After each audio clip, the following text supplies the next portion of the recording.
of wisdom. Welcome people, we're back with another video, and this video is about Freemasonry and their connection to the Illuminati.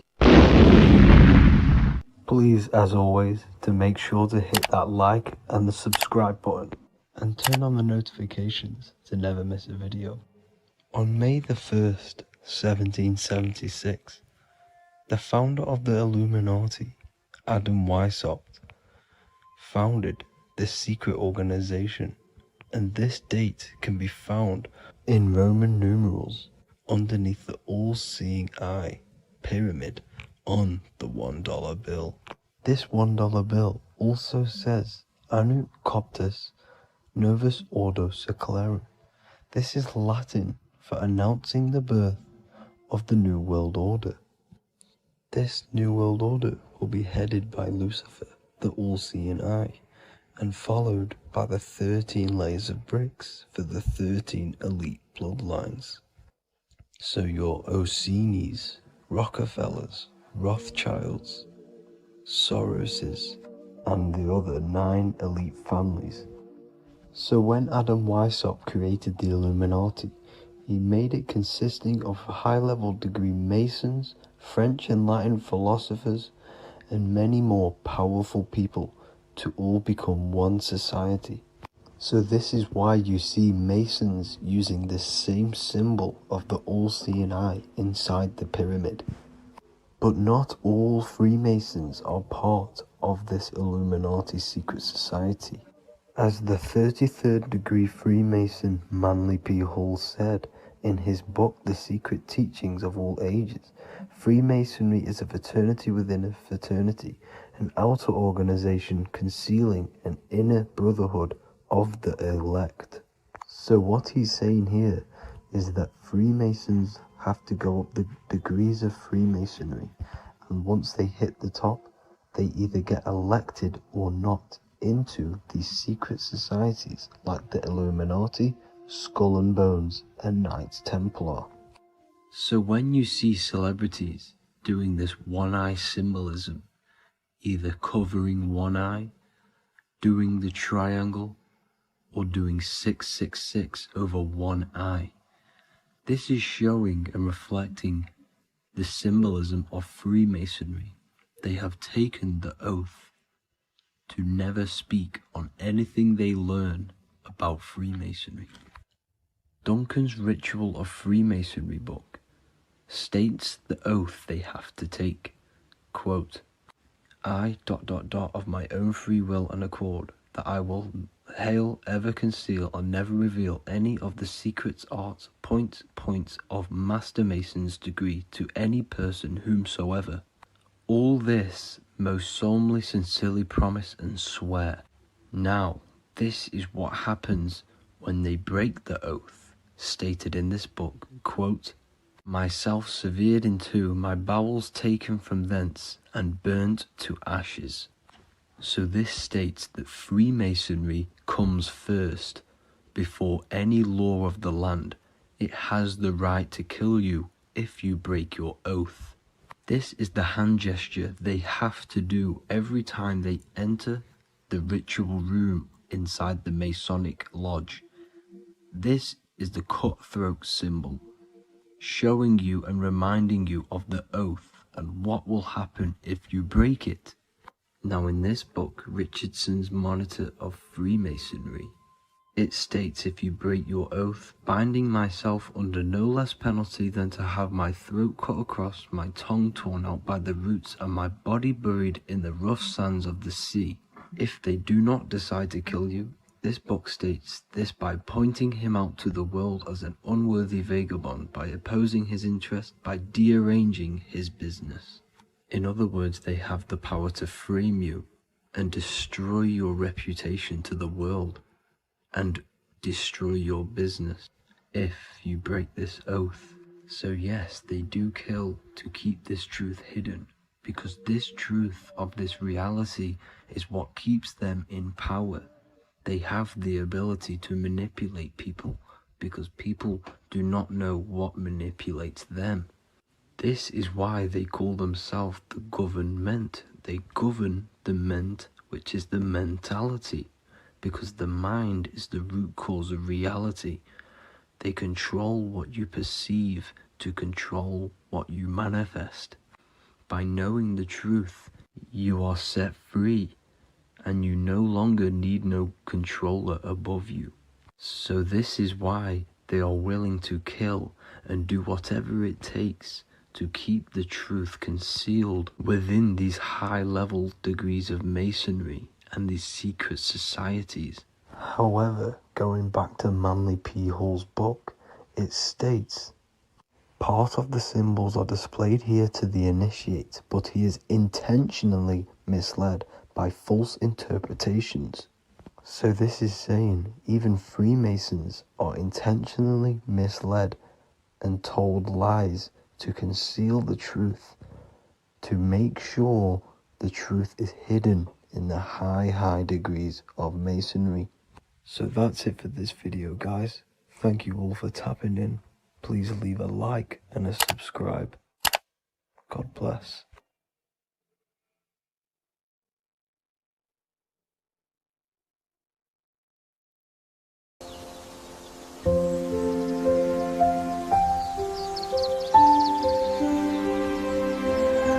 bookofwisdom.com. Visit today.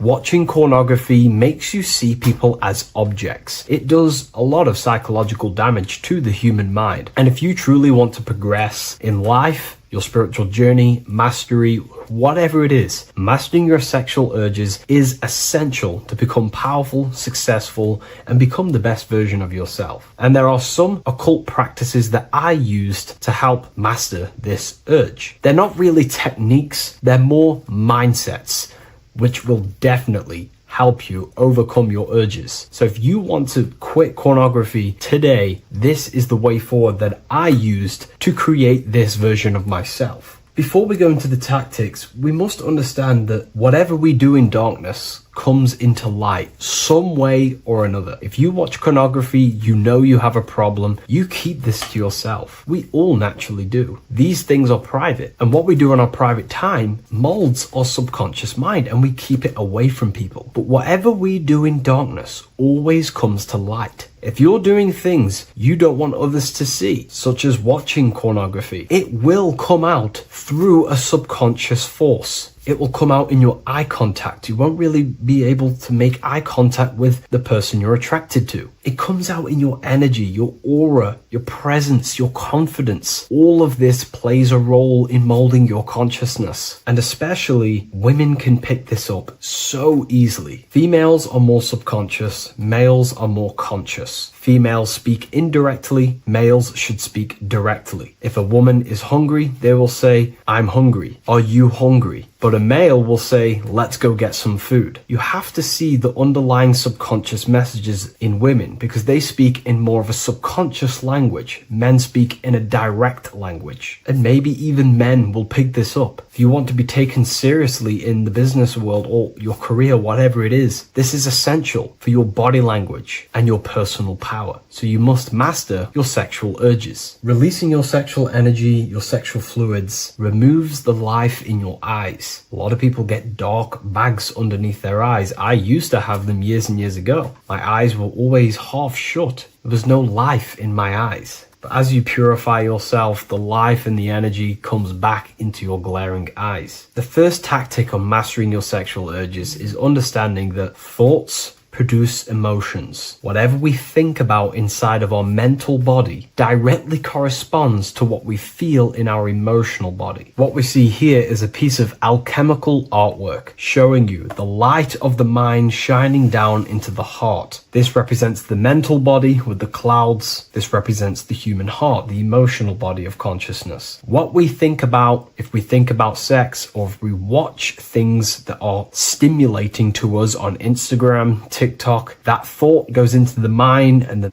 feeling gets then produced in the heart and the body becomes aroused. What we think inside of our brain becomes emotional energy in our heart. As above, so below. And what becomes in our heart is what we take action on. We take action on emotion. Human action, human behavior pretty much comes down to what we feel. We only act on what we care about or what we love. If you love that feeling of watching pornography, that is the reason why you're taking the action. So keeping this in mind at all times is very important in your journey of self-mastery. What you think is what you feel, and what you feel is what you act upon. Remove stimulations that can possibly produce that thought of watching pornography. Unfollow the people. Purify your environment so these thoughts do not enter your mind. And if you do become stimulated, remember, thoughts produce emotions. Change your thoughts. Think about something else instantly. The more you think about it, the more you feel, and the easier it is to take action upon it. And the second tactic that I say to myself is that it's all mental. World, the universe, life is all mental. For example, unfortunately, my brother passed away recently. I've never gone through something like this in my life. It's tough. It's horrible. It's not nice losing a loved one. However, if I sit around and focus just on the negative side of that, yes, of course, I'm going to have my moments. But if I just sit there and focus on the negative, it will destroy my life. It will pull me down. The only thing that I can do to benefit from this situation is to become a better family person out of this. Become more loving. Spend more time with the people who mean a lot to you. You can always change and transmute the mindset of every situation in your reality. There's a famous saying I like to say, if you can change it, change it. But if you cannot change it, change the mental attitude towards it. Never just sit there focusing on the negative side of reality. This helped me with mastering myself watching pornography. It's all mental. You hold the power over the mind. And the next tactic is probably the best one ever. And I still use this today in everything in my life. Before I make any decision in life, I always say to myself, what is the effect of this cause? Is that effect going to push me towards who I want to be? Or is that effect going to pull me away of who I want to be and become and where I want to go in life? If the effect is not pushing me towards who I want to be, I will not take the action which is the cause. Consciousness cannot escape the law of cause and effect. It is an immutable, inchangeable law that is governing your consciousness and your mind. You have to keep this law in mind because it is the law that is creating and crystallizing your reality. Any decision you make, what is the effect of this cause? The law of cause and effect is a force that you cannot escape. So you have to work with this law and become conscious of the law. So before you do take the action, what is the effect? Is watching pornography going to push me towards who I want to be and where I want to go? If it's not, do not take the action. That's where willpower comes in. You can do little exercises for willpower, meditation for 30 minutes of not thinking. You can do rituals that strengthen the connection to your mind with your willpower. At the end of the day, the willpower is the most essential force in the consciousness. Another thing is remove any music that talks about it. Even the words will be producing thoughts in your mind. What you feed your consciousness is ultimately what you project back outwards. Don't listen to the rap music. Don't listen to any music that talks about it. Try and remove this from your environment. These tips that I've given you don't just work in quitting pornography. These work in every aspect of your life, and they will dramatically change your life if you become conscious of them and actively use your mind. Don't fall under the spell of becoming unconscious. Never act unconsciously. Never think unconsciously. Never feel unconsciously. Stay on top of your mind. Be the observing eye in your mind. Never fall unconscious. Of course, we all need to sleep, but I mean in the waking times. And this is why learning about yourself or consciousness is essential for every aspect of life. Business, your career, money, whatever it is. Whatever you're doing in your life comes down to understanding human consciousness. And that's why I wrote these books, so you understand yourself, so you gain your understanding of the functions of your own mind, body, emotions, and how you are creating reality. That's why I wrote the book of symbolism, because symbols are not just symbols. These symbols represent forces and aspects of the human psyche themselves, and they are veils, they are keys that help you remember and become conscious of what has fallen unconscious in your mind. We're simply just becoming conscious of what we are unconscious of, and becoming conscious of them and using these powers. You want to take your life to the next level? Feel free to get the book of symbolism. I'll leave a link in the description. Take care, everyone.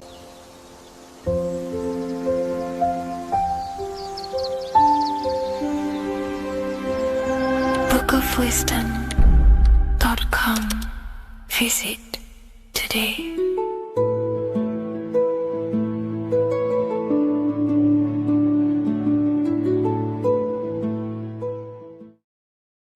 There's an ancient symbol hidden in plain sight, one that holds the key to transformation, power, and unlocking your true potential.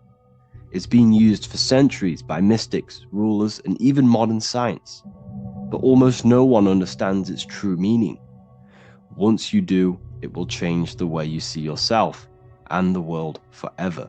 Stay with me, because this could be the key to your own awakening. The symbol of the snake, or the serpent, is a very powerful symbol that refers to something within you, that we all are on this journey. So first of all, we see this symbol in ancient Egypt on the top of the pharaoh's head. We also see this with Buddha, with the snake on top of the Buddha's head and below. We also see this in Rome, with the Roman god Mercury holding the staff with the snake. We see this in Adam and Eve's story, with the snake tempting Eve. We even see this today on the medical facility. But what does this mean? Why is this symbol being used for thousands and thousands and thousands of years? It has a very deep esoteric meaning. We see this in the Caduceus staff, and we even see the snake representing the Kundalini. What does the snake actually mean?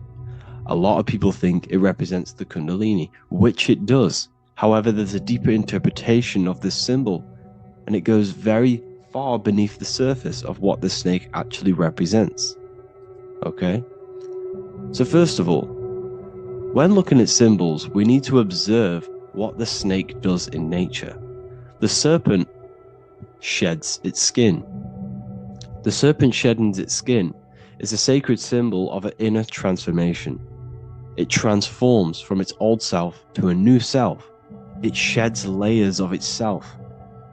As the snake discards its old exterior, it mirrors our own journey of realizing outdated beliefs and patterns, paving the way for a renewed, authentic self on the esoteric path of awakening. Essentially, it represents transformation, but not transformation of our physical bodies, transformation of our inner world. Now, this is where things get a little bit tricky and you may become a little bit confused, but I'm going to make this very clear for you. The snake symbol, or any symbol, can be used for different contexts. For example, the Kundalini. We see the snake representing the Kundalini. We all know that energy can't be destroyed, only transferred. Like I said, this is a transferring of energy. It's a changing, a transforming, shedding its skin. It represents transformation. Sexual energy is energy, and we can transform the sexual energy into a Kundalini awakening to activate dormant brain cells in our brain, and to activate the human light body, which is the spirit. We can cultivate, save, and retain our sexual energy, transmute it up the spine to activate the brain. This is a symbol of transformation, of energy in this context. However, when we go to the emergency services, this does not mean the same thing as the Kundalini. The snake in this context represents transformation of health. When we are picked up by the emergency services, we are looking for a transformation. We are unwell, and now we need to transform to well-being. This is why they use this symbol.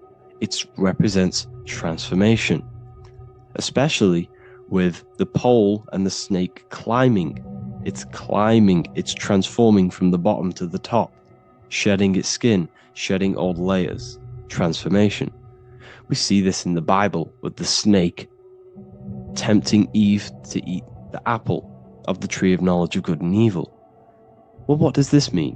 Where's the transformation in this? Well, this is a very hidden one. The transformation takes place in Adam and Eve's consciousness and their mind. They go from a pure, whole state of consciousness, from being tempted by the snake, and they eat it and they transform into knowing the good and evil, into the dualistic ways of thinking and the dualistic meaning of this world. Let me rephrase that. They understand the dualism of this world, and they now understand the two good and bad ways of thinking. They know the knowledge of good and evil, of duality. They shifted from a whole state of consciousness into their consciousness being split into good and evil. This represents the journey of every single soul that incarnates into this world, including yourself.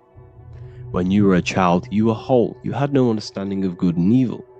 But as you grew older, you eaten the fruit. You grew to understand the knowledge of good and evil. Your consciousness split from a whole into a separate and divided way of thinking and divided understanding of the world. We suppressed aspects of ourselves to fit in with society norms. And we just limited ourselves with limiting belief systems. We knew the knowledge of good and evil. Our consciousness split from a whole state. This is what Adam and Eve is symbolic of. We see this with the Roman god Mercury, with the snake. Mercury represents intellect, communication. He's always flying in the air, which represents the air, the mind, the intellect. He's holding the snake to represent transformation of the mind. This is what we call mental alchemy, turning base metals into gold, turning the unenlightened aspects of our mind into enlightened ones, turning our negativity into power and control. We see this with Buddha, and Buddha is all to do with transformation of the inner world, transformation of the mind and the soul and the emotions. And it also represents the Kundalini. We see this in ancient Egypt. We always see the snake on the head, representing the place where the third eye is, representing the intellect or the mind, the mind's eye, the third eye, whatever you want to call it. This is the place of the invisible intelligence within us. This is our mind, our intellect. And this is the transmutation of the mind. This is why the snake is on the head, representing the transformation of the mind, going from the unenlightened into the enlightened, going from the uncontrolled to the controlled mind, so that we can control the very fabric of reality. I've kind of just given that away. Why is this important? Humans are creators. We're the architects of creation, endowed with the divine power to channel the fourth dimension, which is the imagination, into reality. Each thought and intention is a seed. When nurtured with focus and clarity, transforms the unseen into the tangible experience. This creative process bridges the gap between the ethereal and the material. Humans are creators. It's impossible for you not to create. Whether you're doing this consciously or subconsciously, you've been creating your whole life, turning non-physical thought into physical reality. We are creators. However, the mind cannot create in a state of chaos. The mind cannot create with limiting beliefs. The mind cannot create with thoughts that come and destruct our minds. The mind cannot create consciously and effectively if there are impulses within our mind and we have no control over the mind. So this is where self-transformation comes from within. This is where the snake comes in. The snake represents the transmutation of our mind from the uncontrolled to the controlled. In this context of the Egyptians with the snake on their head, it's all to do with mental alchemy. In the occult tradition, the mind is seen as a delicate instrument that demands constant vigilance, Left unchecked, it reverts to archaic and destructive thinking patterns. Like a finely honed blade, it must be continually sharpened through discipline and self-refinement. In this unending process of unveiling and mastery, we learn to shape reality, harnessing the power of our thoughts to manifest the highest potential. It's all to do with mental alchemy, and this is how the snake is connected to you. And what the snake represents to you, it represents the transmutation, the changing of ourselves, of our consciousness, so we can gain control in this 3D world. If we lack control, then we'll constantly be manifesting chaos. Now, there are 3 ways that we can transform our world, and we can slowly transform our mind. Now, this is not an overnight process. It takes periods of time of purification. And number 1 is affirmation. Let's say we have this dirty cup of water and we have a tap of water. And in this tap, it's pouring in more water, clear water. Over time, if I keep pouring clear water into this cup, it's going to slowly purify this cup. And then in the end, it will look like the cup on the right. It's the same with your mind. The cup represents the limiting beliefs, the negative thoughts, the negative mind, the uncontrolled mind. But if we keep repeating affirmations over and over and over again, such as I am disciplined, I am powerful, I am limitless, over time this can purify our subconscious and we can gain control over the mind, and we will become conscious of the thoughts that we are giving attention to. The second way is meditation. Meditation allows one to develop an off switch for the mind, providing a sense of control over it. Over time, we gain the ability to filter our thoughts and become more conscious of the ones we choose to engage with. Meditation, over a period of time, will give you this button that allows you to filter out negative thoughts. If you have a negative thought in your mind, you'll be able to become conscious of this and redirect your mind's attention. This is all about self-control, because remember, we become what we think about. The snake represents the transmutation of the self. And another way is visualization. Visualization allows your subconscious mind to experience the reality you desire, accepting it as truth. As the subconscious becomes more immersed in this imagined reality, it works to manifest it into your conscious experience. Your visual eye, visual eye. You're using the mind's eye to see and mold your future. That's what imagination is for, to create in your future. You can become your future now in your imagination. And this can slowly purify your consciousness, slowly purify your mind, which will then, if you do all 3 of these over periods of time, you will see great transformation from the inside out. And your outer world will start to mirror your inner transformation, because it's as within, so without. You change your inner world of consciousness, of thought and emotion, you'll change your external reality and your circumstances. So I hope this lesson has gave you a great understanding of what the snake actually represents. And now that you see it, you will see this everywhere. Every time you see a snake, you know it represents the transformation. So please, if you can, leave a like, comment, and subscribe, and turn on the alerts to make sure you never miss a video. And if you have any video suggestions, feel free to make a comment and I can make a lecture on it. I appreciate you all watching this video today, and I'll see you all inside my university if you're inside, and I'll see you all in my Telegram if you join, and I'll see you in the next video, of course. Thank you and take care.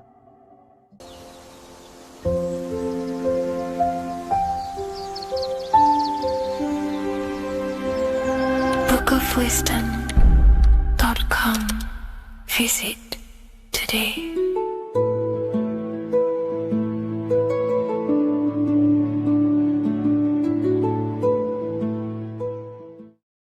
The scariest thing about having your first out-of-body experience and leaving your body is the realization that you have after. You realize everything you've been told about yourself, reality, the earth, what you're doing here on earth is a complete, utter lie. Your self-belief of what reality is and what you are is completely shattered. You now fully understand that you are more than your physical body that you inhabit. My first out-of-body experience happened a few years ago. But before all of that, I remember being a child, going to bed and closing my eyes. And I remember as a child feeling like I was floating above my body and moving. And maybe subconsciously, this has led me into knowing intuitively that there is more to reality, and I've gone down this path of esotericism, occultism, consciousness. Maybe that has led me to this, I don't know, but I've always had this subconscious intuition in my mind that there's more to reality than what we've been told. And maybe it came from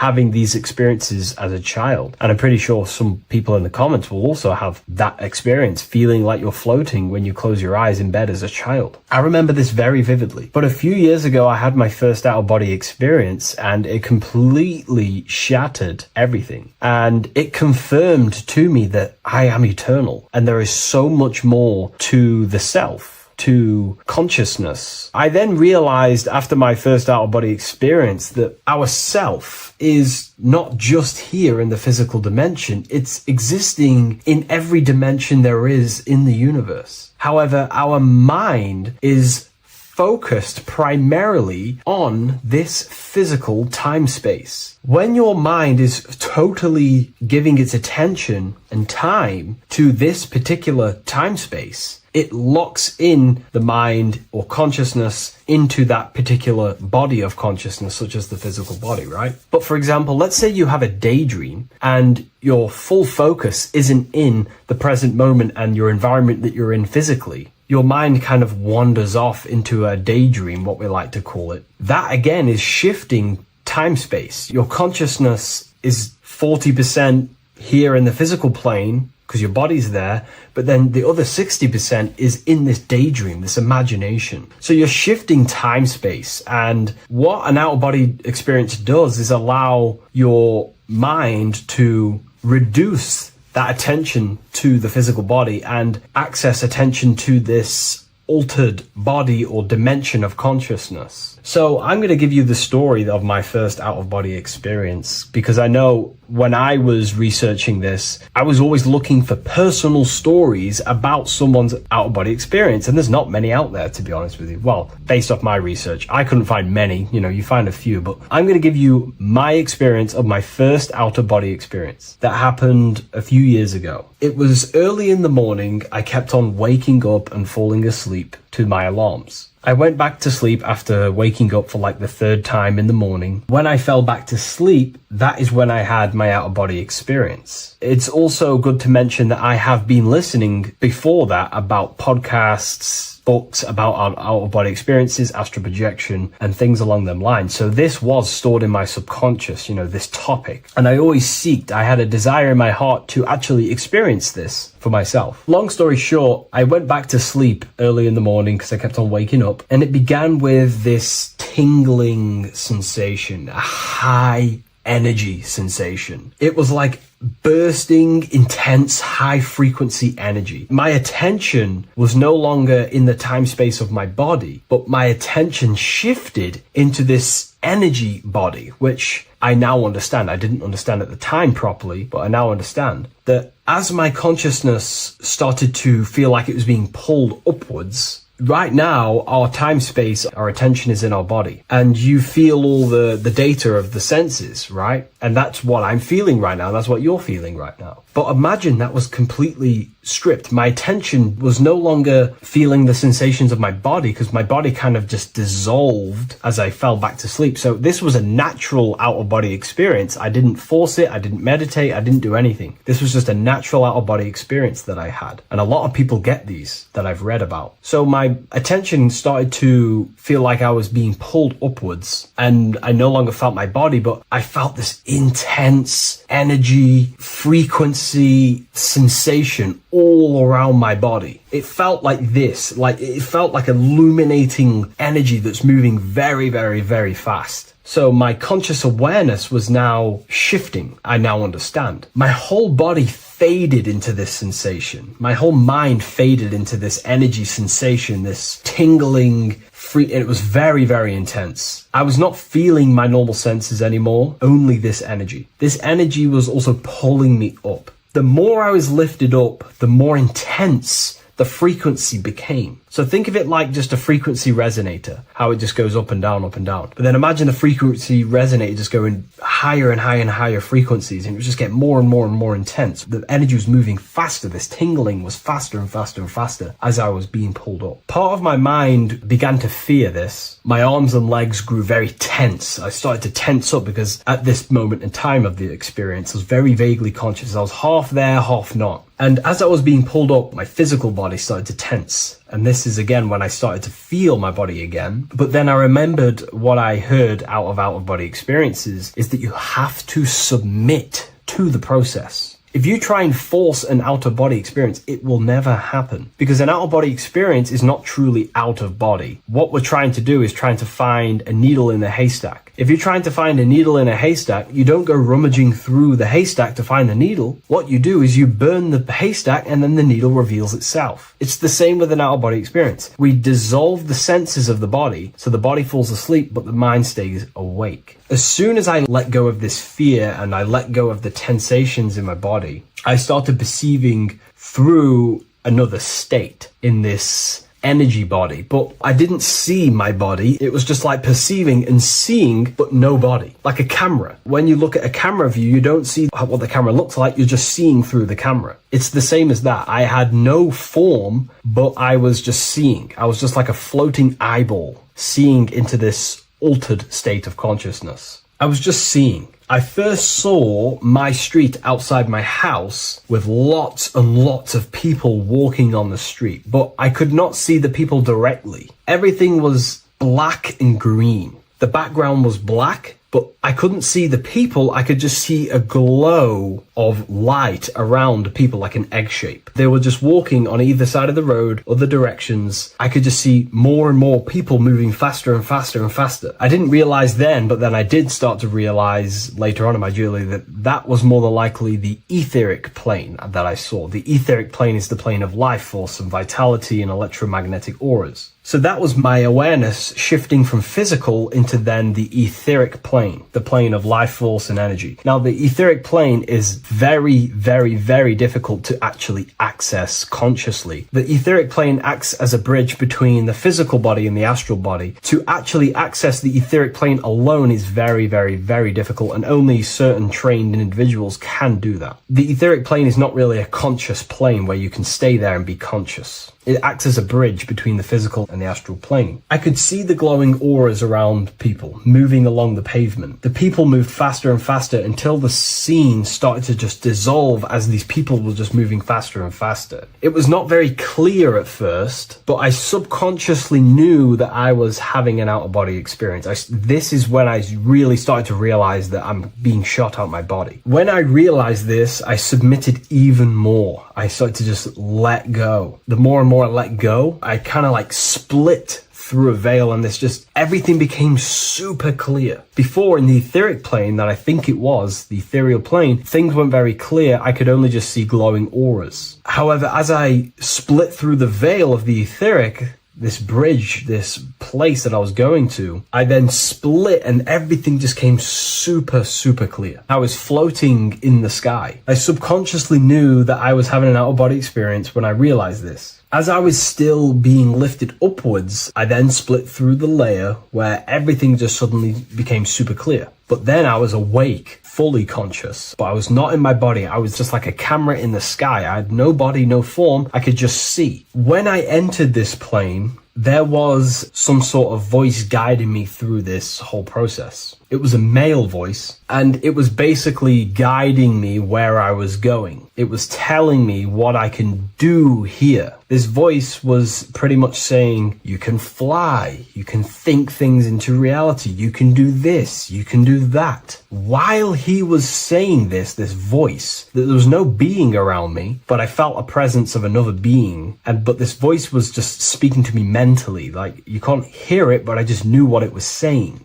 It was so weird to describe. It was like telepathy. You couldn't hear it, but I just knew what it was saying. But it was a male voice. It's so hard to describe. I still could not see any form of myself. I was not seeing my astral body or any shape. I was just perceiving a point of awareness like a floating eye, like I said earlier. While this voice spoke to me, I saw fractal patterns as he was saying, you can do this, you can do that. And while he said, you can fly, I remember just seeing this line like splitting and creating fractals. It was like this black line that was just splitting off into duality, creating fractals. But then my physical body just went through this line, split, and then split into fractals again. So strange, very difficult to explain because it's four-dimensional. To explain it in physical language, it's very difficult to actually explain what was going on. So as he was saying what you can do, I was seeing these fractals dividing and then creating fractals. When he says you can think things into reality or something along them lines, my awareness just did a full 360 as if I did a backwards flip. I had no conscious control over this. That's something that you later develop as you keep having these out-of-body experiences. Your first out-of-body experience, you probably won't be able to control what's going on, but you will have an out-of-body experience if you seek them. I could see all around as I rotated. I looked all the way down and then back to my original angle and point of awareness. During that rotation, when I started to turn upwards to do the backflip, I looked up and it kind of looked like the sun in the sky. It was very dark and gloomy.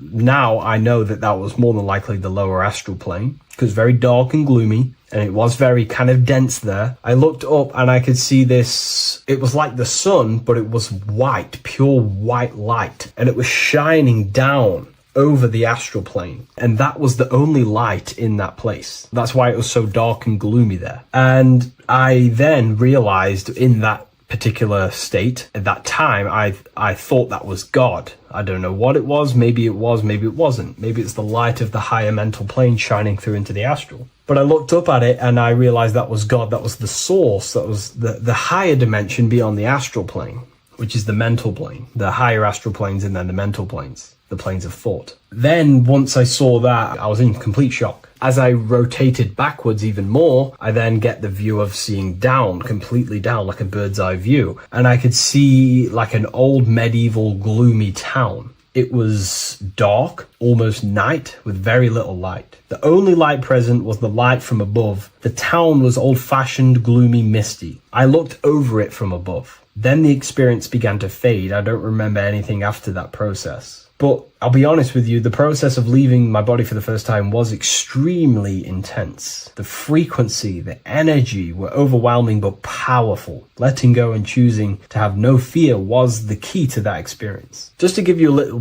bit more wisdom on what I actually experienced now, what I realized what was happening, I now understand that the voice that I was hearing was not an external being guiding me. It was actually a higher aspect of myself, a part of my own consciousness that is not focused in the time space of the physical world. My physical mind is focused here in this timeline, but once I exited this timeline and focused elsewhere, the higher part of myself guided me towards that experience. This higher version of ourselves that we call the higher self is a higher dimensional being, but we're just unconscious of it. This being exists beyond our ordinary thinking mind. Our self exists everywhere in the universe, and we can unlock higher versions of ourselves as we progress on our journey of awakening and self-realization. Because let's say right now, only 10% of your awareness is actually in the physical plane. Science tells you that 90% of you is actually in your subconscious mind. 10% of your awareness is your conscious mind. So there's 90% of you that your conscious mind is not aware of. But our conscious mind becomes so addicted with the physical world and distracted with the physical world, it just gets totally locked in with the physical.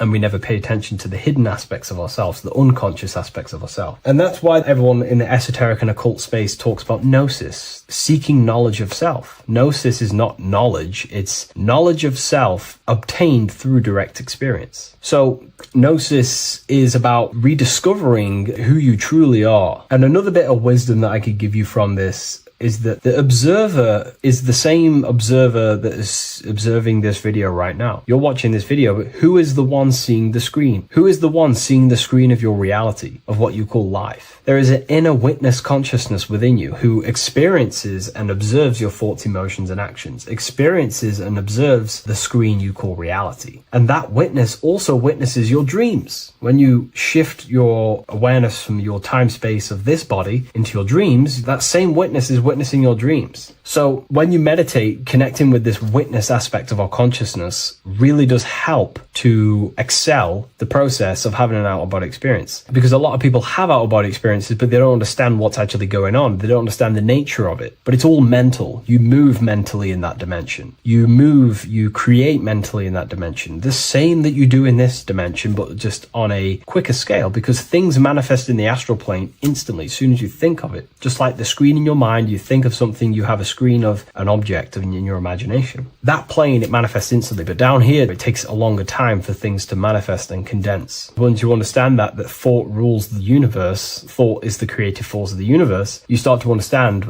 these different dimensions and these experiences that you have. But really connecting with that witness consciousness, that part of yourself that observes everything, really does help with excelling the process of having an out-of-body experience, or mystical experiences, or lucid dreams. Because connecting with that witness consciousness just makes you more conscious. Even in your physical life, staying conscious. Most people aren't conscious. They think, feel, and act unconsciously throughout their day, and they unknowingly create their reality. Connecting with that witness consciousness allows you to actually stay conscious over your thoughts, emotions, and actions, because they are giving birth to realities. That's pretty much my experience, my first out-of-body experience. What that did for me was make me so much more confident and powerful. Most of my fears just disappeared overnight. The fears of death, the fears of unknown, the fears of that I had of things shattered, disintegrated, because I understood that I am eternal. No one can use death against me to control me, because I know I am eternal. I now take riskier actions because I know I am eternal. I know that I will never truly disappear or die. So it really, really does help you, and it gives you a lot of internal power, because no one can make you scared of anything. You should not fear someone who can hurt you physically. You should fear someone who can corrupt your soul. That is the worst thing, who can corrupt your internal world, because that is what truly matters. So I hope this helps you understand out-of-body experiences. Hopefully this can help you move along in your journey. It's good to hear other stories, because this is exactly what I was seeking when I was researching this stuff. Maybe in the future I can share some more stories about my out-of-body experiences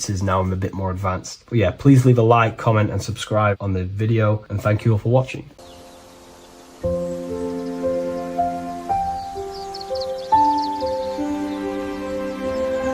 bookofwisdom.com.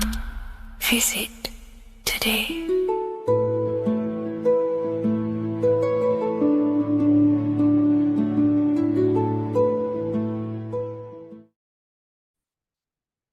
Hello and welcome to another lecture from Harry B. Joseph, also known as Revival of Wisdom, the author of the Book of Wisdom series from revivalofwisdom.com. In this lecture, you will learn how to decode Freemasonic symbolism, gain a deeper understanding of yourself, expand your awareness of consciousness and reality, and receive guidance to navigate life with greater clarity. So today we're going to be breaking down this particular piece of artwork, this Freemasonic artwork, and how this relates to you and reaching a higher consciousness. Because ultimately, this is what it's about, okay? Freemasonry is considered a craft, and this craft is crafting a better brain and heart, crafting a higher consciousness, crafting a better self.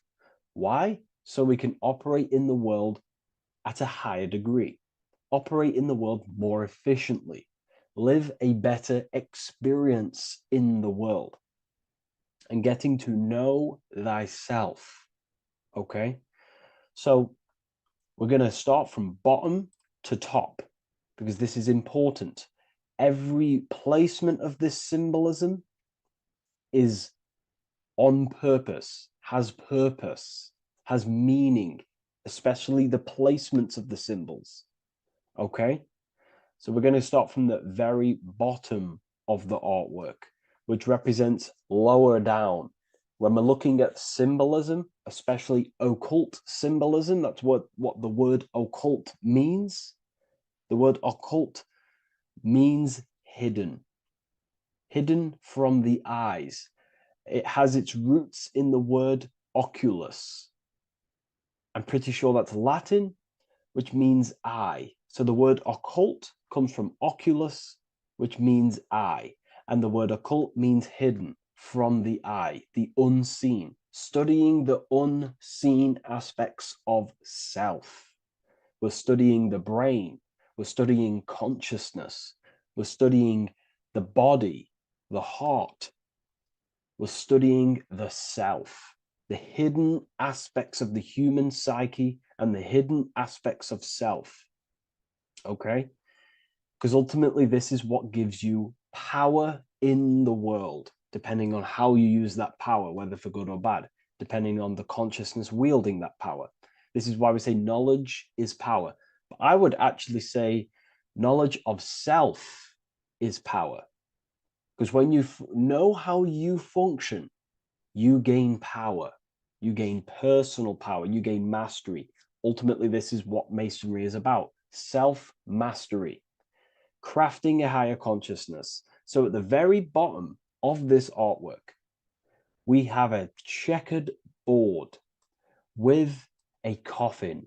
The coffin is the beginning of the artwork, the very base. This is the foundation of consciousness. The coffin symbolizes unconsciousness, the state that myself was in, maybe yourself, before we woke up and before we came conscious of our spirit, before we came conscious of ourselves. That ignorant state of acting without purpose, acting unconsciously, experiencing the world and not actively living in the world, simply reacting to external circumstances. This is an unconscious state where one is ignorant. 80% of the world is in this unconscious state. And this is symbolized as the darkness, the tomb. Look at how the tomb is fully blacked out, representing dull, no emotion, it's dark. This represents the darkness of self. The spirit is buried. The spirit is in the tomb. They're not even aware that they possess consciousness. They think they're the material body flying on a ball millions of miles per hour through space, and the sun is, they think they're a monkey evoluted. They've never questioned themselves. They stay in ignorance. They're in the spiritual darkness, okay? And they're furthest away from the light. Look at the top. This is the light sources. They're in the darkness, okay? They're in spiritual darkness. They're in ignorance. And they're in division. Their mind has no power. Their thoughts contradict themselves. They say they're going to do something, but then their mind tells them, oh, I'm going to fail. Or I want to do this, but my mind says this, and I believe this about myself. They want to, they want to write a book, but their actions are scrolling on TikTok, and their emotions about, feeling about their past person in their life. That's division between the self, that's divided consciousness. They also have a divided brain hemisphere. They do not see reality through a true lens, because the brain acts as like a lens on how we perceive things. And if the brain hemispheres are not aligned, then we cannot see reality the way it actually is and truly presents itself, neutral. If we're left hemisphere dominated, we see everything as divided. Nothing's interconnected, nothing's a whole. But if they're, right hemisphere dominated, they see everything as a whole. We need to look in the middle of that, okay? So we'll go into that a bit later. But ultimately, they're in a divided state of consciousness. They're in ignorance. But the tomb is symbolic of that. The tomb is, you're not even aware they are divided. They think everything's right in that state. I was like that. My family is like that.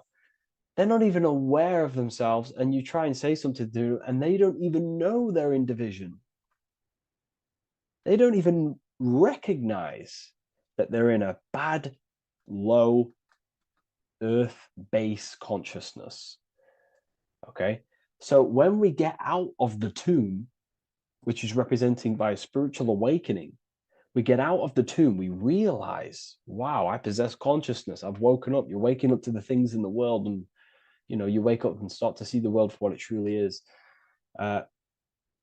When you become aware and you rise out the tomb, you're born again.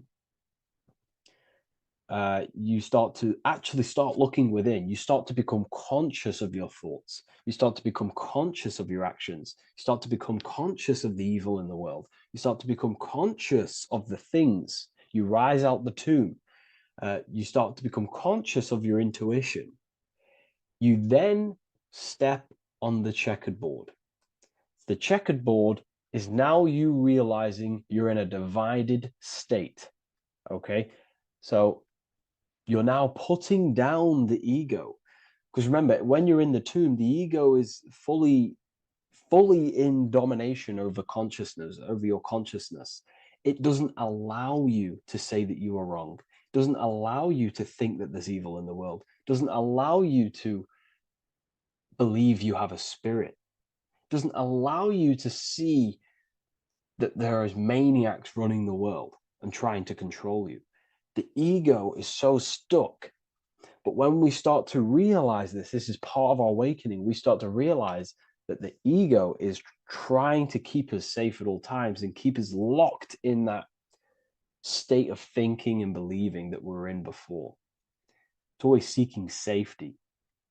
Okay? So when we come out the tomb, we start to put down the ego and start to, how do I say this? We start to acknowledge that we were wrong about the world. And that is a lot about awakening. You have to acknowledge that you do not know everything. There are people with such higher knowledge. Okay? So when we come out the tomb, we put down the ego. We start to actually say, I was wrong about the world. I was a victim of mind control. I was in ignorance. I was in darkness. Spiritual, I'm divided. My thoughts, emotions, and actions are not aligned. My intuition and my action are not aligned. I'm not taking action on what I know is good. I'm taking actions against what I know is good. That's a sin. That's a sin against the spirit. Okay? So when you acknowledge this, you acknowledge you're in division, you then take the first 3 steps, which is the Freemasonic Blue Lodge degrees. These 3 steps. Okay? Ultimately, this checkerboard represents illusions as well. You're in an illusion. Okay, this is why we see it heavily used in the music industry. It represents base consciousness, base level awareness, 5 sense thinking. It represents you versus me thinking, walking down the street and thinking everyone's trying to hurt you, and it's always you versus me, judging people in your own mind. That's low thinking, lower thought. And not to notice squares. Squares are an unnatural state. They're an unnatural shape. We do not see squares or 90-degree angles in nature. It's the lower mind. So it represents base consciousness, base level awareness, only aware of the physical body, only aware of the 5 senses, never looked within. That is the base. And this is the foundation we have to rise up to the light from, up to higher consciousness. So this gives us a strong foundation when we realize this about ourselves, that we were in division. Our thoughts, emotions, actions were not aligned. Our brain hemisphere was not aligned. I'm not thinking with love of the heart. Okay? So that is the state we're in. Now, hopefully that's cleared things up about the chessboard. Before we move on, please leave a like, maybe a comment if you wish for me to discuss anything in the further lectures. Please smash the like button, and it would really help me out. And share this with a friend who is interested in the occult. Okay, so the steps are the first steps of the Freemasonic degree, the 3 Blue Lodge degrees. Now, this can be represented as the number 3, a very powerful number, a very symbolic number.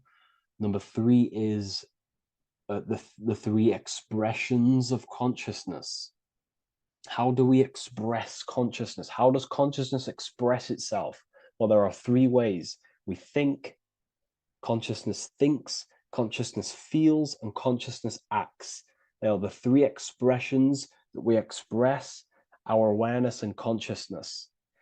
So we're looking at thought, emotion, action. We're also looking at the 3 brains: the reptilian brainstem, the mammal limbic brain, and the neocortex. The reptilian brain governs basic functions of the human body: breathing, surviving, scanning the environment for threats, automatic responses, eating, scanning for food. Base consciousness, that's the reptilian brain. That's what most people operate their lives in, including myself before I woke up. I'm not trying to sound big-headed, but this is the truth.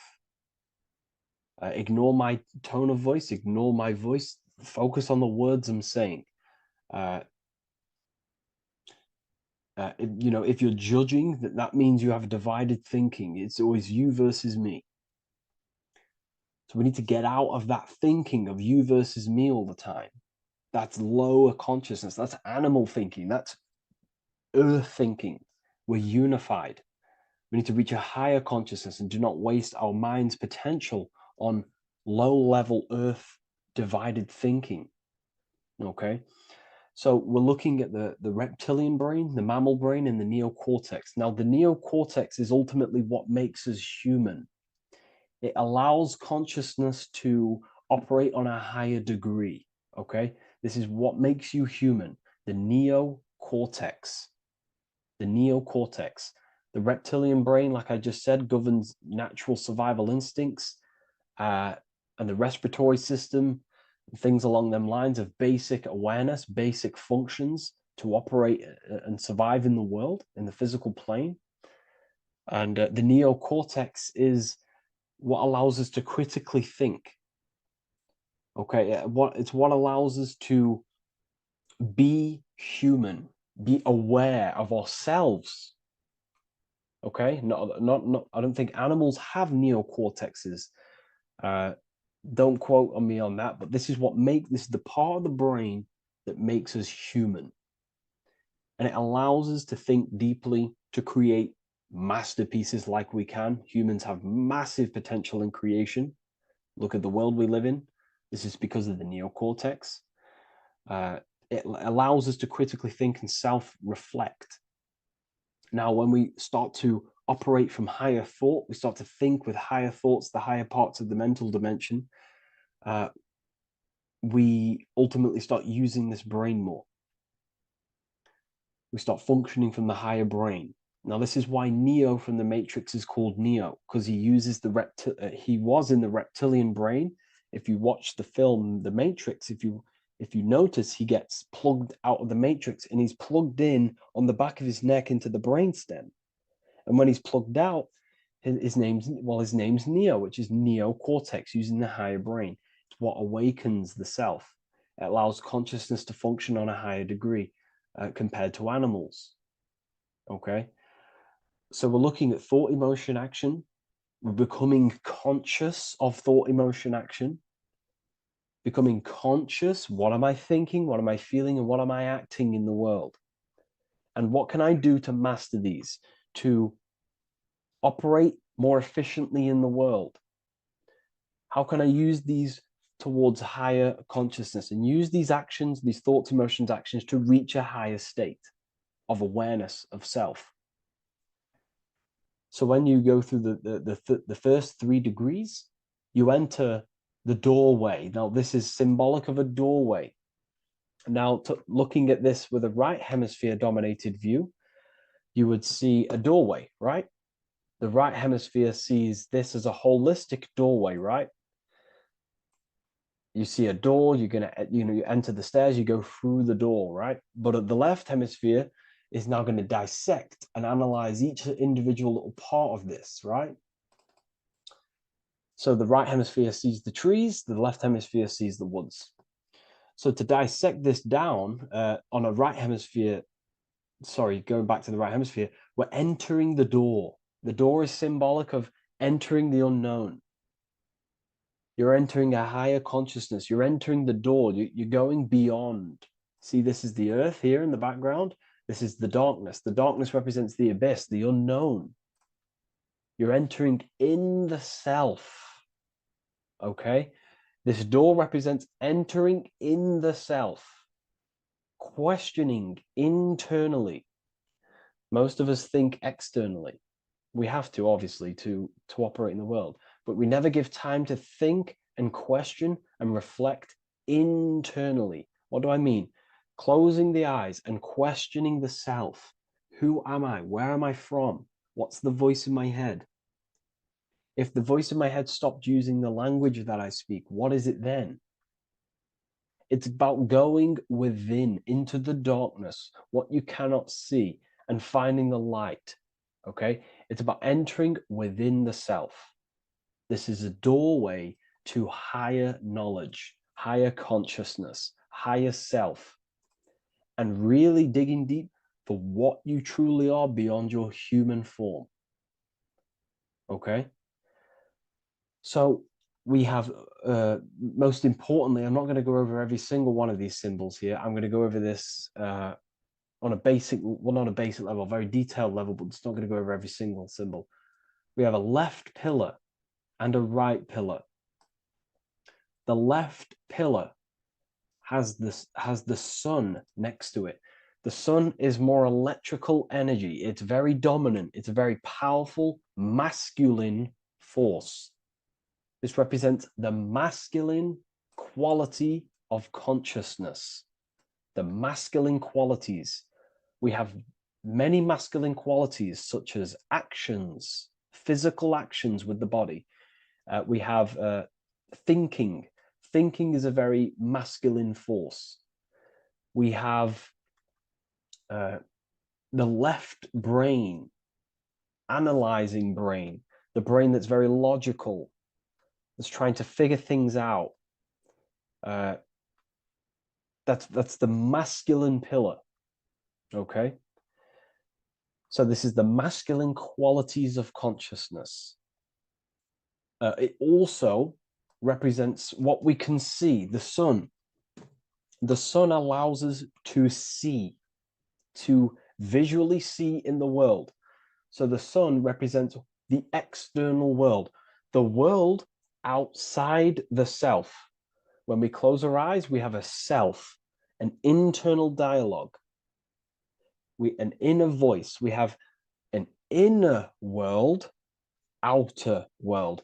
This represents the world we take physical action in, the material external world outside you. Okay? The world we can see. And then on the right pillar, we have the moon, which is associated with feminine qualities of consciousness. Now, the moon is in the night, what we cannot see. The moon is the nighttime. The darkness symbolizes what we can't see. So it's representing the internal world, the world of the self, the immortal world. Okay? The self in the mind is immortal. When you close your mind, you go in the mind, that self inside you is immortal. In the mind, you are immortal. Outside the mind, you are mortal. You will die. This body will die. Okay? So this is representing the internal world on a holistic understanding. It's also representing the right brain, the feminine brain. It's also representing Intuition, emotion, they're linked. Intuition and emotion. They're a feminine force. Also, we're looking at the heart, the right pillar. So everything that is feminine falls under this right pillar. Now, don't get confused. I know a lot of people can get confused about what I've just said. So this represents the inner world, the outer world. It also represents everything masculine and feminine. So thought is, although it's an internal quality, it would fall under the left pillar, because thought is a masculine force. It's a penetrating force. So try not to get misunderstood with that. On a holistic scale, it's also represented inner world, outer world, and how they are reflections of each other. Now, these pillars, they're the same height, they're the same structure, but just different in sun and moon, which represents their reflections of each other. Their reflections, the inner world reflects in my outer world. My external world, what I see outside of me, is a reflection of my thoughts and my internal world. So the inner reflects the outer. The inner reflects the outer. As within, so without. So we're also looking at the right and left brain. I've already gone over that. So what we need to do is build the bridge between the two to reach higher awareness of self. Because ultimately, remember, we're still divided. We came from the checkerboard, we entered up here, we've just entered within the self, started questioning the self. We're still divided. We need to build the bridge. And this is what they're crafting in Freemasonry.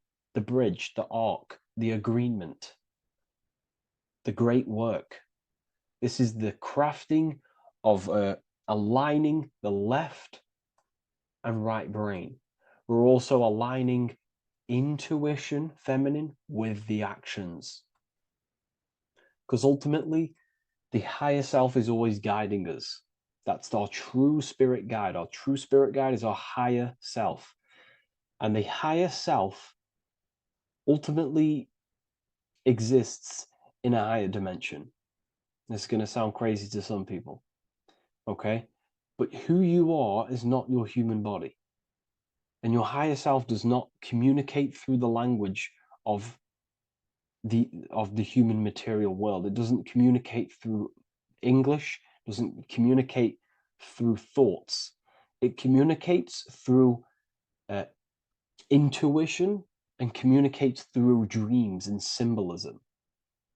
So it's all associated with the right pillar. This is the things we can't see. The higher self is always guiding us to awakening and to our purpose on the earth. Okay, so this left pillar also can symbolize what we're born into the world with, our circumstances, our external world. What are we born into? You know, our family, our current financial situation, where you're located in the world. So it's also symbolizing this. It's also symbolizing the qualities you bring here, the natural abilities you have when you're born, and what we need to do with our environment to ultimately reach a higher consciousness and reach our and transmute our environment we're born into to realize who we were and why we came here. Okay, so we need to build the bridge between intuition and action, and always take action on what we know and feeling is right at all times. That's unity consciousness. And when we do this, we gain the light. We gain more light, symbolic of more information of the self. Because the higher self is always guiding. It's always watching over. And it's always trying to give us knowledge of awakening, of why we came here. And when we take action on what we know and feel is right at all times, it's like a domino effect and a stepping stone that pushes you closer and closer towards your life purpose. Okay? We're also aligning the right and left brain to perceive the world in truth, to see the world in its true form, to see the world in what it actually is, instead of any distorted left or right hemisphere dominated beliefs or thoughts. We ultimately do that by acknowledging that, yes, you have a self, you have, the left brain is more ego, this like divided thinking, everything's separate, and the right hemisphere is more holistic. So we need to see the world in the middle of this, in the middle, acknowledging the self and acknowledging the collective consciousness and how my thoughts, emotions, actions contributing towards myself and the collective. We always need to keep the collective in mind. Why? Because we are experiencing this world together. It's not just you. And your actions also have a ripple effect on the collective. We're experiencing the world as a whole as well. Yes, there's yourself and there's the collective. We need to think, feel, and act towards the collective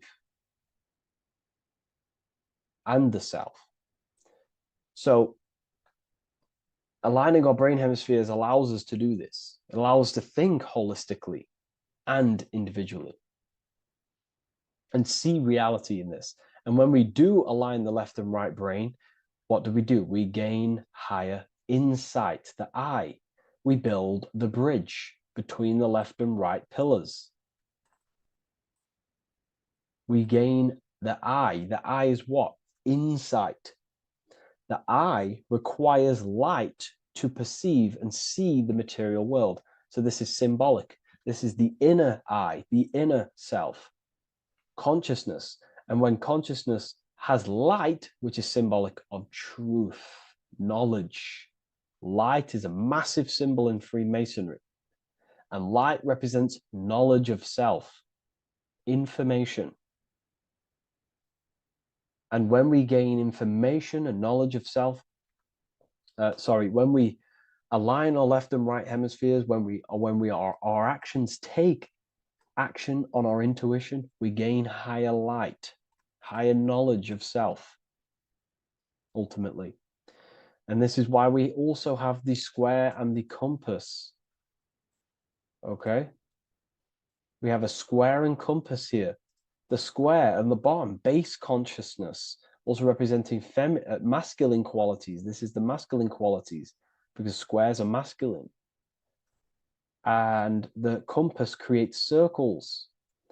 So we have the circle on top of a square.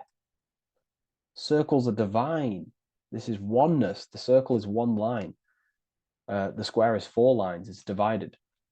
So we need oneness over division. We need to unify the masculine and feminine qualities. Masculine and feminine qualities, okay? This is in the middle because the compass would fall on the right pillar and the square would fall on the left pillar. And it's unifying. It's representing unification of these 2 pillars of masculine and feminine qualities of self to ultimately rise towards this light, out of the darkness and into the light. Okay? Let's go back. The G. This is very important. This is one of the most important teachings I could possibly give you about the G. The G is the generative principle, is what generates things. And the force within you that generates things is care and the heart energy. The heart ultimately expresses our actions. We think, if we care, we act. Everything in your external world is in front of you because your heart cares. You care about the video and gaining knowledge. You're now here watching this video. That's the care energy expressing actions. So in order for us to truly get out of this divided consciousness, we have to go through the G. We have to go from base consciousness, the square, divided through, we go through the G, because we have to care. And if we care, we'll reach the higher mind and gain higher self-knowledge and master the self. You cannot do this if you do not care. And if you do care, you will take action towards it. If you're watching this and you don't actually truly deeply care, you won't take the action, you'll just gain the knowledge, which is ultimately useless. You have to take action on this knowledge. And if you do not, there's no point watching the video. It's difficult. It's difficult. It's not easy. And things, throw us off our path sometimes. I understand. I'm not saying I'm perfect, but we ultimately have to give care towards reaching higher knowledge. Seek and you shall find. If you have the care about reaching higher knowledge of self, you will seek it and you will take actions towards it. Okay.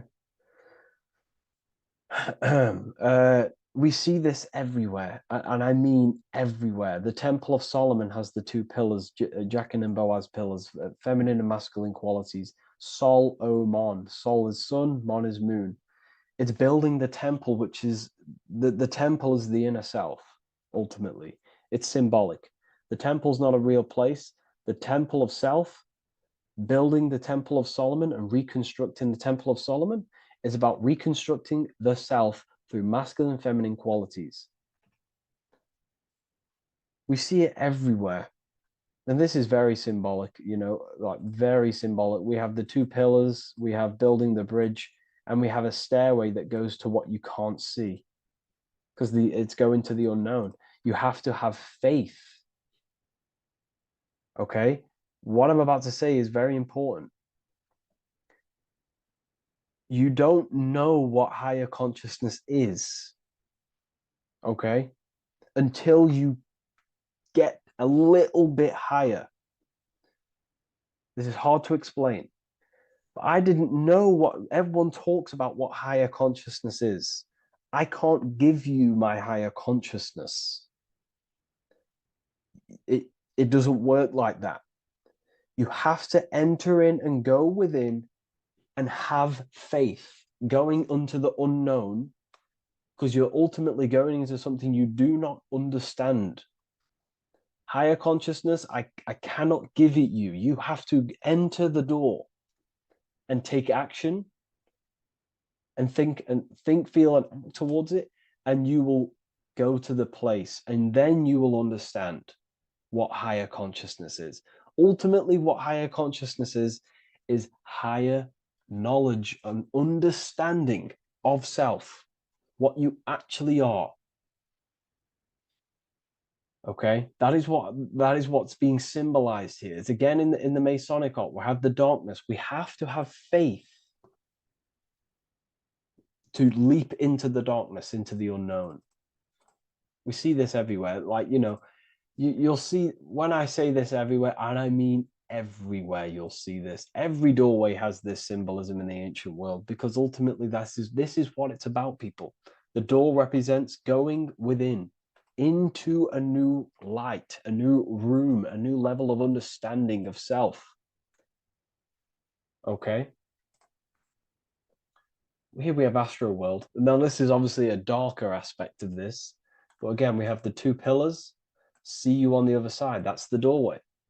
The other side. And I'm not going to break down, this ritual, but you can guess what I'm on about here. That's for the university, of course. I can't break that down on YouTube. It's way too deep. But there's knowledge out there that is so deep you couldn't even comprehend it with the current mind, even for myself. And this is the power of symbolism. The more you learn about yourself, the more these symbols reveal to you. It is a journey of self. And I can't give you these understandings. You have to go within and question and meditate on these symbols yourself, and have thinking exercises of meditating on a symbol and seeing what your mind does with the symbol, what it lets you think about that symbol, and you'll unlock deeper meanings. I'm going to go over one more symbol before we end this. This is the hourglass, which represents time, a very overlooked thing in today's world. We do not have unlimited time in this body. You have limited time. You will die. You will die. You have limited time in the external world. This is why it's on the left pillar, located on the left side, the external world. You are limited. The scythe represents you will be harvested. Your body will die. It'll be harvested. You will die, and you need to fulfill your mission here. You came with a purpose. You have to find that purpose by going within the self and questioning and taking action on what you know and feel is right. Unity consciousness, aligning thought, emotion, action. So if you wish to learn deeper insights, gain exclusive lectures, astral projection, self-mastery, I've just started a new section on mind control methods and how people are using this in society and becoming conscious of it. I've now opened 5 spots at a limited special price for Ethereal University. Use the code MIND, all capital letters, MIND, all capital letters at the checkout. And there's only 5 of these codes. Whoever uses them gets them. It's ultimately going to give you 20% off the university for as long as you're subscribed to the university. We go so much deeper in the university. Remember, social media is just the tip of the iceberg. Tip of the iceberg information. There are certain things I can't talk about, but I'll see you inside, and I hope you enjoyed this video. Please leave a like, comment, and a subscribe.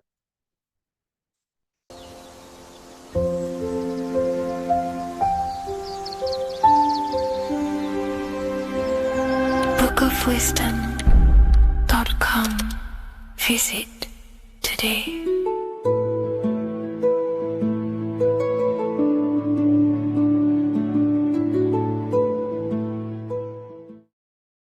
Hello and welcome to another video, people. Before we start, please like, comment, and subscribe if you wish to see more content.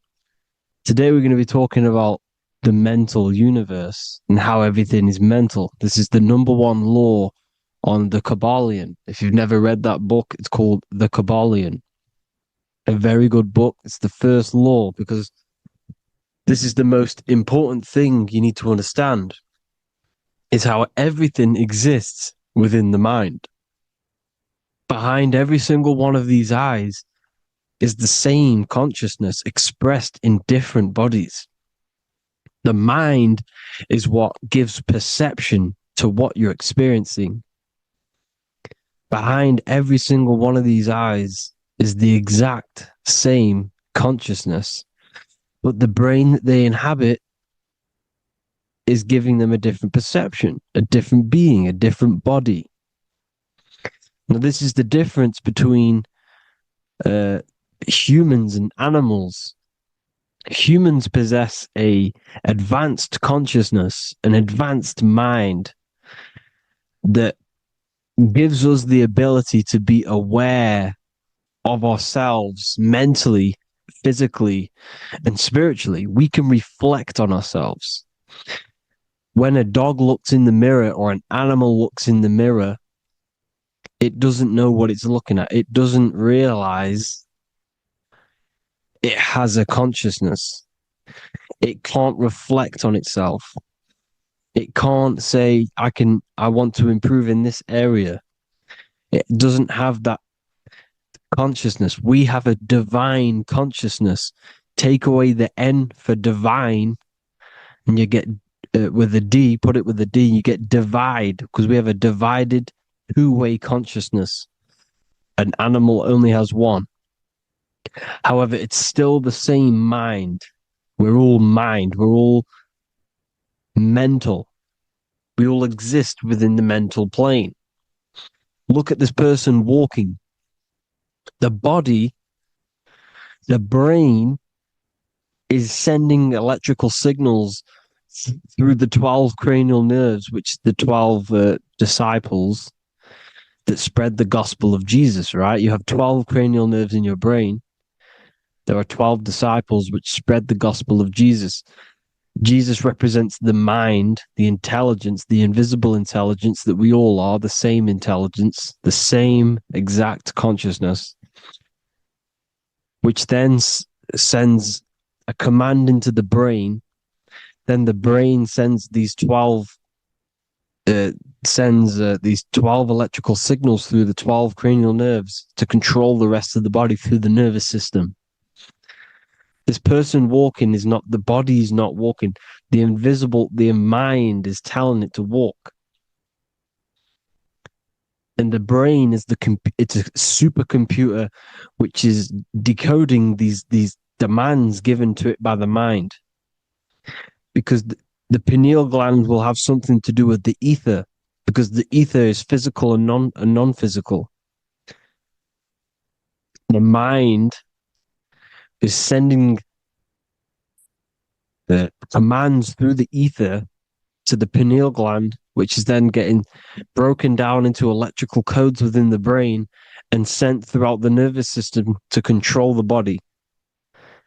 And this is why in the Sims simulation, because the body's the simulation, it's a false reality. It's the fake reality. It's not the real you. You are formless. There is no form. But the third dimension is a dimension within your mind. Matter, mind, light is all a product of your mind. It's all in the mind. Now, this is why The Sims has this green little diamond on top of the head. Because this is you. This is your invisible intelligence controlling the character. Okay? It's controlling the character. And this character is in the world. Your consciousness isn't in the world. The world exists within you, but the body is a vehicle for that realm that you land in. When you have a dream, your mind transcends this body into another body, duplicates your body into another universe, unite. Unite is one. We're all one. It's all one universe, expressed in many different ways, infinitely. And the vehicle that you land in is the body to operate in that realm. This is the all-seeing eye, as you see here. The I, this is all the intelligence. This is the ball of consciousness, God, expressed in different bodies. We're all this same one in different bodies, as you can see here. And this intelligence is expressing infinitely throughout the universe. An infinite universe. There's no beginning, no end. There was no beginning of the universe. There is no end. It's infinite. Always has and always will. But the mind is what gives you the ability to explore the universe, to make perception of it. We are God in disguise. We are God in disguise. We are God in flesh. But the body can become attached to the mind, can become attached to the body if the mind is not aware of itself. When the mind is that blinded by matter, and we lack knowledge and understanding of what we truly are, a formless, infinite being, a traveler. This is why Freemasons are called Freemasons. Mason means traveler. Free. You're a free traveler because your consciousness is a traveler of the universe. When we lack understanding, our mind bounds to the body because we don't separate the body with our different layers of consciousness. When we separate them and identify that we are mind, body, emotion, you then can apply this knowledge to when you want to astral travel and explore the different realms of your mind, because the mind is the universe. People, this is what we need to understand. The mind is the universe. I am you and you are me. This is the Egyptians showing you this. The Ankh is the symbol of life. This is the one ball of consciousness, mind, giving it the Ankh life to all the different life forms. The cows, the birds, the snakes, and the big Ankh given to the humans, because the humans are the most intelligent. We have the most advanced consciousness. We have the most advanced consciousness. This is why the one is giving a big Ankh to the humans here. Here you see again, this is not the sun. This is also showing Ankh giving out its life to all things infinitely. And this is the Most High. We are the Most High in disguise. When we strip off the body, we strip off the desires for the physical world, we strip off all of these fake identities that the mind gets attached to. That is God. The universe. You are the universe experiencing itself. I and I. The letter I and the number 1 is just one line. The letter I is the number 1. Because your I am, when you refer to yourself as I, every single one of you who's watching this video refers to yourself as I, which is the one. We are all the one. We are all intelligence. We are all invisible. We are all the one. 1 is the only number. 1, 2, 3. Everything goes up in ones because there is only one. Doesn't matter how far you go down the line with numbers, all of their numbers are created by 1 because there is only one. It's me and you are the exact same consciousness expressed in different bodies. Mind, cause. There is only one cause. There is only one mind. There is only one being. But because we lack understanding of this, we think we are the bodies. And this causes division because the physical world is the most illusionary world. It's an illusion. It's all an illusion. Now you see with the two, you look with the two eyes, but you see with the inner eye, the mind. Okay? The mind is the mental plane is a shared plane. And it gives perception to what you're looking at, the mind.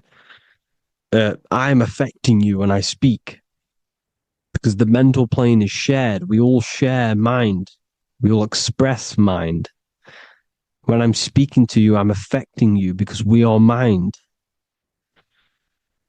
So the words that I'm saying, which are being manifested from my mind, are being manifested through my body into vibration, is affecting you. I'm affecting you with what I'm saying. And these words are having an effect on your mind because we're all mind. This is why you need to be careful what you're listening to, music and all sorts. Because music can also create thought loops within your mind. Because the chorus, we shouldn't be listening to choruses. Choruses are loops. And what they're saying in the chorus is being looped. And this can create thought loops within your mind. Go and listen to an old song that you used to listen to about 5 years ago, 10 years ago, 20 years ago. Go and listen to an old song, and you guess what? You will get nostalgia. Why will you get nostalgia? Because that song will trigger the thoughts that you were thinking in that time of listening to that song. So songs with choruses create thought loops, and they reprogram your subconscious mind. It's important why music is very powerful. Mind and mind, same word. See, language is the truth, people. This is why I use language in all of my presentations, especially the English language. It's riddled with occult truth. I is my me, I, you, and me, or I, one. We are not the name, we are I. Every single one of you is I, because we are all the one, all mind. Now, the only thing that is truly mine is my mind. When you say something is mine, it's an illusion. It's not yours. The only thing that is mine is mind, my mind. Okay? It's my mind. It's the only thing. It's the same word, mind and mind. Like I said before, everything's one. Hot and cold is different degrees of the same thing, of the one substance, of degrees. The 7 colors are different frequencies of the one white light. Everything is one. There is only one. We are all one. Everything is one. Hot, cold, day, night. It's the same degree of one, which is mind. The mind's perception is what's giving it, labeling it hot or cold. The mind's perception of colors is what is giving it red or purple, hot or cold. There is only mind. The mind gives things perception. There is only one, that is mind. The conscious and the subconscious mind. The male and the female, these are married. The subconscious mind is your hidden part of the mind. Okay, it's hidden. You can't you can access it through different meditations and Reiki teachings. And dreams are manifestations of your subconscious. This is how you know mind and matter are one, because your mind creates matter in dreams. Your subconscious manifests everything in a dream, in the astral realms. The conscious is what you're conscious of, what you're consciously thinking of. So me, I am conscious that I am speaking into this mic and creating this video. My subconscious mind is the hidden part of the mind, which is speaking to my heart, telling it to beat. It's telling my food to digest. It's regulating all my blood. It's doing everything in my body without me being conscious of it. Without me being conscious. The subconscious is the feminine. The conscious is the male. The Bible, of course. Proverbs 12:4. Helpful, not helpful, an excellent wife is the crown of her husband, but she who brings shame is like rottenness in his bones. In the same way, husbands should love their wives as their own bodies. He who loves his wife loves himself. You can take that physically, you can take that literally, or you can take it metaphysically. See, the Bible's written in such a way where you can take it as your level of realization. He who loves his wife loves himself. If you love your subconscious, if you love yourself, you speak good about yourself, because your subconscious takes everything literally. If you say, I hate you to someone, your subconscious does not know the difference between me and someone else. It only thinks me, me, me. Why? Because mind is the only thing that exists. You are mind, I am mind. If I say, I hate you, you're saying that to yourself. Your subconscious picks that up and says, I hate myself. And that's telling your subconscious that's what you want. Because your subconscious manifests 90% of your behavior. The programs within your subconscious. Tying your shoelace is a program. You don't need to be conscious of it. You can just do it because it's a program. It's deeply interwoven in the subconscious. Driving your car, texting on your phone. You don't have to think about what letter. You just do it because you know where the letters are. It's a program. Therefore, if you look after your subconscious, they are a married couple. It's your wife. Your subconscious is your wife. And it manifests 90% of your daily basis thought patterns, actions, behaviors, emotions, all the things that you all the trauma that you've experienced is stored within your subconscious, which is affecting you. So let's say you were in a car crash 10 years ago and you had a really traumatic event, you really hurt yourself, and you had a very, very, very strong emotion that you felt of pain. That will still affect you today. And why? Because it will manifest into your behavior. How? Well, you'll be cautious of what cars to go in and who. You'll be cautious because of that event that stored within your subconscious, because of that feeling you felt was so painful and so strong. It's still manifesting into your behavior today. For example, you won't go in certain cars, you won't go with certain drivers.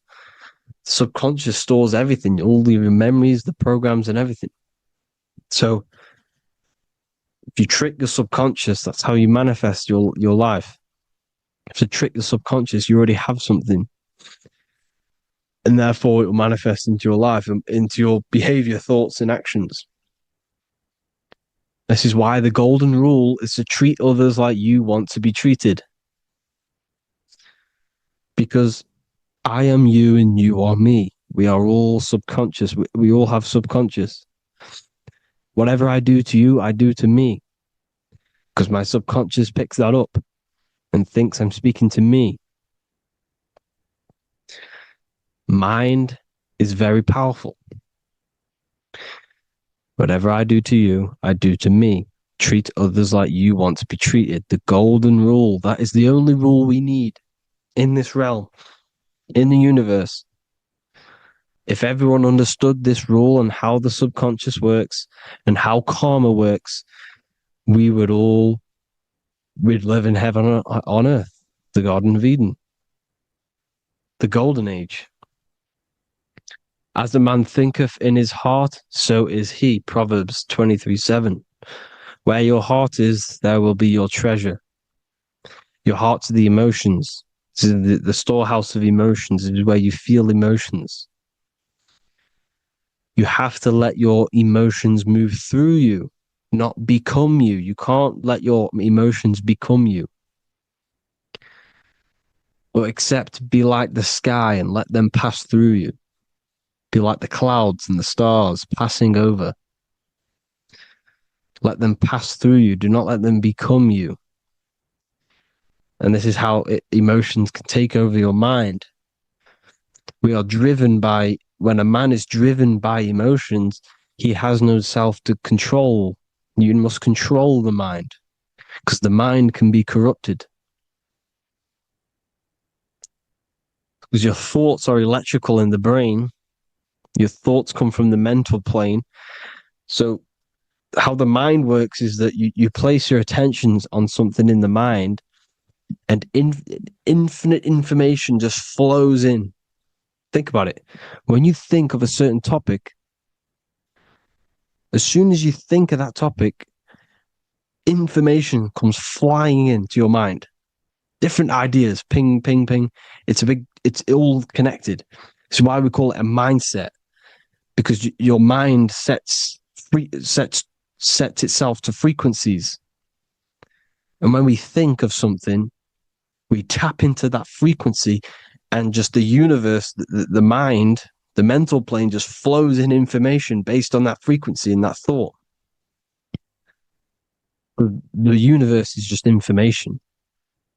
All of the information out there, nothing is new. It's all there. You just have to tap into it. You can tap into these different thoughts, and it's all there. Everything already exists within the mental plane. You don't think anything. You receive thoughts. We all share the mental plane. We affect each other. I'm affecting you. Listening to me is affecting your mental plane, your mind. The physical plane is the lowest plane. It's the world of effect. Everything you see in the physical plane is the effect of mind. Like I said, the person walking is the effect of their mind telling the body to walk. The physical plane is the lowest dimension of your mind. Mother Earth, we are in a mother. We're in the womb still. The Earth is feminine. It looks after you. It provides you with food for free. It grows on trees with water. It's Mother Earth. It's the womb. The dome above your head is your mother's belly. Okay? Is your mother's belly. You're in the womb still. You're forever in the womb because your mind's constantly expanding. Because when the baby's mind figures out that there is a reality outside of its mother, it starts to hear the people on outside of its mother, what does it do? It figures a way out of the mother, and it becomes born again in the water, in a hospital, into the other world. It's the same with our minds. When our minds figure out there is other worlds beyond this physical, we explore them. The astral plane, for example. You figure a way out of the body. Because when you're the firmament, look at the word firmament, meant at the end.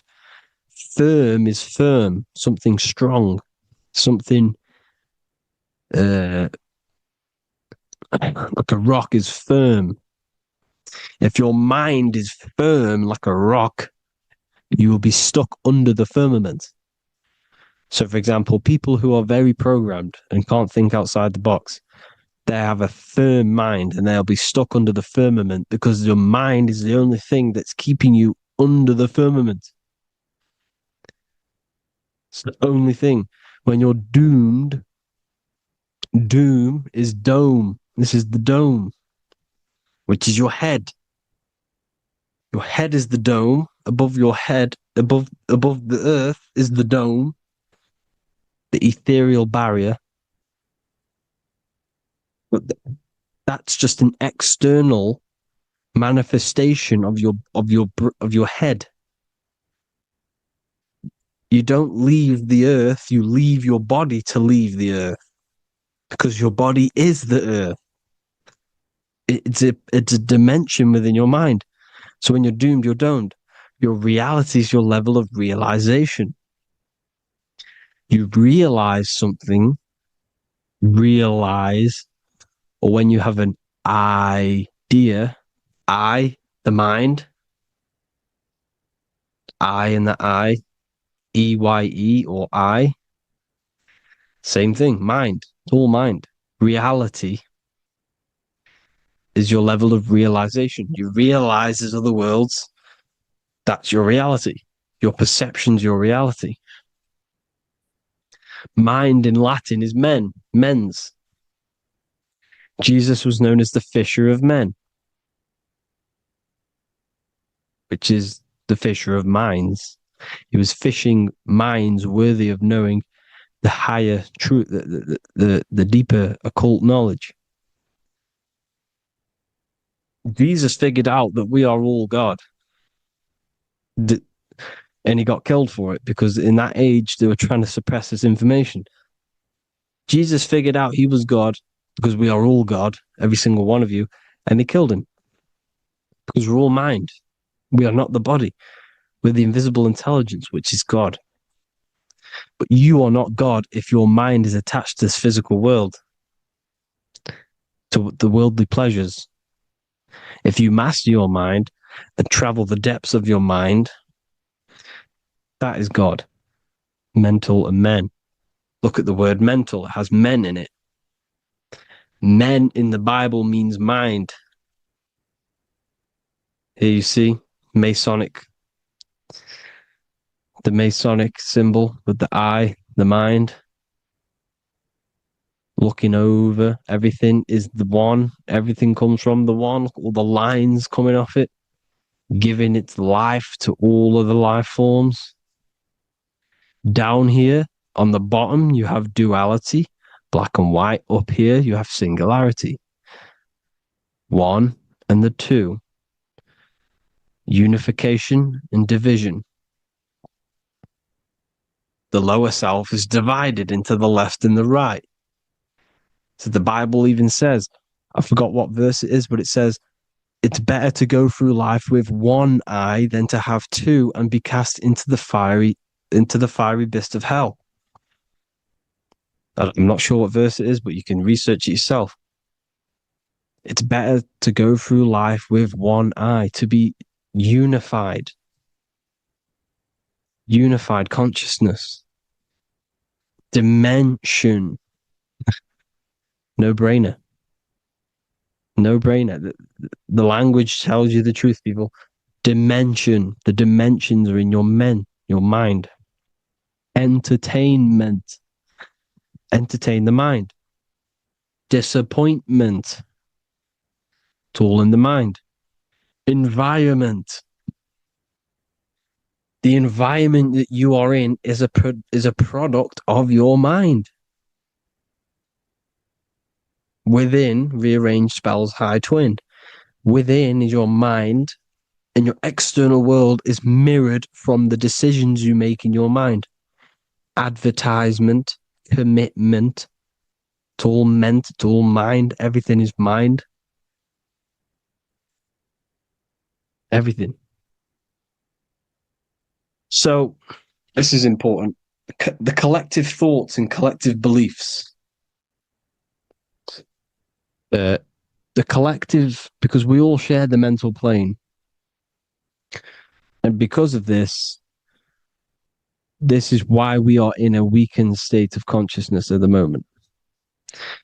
Because the collective thoughts and the collective minds overall are asleep. And they don't believe in anything. You see, everything is true within the mind. You think of something, it is there instantly. You think of a chair, it's there in your mind. You think of anything, it's there instantly. So everything's true within the mind. Anything can happen in the mind.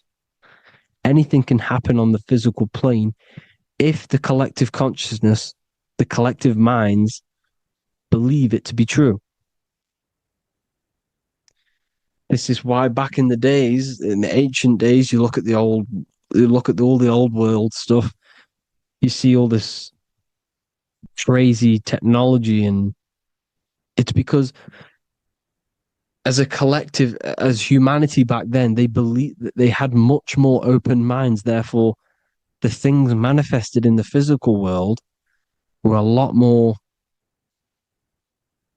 out of the box, so to say, compared to today.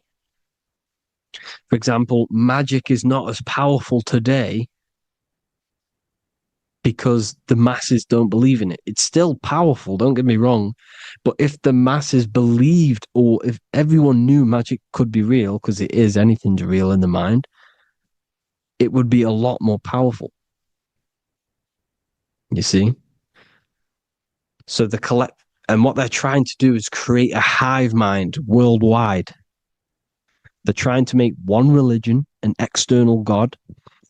What happens when you worship something external? You give energy to it, because where attention goes, energy flows. Where your mind gives attention to, energy goes there. And when we all believe in external gods and give our worship and our power to these external things, We all give energy to it, which will manifest as a demon in the astral planes.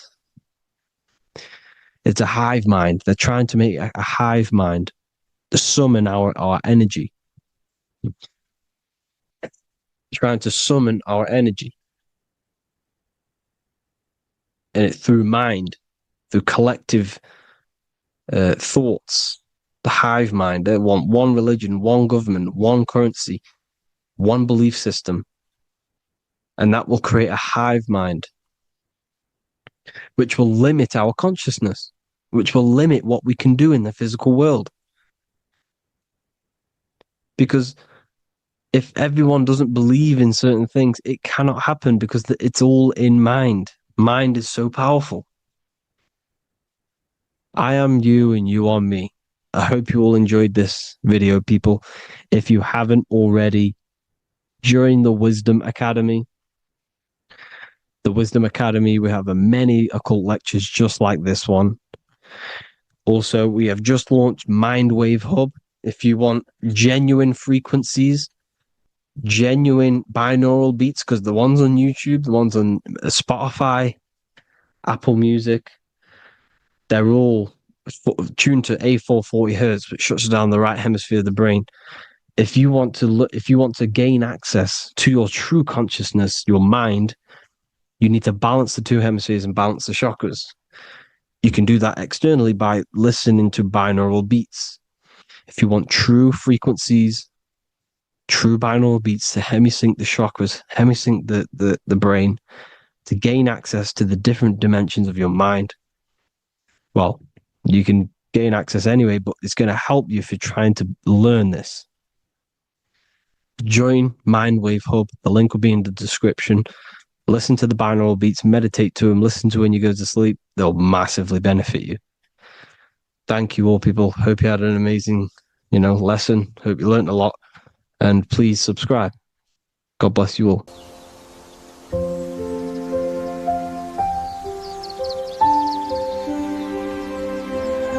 bookofwisdom.com. Visit today.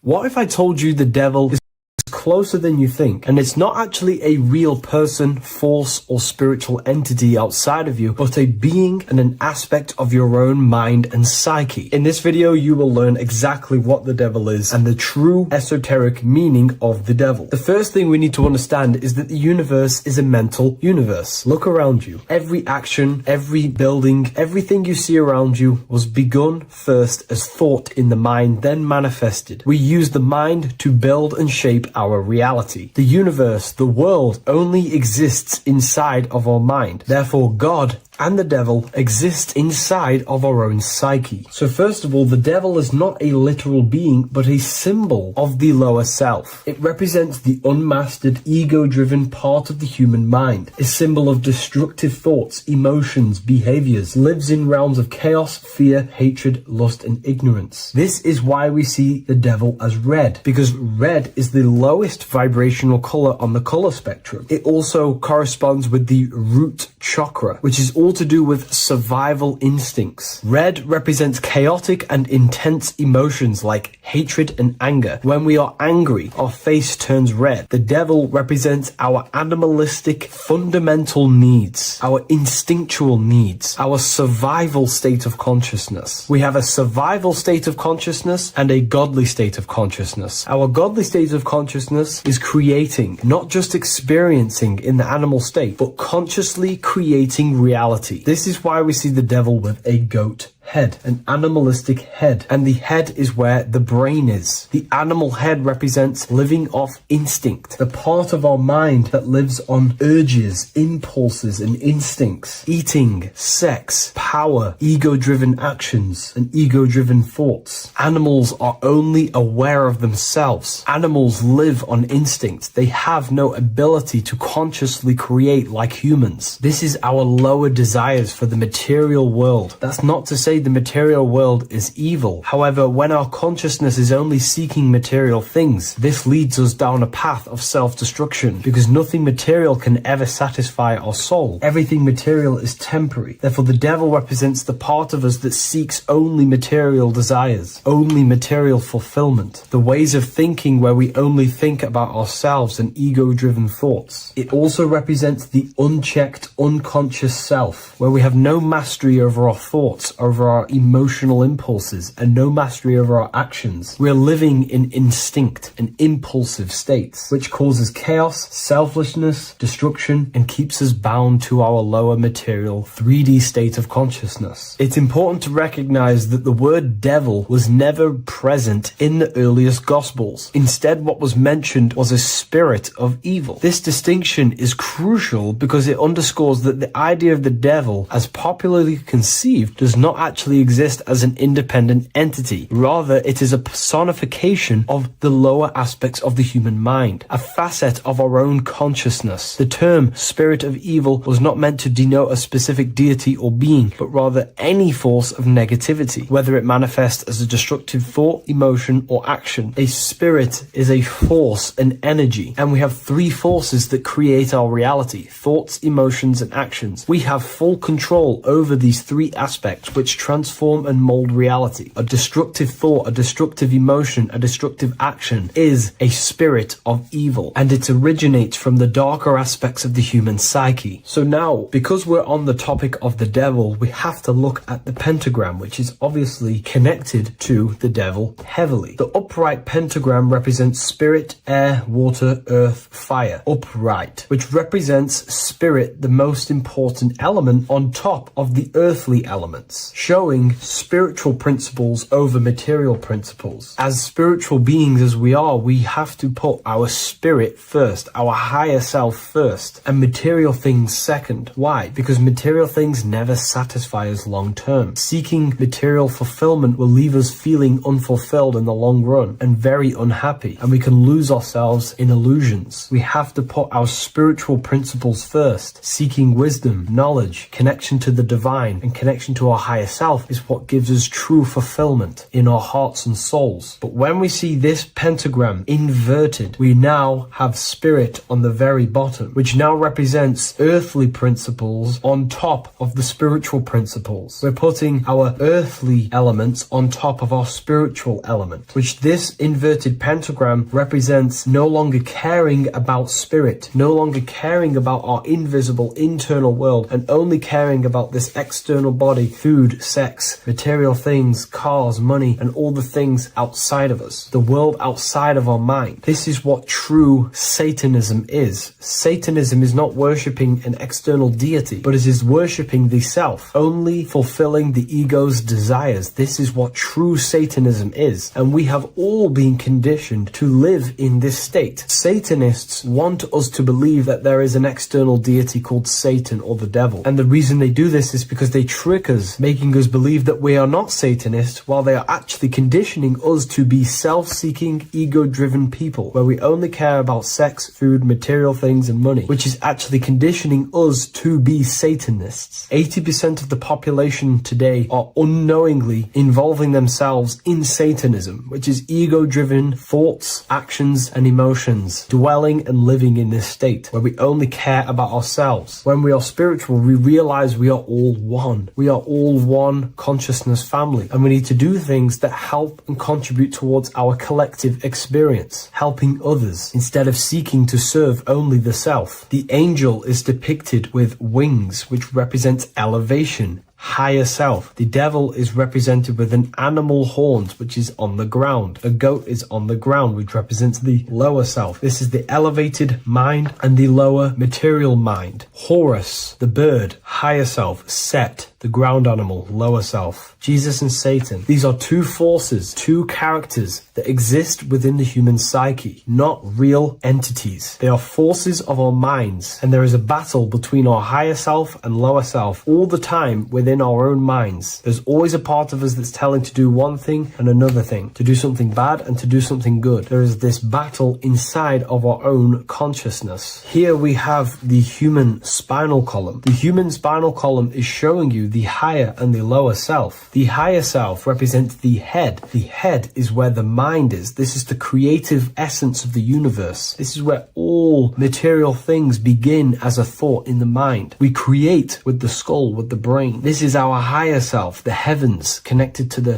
heavens, the sky. And the lower end of the spinal column is where our reproductive organs are, where our gut is. Our reproductive organs and our gut is all to do with survival. The lower end of the spinal column, lower instinctual 3D based consciousness. The lower end of the spinal column is where our lower self dwells. Eating, consumption, power, and sex, lust. These are all emotional forces and instinctual based organs that are not inherently evil, but when we dwell and live off this lower end of the spinal cord, it keeps us in low states of consciousness. Our goal to raise to our higher mind is to balance this, not to overeat, not to abuse power, not to abuse sex and lust, but to master these organs and gain the ability to say no to these organs so that we can raise to our creative side of consciousness. Instead of dwelling in our instinctual nature, we can turn to our creative nature and consciously become a builder and constructor of reality. This is the true way of raising consciousness. This is the stairway to heaven, out of the animal consciousness to the higher consciousness. To wrap all of this up, it's all about gaining control over our instinctual lower nature and allowing our spirit to rule over our body and not our body ruling over our spirit or mind. The moment you let a thought become instantly an action is the moment you are an impulsive person. We are all trained to be this way. It is okay if you are in this state. The moment you let a thought turn straight into an action without questioning, that is the mind controlling you and you not controlling the mind. We need to gain control over the mind, and we do this through many different ways, through meditations,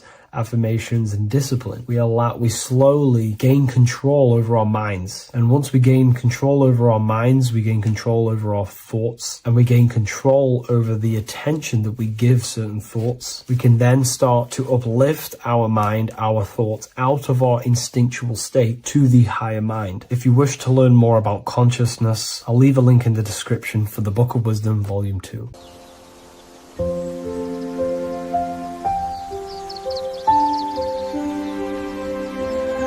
bookofwisdom.com. Visit today.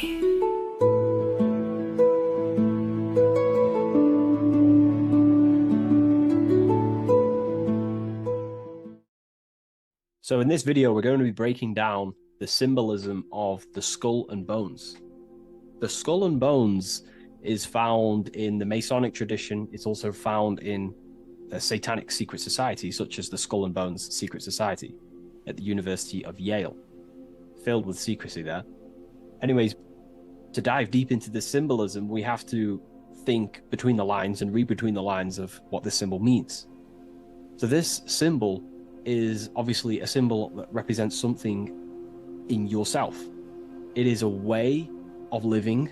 It is a way of think, feeling, and acting. It is a state of consciousness. Each symbol represents a state of consciousness. Each symbol reveals something about yourself, the way you process things, the way your consciousness functions. This is what symbolism is for. It is visual representations of modalities of consciousness. So the skull and bones, if we instantly look at this symbol, we typically think of death, because a skull and bones, they are the last things to rot when the body dies. You see this symbol associated with death all the time. If you look on the back of of a product such as cigarettes or what else, vapes or vape liquid, you will see this symbol. Why? Because it represents poison or something that can kill you, or death, something that is toxic. So you always see this symbol on products that are toxic, things that can cause harm or internal damage to the physiology of the body. So that's a very basic exoteric term, which is external. It's a very external teaching. But inside the occult and esoteric traditions and occult schools of thought, this symbol represents the death of someone's consciousness or spirit. It is the death of their soul. Now, what do I mean, the death of their soul? This is used in satanic societies, or it's used in Masonic traditions. Two different meanings, okay? So inside the Masonic tradition, this symbol of the skull and bones is always found on a coffin, on a Masonic coffin. The coffin will have a symbol of the skull and bones. And if we observe the symbol, we have two interesting sections. We have a skull and we have bone, okay? These are two symbolic aspects of consciousness and forces of consciousness. The skull encloses the brain, and the brain is all to do with intellect and thinking, intelligence. However, these bones are for the limbs, such as arms and legs, and the arms and legs are specifically for action. The body uses these bones for taking action in the external material world, in the manifested world. So it's a symbol of thought and action, intelligence and action. But what is that the death of? If this symbol represents death, it is a symbol of, the death of something, which is the soul. Okay? You can have very high intelligence, and you can also act upon that intelligence. However, you could also have no connection with your divine nature. So the thought and the skull and bones is a state of consciousness representing someone who is in the coffin. The Masons use this on a coffin. It is a symbol of thought and action. Mainly, it represents base consciousness. In the Masonic tradition, it represents base consciousness. I'm going to explain the satanic tradition of the symbol after. But in the Masonic tradition, they use this symbol to represent someone who's on base consciousness, which means they only think and act. They have no connection with the divine self, no connection with their higher self or the spirit or the divine nature of themselves. They only use their intelligence and they only use their body. They have no connection with emotion. There is no emotional symbolism in this image here. Hence why the image is either gray or black. It's normally gray because gray symbolizes dullness. Each color is symbolic of emotion, and looking at colors invokes emotion. However, gray has no emotional tone. It's dull, it's dead. So it represents disconnection from the emotional body of consciousness, but it represents thinking and acting without the emotions. Why is that significant? It represents the death of emotion. Someone who is in an unconscious state of living. Why is emotion important? Because emotion is basically the connection to law, moral law, natural law. When we're given birth into this world, we have a natural state of consciousness of innocence and love. As a child is not born racist, a child is not born a killer, a child is not born chopping people's heads off. A child is born with love and living in peace in a natural condition of consciousness. Therefore, the skull and bones is the inversion of this. It represents someone who either has high intelligence and they take action, or it just simply represents someone who is unconscious and they only think and act. They have no connection to their heart energy, emotional energy. This is very important, okay? They have no connection with their heart energy. And the heart energy is what allows you to take action on things that are good. For example, if you think of stealing an old lady's purse, the feeling will tell you it's wrong. But if you take an action anyway, that is now going against the heart, which is the feminine, the guidance system, the heart of goodness and righteousness and love and care. So in the unconscious state, in base consciousness, symbolizing the first degree of masonry, base consciousness, the checkerboard floor, you'll see a coffin with a skull and bones on, symbolizing an unconscious way of thinking and acting. They have no connection with their feminine qualities of consciousness, which is the heart energy. Look around in the world today, you will see this everywhere. People only think and act. They have no connection with their intuition, their feminine side.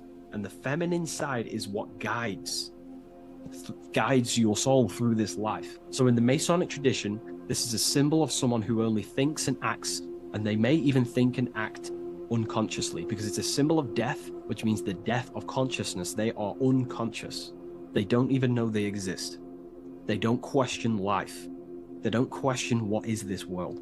They don't question, they think manifestation is just a fairy tale. They unconsciously think and act and create their reality. They wonder why there's so much negative in their reality because they are unconscious. So this is a symbol of the death of consciousness. They have no connection to their internal self, the qualities of the heart, and they only think and act, an unconscious state of living. Now, to go into the satanic side of this, the Skull and Bones tradition, the Skull and Bones is a satanic society, allegedly. We don't actually know what goes on in there, but it's allegedly a satanic society. This symbol has a complete different meaning. Well, it's the same meaning, but it represents high intelligence, someone who is very, very, very intelligent in the mind, intellectually, and they take action. Because Satanism is not worshipping Satan. A lot of people won't understand this, but Satanism is not about worshipping Satan. Satan, therefore, is an allegory, a metaphor, or a symbol that represents the egoic force of an individual's mind or consciousness. Satan is a symbol representing the ego of man, of an individual. And like I broke down earlier, when we think about stealing an old lady's purse or punching someone in the face, the heart tells you that's wrong, but the body takes an action anyway. That little voice inside your mind that says do it anyway, even though you know it's wrong internally, that little voice that says do it anyway, that is what the ancients or esoteric societies call Satan. It's not a deity, but it's an aspect of our own mind, an unchecked aspect of ourself that is always trying to rule and gain is trying to conquer you. This ego tries to conquer and take full control of you. And that's what we see in today's world. So therefore, in the satanic society, this is a symbol of head consciousness, no heart consciousness, because satanic societies do not want to connect with their heart. They prefer to live in their personal consciousness. What do I mean?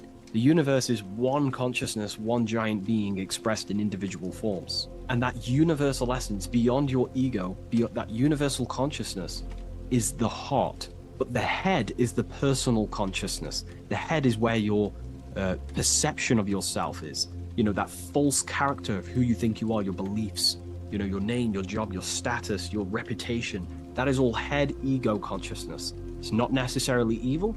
However, in satanic societies, they do not connect with the divine. They would rather live in their personal consciousness and become their own God instead of connecting to the God of the heart, which is the God of the universe.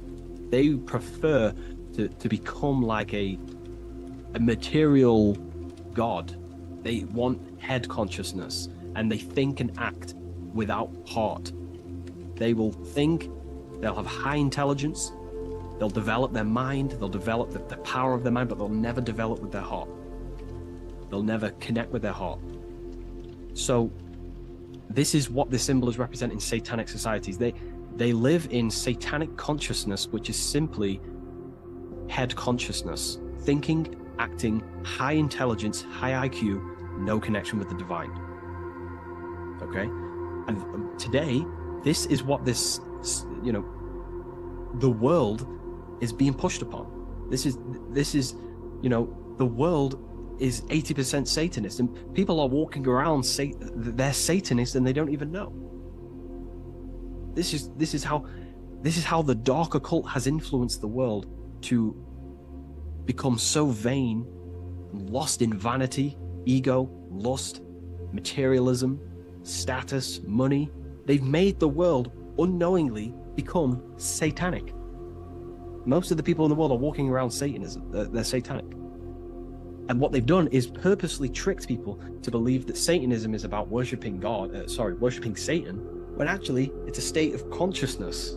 They think Satan is a deity. Yeah, very well said, esoteric. Yeah, they think Satanism is about worshipping this man in the sky or this negative force. But it's a state of being.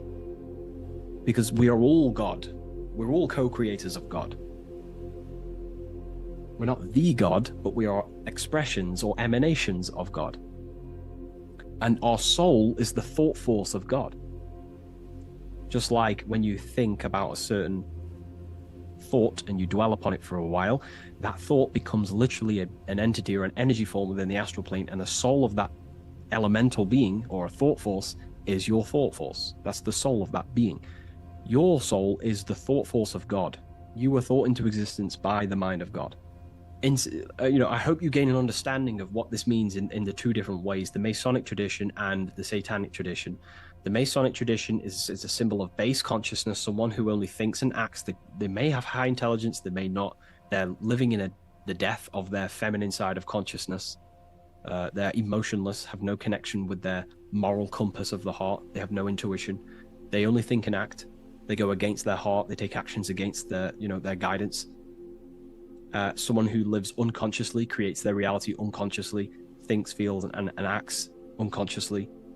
And then in the Satanic tradition, well, going back to the Masonic tradition, that base consciousness that I've just explained is the state that we must arise from, because that is the coffin. You'll see this symbol on a coffin because the coffin represents the death of the spirit, the death of the feminine side of consciousness, and the death of conscious, being actually aware. And that's the state we must rise from, out of the coffin into higher consciousness. And that's why Masons, not just Masonry, you have this whole story of death and resurrection is in everything. It's in the Bible. Jesus dies and he is resurrected.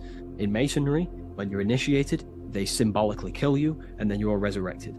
Every secret society symbolically kills you and then resurrects you.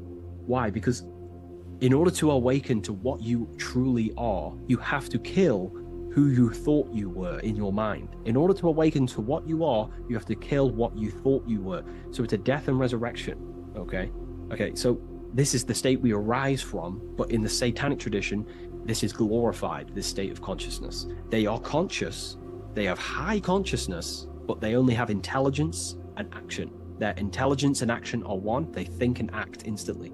But they think and act at the expense of others because they have no connection with their heart. There's no heart symbolism here. It's a symbol of intelligence and action, the mind and the body. So the Satanic tradition, they think and act at the expense of others. They seek to control other people because they have no connection with their heart. They have no connection with empathy, love, or care. They only care about themselves and the brotherhood of their secret society. This is what true Satanism is. It's not about worshipping Satan. It's about serving Satan, which is your ego, the egoic force that tells you not to go with your heart. So yeah, I hope that clears some things up about this symbol.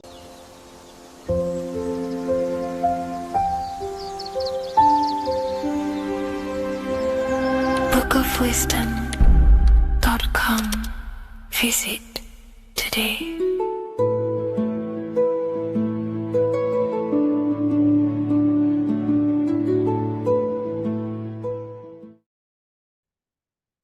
You don't just have a physical body.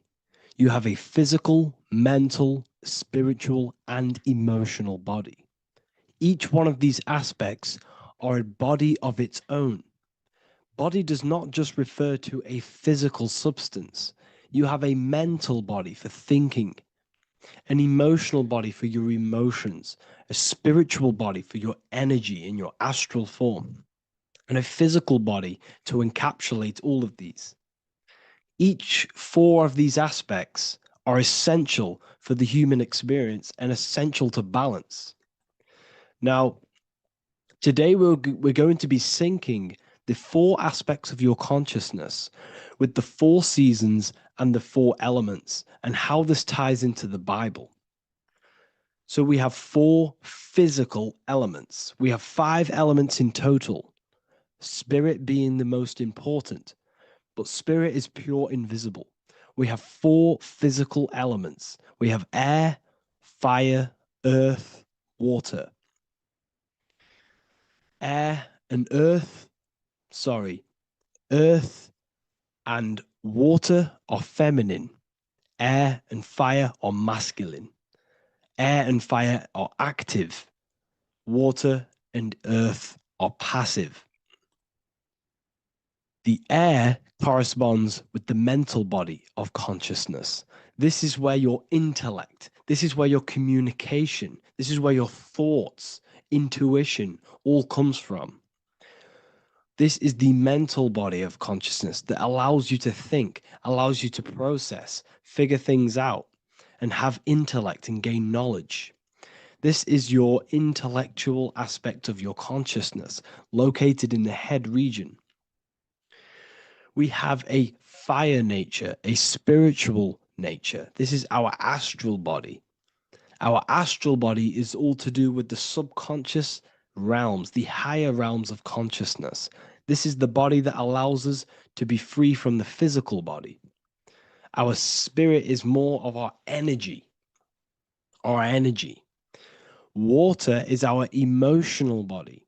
This is what allows us to feel things, that allows us to gain intuitive feelings of conscience. So emotion allows us to understand what is right and what is wrong. When we feel something bad, we know that this is wrong. When we feel something good, we know that we are doing good. Emotions are a creational force that allows us to feel certain things to bring them into existence. Our emotional body is a creational force and should not be reactive, and they should be controlled.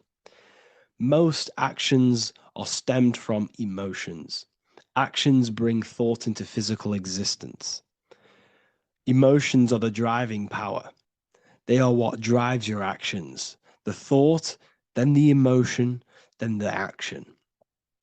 Earth is your physical body. This is your physical state that allows you to take mind and emotion into action, into fruition, into physical matter. This is what your physical body allows your consciousness, your soul, to interact with the physical world and bring things into physical existence. The physical body, the physical world, is an outcome and an effect of the thinking mind. All physical substance comes from the thinking mind. The pen, the phone you're holding, the microphone I'm speaking into, all began as a thought in the thinking mind, then it was brought into physical reality. Earth is the most dense. So it goes in this order: body, emotions, spirit, mind. The higher you go up, the more lucid and fluidic it becomes. The lower you go down, the more dense and dull it becomes. Air is the mind, fire is the spirit, water is the emotion, earth is the physical body. So this is why you are a microcosm. You have these four things within you. You contain of these four elements, which correspond to the four bodies of your consciousness, the four bodies of the soul. You are the soul. You are the spirit. So this is why in Theologians 4:17 it says, "Caught up together with them in the clouds to meet the Lord in the air." You don't meet God or the Lord in the physical air, in the clouds. This is clearly a parable. A human being cannot go up to the clouds and meet a mystical man in the clouds. This is obviously a parable, a metaphor. The air is your mind. You must raise your consciousness beyond the body, beyond the emotions, beyond the spirit, and enter in the mind during meditation, turning the mind inward to connect with the Lord. The Lord is the highest aspect of your consciousness, the one that exists beyond the physical body, beyond your emotions, beyond the thought. So you meet the Lord in the air, in the mind. The mind represents the air. This is why in America there's a saying called an airhead. You're an airhead. This means that you are stupid, or you don't think, or you have nothing in your mind. You have nothing in your head. When someone's very stupid, you call them an airhead, because air represents the mind. The air is elevated. The air is invisible. The mind is totally invisible to the human eyes. It is a metaphysical substance. In fact, it's not a substance at all. It's so fluidic. It's everywhere. The mind can be everywhere at all times. It can be anything. Nothing is impossible within the mind. Now, this is synced with the four seasons. The four seasons represent the four aspects of human consciousness, the four bodies of your consciousness. the four bodies of your soul. The sun is your soul, okay? And the sun travels around 4 seasons. Summer, when the sun is the most hottest point. Autumn, when the sun starts to move away from the hottest point. Things start to die. Then it goes to winter. This is when everything dies. This is when things enter in within itself. This is when darkness occurs. Then spring. This is the reignition of the sun. This is when the sun starts to bring back the warmth back to the summer. You have 4 seasons which correspond to the 4 bodies of consciousness. Fire is the spirit. This is when you are passionate. This is when you are taking action. This is when you are fiery. The sun is blazing. You're taking action. You're very passionate. You're very spirit. You're in the spirit. Autumn is water, emotion. This is when you start to become very reflecting. This is when you start to feel emotional. Because in autumn, there's lots of water. This represents the emotional body of consciousness. Winter is the mind. This is air. Winter, what happens in winter? Everything enters within itself. The leaves die. The trees die. Everything dies and goes within. This is the mind. The mind is the darkness, remember. You close your eyes to enter within the mind. The winter represents meditation. In the winter, what do people do? They stay inside of their house. They research more. They read more books. They become more intellectual. They think more in the winter because we are so we're stuck inside. So we're more reflective. We're thinking more. We're more communicative. We're more intellectual. In the spring, this represents the earth, the body. This is when we start to come out of the mind and we awaken to the body. And things start to grow again. The plants start to grow. The earth is growing again and reborn again. This is the body. This is when you become more active in the spring. And then the summer, back to the summer, we then take action on these thoughts and these thoughts that we gained over the winter. Essentially, this is just a massive cycle. And this is a daily cycle also. The nighttime is the winter. The morning is the spring. The midday is the summer. And the evening time is the autumn. This is a microcosm. We have 4 bodies of consciousness. You are the sun, you are the soul, and the soul has 4 bodies: summer, autumn, winter, spring. Emotion, air, body, spirit. Sorry, emotion, mind, body, spirit. So you are the soul. You are the pure essence of consciousness. The sun is your soul in the heart. And the seasons are inside of you because you are a microcosm. Okay? You are a microcosm. The word sun is son. The Latin word for sun is sol, which is soul or solo, because the sun is solo. It's on its own. You are the soul, and the soul has the 4 different bodies of consciousness. So before we move on any further, if I've blown your mind, please, if you can, leave a like, a comment, a share, and a subscribe. Let me know what videos you want me to make in the future. Please drop a like. It definitely will help me. You are a microcosm of the macrocosm. Man is a miniature universe that goes through its own cycles. The seasons of the summer, winter, spring, and autumn do not occur merely outside of him, but within him as well. The summer is within you. You feel different in the summer. You feel different in the winter. You feel, depending on the body of consciousness, it's your soul's interacting with. So the sun in the sky is your soul inside, and the sun goes through these cycles, which is affecting your bodies of consciousness, because the cycles represent your bodies of consciousness. Now, this ties in with the Bible. This is why we have 4 Gospels. This is why Matthew, Mark, Luke, and John are always seen with the 4 different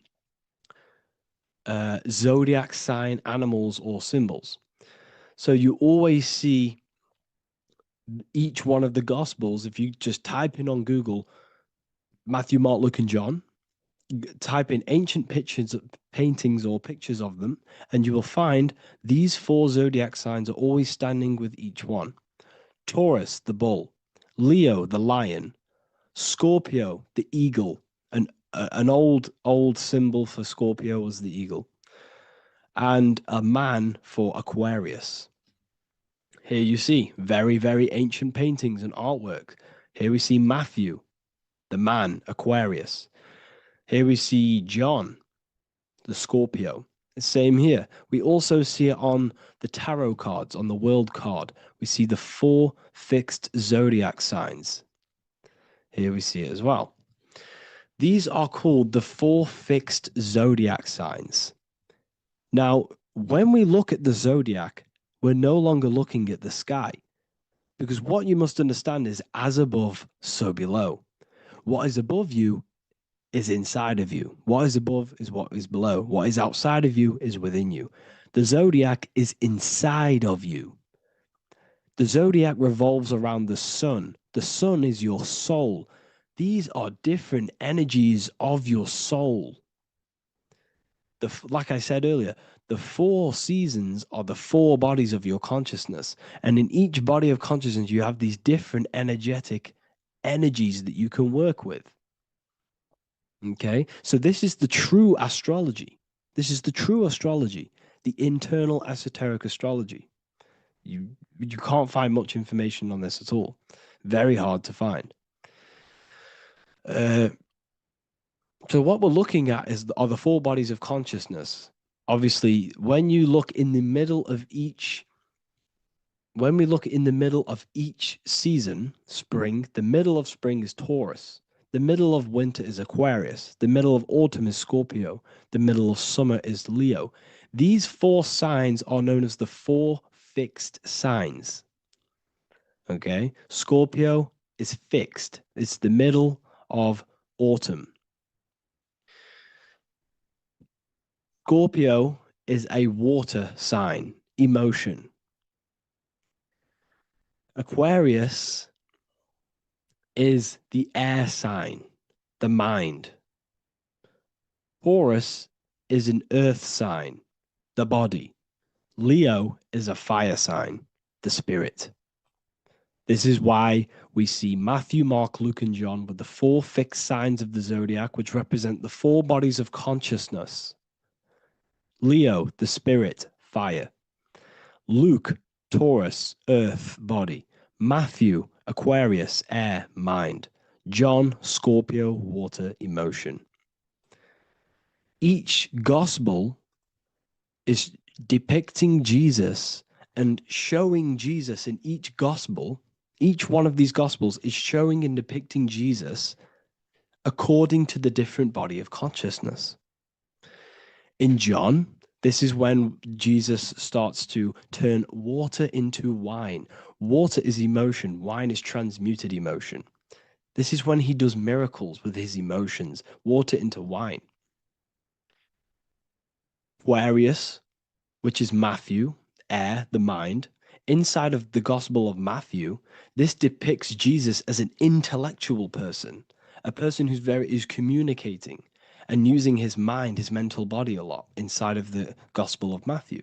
Go and read it, and you will see this.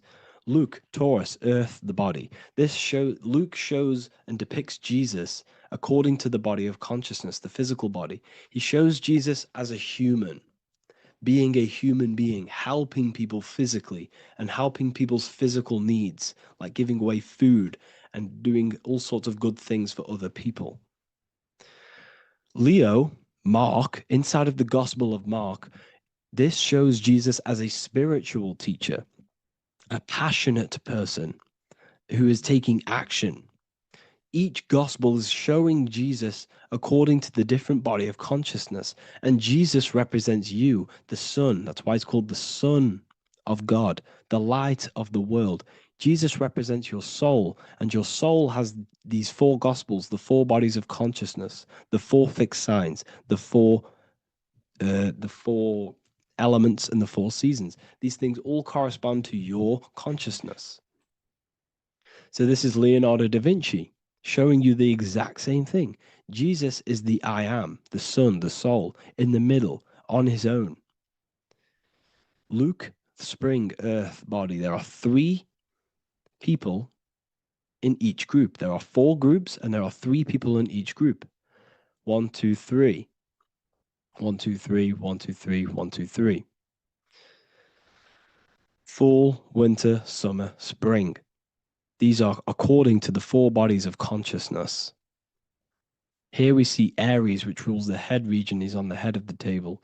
Gemini, he's holding up the 2 hands because Gemini rules the 2 hands, the 2 arms. Gemini is the 2 twins, which is the 2 arms and 2 hands, and the 2 lungs. Here we see the beginning of summer, which is Cancer. You see the big knife here? Cancer, him here, this gray-haired guy, holding a knife for the crab. Cancer, they pinch. You have a knife, symbolizing the crab. Leo, the middle of summer, showing dominance. The sun is very dominant. He's got his elbow on the table, showing dominance. Virgo has no Adam's apple. Cancer here is pointing at this woman's neck, saying there's no Adam's apple. This is Virgo, the virgin, the only woman. Jesus, the sun. This is Libra, the balancing. He's holding his arms out, balanced, showing the balancing of the sun. Because when the sun enters Libra, the sun is balanced between winter and summer. So it's balanced. This is all astrology, but this is internal. Okay. This is Ezekiel's vision. Ezekiel had a vision in the Bible, and he saw the face of a man, the face of a lion, the face of an ox, and the face of an eagle. The eagle, Scorpio, the ox is Taurus, the lion is Leo, and the man is Aquarius. He saw the throne of God, and he saw the different bodies of consciousness. This is all symbolic for the different bodies of your soul. So when we look at the zodiac, we are actually looking at a map and the energies of our soul, and the energies of our bodies, and the energies of our consciousness. This is what we are looking at. Each zodiac is an aspect of our consciousness and an energy that we can work with and that we must purify. Balance and purification is essential. Imagine playing a brand new video game. Let's say a brand new video game came out and you had to play it. What happens when you play that game? You don't know the controls. You cause chaos in that game. You can't really run properly. You can't do anything properly. You're getting destroyed by other people who are playing that game. It's the same with your physical body. When you are born, you must learn how to play the game. You must learn how to balance the mind, learn how to balance the spirit, the emotions, and the physical body. We must balance and purify each body of our consciousness, which we must look after our physical body with our physical health by eating physical, electrical food like fruits and veg. We must look after our minds by being conscious of what enters our eyes, enters our ears, enters everything. Whatever enters our 5 senses is affecting our mind, our mental health, our environment, mental. We need to look after our thoughts. Control our thoughts by purifying our thoughts, only positive thoughts. Then we must purify our emotions, feeling only gratitude and love and not feeling these negative, dull emotions. Then we must look after our spiritual body through meditation and looking after our spirit. But remember, when we look after our mind, it all begins in the mind. Each body of consciousness is interlocked with the other. If you have an unhealthy body, you have an unhealthy mind, spirit, and emotions. If you have an unhealthy mind, you have an unhealthy body, spirit, and emotions. If you have an unhealthy emotions, you have an unhealthy spirit, mind, and physical body. They're all interlocked. You must balance each one of them. Look after your physical body. Look after your thoughts. Look after your emotions. Look after your spirit. But remember, the mind is the most powerful one. It's mind over matter. Once we look after the mind, because once we start to control our minds and control every thought we think, This will then turn into discipline in our physical body, because once we learn how to discipline the mind, we learn how to discipline what we eat, we learn how to discipline what we feel, we learn how to discipline our spirit. This is all interlocked, but work on the mind first. Work on the mind first. All of this knowledge is inside of the brand new Book of Wisdom, Volume 2. This is a revolution of human consciousness. If you've read it, please leave a review down below. If you've read Volume 1, leave a review down below. This is the next revolution. I don't see this information anywhere. This is the next revolution of human consciousness. And of course, if you are serious about this and you truly want to gain enlightenment and join an amazing community where you can connect with me on live calls, lectures, the Manifestation Mastery course, you can gain access to my library with over 45 PDFs plus my books. And if you do join the university, you can order a Volume 2 free of charge. All you have to do is to pay for shipping. If you truly take your knowledge serious and you want to take advantage of life, join the university. This is where truth seekers belong. Just want to say thank you all. Please leave a comment. Please leave a like. It's going to help me a lot spread this knowledge to the world. And yeah, share this with a friend and subscribe. Thank you all.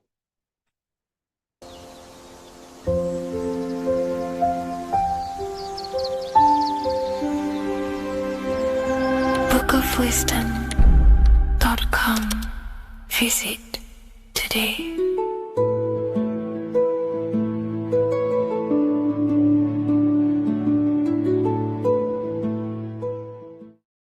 The Freemasonic square and compass is not just a symbol that represents Freemasonry, a lodge, or a secret society.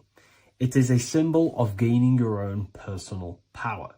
Now, in this video, I'm going to be breaking down this symbol in the most detail I can possibly go into. Most people live in a state of illusion. They live their life impulsively, acting based on their five senses, tasting. They want to feel a certain thing like an orgasm, or they're basically just slaves to external things and their five senses, which leads to a very dark path where you'll never actually become a conscious creator and you'll never actually be internally happy. The Freemasonic square and compass reveals some deep wisdom about this. Now let me break this down. If you want to gain your personal power, listen up.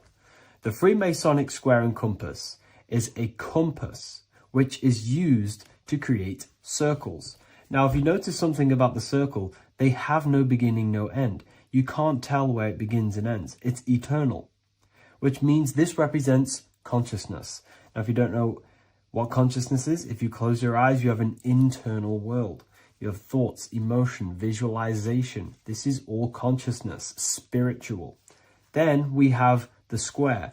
The square creates squares or lines, which represents matter. It has a beginning and an end. You can quite see where the beginning of the end is, right? So we can even link this to Leonardo da Vinci, the Vitruvian Man. We see the man in the square with the circle. The circle is the eternal consciousness, and the man is the square, limited to the physical world.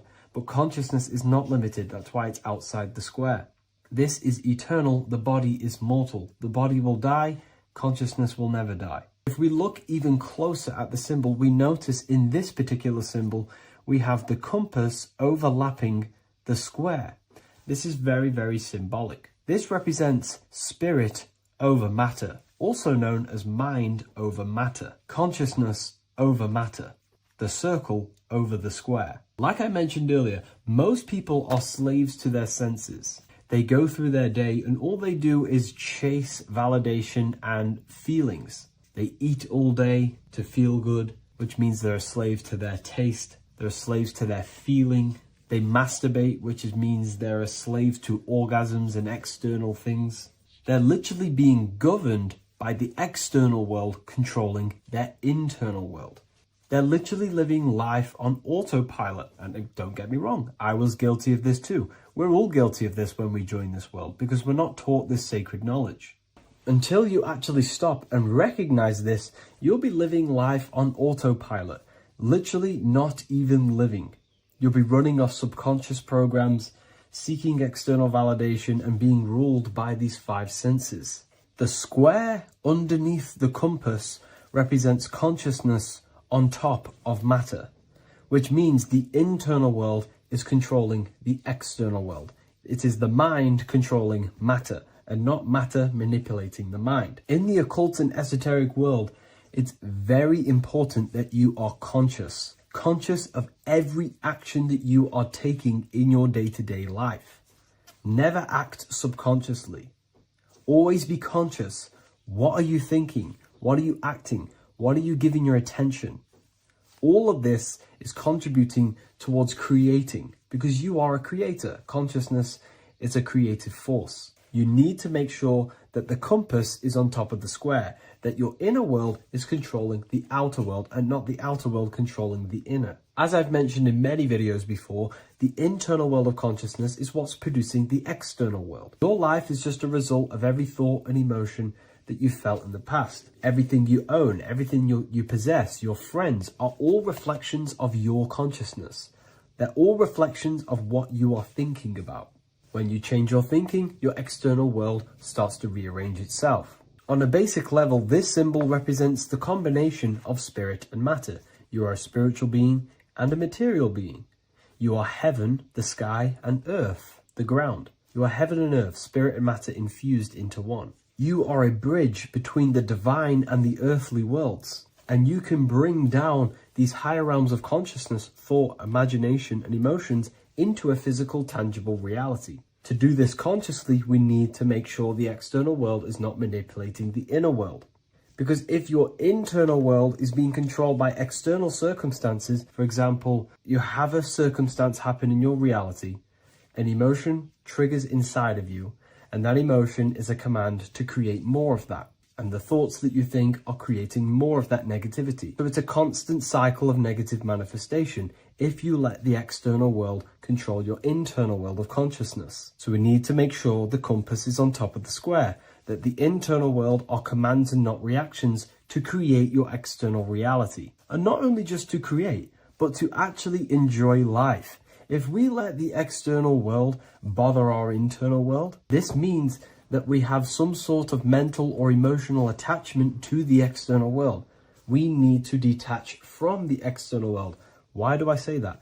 Because it's temporary. It's an illusion. We are going to die one day, and none of this will matter. You need to understand that everything in this world is temporary. You have to be okay with losing things, losing family, losing things in this world, because it's guaranteed to be temporary. We need to make sure the internal world is order and not chaos, commands and not reactions. Now, at the back of the Book of Wisdom, Volume 2, the book that I've wrote here, I go over the different meanings of the different arrangements of the square and compass. Sometimes we see the square overlapping the compass, which is the opposite of what we've just broken down.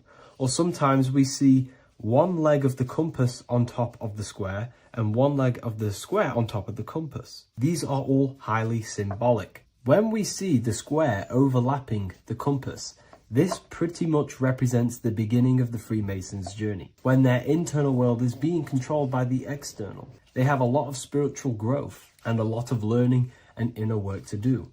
Now, when we see half and half, one leg of the square on top and one leg of the compass on top, this represents the Masons' gradual emergence from the material realm into the spiritual. This interplay of symbols reflects the process of gaining greater light and knowledge as the Masons ascend from material concerns towards spiritual enlightenment. And of course, we've just broken down what this means. This represents spirit over matter. They're not chasing external physical things anymore. They're actually chasing and gaining validation and happiness from spiritual growth, more knowledge and deeper understanding of consciousness and themselves. Most people chase external material things, which actually don't make you happy in the long run. You could be given £1 million today. In a week's time, you would be back to the same original state of consciousness and actually chasing more and more millions of pounds. It's because nothing physical in this tangible world will ever satisfy your internal world of consciousness. So through spiritual growth, we can actually become happy and seek higher understanding, higher consciousness, which actually satisfies us eternally. So when we see the compass on top of the square, it symbolizes the triumph of spirit over matter. This arrangement not only signifies the mastery of spirit over the material realm, but also represents the resurrection, ascent, and dominion of spiritual principles over all earthly conditions. It's all about gaining personal power and spiritual growth. It's all about spiritual evolution, going from matter to spirit. The external world controlling the internal world, to the internal world ruling over the external world, where the mind becomes a powerful tool to actually create and command reality. The mind cannot create and command reality if it's being governed and tossed all over the place by external circumstances and thoughts. Here's a quick tip on how to know if your mind is controlling you. If your phone notification goes off and you're working on something, and you instantly go to reach and pick up the phone as soon as the notification goes off, that is an indication that your mind is controlling you and you are not controlling it. The mind is the direction of consciousness. The direction, it directs the flow of your attention, your energy, your consciousness. So to practice to gain mind over matter is simply just meditation, allowing the mind to sit still and focus on one thing for long periods of time. And over time, this will gain mastery over your attention and your mind. If you are on your spiritual path, this should be your goal. Your internal world becoming the master. The mind becoming a vessel for you and not a vessel controlling you. It needs to become a command center and not a reaction. Please like, share this with a friend, and subscribe to the channel if you're new. Leave a link in the description for the Book of Wisdom Volume 2.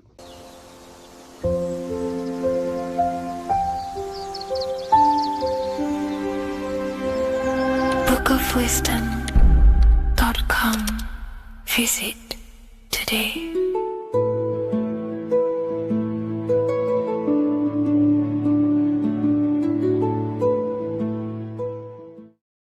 Welcome to Revival of Wisdom. Today, we're going to be talking about portals, portal symbolism, what portals are, okay, and how they show them to us, because they have to tell you the truth, guys. This is the thing with the universal law. They have to tell you the truth. And they tell you through symbols, they tell you through movies, and different things like that. But let's jump straight into this. So first, I want to talk about the Freemasonry symbols. Okay, so first we got, obviously this is some Freemasonry art, but notice how you've got the ladder with a key. Okay, so this is ladder symbolism with a key. So maybe this is talking about ascending. Okay, because look, because this is ascending into the heavens, because it's a ladder with humans going up it with a key. In order to ascend, you must have the key. Okay, so what else do we have with a key? Well, the Netflix show Lock and Key, which is all about portals and keys. Because what the keys do, they open doors, gateways. Okay, so what's interesting about this is that they've got this key here, which represents the Kundalini energy rising up the spine. Okay, but we'll come back to this. But it's that same portal key symbolism. We've also got the Vatican. The Vatican is in the shape of a key. Okay, so you can see the start of it here and the end. So this is key symbolisms. Keys open doors. And notice how it's got the 8-pointed star. Okay, what is the 8-pointed star? Okay, we'll come back to this. This all ties in, guys. I'll break it all down for you. But then you've also got the god Janus. Janus, okay, is known as the god of the doorways. He's an ancient god of Rome, and they worshipped him. However, he's not a god, he's more like a high level ranked demon. Because he is the god of the doorways. And notice how he's got two faces. Because doorways always have two sides. You're going into somewhere, there's always two sides of a door. And he's always depicted with two sides of a face and a key, because he holds the key to the doorways, to the portals, to other worlds and realms. Okay, as you can see, he's always got two faces and a key. Okay, so now we have the Sumerians, the Anunnaki, and they are always depicted with the two faces. Why do they have the two faces? Because they're symbolizing doorways, and the Anunnaki come to Earth through doorways and portals. So these are what these gods are symbolizing in their artwork. But they always have the 8-pointed star. Okay, what is the 8-pointed star? You see how they always have. Look, let me try and find another one. It's the 8-pointed star. This 8-pointed star is Polaris. Okay, Polaris, just like the Vatican has the 8-pointed star with a key. Polaris is the center star. Polaris is a fixed star, it doesn't move. Okay, so the Anunnaki's symbol is also the 8-pointed star. So this is symbolizing the portals and doorways that they come through in order to get to the earth. But Polaris is that center star which does not move. It's always symbolized with the 8-pointed star, just like a compass. Why is a compass the 8-pointed star? Because at the center of our realm is where the most electromagnetic energy is stored. As you can see, we have an aura field, an electromagnetic aura field. So does the earth. And in the center, so like our heart, for example, is where the most energy is stored. And like the center of the earth, this is why all compasses point to the center, because this is where the most electromagnetic energy is stored. Because it's at the center of our realm. Okay.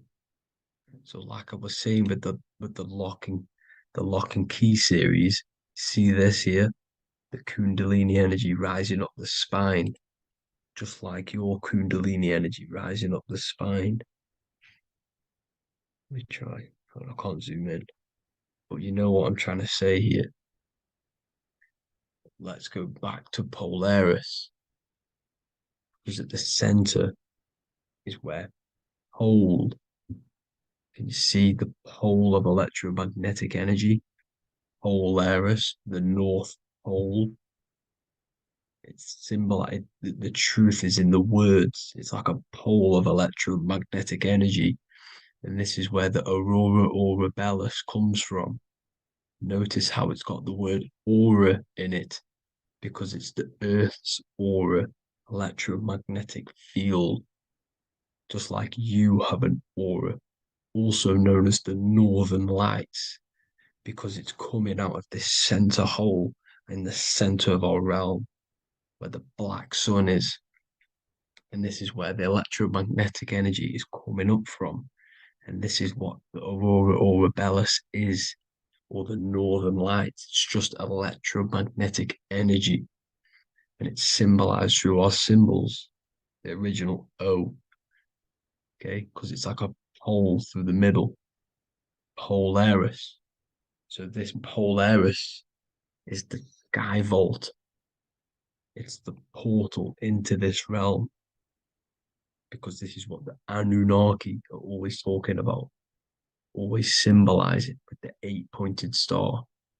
And just like a compass is the 8-pointed star.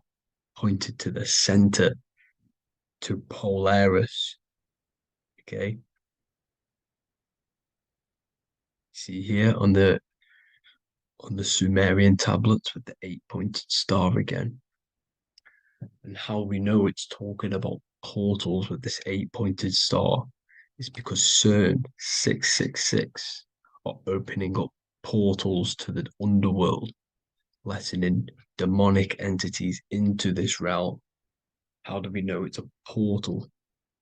Because their Hydro Collider has 8 points, just like the 8-pointed star. So they are creating synthetic portals to the underworld to let these demonic entities into our realm. What is the key? Because if we're talking about ascending through Polaris, notice how here on the masonry art, this luminary here, so this is the sun, that's the moon. This is Polaris because it's a luminary with what? 1, 2, 3, 4, 5, 6, 7, 8 beams coming off the luminary, just like the 8-pointed star. So you see the ladder with the key going up to Polaris. It's symbolizing ascending out of Earth. So what is this key that they're keeping from us? Because it's a human holding a key going up the ladder to Polaris. Well, chakras. We have 7 chakras. Okay, so this is what they are telling us in the lock and key symbolism. The Kundalini energy rising up the spine. Okay, just like they have 33 vertebrae on the back of your spine. Okay, this represents the Kundalini energy going up your 33 vertebrae, just like in masonry has 33rd degrees. Okay, so what is the key? Your chakras. Your chakras have to be unlocked. Okay, you have to unlock your chakras, and you can't unlock this one without going through this one. You have to go through them all. It's like a ladder, just like Jacob's ladder. You can't go from the bottom to the top. You have to unlock each one. Okay, just like you have 7 chakras, you have 7 layers of your aura. Okay, you have to unlock your chakras to the highest point in order to reach Christ consciousness. And this is the key that they're talking about. They're symbolizing the organic portal within each and every one of us to ascend out of this realm. Okay, so this is the key that they're talking about, and they're holding back this knowledge to keep us trapped in this 3D realm. Okay, so like I was saying with the 33 vertebrae and the Kundalini energy coming up the spine, 33 vertebrae, you can see this sort of symbolism going up to the light, because it's the light. You see here, your crown chakra turns on and becomes enlightened, just like the Illuminati symbol. Can you see it? But also, Jesus also died at 33. So this is symbolizing, okay, they're symbolizing the death of the ego, the body. So once you open up your chakras and reach Christ consciousness, which is your 33rd vertebrae, once your Kundalini energy goes up your 33rd vertebrae, your body technically, not physically, but spiritually dies, because you then become formless. You reach Christ consciousness. So then you can travel other worlds. Okay. This is what they're talking about with Vatican, 8-pointed star, and the key. Janus with the key.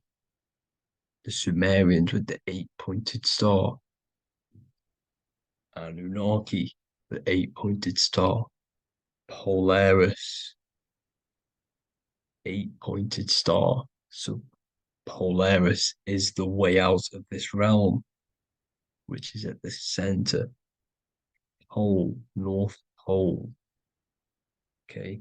So the key is that they're hiding from us is the knowledge to unlock our chakras.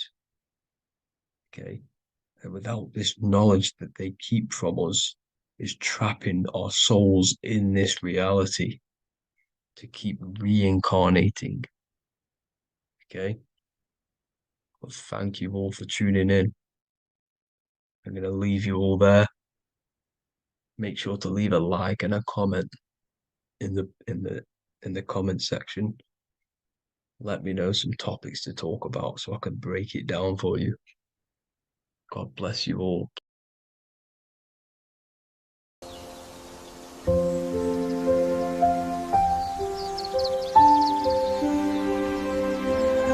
bookofwisdom.com. Visit today.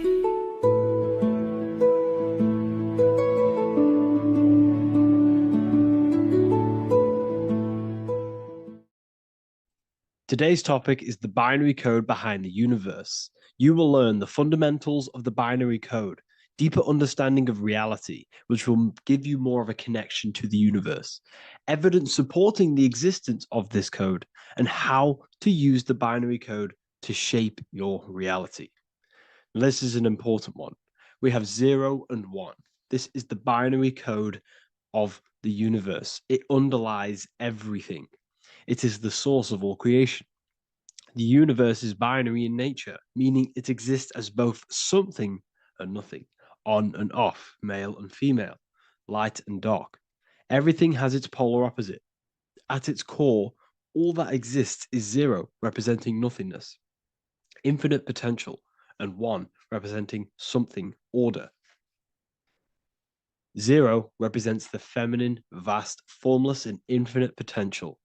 It is the space from which all things emerge, the womb of creation, the receptive and expansive force.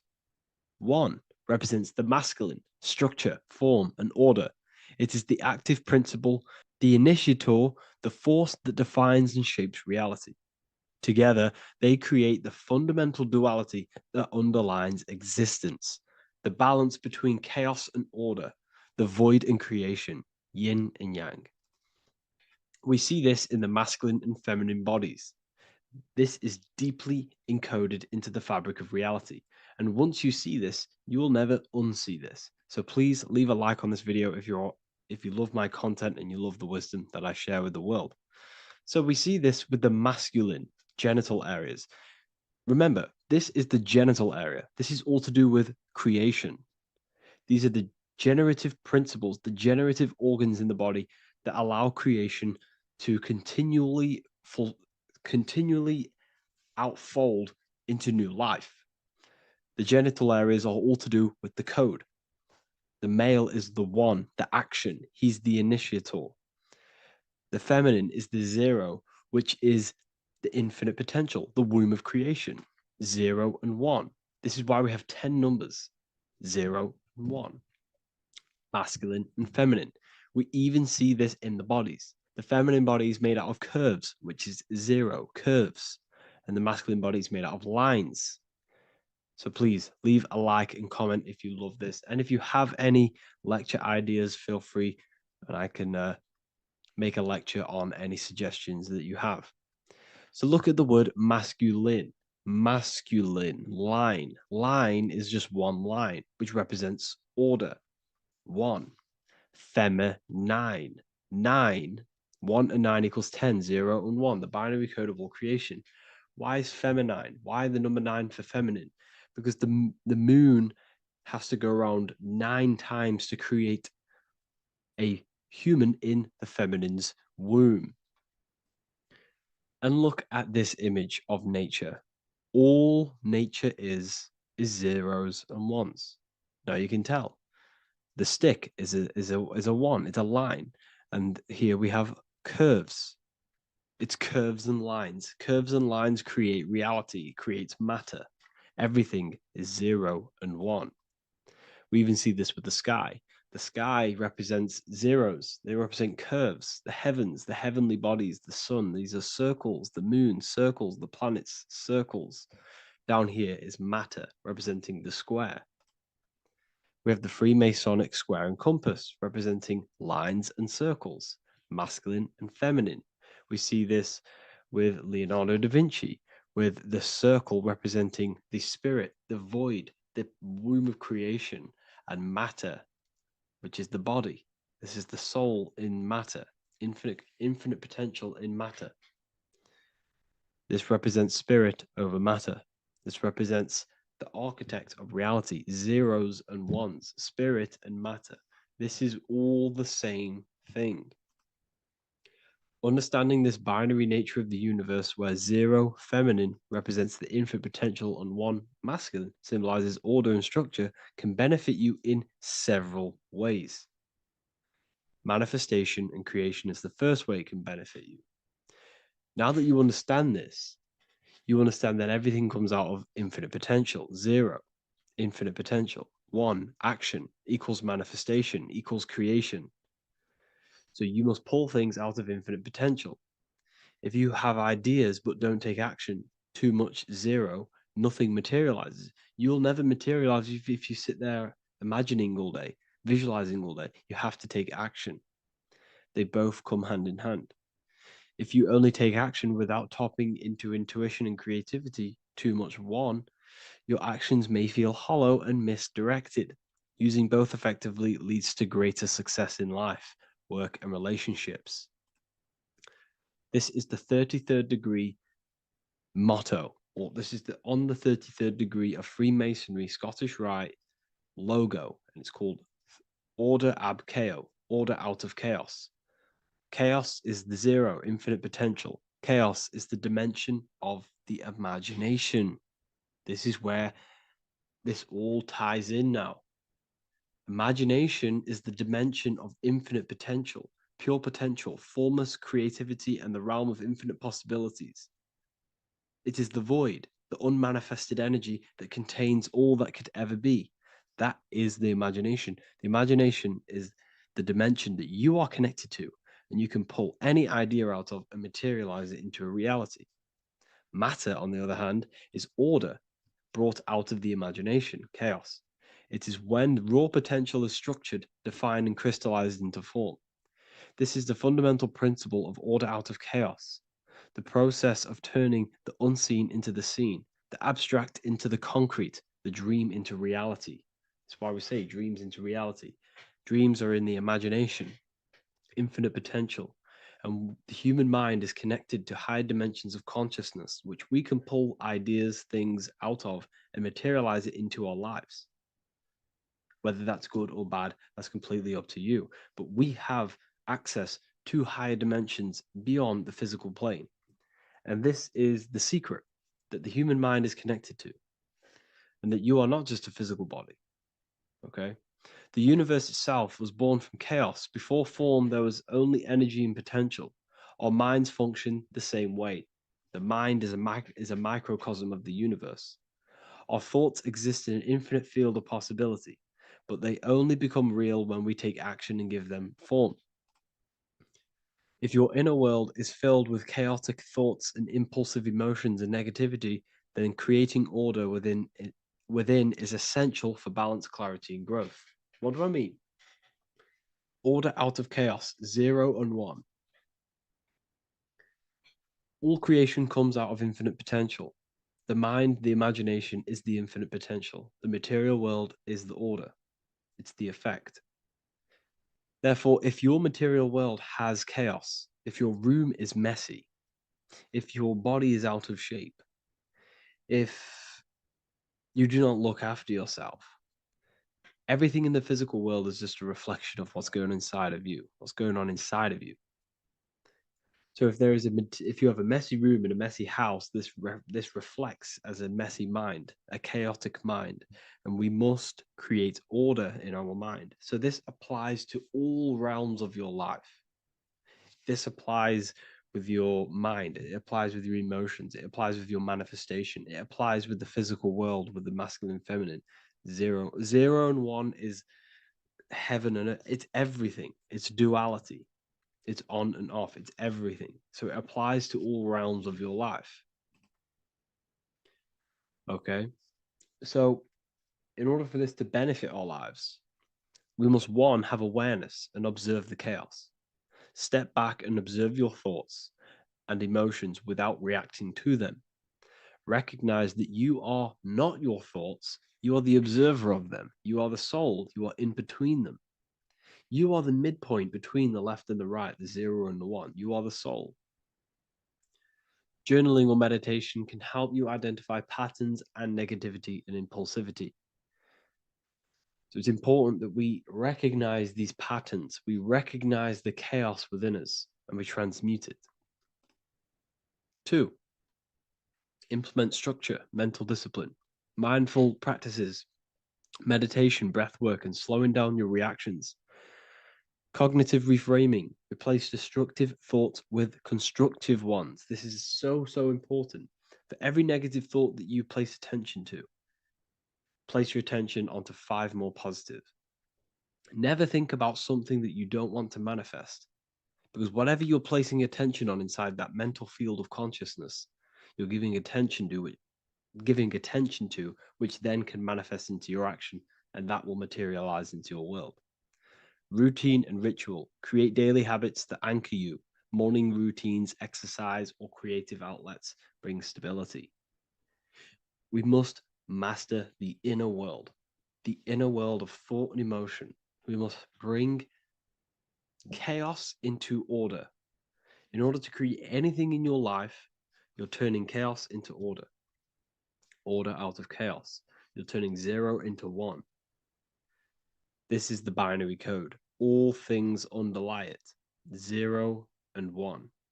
So it's so important that we master our minds, we master our emotions, we master our inner world so we can produce effect in the outer world.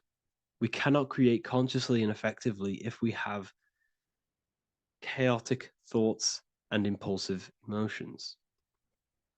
So I hope this has made more clarity to you so you can implement this into your life. I know I haven't given you much strategic things to implement into your life, but now that you have a better understanding of how this world is pulled out of infinite potential, you can use that. Everything in your life is pulled out of your imagination. Every text you send, everything you think of, oh, I'm going to do this later, that is your imagination thinking about the future. So you just have to do this on a mass scale to create something big in your reality. So I hope this gives you a better understanding of how the universe works and has benefited your life. If you have any comments or any suggestions or how this video made you feel, let me know in the comments section. I would really appreciate it. And I'll see you all inside of the Symbolism Masterclass on March the 8th.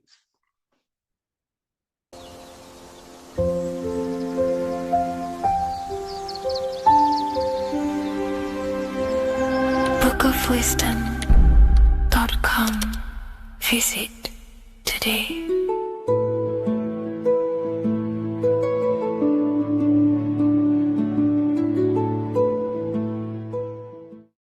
Creation demands destruction. Every time you release your sexual fluids, you're destroying a part of yourself to create an extension of yourself. For example, if you want to create a business, you have to destroy your time, attention, and energy in order to create the effect of the business. All creation demands some sort of sacrifice or destruction. This falls under the law of polarity in the universe. It's the same with your sexual fluids. Your sexual fluids, especially as a man, contains minerals, all the minerals in your body. It contains your vitality. It contains your DNA. It contains the blueprint of you, and it can create a whole new human being. You are literally playing with the power of creation if you are releasing your sexual fluids too much. Sexual fluids also extend beyond the physical plane. They contain astral forces because all physical creation is a mental creation. We live in a mental universe. Everything begins as a thought in the mind, then the thought takes the form and the body of imagination, which is an astral force. Imagination turns into etheric emotional energy. Then the etheric emotional energy turns into the physical action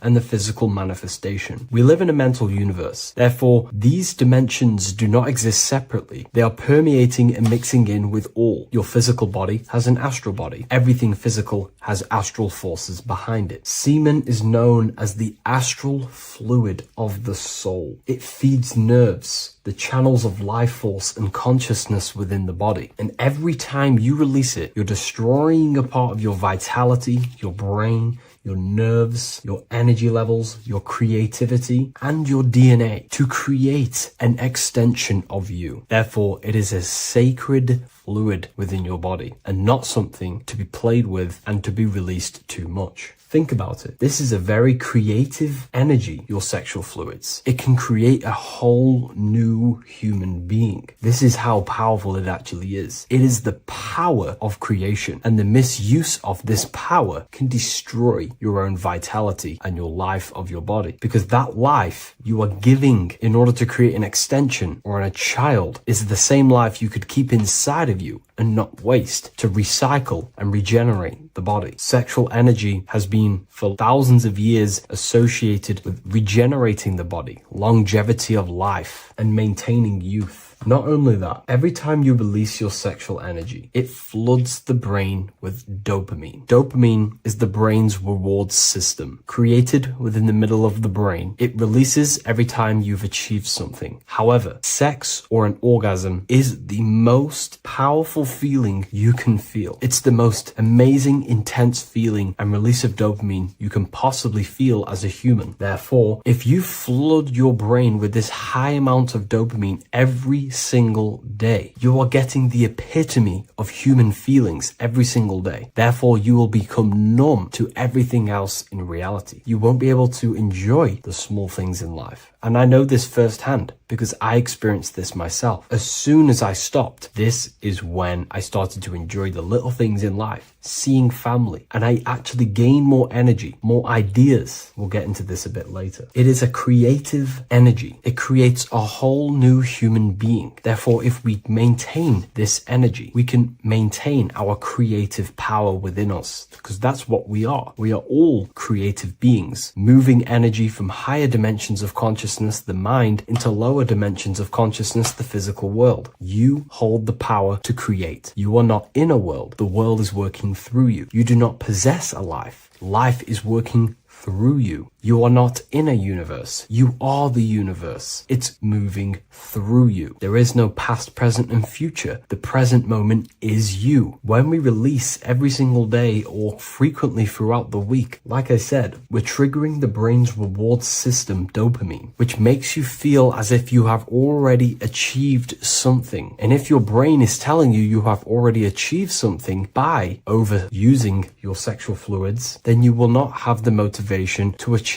other things in your life. I know this firsthand. I became very lazy. I didn't want to work. I didn't want to do anything because subconsciously my brain felt as if I've already achieved. If we look at the symbol of the Baphomet, we notice the Baphomet has horns and a goat head. Now we look at the word horny. When you become sexually aroused, it's known as horny, which is the horns, representing the lower mind. The lower mind is the mind we use for our animal instincts. We have two parts of our mind. A higher mind, which is contained of higher thought, which chases spiritual things such as love, wisdom, knowledge, and God. Then we have a lower mind, which chases the things of the material world closely associated with the ego, chases chases validation, material gain, status, and physical sensation, physical pleasures. It is these physical pleasures that can keep you in an endless loop, making you feeling empty inside, because nothing material can ever satisfy our internal world. Nothing. You can achieve millions of dollars. You can achieve your dream house, your dream car, your dream watch. And if that is the only thing you are chasing, you will feel empty inside when you achieve it, because nothing of this material plane can satisfy you. Nothing of the lower mind can ever satisfy you. This is why we must sacrifice the lower mind and overcome the lower mind and the lower instincts. One thing I found amazing when I mastered my sexual urges and my lust is that my mind became a lot more clear. The thoughts and the time and the attention that I used in my mind to go towards lust, sex, and chasing these things was taking up a lot of mental space, time, and energy. But as soon as I removed it and mastered it, my mind became an open vessel for higher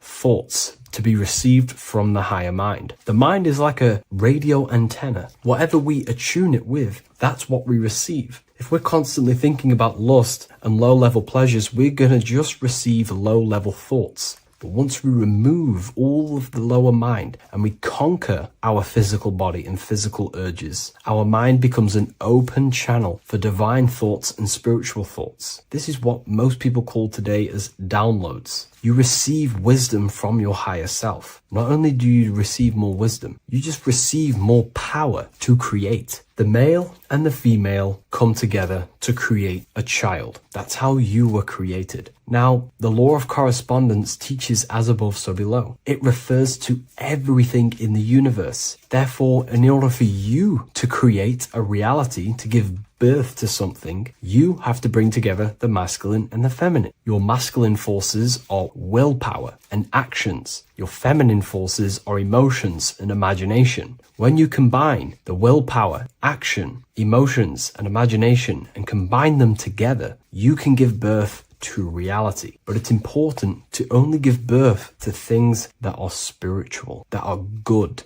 that are for the benefit of yourself and humanity, and not for the ego and the lower mind. Killing our lower mind is essential for spiritual ascension when we die. The thoughts that we give the most attention and energy to when we die are pretty much the same thoughts that we're going to think when we die. When you die, your physical body and external world is stripped and you're left with your internal world of consciousness. More than likely be resonating within the lower astral plane before you move on to any higher dimensions of the astral. It's important that we kill any addictions such as sex, food, attachments, emotional attachments to people, any desire for material things before we physically die. The Hindus taught this, Buddhism taught this, the ancient Egyptians taught this. We have to remove the desires in our heart for material and things before we physically die, because when we die, we cannot fulfill physical pleasure. Therefore, we will create our own suffering within the astral dimension. So sex is the biggest part of this. We have to remove the desire for sex or releasing any of our sexual fluids before we physically die to master ourselves. And not only that, it's going to benefit the way you feel, the way you think, the way you act towards people once you have mastered this.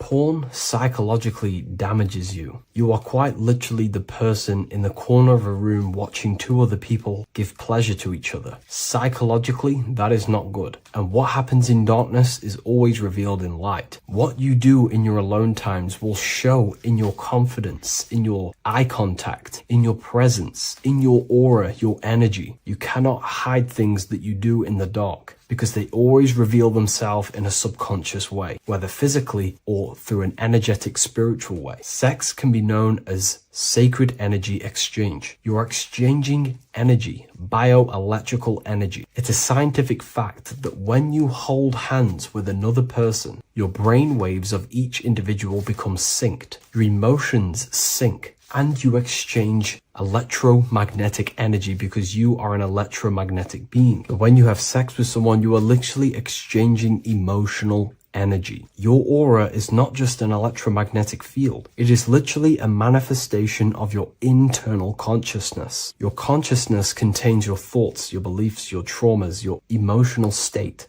And this manifests externally through the vortex of your heart into an energy presence around your body. This is why you can feel sad when someone else is sad next to you, because their energy is merging with yours. When you have sex with someone, you are quite literally exchanging consciousness, beliefs, traumas, emotions, feelings, vibrations, and your consciousness merges with their consciousness. So be careful with just having casual sex. Now, I'm not here trying to say never release, never have sex with your partner. I'm not saying that. I'm saying take caution with these things. Take my teachings with a pinch of salt. If it benefits you, that's great. I'm not here to tell you how to live. I'm simply giving you my research and the things that have helped me in my life on my esoteric research, awakening, or spiritual path. I don't like calling it a spiritual path, because it's not spiritual. It's simply just life, the knowledge of consciousness and the self. So I hope this video helps. If you'd love to read this book, I'll leave a link in the description. This book I wrote myself called The Book of Wisdom, Volume 2. Before you call the Baphomet evil, make sure that you watch this video until the end so you gain a full understanding on what the Baphomet truly is. No, I am not a Satanist. I am simply an esoteric and occult researcher. I've been looking into symbolism for a very long time, and I can reassure you that this symbol does not represent the devil, does not represent any negative figure.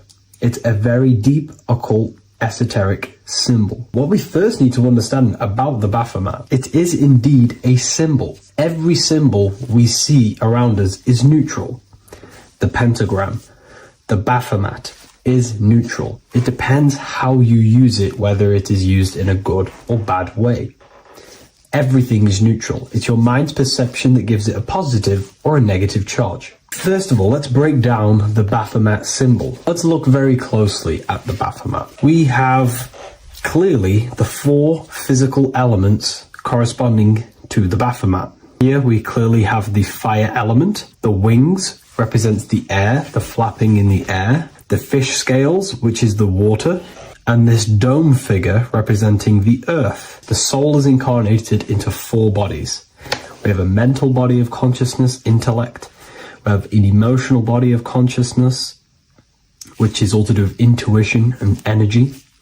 We have a spiritual body of consciousness, our astral body, and a physical body of consciousness for the physical earth. Earth corresponds with your body. Air corresponds with your mind, fire corresponds with your spirit, water corresponds with your emotions. So the Baphomet is showing you the 4 elements of the soul, the 4 bodies of the soul that we are incarnated in. Now, let's look at this moon figure. We have the moon. The moon represents the internal world. It represents what we cannot see. The sun represents our conscious mind, what we can see, what we're aware of, the physical world. The moon represents what we are not aware of. It represents our internal world. Remember, we have 2 worlds. You're an individual. You have a dual nature. Individual. You have an internal world. When you close your eyes, you have an internal voice, an internal world of thought and emotion, and an external world of this material body. The moon represents the internal. The moon on top represents the moon controlling the mind, represents the inner world controlling you. Now, this is very symbolic in the occult world. If the inner world is controlling you, then you have no control over reality. This is the devil horns. You know the devil horns? The moon crescent? This represents you are the devil. You're being controlled by your thoughts, by your emotions, by your psyche. Then we have the moon below, which represents control over the inner world. We have control over our thoughts, our emotions, our impulses. So you're either being controlled by thought and emotions, or you're controlling them and having self-mastery. In alchemy, we always see this symbol of the man or woman on top of the moon, representing emotional control and self-mastery of the internal world. The journey of the occultist is to gain full mastery over their consciousness. They want to be conscious of every single thought that enters their mental field of consciousness. We get over 7,000 thoughts a day. It is possible to achieve a certain level of mastery where you are conscious of every single thought that enters your mind. This is one of the end goals of self-mastery and occultism, as this gains your personal power. When one achieves this, they are then able to direct the mind in one place and one place only, becoming more effective in manifestation and creation, because we are microcosms of the divine. We are creators. This is the gesture of as above, so below. The inner world and the outer world are mirrors of each other. The inner produces the outer. Your physical life circumstances are a result of every thought you thought in the past. The inner projects the outer. If you want to produce a change in the outside world, you got to produce change in the inner world of consciousness first. As above, so below. As within, so without. This corresponds with absolutely everything in the universe. Now we have the goat head, which represents the animal self. This represents the lower carnal mind. Lower carnal mind, which is earthbound, because a goat is on the ground. It's not a bird, it's on the ground. It represents the lower self. The beastie nature, the one that tells us to hate, to steal, to eat all the time, to consume. It's the beast within us, the beastly side of our consciousness. It has a human body resembling this, the human in the beastie nature, or we have the spiritual nature, the higher self. In essence, this symbol of the Baphomet represents the higher and the lower self of human consciousness. It represents the higher and the lower. To conclude all of this, the Baphomet is a symbol that represents the two paths that one can take. We can take the beastie path and become an instinctual animal, our body, or we can take the divine path of reaching our higher self. It is a symbol that represents the higher and lower self and the four different bodies of consciousness. In essence, this does not represent Satan or the devil. The devil represents the lower aspect of our human psyche. The war between Jesus and Satan is symbolic and allegorical for the war that happens within our mental field of consciousness. The internal war between good thoughts and bad thoughts, positive emotions and negative emotions. It is the constant war inside the battlefield of your own mind. Jesus, Satan are symbols, characters that are symbolic of aspects of your own consciousness, because the universe is mental. The only thing that truly exists is your mind. Therefore, all of these ancient spiritual texts like the Bible, the Bhagavad Gita, the Quran are all symbolic of what's happening inside of our mental body. It is the inner chaos that can destroy our life, or when we create structure and restructure our inner world, we can live a peaceful life. If you are struggling from the internal world and you want to gain mastery of yourself while learning the occult secrets, join Ethereal University, a community of like-minded individuals who are all striving for the best versions of themselves. We host live calls and we have an abundance of lectures that you can watch. Or check out the Book of Wisdom. This is volume 2. I'll leave all the links in the description. Have an amazing day.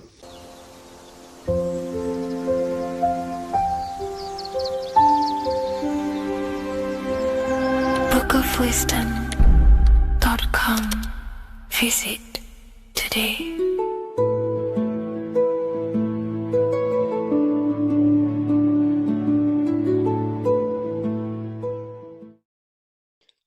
What if I told you you don't have one body? You in fact have 4. There's a secret hidden right in front of you, and most of you overlook it. And by learning these teachings today, this will change your perspective on life, on yourself, and completely change the conception of yourself. This is the key to your highest potential. If you stay with me today, you will find secrets about yourself that will change your life. But I warn you, once you step this path of esoteric knowledge, there's no going back. Once you see, you can't unsee. So stay with me, and we will discuss the 4 bodies of your soul and how you can master yourself to reach your highest potential. The first thing we must understand is that there is a sun.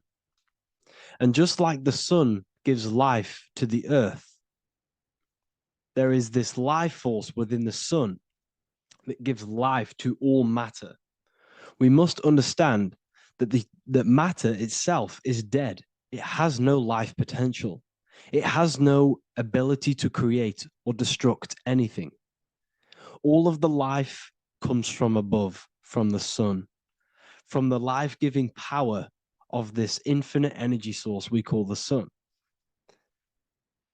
No matter what model you believe, the sun still gives power to this physical realm, giving life to all of the crops, giving life to animals, giving life and growth to all things that the rays come in contact with.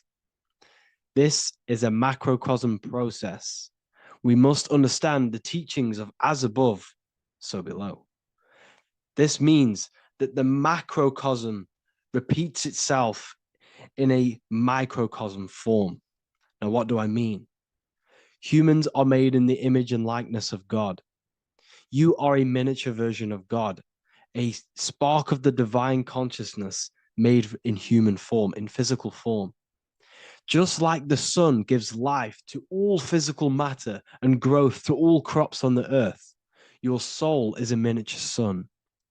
And your soul is giving life to the body. Your body is a miniature earth, which also goes through the cycles of the 4 seasons of the sun.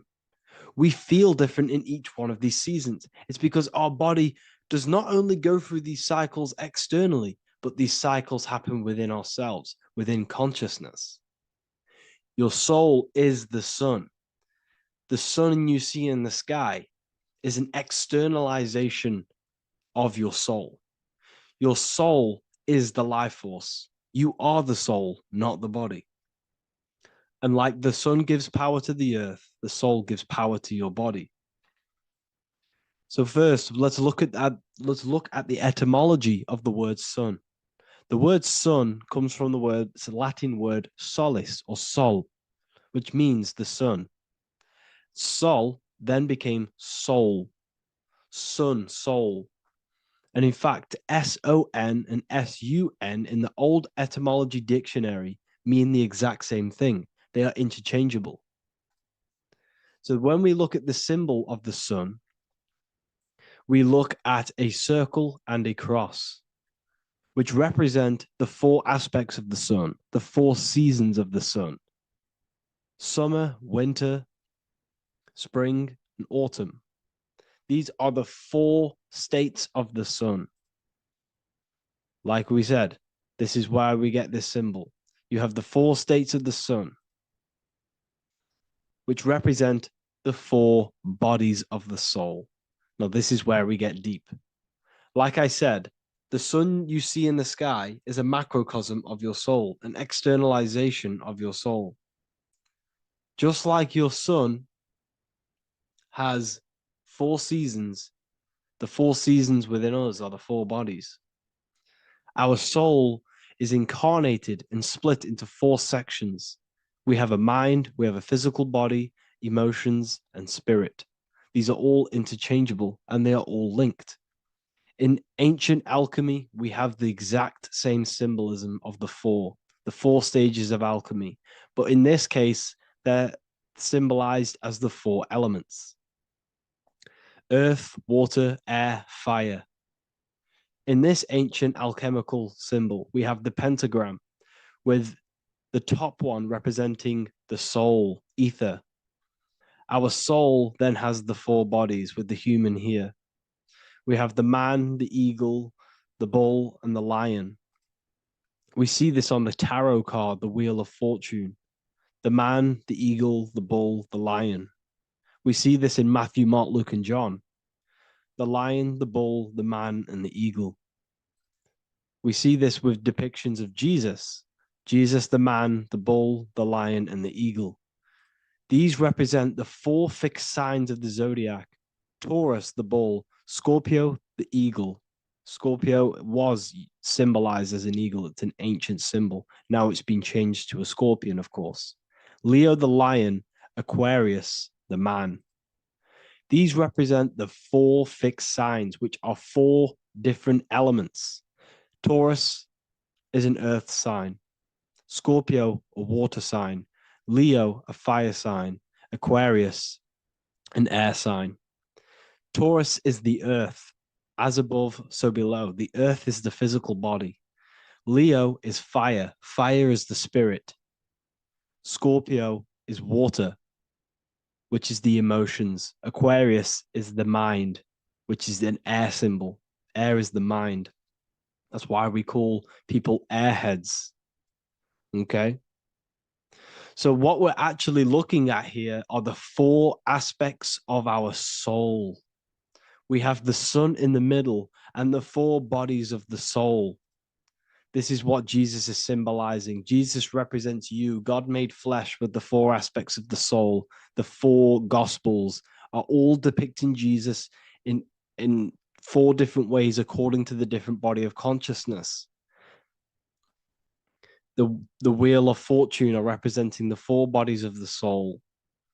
This represents the four bodies. Now, how are they four bodies? They are four dimensions of consciousness. The mind is not made of the same substance of the emotion. The emotion is not made of the same substance of the physical body. The spirit is not made of the same substance as the physical body also. They exist in four dimensions of consciousness. They are four bodies of our soul. And the most important teaching here is what I'm actually getting to, is the powerful one. This is what gives you power. Most of us live in chaos. Our mind is thinking of doing something. Our emotions are feeling something else. Our body is lusting and wanting to do something else. And our spirit's energy is completely off. Most people live in unbalance. None of these four bodies are working together. This is why we produce chaos in our lives. When these bodies are in balance, are not working together. So in alchemy, they symbolize the four elements, which are the four bodies of consciousness. These are the furnaces with the fire. They represent transmutation of each body. We have to sync these bodies. We have to sync the mind with our emotions, and our emotions with our actions, the physical body, and with our spirit. These four key bodies need to be in line in order for us to create consciously in our life. Because each one of us is a creator, a miniature version of God, creating our own earth, creating our own material reality. And in order for us to create consciously and with effect and power, we must have these bodies unified so that we can create consciously and not create chaos. So this is very, very important. And this is a secret teaching found in all ancient societies. But this is what the hidden symbolism of astrology actually is. The sun is our soul, and the 12 zodiacs are 12 aspects of our soul. And we have the four aspects of the four main bodies. This is what we're looking at. We're not looking at the sky. We're actually looking at aspects of ourselves, aspects of our soul that we must master and transmute in order to become our highest potential. So I hope this makes sense. And it may take a while for you to fully understand this, but the key knowledge in order for you to understand any of these teachings that I've gone through today is the major, major teaching of as above, so below. What is above is below. What is within is without. Your inner reality projects the outer reality. What is inside of you is outside of you in some form or way. Whatever trees, whatever roots that go down will always shoot up. When you throw a bouncing ball, you shoot it down, it will go up. As above, so below. As within, so without. God did not make a creation separate from himself. We are all extensions of the divine made in physical form. And we are incarnated into four sections. Our soul is separated into four sections. These are the four corners of reality. These are the four pillars of reality that we must control. So in order to access our soul in meditation, we must turn off these four things. Turn off the mind, the emotion, the spirit, and the body. And then we access the soul. So I hope this video helps today. And you can learn all about this in the Book of Wisdom, Volume 2. This book is a revolution in consciousness. I do not recommend everyone reads this book. This book is only for people who are serious and want to transform their lives. This book is a book that will change the scope you see reality. It will change your perspective on yourself because you will resonate with this. This book does not just give you information, it gives you a sense of well-being. It gives you truth, and you will find your power from this information. This information is not just information, it's a key to your path of enlightenment and transformation. So you can find this book in the description of this video. And if you are part of the university, I will see you on the live calls. Thank you, everyone. Please leave a like, subscribe, and a comment, and let me know whatever videos you want me to make next. Anything that you fail to understand or have any confusion with, I can make a video on it. So let me know in the comment section any reviews or anything I should do. Thank you all, people. Have a great day.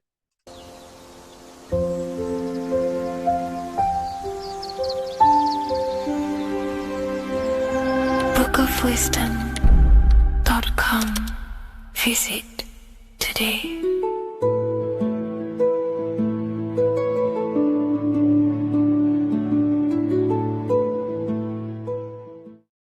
What if I told you the devil is closer than you think, and it's not actually a real person, force, or spiritual entity outside of you, but a being and an aspect of your own mind and psyche? In this video, you will learn exactly what the devil is and the true esoteric meaning of the devil. The first thing we need to understand is that the universe is a mental universe. Look around you. Every action, every building, everything you see around you was begun first as thought in the mind, then manifested. We use the mind to build and shape our reality. The universe, the world, only exists inside of our mind. Therefore, God and the devil exist inside of our own psyche. So first of all, the devil is not a literal being, but a symbol of the lower self. It represents the unmastered, ego-driven part of the human mind, a symbol of destructive thoughts, emotions, behaviors, lives in realms of chaos, fear, hatred, lust, and ignorance. This is why we see the devil as red, because red is the lowest vibrational color on the color spectrum. It also corresponds with the root chakra, which is all to do with survival instincts. Red represents chaotic and intense emotions like hatred and anger. When we are angry, our face turns red. The devil represents our animalistic fundamental needs, our instinctual needs, our survival state of consciousness. We have a survival state of consciousness and a godly state of consciousness. Our godly state of consciousness is creating, not just experiencing in the animal state, but consciously creating reality. This is why we see the devil with a goat head, an animalistic head, and the head is where the brain is. The animal head represents living off instinct, the part of our mind that lives on urges, impulses, and instincts. Eating, sex, power, ego-driven actions, and ego-driven thoughts. Animals are only aware of themselves. Animals live on instinct. They have no ability to consciously create like humans. This is our lower desires for the material world. That's not to say the material world is evil. However, when our consciousness is only seeking material things, this leads us down a path of self-destruction, because nothing material can ever satisfy our soul. Everything material is temporary. Therefore, the devil represents the part of us that seeks only material desires, only material fulfillment, the ways of thinking where we only think about ourselves and ego-driven thoughts. It also represents the unchecked, unconscious self, where we have no mastery over our thoughts, over our emotional impulses, and no mastery over our actions. We're living in instinct and impulsive states, which causes chaos, selflessness, destruction, and keeps us bound to our lower material 3D state of consciousness. It's important to recognize that the word devil was never present in the earliest Gospels. Instead, what was mentioned was a spirit of evil. This distinction is crucial because it underscores that the idea of the devil, as popularly conceived, does not actually exist as an independent entity. Rather, it is a personification of the lower aspects of the human mind, a facet of our own consciousness. The term spirit of evil was not meant to denote a specific deity or being, but rather any force of negativity, whether it manifests as a destructive thought, emotion, or action. A spirit is a force, an energy, and we have three forces that create our reality: thoughts, emotions, and actions. We have full control over these three aspects, which transform and mold reality. A destructive thought, a destructive emotion, a destructive action is a spirit of evil, and it originates from the darker aspects of the human psyche. So now, because we're on the topic of the devil, we have to look at the pentagram, which is obviously connected to the devil heavily. The upright pentagram represents spirit, air, water, earth, fire. Upright, which represents spirit, the most important element on top of the earthly elements, showing spiritual principles over material principles. As spiritual beings as we are, we have to put our spirit first, our higher self first, and material things second. Why? Because material things never satisfy us long term. Seeking material fulfillment will leave us feeling unfulfilled in the long run and very unhappy, and we can lose ourselves in illusions. We have to put our spiritual principles first. Seeking wisdom, knowledge, connection to the divine, and connection to our higher self is what gives us true fulfillment in our hearts and souls. But when we see this pentagram inverted, we now have spirit on the very bottom, which now represents earthly principles on top of the spiritual principles. We're putting our earthly elements on top of our spiritual element, which this inverted pentagram represents no longer caring about spirit, no longer caring about our invisible internal world, and only caring about this external body, food, sex, material things, cars, money, and all the things outside of us, the world outside of our mind. This is what true Satanism is. Satanism is not worshipping an external deity, but it is worshipping the self, only fulfilling the ego's desires. This is what true Satanism is, and we have all been conditioned to live in this state. Satanists want us to believe that there is an external deity called Satan or the devil, and the reason they do this is because they trick us, making us believe that we are not Satanists, while they are actually conditioning us to be self-seeking, ego-driven people, where we only care about sex, food, material things, and money, which is actually conditioning us to be Satanists. 80% of the population today are unknowingly involving themselves in Satanism, which is ego-driven thoughts, actions, and emotions, dwelling and living in this state where we only care about ourselves. When we are spiritual, we realize we are all one. We are all one consciousness family, and we need to do things that help and contribute towards our collective experience, helping others instead of seeking to serve only the self. The angel is depicted with wings, which represents elevation, higher self. The devil is represented with an animal horns, which is on the ground. A goat is on the ground, which represents the lower self. This is the elevated mind and the lower material mind. Horus, the bird, higher self. Set, the ground animal, lower self. Jesus and Satan. These are two forces, two characters that exist within the human psyche, not real entities. They are forces of our minds, and there is a battle between our higher self and lower self all the time within our own minds. There's always a part of us that's telling to do one thing and another thing, to do something bad and to do something good. There is this battle inside of our own consciousness. Here we have the human spinal column. The human spinal column is showing you the higher and the lower self. The higher self represents the head. The head is where the mind is. This is the creative essence of the universe. This is where all material things begin as a thought in the mind. We create with the skull, with the brain. This is our higher self, the heavens, connected to the heavens, the sky. And the lower end of the spinal column is where our reproductive organs are, where our gut is. Our reproductive organs and our gut is all to do with survival. The lower end of the spinal column, lower instinctual 3D based consciousness. The lower end of the spinal column is where our lower self dwells. Eating, consumption, power, and sex, lust. These are all emotional forces and instinctual based organs that are not inherently evil, but when we dwell and live off this lower end of the spinal cord, it keeps us in low states of consciousness. Our goal to raise to our higher mind is to balance this, not to overeat, not to abuse power, not to abuse sex and lust, but to master these organs and gain the ability to say no to these organs so that we can raise to our creative side of consciousness. Instead of dwelling in our instinctual nature, we can turn to our creative nature and consciously become a builder and constructor of reality. This is the true way of raising consciousness. This is the stairway to heaven, out of the animal consciousness to the higher consciousness. To wrap all of this up, it's all about gaining control over our instinctual lower nature and allowing our spirit to rule over our body and not our body ruling over our spirit or mind. The moment you let a thought become instantly an action is the moment you are an impulsive person. We are all trained to be this way. It is okay if you are in this state. The moment you let a thought turn straight into an action without questioning, that is the mind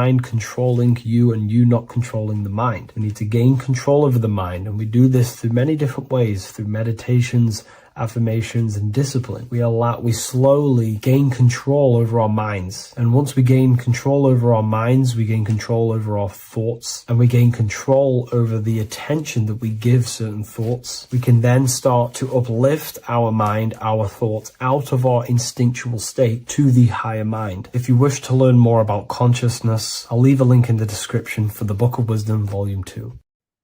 Left and right hemisphere, and what are they doing? How does it contribute towards your perception in this world? And this is what we're going to be talking about in today's video. We're going to be breaking down the two hemispheres of the brain and how they function in your life. So first, we have the left hemisphere. This is the logical hemisphere. This is the analytical, divided, scientific, or verbal hemisphere. The right hemisphere is creative, wholeness, artistic, symbolic, and metaphorical. The right hemisphere does with non-verbal things. It produces a holistic perception. It is more to do with creativity. Because what you must understand is that we are not in the external world. The world is produced by our brain. We see with our brain. Our eyes are a part of the brain. What we touch is the brain's interpretation of electrical signals on the nervous system. What we smell is the brain's interpretation of smell through the nose. What you taste is your brain's interpretation of chemical reactions on your taste buds. So what you are experiencing is the brain. The brain is a computer creating a simulation.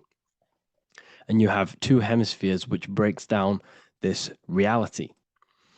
So essentially, the brain is the perception creator. It creates perception.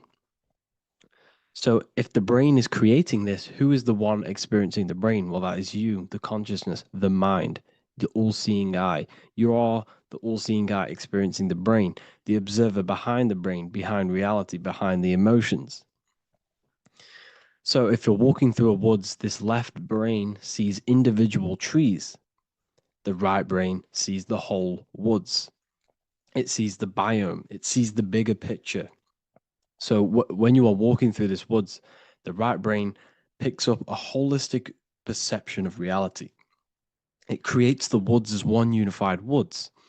The left brain's job is to break this down and analyze it so that we can see individual things. And this is also necessary for humans to have the ability to break things down and manipulate things in this world. So without this left hemisphere, we could not manipulate things and break things down. So this right hemisphere is important because it sees the whole woods. It sees humanity as one unified consciousness. However, the left hemisphere sees individual egos. So the left hemisphere is the place of the ego because it only understands it sees the world very divided. Okay. So, for example, here's another example of the left and right hemisphere. If someone pulls out in front of you in traffic, your left brain's going to start going crazy and analyzing them, calling them names. The right hemisphere, however, sees the bigger picture. Maybe he didn't see you. Maybe it's just a mistake. Maybe he's in a rush. You see how the two brains are very different. They do the same thing, but they function in different ways. The right hemisphere is feminine, the left hemisphere is masculine. So, like I said, this person pulls out in front of you, you start to think with the left. If you start to perceive that in the left brain, you're going to start analyzing them, you're going to start going crazy and calling them names because you're analyzing it. You're not seeing the bigger picture behind it. You're not seeing it from his perspective. So there is a crossover. So the left hemisphere of the brain controls the right side of the body, the right ear, the right eye. Everything to do with the right side of the body is connected to the left hemisphere, and the right hemisphere controls everything on the left side of the body, including your eyes, your arms, your legs. So everything is crossed over, and even your visual field is crossed over. So this is your visual field, as you can see here, and even the left side of your visual field goes to the right brain. There's a crossover. No one really knows. There's not really a reason for this. However, this is how the human body is designed. As we all know, the human body is the most advanced piece of technology on the face of the earth. They cannot replicate the human body. And they tell you it has no creator. This is crazy. People are that brainwashed, they can't even understand that their body is the most advanced piece of technology. Your body is so advanced, the computers that you use are mimicked of the body. Everything they create is mimicking nature, but they don't show you how intelligent nature is because they don't want you to understand you're in an intelligent design. So, anyways, let's get back on track. There is a crossover in the brain, and this is why they teach you to write with your right hand. And I was speaking to someone who's in a nunnery, or whatever you want to call it. They were a nun, or they knew someone who was who was a nun, and they forced these people, these nuns, to write with their right hand. You had to write with your right hand. This is why, I'd say at least 70% of the world, or 80%, is right-handed and right-legged, because they taught us this to activate the left hemisphere more because of this crossover that happens in the body. So when we are using this right side more, we are using that left hemisphere more. Why? Why are they doing this? Well, they also called it writing. Writing is a spell, to cast a spell on you to use that right side of the body so that you use this left hemisphere, because they want you to see the world as a divided perception. They don't want you using the right hemisphere, using that left side of the body to activate the right hemisphere to see the bigger picture and see how everything is all one and everything is created. This left hemisphere domination keeps you from seeing the connections between everything, because that left hemisphere analyzes, it breaks things down. So when we are left hemisphere dominated by using the right side of the body, we are essentially seeing everything as divided. And this is why so many people will not understand my work, because my work connects dots and connects fields of knowledge, and makes you see the bigger picture. So people who are left hemisphere dominated will see my work and think this guy's crazy. But everything, it's all about activating that right hemisphere. So they called it writing because every word you say is molding your mind in some sort of way. The things you see is molding your mind. Everything you take in through the five senses is molding your mind. And language is a massive spell, especially the English language. They called it writing so that you use that right side. It's a spell because your subconscious mind picks up everything you say. And 90% of your daily basis behavior and thought patterns is produced by these subconscious programs within the subconscious mind. Essentially, your conscious mind is only the 10% of you. The conscious mind is just what you're aware of, what you're wearing, how you're feeling, what you're thinking. That's your conscious mind. The subconscious mind is controlling every system in your body. It's telling your heart to beat without you being conscious of it. So essentially, this is what they're programming. They're programming this system in the back of the mind, which is controlling everything through the words. And this is what spells are, because it's all about creating perception in the subconscious. So they want you to use that right side more. I truly believe the ancients, they were balanced. They used the left and the right side of the body. They didn't have a stronger side because they understood this science of the body and how the body works. So this is actually called phonetics. It's not etymology. Etymology is the study of root words. Phonetics is the study of how words sound similar. The way words are spoken. So phonetics, phone, is why we call them a phone, because you speak into a phone. So this is write and writing, to use that right side to activate the left hemisphere more. So your hands are a manifestation of your brain. The left brain, the left hand is the right brain, the right hand is the left brain.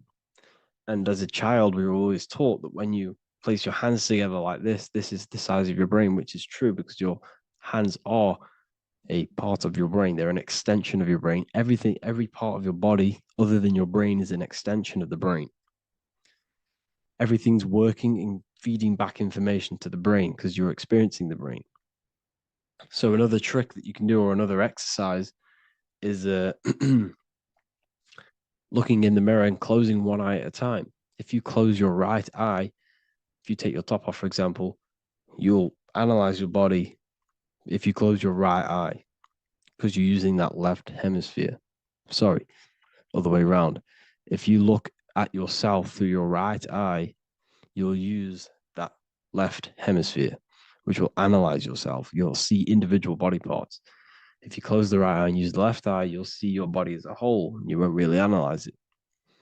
This is how you can analyze yourself using these two hemispheres. So this whole system is created to keep you thinking logically and to restrict you from creating and restrict you from understanding symbolism, allegories, metaphors, and teamwork. They want you stuck in a logical way of thinking and a logical way of seeing the world. This is why when you go to school, you are told exactly what to do. You're told to think this way and no other way. You're told to do orders, do this. It's a very left-brained system because if we all started to open up this right hemisphere, we'd all see, wow, everything is all one, everything's all connected. And this is what my work is doing. I'm showing you everything is one. The physical world is an illusion of duality, but everything comes from the one source, the one mind. The universe is a giant mind. I am mind, you express mind.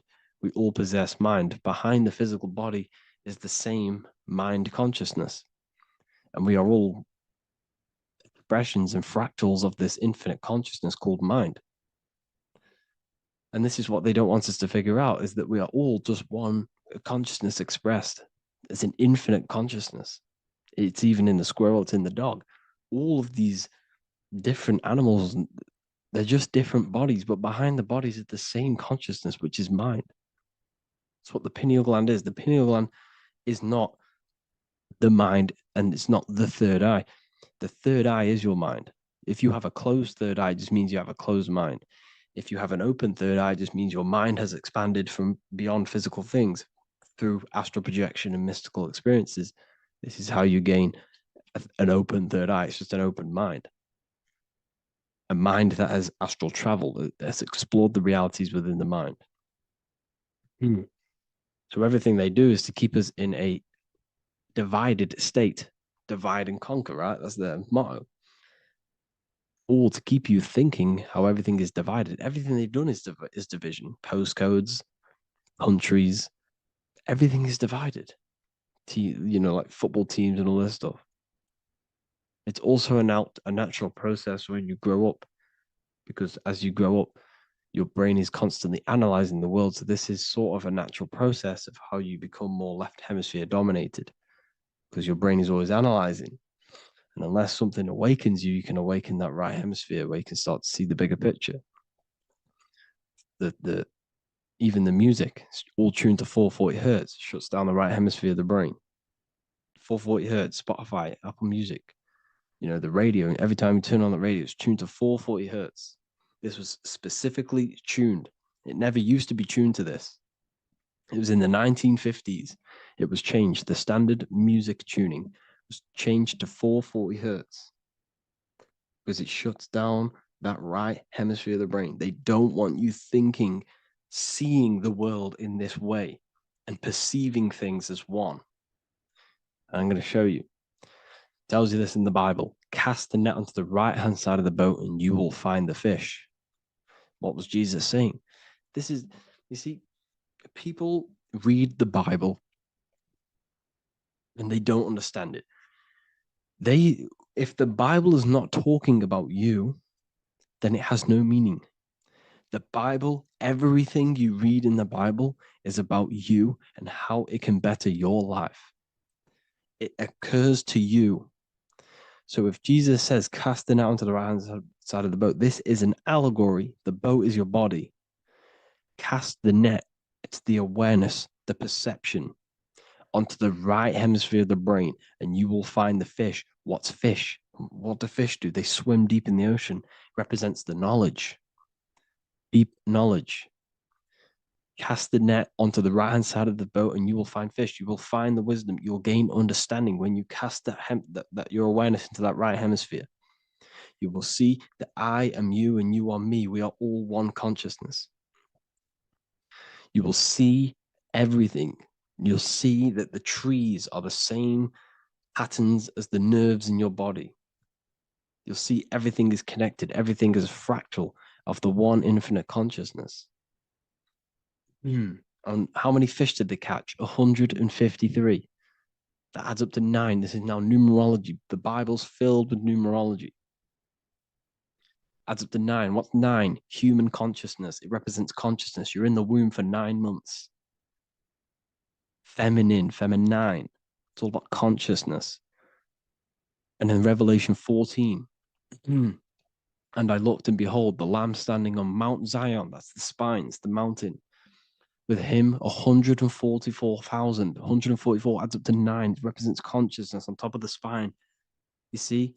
And he had his name the name of his Father written on the forehead. What's the Father? The higher mind, the higher consciousness within you. Where is that? In the forehead, the pineal gland. The pineal gland is the radio receiver for the higher consciousness. Because every body part of the body has consciousness. Your heart has consciousness. Your gut has consciousness. You are thinking with these different consciousnesses. You think with the gut. You think with your penis. You are thinking with all these consciousness. And it's about raising your consciousness to the higher consciousness, which is the Father, the mind in the head. Don't think with the lower parts of the body, because that is your animal nature. Think with the higher parts of the body. It's all representing consciousness. How to activate the right hemisphere of the brain? Well, it's all to do with non-verbal things. So music will activate the right hemisphere. Make sure it's tuned to the right frequency, though. 432 hertz, 528 hertz. Any frequency that adds up to 3, 6, or 9 is good for you. Meditation, turning off the thoughts, and you raise yourself to the higher brain. Symbolism. Symbolism is all right hemisphere. Reading between lines, metaphors, determining the Bible, it's all right hemisphere. Seeing the bigger picture, it's reading between the lines. So tithing in the Bible. These people in the churches are giving 10% of their money to the church. It's nothing but a scam. What these people have done is they have externalized the Bible. They have taken the Bible and literalized it, so that they can make a business out of it. So what they're doing is 1/10 of the produce of what it says in the Bible, 1/10 of the produce of the land, whether grain or fruit, is the Lord's and is holy. So what's that saying? The 10th of it's basically saying give the 10% to the Lord, to God. What does that mean? Well, what's the land and the fruit? This represents physical things, the physical things that you have. The 10th of the physical things that you have, what's that?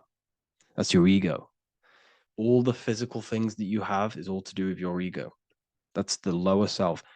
The ego, what is the ego? It's the mind's perception of the physical self. You had no ego when you were a child. Okay, when you were a child, you had no ego. As you grew older, you created the ego. But the ego is the full self. It's the echo. Ego, echo. It's the echo of the full self. So it's saying, give the ego over. Take away the animal self. In that left hemisphere, that's all to do with the left hemisphere. That left hemisphere sees the ego. It sees individuality. It's divided. So it's saying, give that 10%. Give that 10% of you over to the right hemisphere. The 90%. The 90% of you is in that right hemisphere. The higher self. Now, I'm not saying the left hemisphere is bad. Okay, I'm not saying that at all. But it sees it sees things divided. It's like I said, the left, the hands are manifestations of the brain. So when these Christians are praying, they're putting their hands together. What are they doing? That they're syncing the brain hemispheres, what you're doing, because everything's an extension of your brain. So if you put your hands together, you're putting the two hemispheres together. And what's happening when you place the hands together, all the electricity in the body is now running in a circuit. So once you connect these two hands, the electrical energy is now running in a circuit. And energy can move around the body quicker and more efficiently. So when you pray, when these people are praying, they don't realize that they're engaging in ancient forms of meditation, of balancing the two hemispheres. So now we're talking about balancing the hemispheres, not the right hemisphere. This is what Israel is. Look at the symbol for Israel, the up triangle and the downward triangle. What's that? The up triangle represents male. The downward triangle represents female. Okay? This is talking about the brains. Israel is Ra. Isis, which is female, the Egyptian god. Ra, El. El means God. Electricity. That's the force of the physical world. It's the force that runs this world, electricity. It's the force of God. El, consciousness. It means God. Ra, El. Isis, Ra, and El. It's the two hemispheres of the brain, the holy land of Israel. It's the holy land, it's the brain. Once these two hemispheres are synced, this is how you unlock your consciousness. This is the easiest way of astral projecting.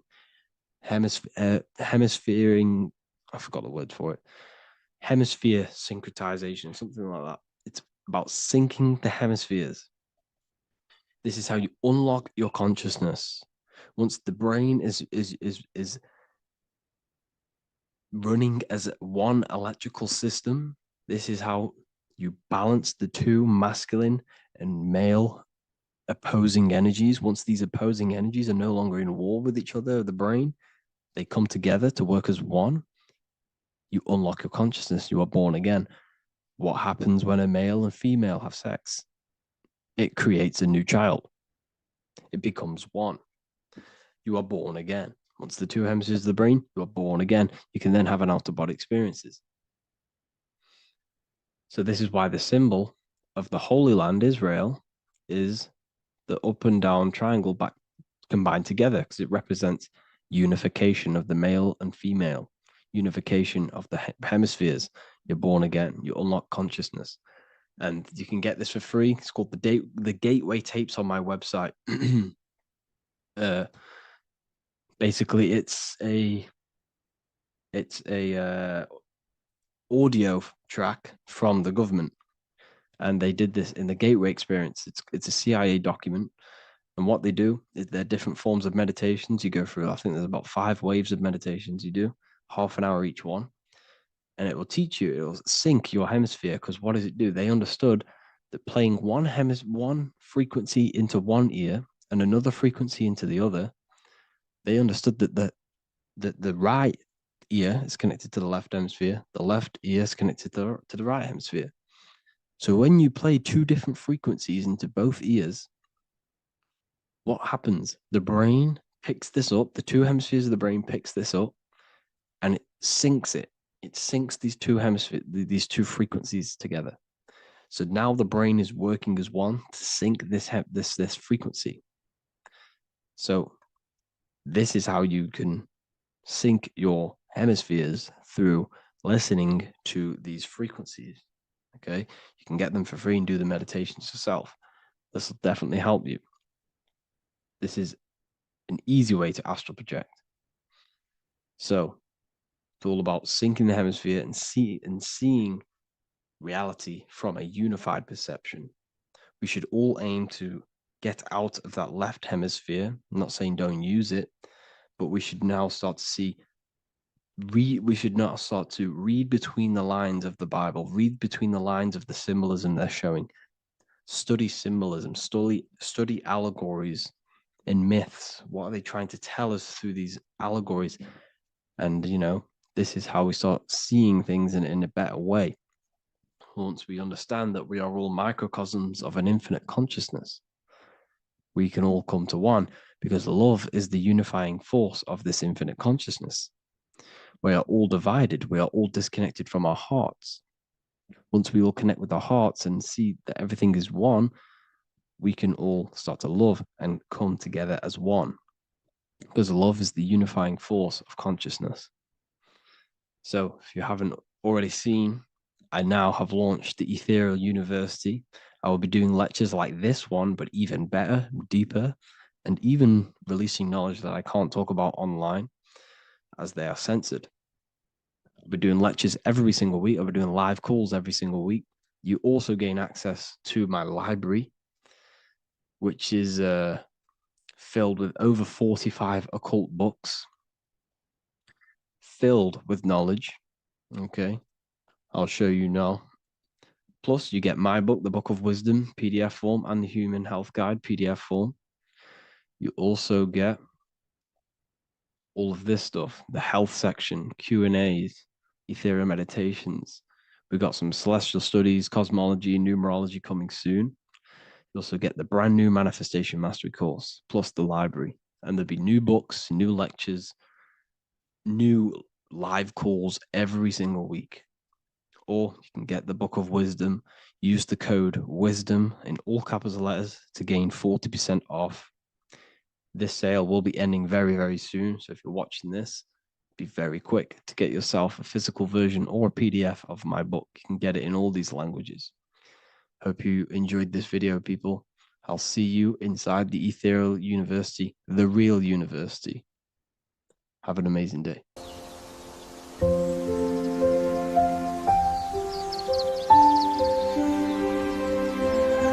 bookofwisdom.com.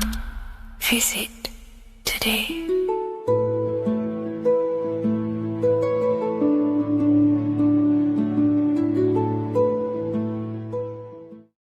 What if dreams aren't random at all, but messages from a deeper part of yourself trying to show you things? In this video, you're going to learn exactly what dreams are from an esoteric view, how to control dreams, and how to dream more frequently. Dreams are not nonsense. They are expressions of the subconscious mind. In the daytime, we're using our conscious mind, what we are aware of. This represents the daytime, the sun, the external world. We're operating in the external, outside the body in the day. But when we go to sleep, we return inward. Everything does this breath. We breathe in through the nose and out through the nose. Everything does this in and out process in the universe. We live, we die every single day. We wake up, we express things in the external. Then at nighttime, we return back to darkness, back to the internal. This is the breath of the universe. We have summer, we have winter. This is the breath of the sun and the seasons with the earth. You have an internal world and an external world. External is physical, the internal is spiritual. Like I said, when we go to sleep, we are returning back to the internal world of your own consciousness and subconscious mind. Your subconscious mind holds everything about you,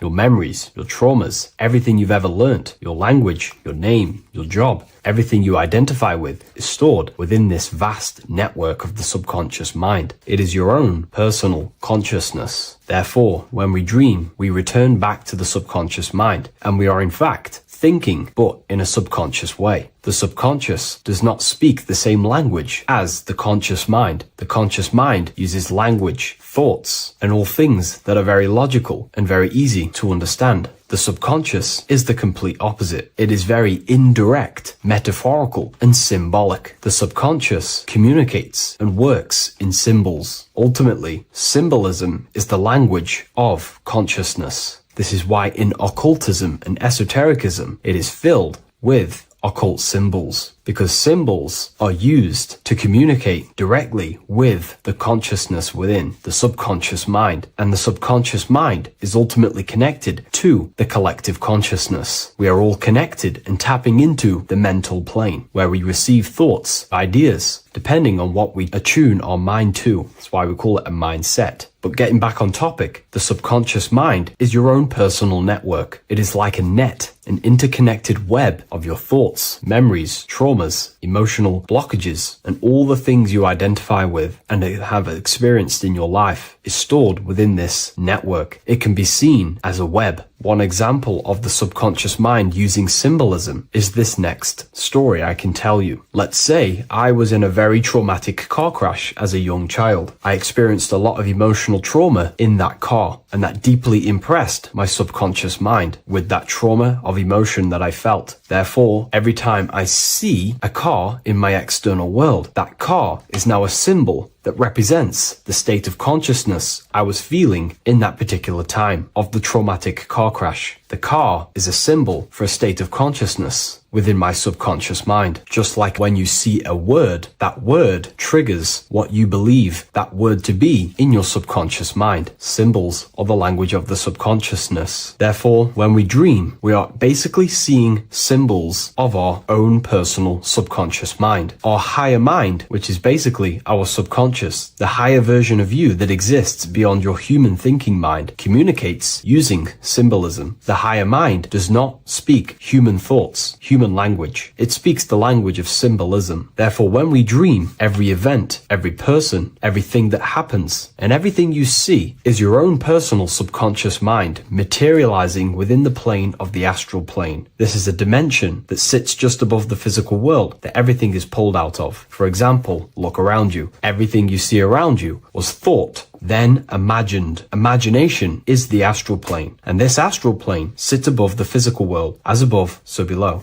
These objects were thought, imagined within someone's mind, and then pulled into a physical reality. Therefore, the imagination is what you're experiencing within a dream. It is your subconscious mind thinking and materializing within the imaginative plane. For example, let's say you are a Christian, you believe in Jesus your whole life, you have lots of emotion towards Jesus. This deeply impresses your subconscious mind. You believe in him so much, you go to sleep, you have a dream that you meet Jesus. You did not meet directly with Jesus. You met with your own belief. It was your own belief materializing within the imaginative plane and revealing itself to you. Dreams are materializations of your memories, your subconscious beliefs, traumas, and anything that could be inside the subconscious mind. It is your subconsciousness revealing itself to you in a material form. Let's say you have a nightmare. There is a big dark figure chasing you and you are running away in fear, away from this dark figure chasing you. That dark figure is not an external entity. It is not a spirit or a jinn or a demon. It is in fact an aspect of your own mind. It is a symbol that represents maybe a fear, a trauma, or something you are running away from internally, inside your subconscious mind. Something that you are not addressing, but something that is fearful, something that can be controlling you on a subconscious level. Let's say you have a fear to address something in your personal life. You want to address someone who is getting on your nerves at work. You continuously put this off and you fear doing that situation. Over a long period of time, this can slowly control you subconsciously. You start to avoid the person, avoid any contact. It is subconsciously controlling you. This is not the best example, but you can see what I mean. Hidden fears and traumas in the subconscious mind can subconsciously control your actions and ultimately lead you to low states of consciousness, keep you from reaching your higher potential, and ultimately create blockages within your own consciousness. That figure in the dream is a materialization of something that you are fearing and running away from and not addressing. This is why people always have dreams of traumas that they have experienced as a child or when they were younger, or maybe from a year ago or two. It's because that emotion is deeply impressed in the subconscious, and the subconscious is always trying to reveal things to you, communicate to you that you need to change, purify, and maybe heal within your own consciousness. This is how the higher self communicates to you, through the language of symbolism. Once you understand this, dreams can become a very powerful tool, not just entertainment at night time. Your consciousness never rests. Your consciousness is eternal. It is the very spark of the divine. Your body needs rest. Your consciousness is not physical. It does not need rest. So this is a way you can identify what your dreams are trying to show you is by writing them down. A dream journal. Every single dream that you have a book placed near your bed. Every time you wake up, first thing you should do is pick up the book and write every single detail that you can remember about the dream. The people that you met are all symbols details or aspects of yourself. Maybe it is a friend you saw in your dream. That friend represents a state of consciousness that is within you and is trying to reveal something to you. It's about making the subconscious into the conscious, to become conscious of the unknown. Write down every detail, everything you saw, every event that played out, even the details of the clothes that they were wearing. Everything is symbolic within dreams. Write everything down and then analyze the dream. Don't analyze it from a logical mind. Analyze it with the right hemisphere of the brain, which allows you to see metaphors, read between the line. Try and gain the message that it's trying to show you. What does this overall mean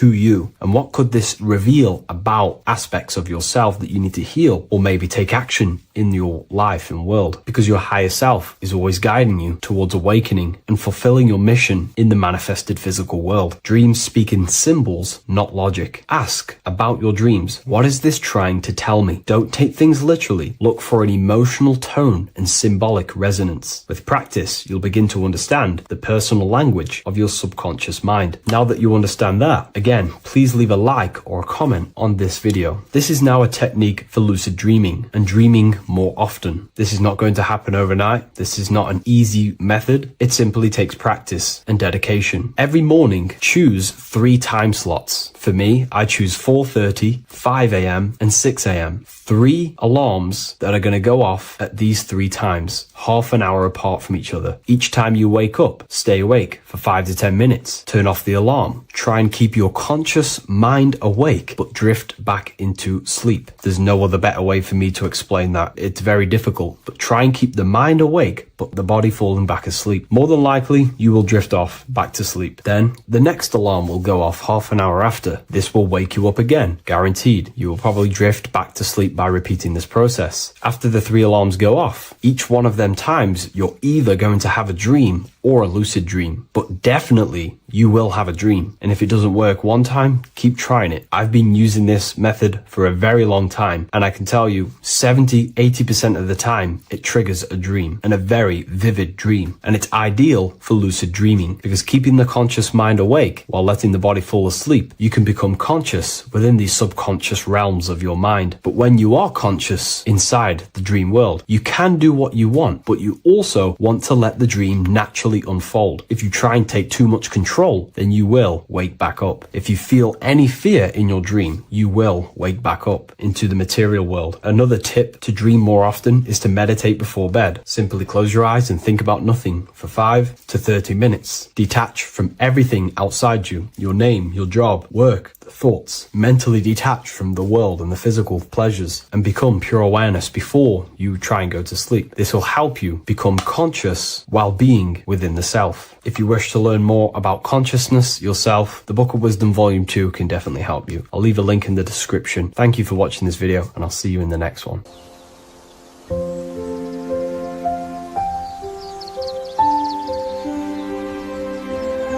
bookofwisdom.com. Visit today.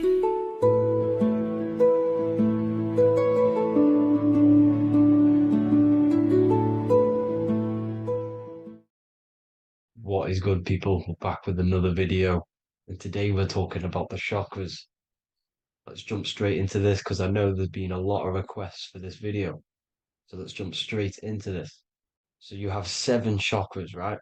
7 chakras, and these chakras are feeding off your electromagnetic field, known as your aura. This is both positive and a negative pole, male and female, right? This electromagnetic field is made out of electric and magnetism, and together they come as electromagnetic. Now, your chakras, the word chakra just means wheel, spinning wheel, because that's what they are. They're spinning wheels of energy. They do not exist on this physical plane. They exist on the etheric plane. Okay. Now, these energy centers are known to regulate your emotions, and each energy center controls the organs and cells in that particular area of the body. So, for example, your sacral chakra will control the cells and organs of your sexual reproduction area. Okay? the navel chakra or solar plexus will control the digestion in your body. Same with the heart, same with the throat, right? So they are like mini brains for each center of your body. They run along up the spine, but notice the crown chakra exists outside the body. It's just above the head. Now, this process of the chakras is obviously the 7 colors of the rainbow, starting from red, which is the lowest vibrational color, all the way to violet, which is the highest vibrational color. This, like I said, these energy centers are feeding off your electromagnetic field. So if these chakras are unbalanced, they are taking too much energy from your electromagnetic field, making it weaker. Now, this is the North Pole. As you all know, the Earth is flat, and we live inside of a giant torus field, and the North Pole is the Earth's heart chakra.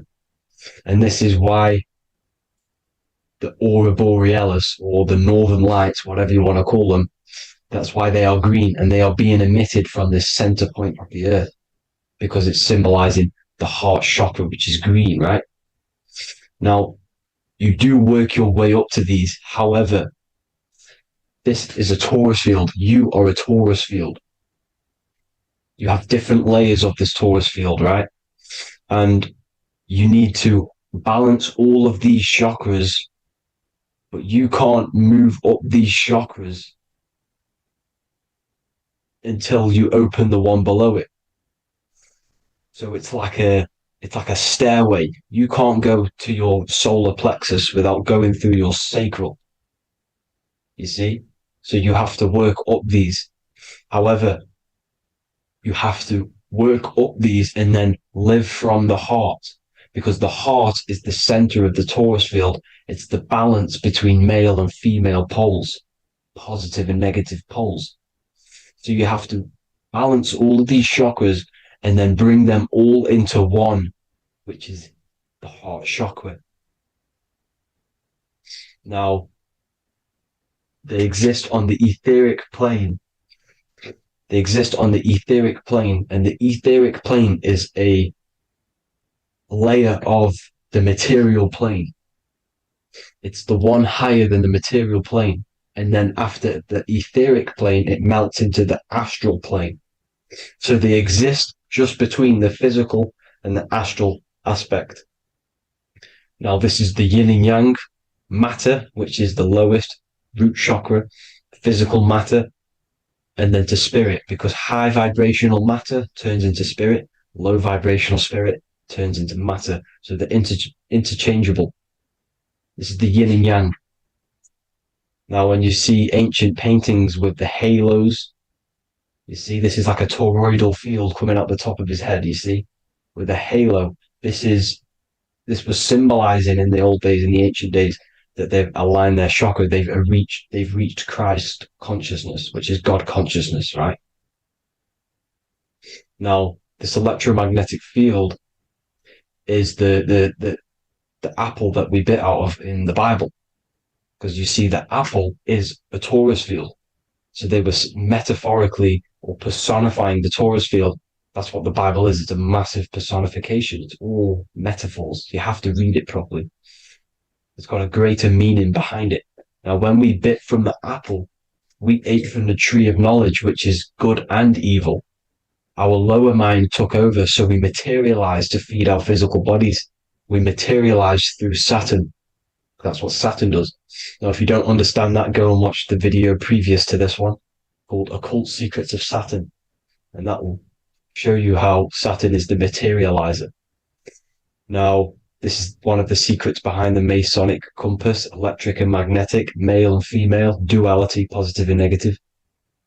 Now, like I said, they teach you about the torus field, about a magnet in school, but they don't teach you about your electromagnetic field. Everything alive has a torus field. It is the building block of this creation. Absolutely everything has a torus field. There's not one thing without it. And as you can see here at the center of the apple, that's where the seed is. That's where the life is, the reproduction of that organism. As you see, this is where the most electromagnetic energy is stored, in the center, because this is where the two duality, this is where the field meets, at the very center. This is why the seed is at the very center. Now, your spine is a elongation of the brain. The brain is heaven, and the bottom of the spine is hell. So this is Saturn, which is the root chakra. The 7 planets are associated with each chakra. Moon equals mind. Okay. Now Saturn is physical matter, as I've just explained. This is the lowest vibrational color. And they want you trapped down here, which is your hell state, your animal nature, your physical nature. They want you to identify as the physical body. They don't want you to reach these higher states of consciousness. Okay? Now, in the brain, you have 12 convolutions. Now, this is what they were symbolizing in the Bible with the 12 disciples. And obviously in the Bible, it says the upper room where Jesus met with his disciples. This is heaven, the brain, the higher states of consciousness. Now, this is your North Pole. This is Jacob's ladder. Okay. This is why you have 33 levels of Freemasonry, because it's symbolizing the 33 vertebrae, which are these little things here on the back of your spine. Because once the Kundalini energy from the bottom of your spine rises to the top, this is when you get enlightenment and opens your third eye. Spiritual enlightenment. As you can see here, this is Jacob's ladder. This is the Kundalini symbol, right? And they're even showing you this in the medical symbol. They're putting it in your face. The serpents are wrapped around the spine. Now, the serpents symbolize how the energy moves around the spine, because it's a torus field, you see?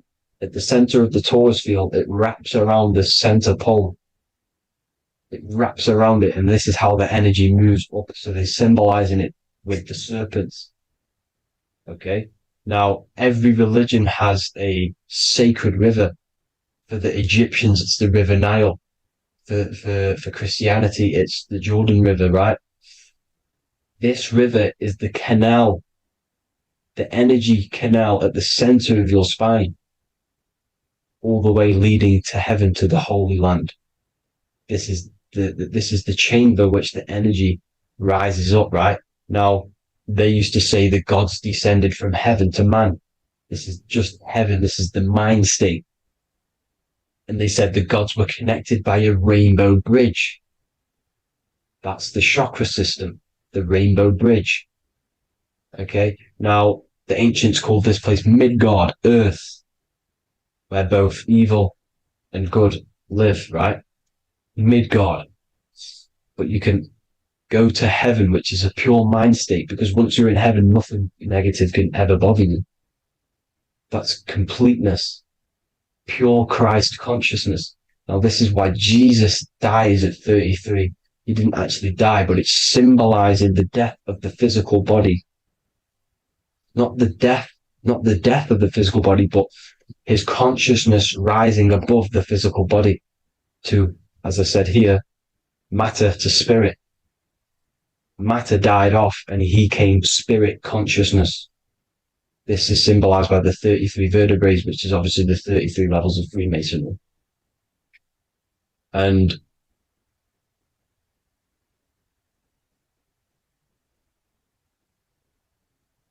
now the pineal gland, which is at the very top of this Jacob's ladder, or the River Jordan, the canal, your 33 vertebrae on your spine. This is where the pineal gland sits, right? At the very top, at the center of your brain. Now, there's multiple ways this was symbolized. The Eye of Ra, which is used by the Egyptians. Now, this pineal gland is the seat of consciousness. This is where your consciousness is stored, right? And the ancient Sumerians used the pine cone, hence why it's got the word pineal gland, the seat of the soul consciousness. It produces DMT, dimethyltryptamine, which is known as the spirit molecule. And the pineal gland is wrapped in microcrystals. And we all know crystals transfer frequency and energy. Now, radios use crystals. A radio is a frequency transmitter, turning a frequency into a frequency that we can hear with our ears, right? Because all the radios are actually playing right now in your ears. However, our ears can't pick it up, so the radio transmits it into a frequency that we can hear using crystals. So this is the power of crystals, and this is what our third eye is wrapped in, crystals. Now, this third eye is not actually your third eye, it's your first eye. When you're being materialized in your mother's womb, this is the first gland that is produced, and everything's built around it, because it is the consciousness. It is your consciousness. Your consciousness never dies, ever. It's an eternal essence. It lives forever. You never actually die. Only the mortal body dies.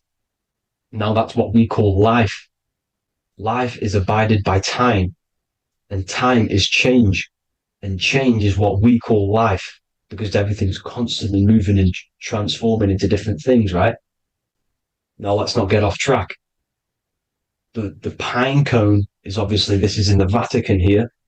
The pine cone is symbolized as the pineal gland, pine. And this is the opened pine cone.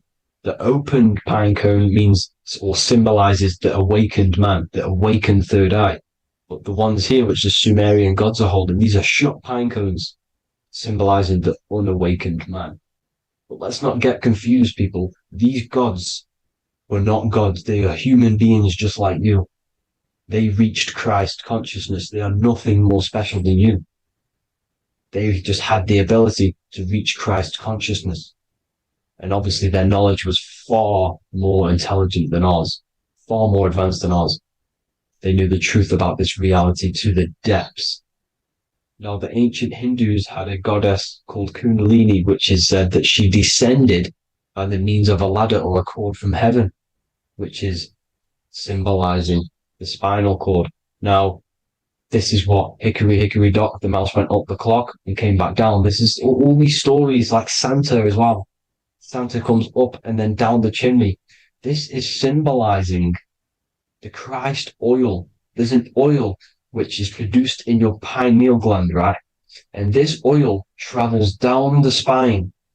And once it's down on the spine, you must have to raise your consciousness, just like I said, with the chakras.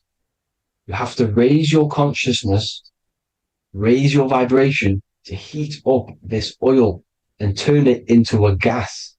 And it travels back up the spine through like the serpents up the spine, and this awakens the third eye once it's coming back up the spine and hits the pineal gland.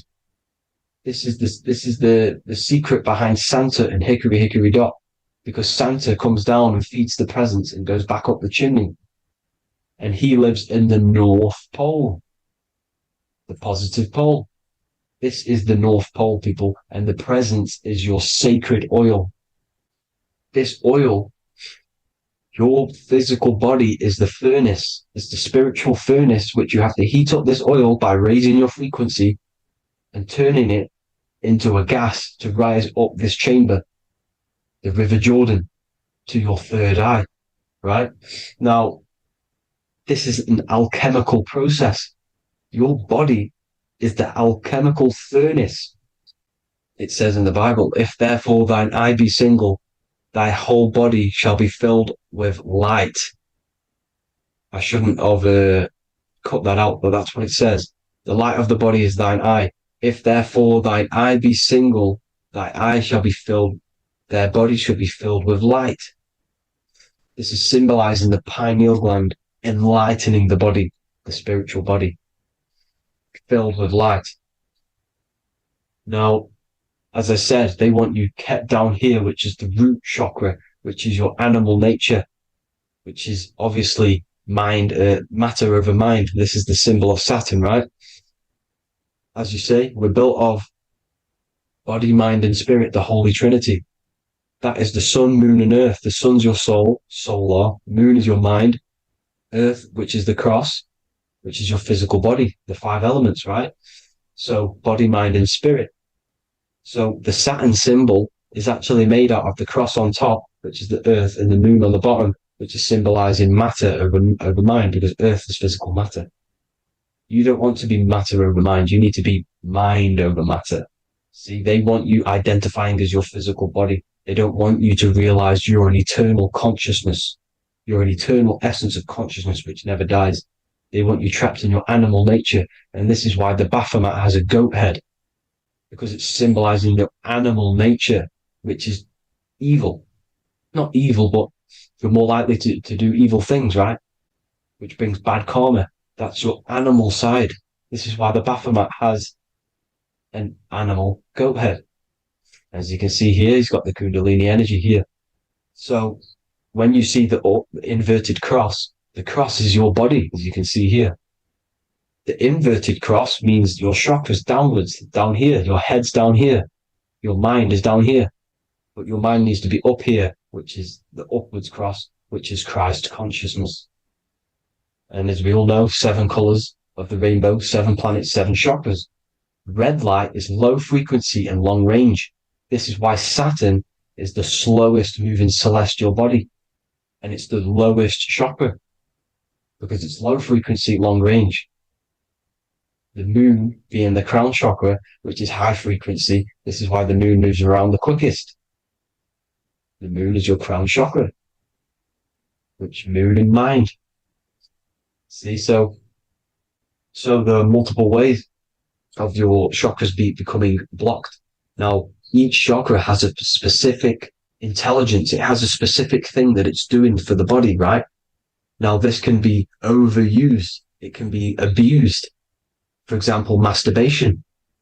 That keeps you down here in your sacral chakra, because you're abusing the energy center. You're abusing your sexual energy, which is then becoming unbalanced. So this is how energy, this is why these centers are pulling more energy out your electromagnetic field, because these centers are wheels. The chakras just mean spinning wheel of energy. So when you're abusing these certain centers, you're pulling energy out of your electromagnetic field, which is making your field weaker, which is making your frequency lower, which makes you prone to diseases, prone to lower negative energy, right? So you need to align these chakras. You need to unbalance them. And as you can see here, you can screenshot these to see how they're blocked. I'm not going to go over each one because it'll take me forever, but have a little read yourself. This is why they're blocked. Now, the ancients used to say Aum when they meditated. Now, these are the 7 vowels. There's not 5 vowels, there's actually 7. Now, when they say Aum, they're aligning all their chakras by saying this when meditated. This is where the Aum originated from. Now, emotion is energy in motion. So if you're feeling a certain way, that's the energy you've put in motion. It's a reflection. We live in a mirror reality. Everything's mirrored. Everything's mirrored. As within, so without, as above, so below. Everything's a reflection of some sort.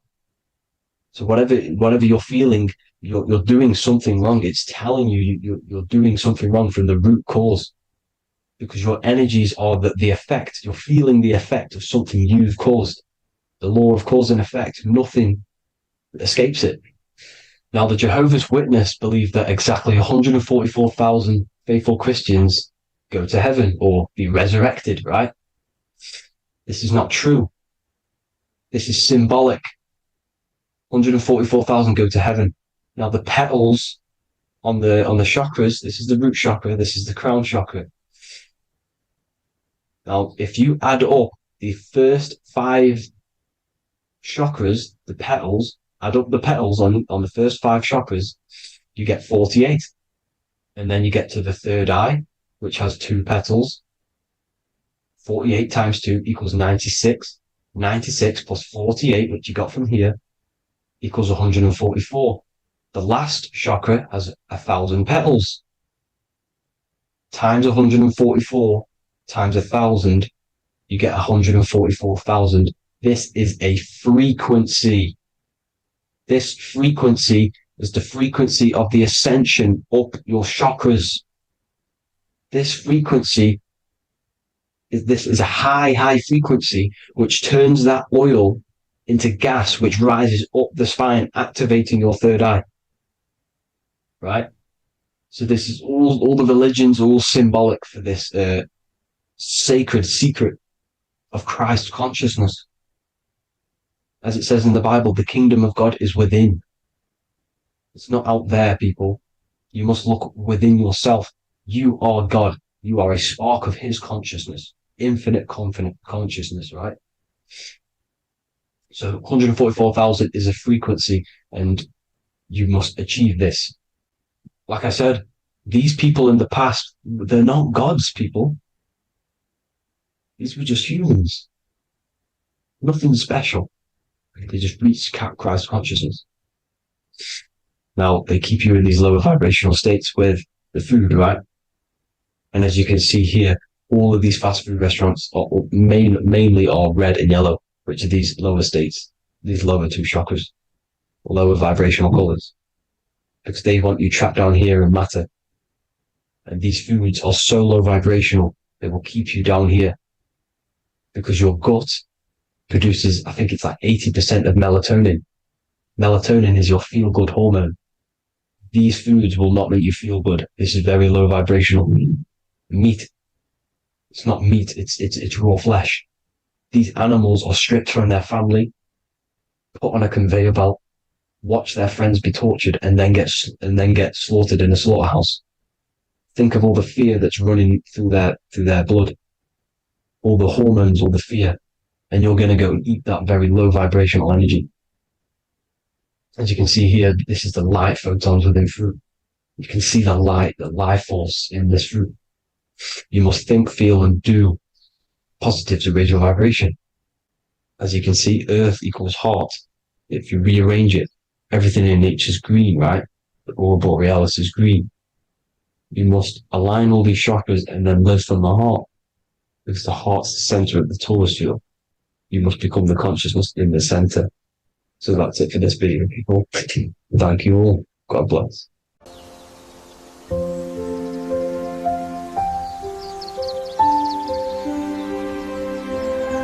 bookofwisdom.com. Visit today.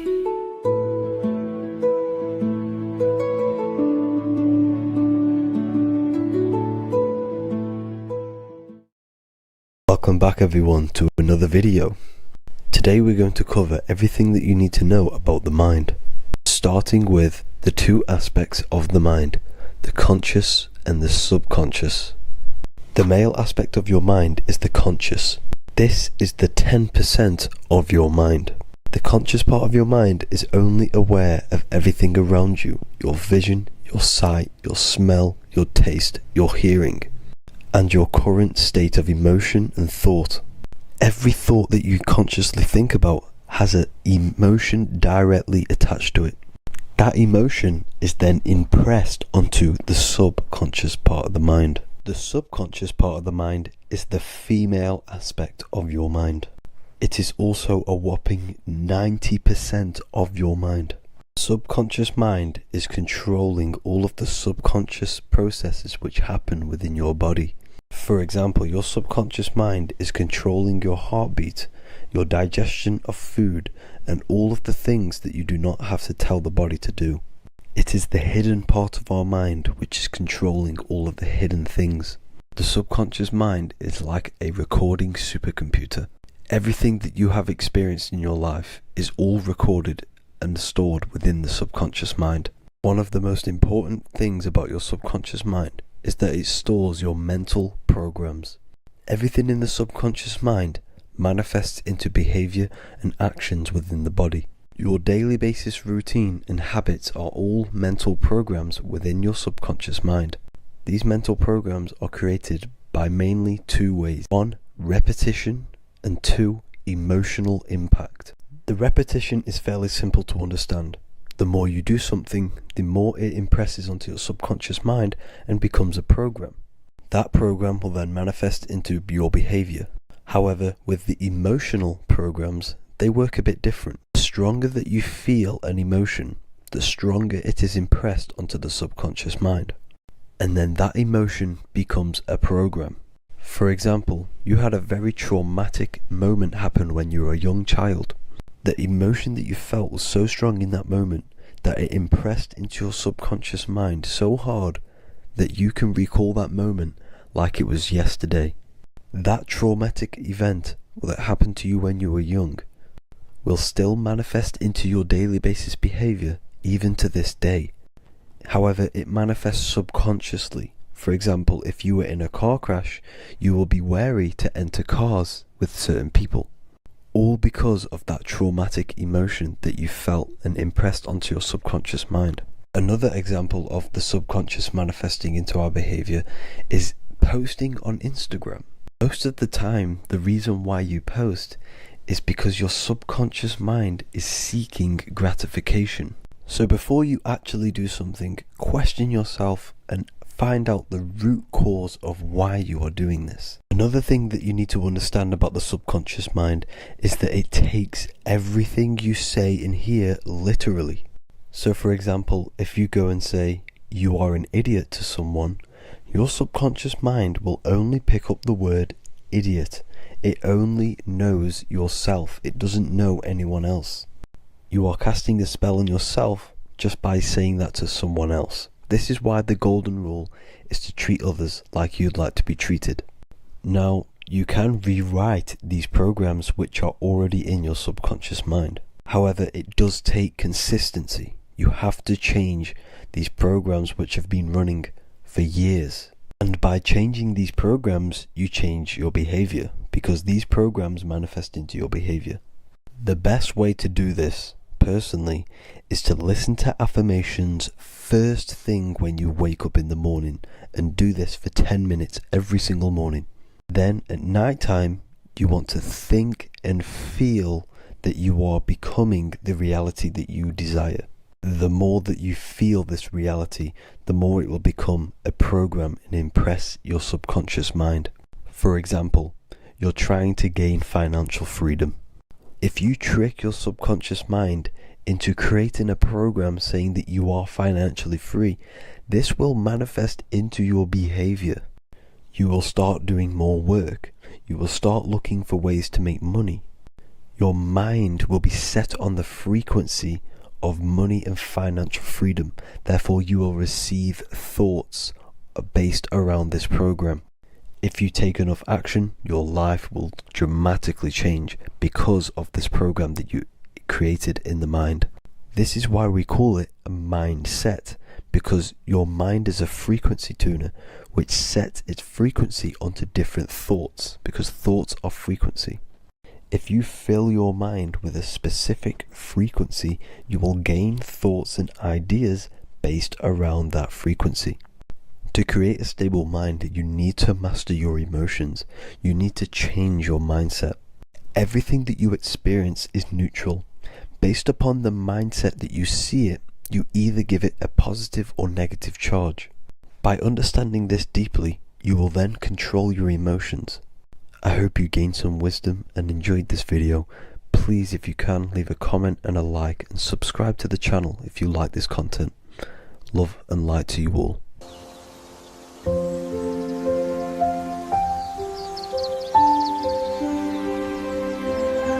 bookofwisdom.com. Visit today.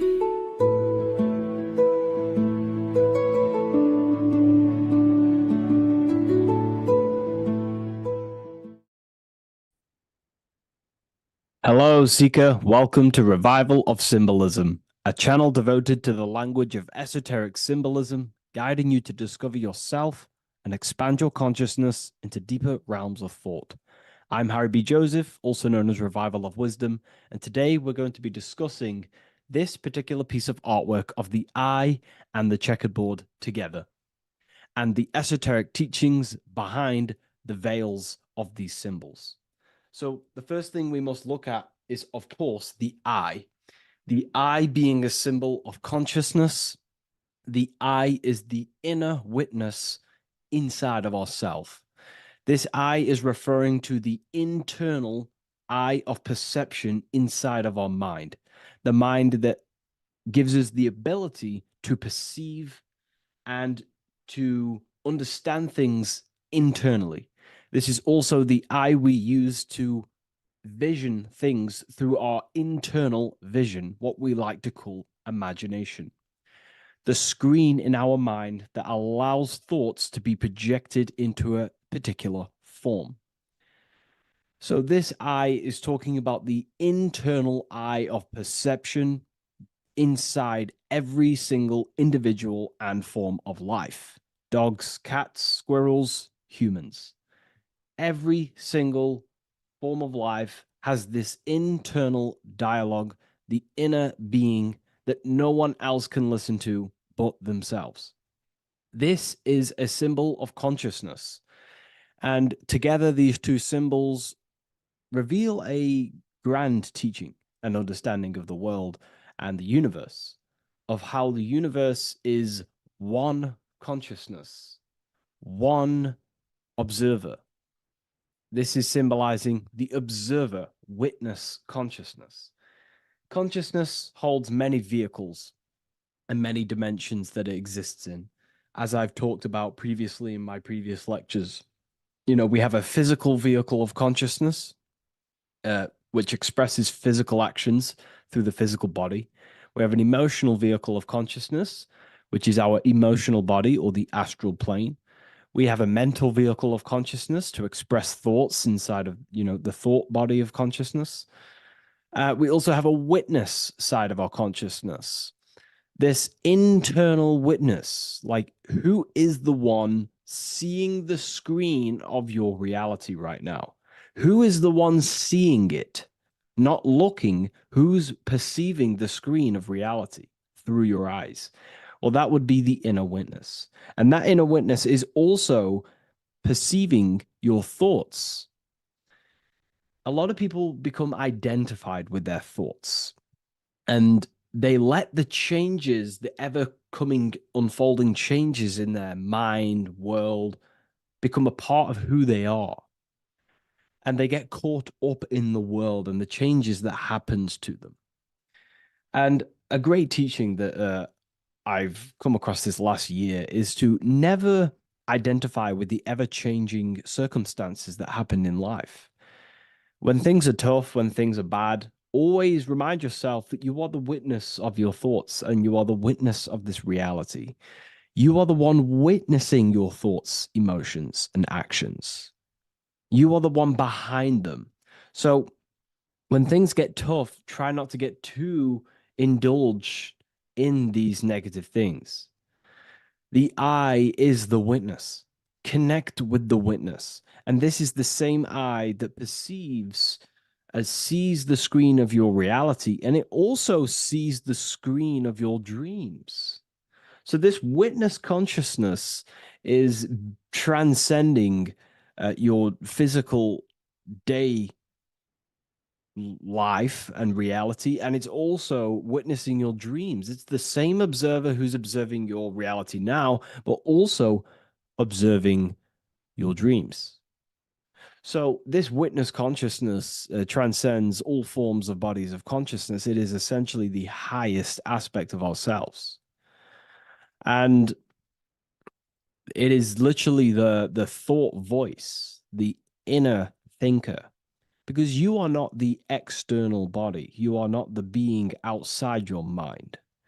You are the being inside your mind who is actively thinking.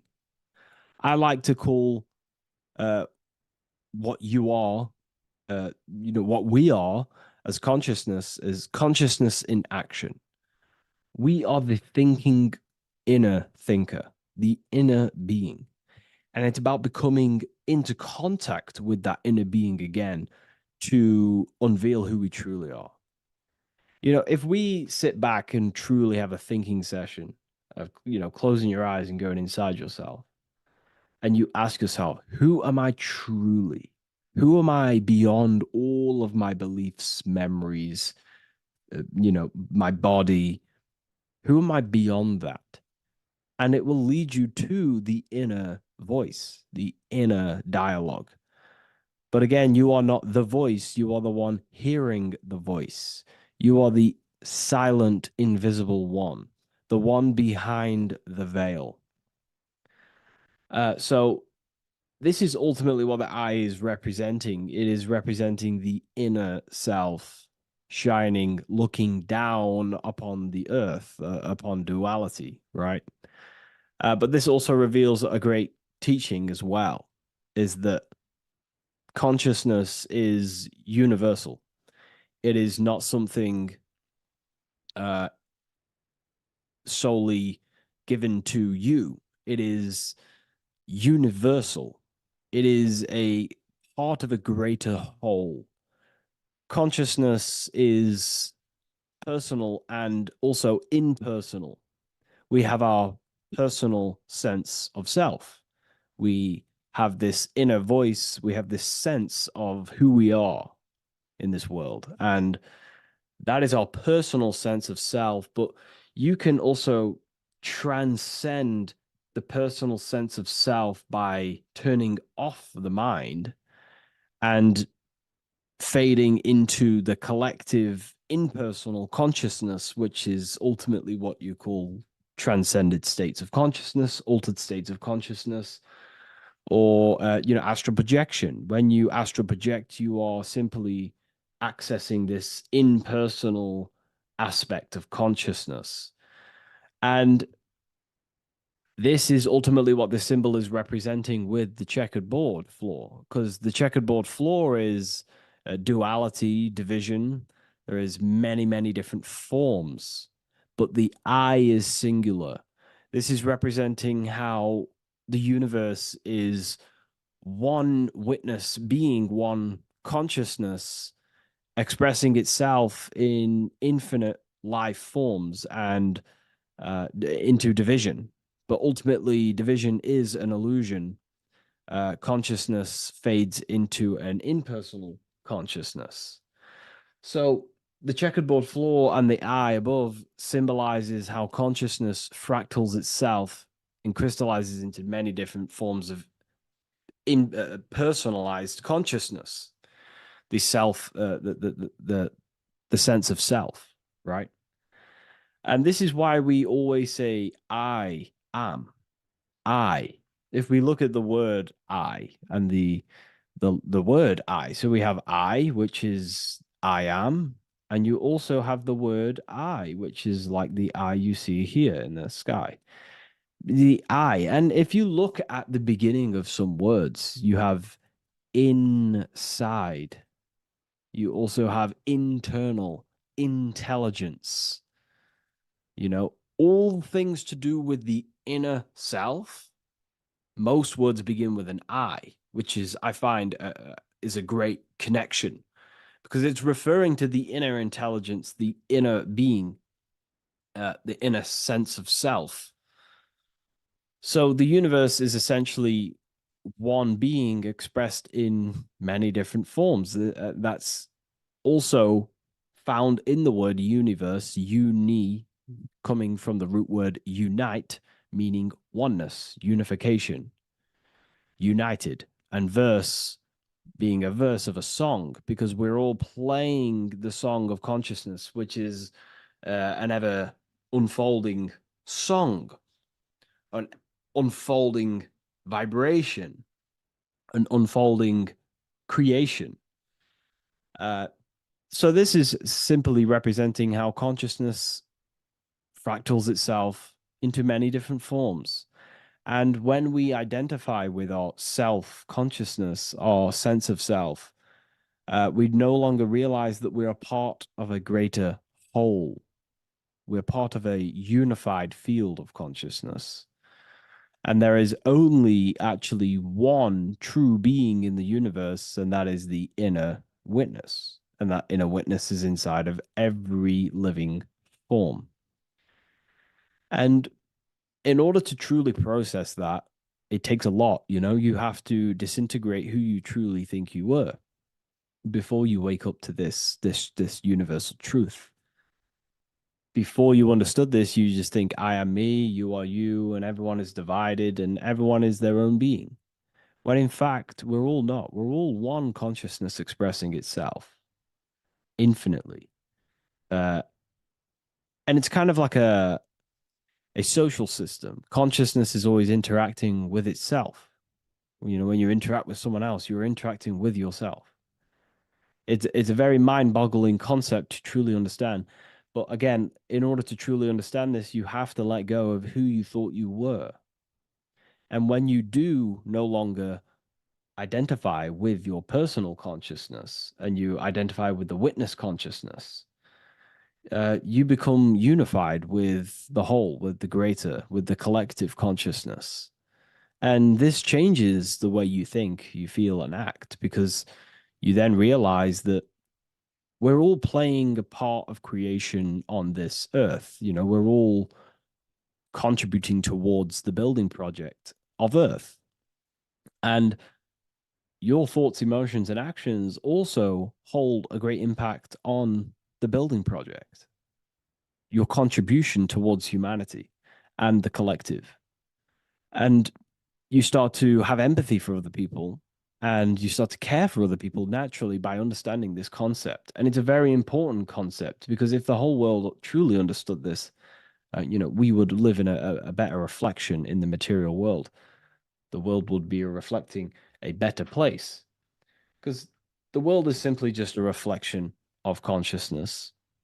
And the world today is so bad because people's thoughts and consciousness is not in the greatest state of mastery, of self realization, and people don't understand who they truly are.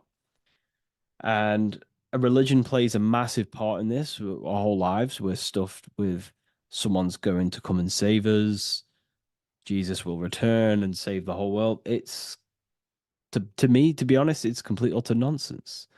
We have free will. We are the ones holding we hold responsibility for the creation that unfolds on the earth. Us as a collective consciousness are God manifesting, unfolding this creation and steering it in the present moment. And that's another thing. Reality was never created thousands of years ago. God is creating the world right now through the present moment, and it's unfolding. It's in a continuous state of becoming, just like you are in a continuous state of becoming. Time is evolving.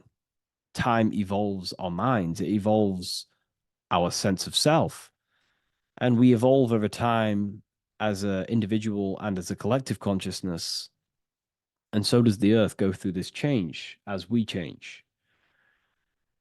So it's important that we are becoming more self aware in the world so we can actually start to reflect a better world. But the checkerboard floor, again, is just reminding us of the duality and the illusion because it looks like an illusion, a checkerboard floor. It's an illusion. The physical world, if you only look at the world through the eyes, you will live in the veils of illusion and never see the light, the higher understanding of the world. You will see everything as divided. You will see everything as I am me, you are you, and live in division. But in truth, we are all one. We all come from the same source, and we're all the same infinite witness expressed in different forms. And this brings me back to the concept of love. Love is the force that unifies consciousness. It unifies yourself. It unifies your relationships with people. If you love your partner, you love your brother, your sister, your whoever it is in your life, it unifies. If you have a care for someone, it brings you two together and you grow the relationship by expressing care into the other person and it grows. So love is a very expanding It allows things to grow, and it unifies things. And when you start to love yourself, you start to unify with yourself. And when you start to when you start to love nature, you start to unify with nature. So if we understood this, the world would be a better place. And love is the force that unifies the collective consciousness. If we truly hold love for ourselves, for others, other individuals, nature, then the world will become more unified. It unifies consciousness. This is the force of love. It's a very, very powerful, powerful force. And I do truly believe and come to understand now that love is the reason of all creation, which is the generative principle. All action is coming from a place of love or care. We only take action on what we care about. So even the sun is a symbol of love. It just expresses life, gives away all of its light, life, and energy to the earth and asks for nothing back. It is love, it is the expression of care. And that is what unifies consciousness. So, again, this is just talking about the inner witness and how consciousness expresses itself in many forms. And the checkerboard floor also transcends that idea that I've just described of how it's consciousness divided in many forms. It also represents a state of an individual's mind. The checkerboard floor is symbolic of being divided, you versus me thinking, walking down the street and thinking everyone's a threat. It also represents their thoughts, emotions, and actions not being aligned, not being unified. Their thought, emotion, action are scattered, and they're not creating things consciously. It also represents many, many different personalities in our minds, the divided personas and personalities in our mind that we have. And the I represents the unification of that. It's about unifying our mind pretty much to not have all of these different characters and sides to ourselves and actually being a whole mind, uh, becoming conscious of the unconscious aspects of ourselves and transmuting them. And when we become conscious of something, we then hold the power to change it. If we have an unconscious part of ourselves and we never truly realize it, we don't change it, and that unconscious thing can actually seek to control our thoughts, emotions, and actions from that place of the unconscious mind. So ultimately, that's what darkness to light represents. Darkness symbolizing things we are unaware of, because when something is in dark, you cannot see it. Most people are in darkness of their imagination. They don't realize the power of their imagination. They're unconscious of it. They don't use it. And to become conscious of that is to put it into light. Shedding light on something reveals something. If I shine a torch on an object, it's going to reveal it. It's the truth. So it's about becoming conscious of the aspects of ourselves that we may be unconscious of, and actually using them and transforming them as tools. And again, we have the I with light, with white and black. This is duality. Uh, you are also the witness consciousness, as previously mentioned, and the witness consciousness thinks in duality. We think we are the hater and the lover. We are the deceiver and the truther. The truth is that consciousness thinks within duality, and within the mind, beyond the witness, there is duality in thought. But in truth, you are not either. You are neither the positive or negative thought. You are the witness of it. There's a great saying in the Gospel of John, and I can't remember exactly the words, but it goes something along the lines of, lift the wood, I am there. Lift the stone, I am there. It's basically saying that everything is the I am, everything is the same consciousness. No matter where you go in the universe, you're talking to self, you're talking to the same thing, you're seeing the same thing. It is the same consciousness that is everywhere. So consciousness thinks within duality, and it is the light and the dark, and we have the ability to transform between them. And some people think that, darkness is all evil. Darkness is not inherently evil. Darkness is not inherently evil. There are dark aspects of the world that help you actually progress into the light. Without the darkness, consciousness can't move into the light, into knowingness. Without bad, there is no evil. They are needed. Both of them are needed. So, in order to understand the light, you have to understand darkness. And there are some forces of some forces of darkness in the universe that are purposely there to cause certain things to then push you and activate the good or the light. Some Gnostic texts talk about how there are beings that, very powerful beings that purposely descend themselves into darkness on purpose to make things happen in certain people's lives, so it actually pushes them towards the light, towards the good. So, this is ultimately what the whole allegory of Satan is. Satan was created by God, and Satan is necessary, which is symbolic of darkness. Is symbolic of evil, the evil forces of the universe, because the universe is simply just one force of consciousness, and that one force can express itself in good and evil. The power of the mind can be used to kill, or the power of the mind can be used to create amazing things. So there is only one force in the universe, symbolized by the one eye, the one force of consciousness, and that one force can be used for light and dark, which is the checkerboard. It's also symbolic of the checkerboard being on the ground, symbolizing the earth, which is base awareness, duality thinking, base consciousness, stuck in division consciousness. And the one eye symbolizes unification of the mind, a balanced internal perception.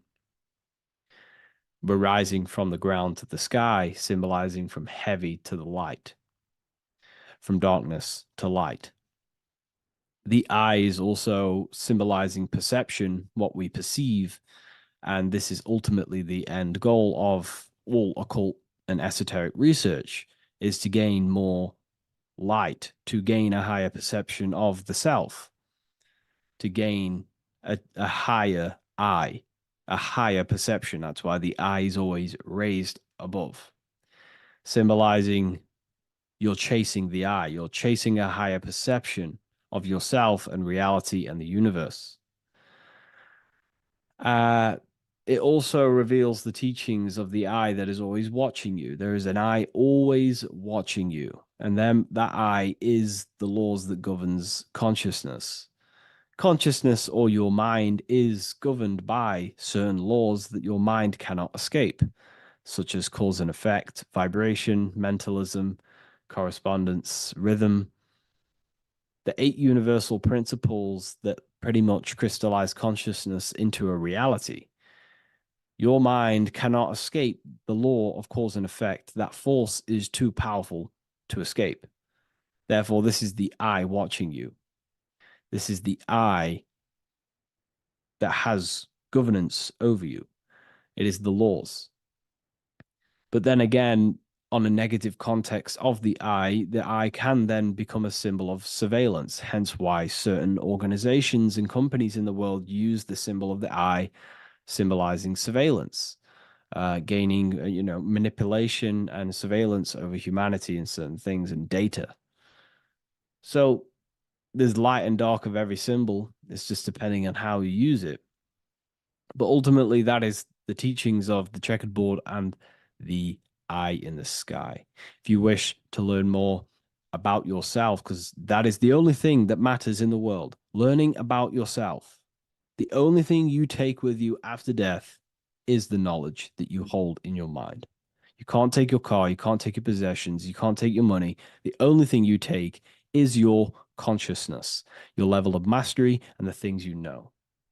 With that being said, I'll see you inside Ethereal University if you decide to join, and I'll see you in the next video.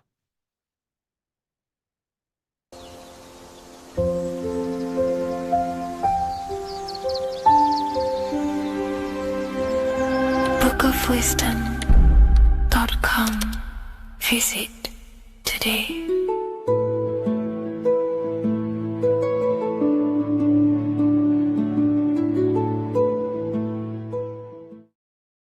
So depression doesn't actually exist, and in this video I'm going to show you how depression is actually a choice. And I'm going to give you some solutions on how to deal with it. And this is probably going to change your life forever just by doing this alone. Okay, so the first thing you need to understand about depression is that it exists in your conscious mind. It exists in your thinking mind. So what is inside your thinking mind? You have your body, your name, your reputation, your trauma, your memories, your family, your worries, your interests, your bills, your passion, dislikes, goals, right? Most people identify their lives with this. They identify their lives with their thinking mind. They think they're their name, their job, their reputation, their memories. But this is not who you actually are. Who you actually are is the observer of that. What happens if you stop thinking? What is left? You're left with unconditioned consciousness. You're left with the self, which is what we refer to as I. We are the consciousness, not the thinking consciousness. You are not these labels. You are not your thoughts. You are not your job, your name, your reputation. Okay? And the reason why I'm telling you this is because it's very important, is that we are something beyond this body, beyond this name, beyond our thoughts. We are the consciousness.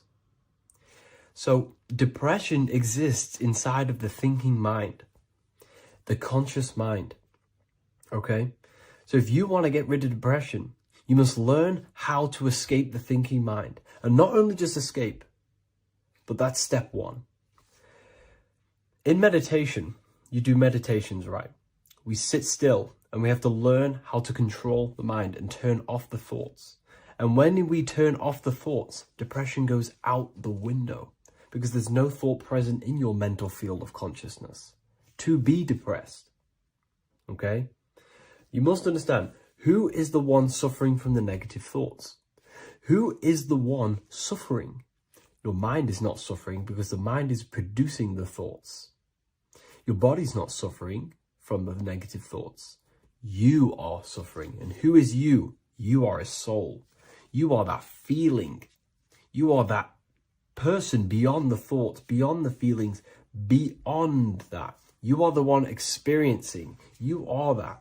Meditation gives us the ability to turn off the thinking mind. This allows us to escape our thoughts. Okay? And it gives us, over a long period of time after meditation, you'll be able to turn this switch. And this switch will be able to turn off your thoughts. And by doing this, we will be able to control our conscious mind directly by the hand. So when you notice yourself gaining them negative thoughts, we can then turn off the switch of turning off the conscious mind and rising to our authentic self and knowing the thoughts are just illusions. Now, let me tell you something that's very powerful. Most of your thoughts are coming from beliefs. Most of your feelings are coming from beliefs. So if you have a feeling of lack, this is coming from a belief that you don't have much.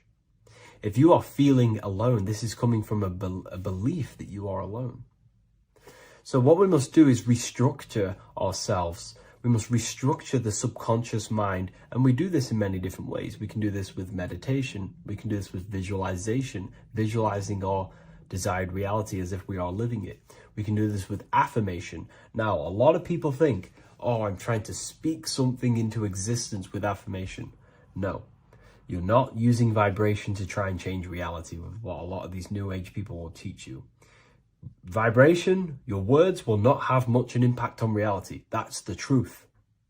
But what they do have an impact on is reprogramming and recrafting and refining your mind. If you repeat, I am wealthy all day long, your subconscious mind, that word will be lingering inside your subconscious, and you will start to mold that into your conscious. You'll start to be consciously thinking about this. Most of your thoughts are coming from your subconscious. So if you want to get rid of depression, you got to figure out the trigger. What are you depressed about? What are you feeling? What are the beliefs that are making you feeling and thinking this way? And that's what you must restructure. You must restructure your subconscious mind through visualization, meditation, and affirmation. You do these all the time. You do these every single day, and you will slowly, if not surely, restructure your subconscious mind. While by doing the practice of meditation, you'll gain the off switch as well. Sometimes depression comes from not living in your authentic self. You're not doing the things that your soul is telling you to do. We all know what we should be doing at all times. I don't care what you have on. We all know we should be doing something. We all know that we have there's a higher aspect of our mind that tells us, oh, we need to be doing this, but I'm actually sat here on my phone. Oh, I shouldn't be eating this, but I'm doing it anyway. There's always that higher voice. And that is the voice that has to be connected to. And when your body's not acting out the voice of the soul, then the soul becomes sadder, and suffers more and more and more. There has to be a connection between the soul, the mind, and the body. They have to work in unison. Okay? So I hope this video helps with depression, with whatever you're going through mentally. Religions were made to hide the truth about yourself, God, and the universe. You see, religion teaches there is a God separate from you. He created the universe separate from himself. They did this to truly disconnect you from consciousness, from God, and from yourself. Now let me explain. It's going to be very difficult to understand this from a left hemisphere dominated perception. The left hemisphere sees everything individual. The right hemisphere sees the whole. For example, if you're walking through a woods, the left hemisphere sees individual trees, leaves, twigs, and branches. The right hemisphere sees the interconnectedness of the whole woods. We've been trained our whole life to be trapped in the left hemisphere, to think logically, scientifically, with evidence. This way of thinking traps you in illusion, division, and separateness from everything. Plus, in science, they teach you the universe exists outside of you. You exist in a universe, and the universe exists whether you exist or not. This is completely false. You are the universe experiencing itself. There is only one person in the universe. There is only one awareness in the universe, and that is God. That is your consciousness. Not your name, your job, your reputation, your thoughts, your beliefs. That is not God. God is the infinite awareness that you are, the alertness, the essence of life. You are an individual. You have a dual nature, an inner world, consciousness, and an outer world, this physical body. The inner world is the immortal, consciousness, awareness. This physical reality is for the immortal within us to experience and enjoy. And the immortal consciousness, the immortal self, the individualized expression of the only thing that is truly real, which is God, consciousness, is seeking a way to understand itself through infinite vantage points. The same consciousness inside of you, inside of the dog, the squirrel, the plants, the stars, the same awareness is in absolutely everything. Only the right hemisphere can see this connection. The universe is one mind separated into the infinite bodies and life forms. This is why scientists tell you that the universe is forever expanding. It's truth in plain sight, because the universe is the mind. And the mind is always seeking more vantage points to understand itself. And the mind is always expanding into new realms of thought. The mind cannot be filled up. It does not exist in space. However, human awareness, human consciousness is very sacred. And the reason why I say that is because humans possess a two-way consciousness, unlike a dog, an animal, or a squirrel, for example. The dog looks in the mirror. It is not aware of itself. It doesn't look in the mirror and see that it needs to improve something. However, humans, we can look in the mirror and say, who am I? Where do I come from? And I need to change this aspect of me. I'm lacking in this area. Dogs do not have this awareness. They function only on their immediate surroundings, on survival and instinct. Human awareness is special because we have the ability to reflect on the self. We can question our consciousness. We can question, who am I? Where do I come from? And where am I going after this? The human mind has no limitation. We can surpass our animal nature and rise to a godly nature. This is the whole purpose of reaching Christ consciousness, which is just an ideal consciousness where we have control over self and we know who we truly are. Humans have been given the tools to awaken. Our five senses are locked only to perceive the physical world, but the mind holds the gateway to understand the unseen aspects of reality. The mind holds the secrets to the universe and consciousness. We just have to study ourselves to understand God. We are all individualized aspects of consciousness. There is only one pure consciousness in the universe, but we're fractaled into infinite life forms, experiencing this consciousness in a different form, molding this consciousness into individual egos and individualized consciousness. Me and you are made of the same fabric. However, I have thought different things, believed different things, experienced different things, which has conditioned my consciousness to be my own individualized aspect of God. And that's what makes me, me, and you, you. God is the creative power within us to turn thoughts into physical reality, to create things. We are a creator. Each one of us is a miniature earth, creating and building in this physical 3D reality. Our consciousness holds power over the 3D reality. We can mold it and create anything we wish. However, we have been conditioned to live like an animal, living in our animal nature, eating, surviving, lusting, and these low-level desires keep us trapped from figuring out our creative power. This is why the ancients always depicted God inside of the brain. Even in ancient Christian artwork, William Blake, Anton Raphael, all depict God inside of the brain. Why is this? Because God is our creative power.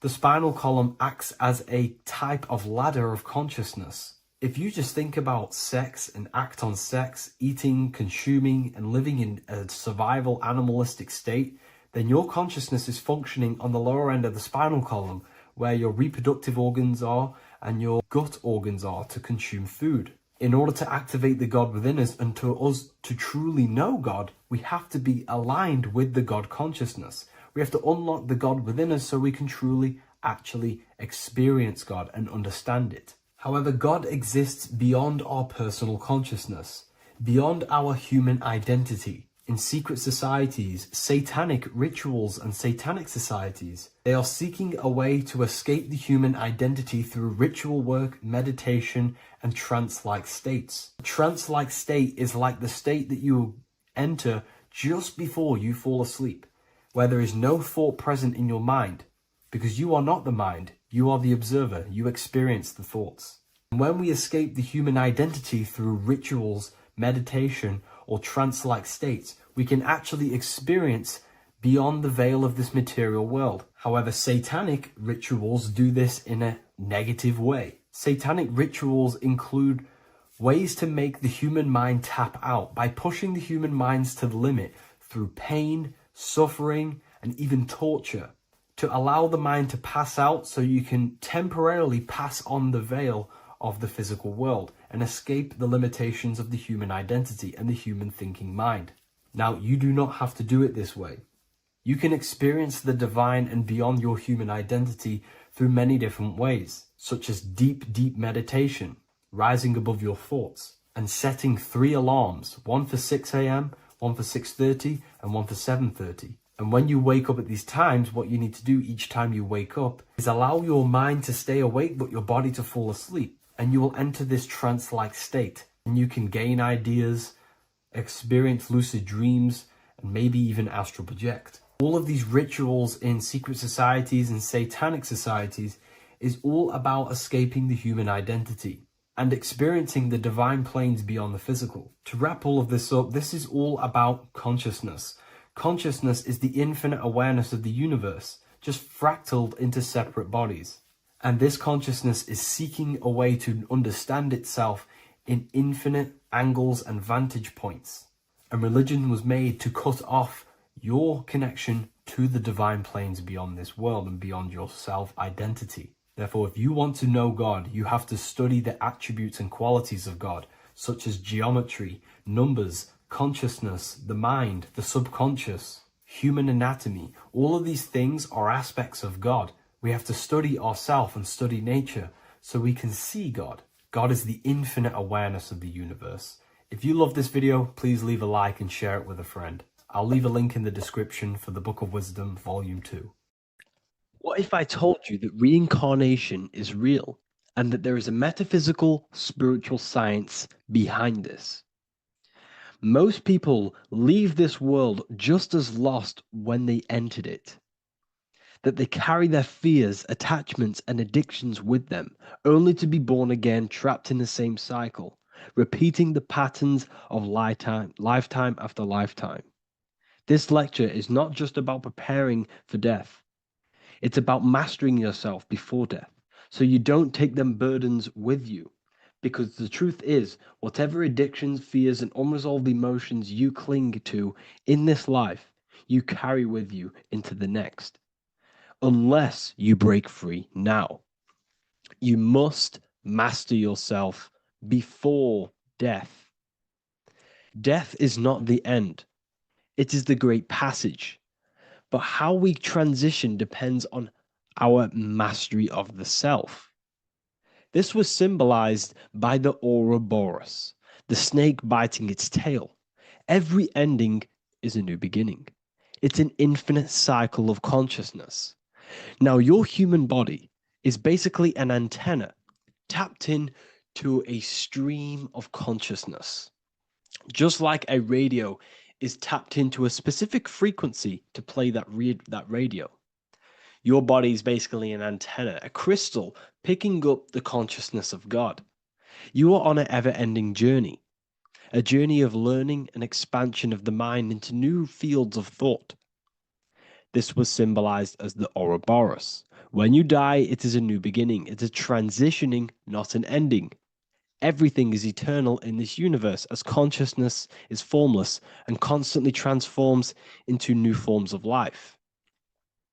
Let's break down the word death. Death contains the word ether. Now, the ether can be found in the word heart or earth. Ether. Everything in this plane comes from the etheric plane. The etheric plane is the barrier between the physical plane and the spiritual plane, the astral plane. The astral plane is the screen that you have in your mind that allows you to imagine a red apple, for example. This is the imaginative plane where thought forms start to take form. Everything begins as a thought, then the thought form becomes an imagination, then energy, then physical. Everything in the physical plane is a shadow of thought. All objects manifested as thought. You came from the astral. You came from the stars. This is why we say reach for the stars. Or this is why you say you are a star. Cis star, miss star, fraud star, stir is star. And when you become famous, you become a superstar and you gain a star on the Hollywood floor. You are a star. The ether. The ether is the infinite energy source which all things come out of and return back to. This is the cycle of life and death, summer and winter, day and night, sleep and awake. The ether is the infinite energy source which all things come from and will return back to. Okay, sorry about that little error. The ether is the boundless source of energy from which all things emerge, to which all things return to. We can see this in the cycle of the sun. The sun does this wave of creation. It rises and it falls. We have the day and the night. The daytime represents our conscious mind when we are alert. The nighttime represents our subconscious mind when we are inside the spiritual realms. The nighttime is spirit, the daytime is matter, spirit and matter, awake and asleep, conscious and subconscious. We see this in the yearly cycle. Summer is life, winter is death. Spring is the morning, summer is midday, autumn is evening, winter is the night. Everything is a macro and a micro cycle of being born out of the ether and returning back from life and death. Life and death is manifested within the cycles of the sun and everything outside of you, as within, so without. This is why we say sleep is the cousin of death. The macrocosm is death, the microcosm is sleep. Every time you go to sleep, you are essentially it's a miniature death. You're entering into spirit and then returning back into matter in the morning. When the sun rises, everything is a reflection of the macrocosm cycles. Preparation for death. The first thing we must do in order to prepare for death, for life after death, in order to stop being reincarnated in this cycle of materialism, in order to progress as a soul, because remember, you are a soul in a body. Just like the sun gives power and life to the earth, your soul gives power and life to your body. When you say I, you're referring to the soul. And your soul can be stuck underneath layers of false identifications. Who you believe yourself to be is merely a collection of subconscious programs running within your mind. Now that's very deep. That is very, very deep. Who you think you are is a part of your thinking mind. Your name, your job, your reputation, your family, your friends. These things are not you. They're all aspects of the thinking mind. What happens if you meditate and you turn off the mind? Then all these things do not exist. You're left with the pure soul, the pure awareness, the pure observation. If you turn off the thinking mind, you're no longer your body, you're no longer your reputation, you're no longer your friends, you're no longer your job and your labels. You are the soul. That's the true you, the observation of the mind, not the thinking mind. The ego is the echo. It's an echo of your true self. The ego is your mind's perception of itself shaped by experiences, trauma, emotions, and beliefs. It is merely an echo of your true soul self. The ego is not you. Your mind is not you. You are the soul. And this is the true self that we must express within our life and we must connect with before we die.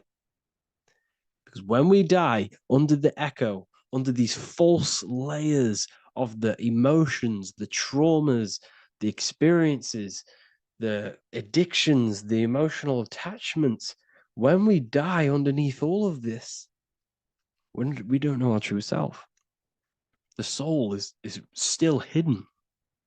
The true you is hidden underneath these layers of false identification. We must remove these layers of false identifications. We must remove them. We must destroy the echo. Remember the ego, you never had an ego when you were a child. When you were a child, you were pure. You didn't, you didn't show off things. When you were a child, you were pure. You expressed yourself freely with you didn't hide anything. You didn't hide any aspect of yourself. You didn't suppress any aspect of yourself to fit in as a child, as a baby. Because the ego was not here when you came here. The ego grows with experience. The ego is a false perception of yourself while being incarnated in this material world. It's your mind's perception of itself and it's created through your experience. Remember, you are unconditioned consciousness, and your experiences, thoughts, traumas, emotions, and beliefs have conditioned your consciousness into believing you're only a physical body, but you are the soul. We have to remove these layers. How do we remove these layers? Like I said, the best thing, meditation. Meditation. There is a great meditation that you can do every single morning and every single night time. You can sit there and repeat over and over before you meditate. You can repeat that you are not this, you are not that, you are not this. You can label them one by one. Start with I am not my body, I am not my job, I am not my name, and then detach from absolutely everything until you are left with nothingness. And when you start to meditate, detach from everything. Nothing matters. I am here right now. And what will be left? The only thing that will be left is the language that your mind is using. Now, this is very deep. Not many people will tell you this, but I've lingered in meditation many times. And I can tell you from experience that the only thing left once you detach from everything is the language that your mind is attached to. So whether that's English, Italian, French. Once you detach the language of the mind that that little voice in your head's using, you're left with the soul. Once the mind is switched off, you're left with the soul, and you have detached from all of these external things. You're left with the soul. That's you. That's the power. That's the source of all creation, where everything you've ever done has come from. Every thought, every idea has come from your soul. Number two, that's meant to say number two. Sorry about that. Mental addictions and emotional addictions. Okay. These two are very important. Mental addictions, this could be thought patterns, this could be the labels that we've just been talking about. Then you have emotional attachments, which is maybe you're too attached to an external thing. Maybe you're too attached to your phone. Maybe you're too attached to family. Maybe you're too attached to loved ones. Yes, I'm not saying don't love them, but what I'm saying is do not rely on anything in this world to make you happy, to fulfill your emotional needs. Everything is found within you. You must look within, and if you're looking without, if you're trying to find yourself in the outer world, you'll never find yourself. You'll constantly be looking around in loops. Because nothing, you cannot find yourself in the outer world. Nothing will long-term give you long-term validation. Seeking validation in the outer world will leave you soulless, leave you feeling empty inside and sad and depressed. You have to find yourself within. You have to detach from everything you are relying on to give you emotional stableness. You have to detach from all. Yes, love your children. Yes, love these people, but do not rely on them. Because everything in this world is temporary. Do not conform to this world. The Bible tells you this. Everything in modern society nurtures the body, but neglects the soul. They keep you addicted to as many things as possible. Smoking, you have to detach. Drugs, you have to detach. Alcohol, detach. You cannot rely on anything. This is why this path is very, very difficult to walk. But I'm showing you the way. These are the things you must do before death. You have to detach from absolutely everything. If you die and your mind and soul is still addicted to these worldly things, then guess what? You're going to reincarnate. You're going to reincarnate because your mind is still thinking about these material earthly things. And if you are operating in that vibration, you're going to project that vibration and come back here. You have to detach. You have to master the soul and master the mind. Like I said, the matrix is designed to keep you addicted to as many things as possible. Your phone, food, smoking, drugs, alcohol, clubbing, all of these things. Everything in society is made to trap your soul and reincarnate in this world. That's why it's very, very, very difficult to walk this path. Very difficult. Matrix, matter tricks. John 2:15 to 17. Do not love this world, nor the things it offers you. For when you love the world, you will lose God. Do not love this world, nor the things it offers you. Do not conform to the pattern of this world, but be transformed by the renewing of your mind. Great quote. Do not conform to the pattern of this world, but be transformed. Let this world transform you. Learn from this, expand from this, but do not be mentally and emotionally attached. Okay? What good will it be for someone to gain the whole world yet forfeit their soul? Like I said, everything in the Bible is telling you the truth. You just got to read it correctly. This is spirituality. This is spirituality. The Bible is spiritual. It's a spiritual text. We must disconnect from everything outside of us and connect with the true soul. Here we have the Egyptians showing you the soul leaving the body. Here we have the soul here. Here we have the Masons showing you the soul coming out. The soul is real. You are the soul. And when you leave this physical plane, you will go into the astral plane. That's where you came from. You came from the astral. You came from the stars. You incarnated into this physical body. Your consciousness fell into this material form to experience limitation, to experience a 3D world. So in order to ascend properly before we die, we have to let go of all the attachments. Every addiction you have, write them down.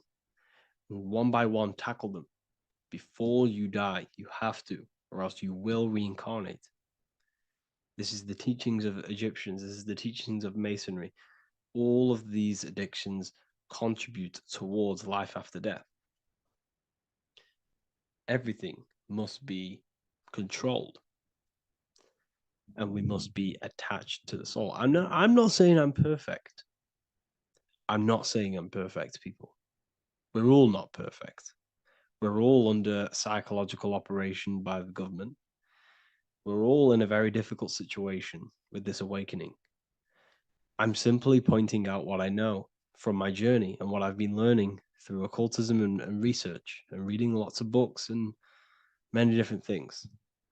I'm on this journey just as you are. Maybe I'm further. Maybe you're ahead of me. We don't know. But this is what I'm sharing with the world. This is what I'm sharing with my research. And this is what makes sense. It's common sense. Look at everything around you. Everything's made to feed the body, not the soul.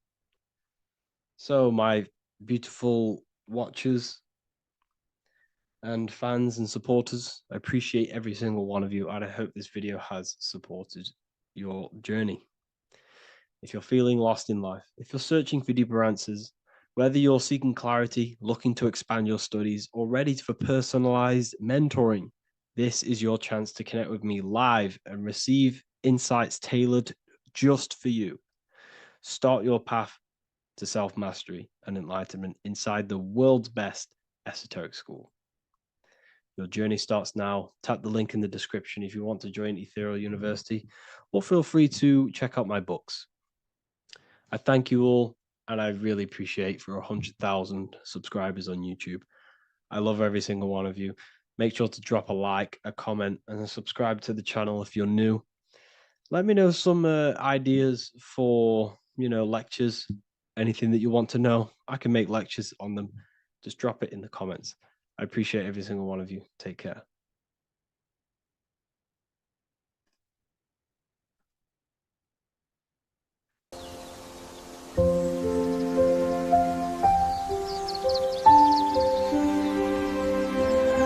bookofwisdom.com. Visit today.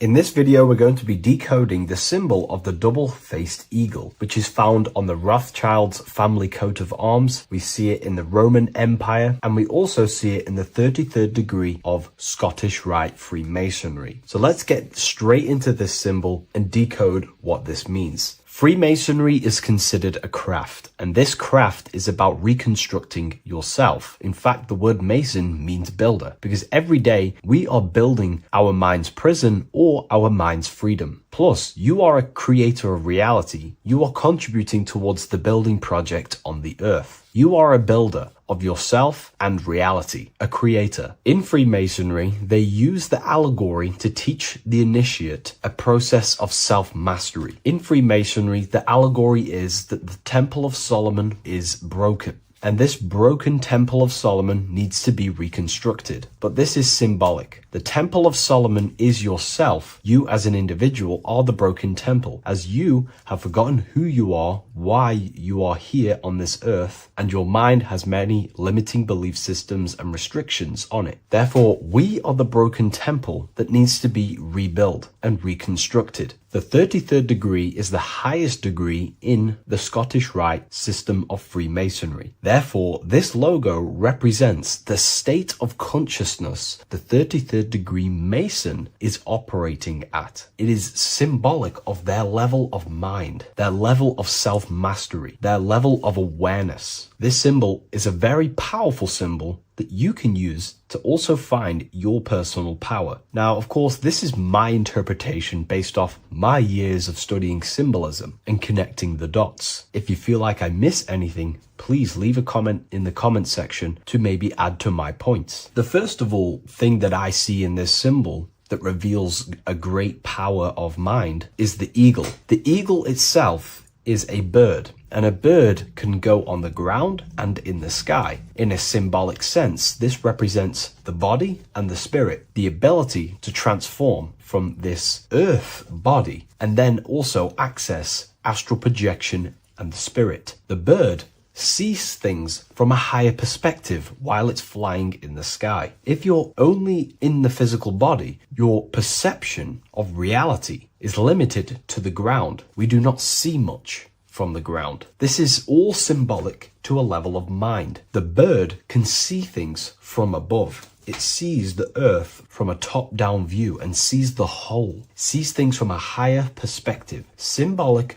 of the mind of a 33rd degree Mason who understands who they are, what reality is, what consciousness is, and the human psyche. Their level of intelligence allows them to see reality from a higher perspective, and they also have the mindset of seeing things as a whole, which is a great truth. We are all part of a greater whole, the unfolding of creation that is taking place in the present moment. We are all unfolding creation as a collective consciousness, and we are part of a greater whole building project. So this bird, or the eagle, is symbolic of seeing things from a higher perspective and possessing a higher consciousness. The double-faced eagle, one eagle looking left, one eagle looking right. This is symbolic of the past and the future, mastering time. The way an individual masters time and masters the power over time and gains their power over it is by using the past and the future. The way we master time is by looking into our past and see what thoughts, emotions, and actions have led us to this very moment in the present moment in our lives. By looking into the past, you can see what thought, emotions, and actions have led you to this very point in your life and see the mistakes in your thought processes,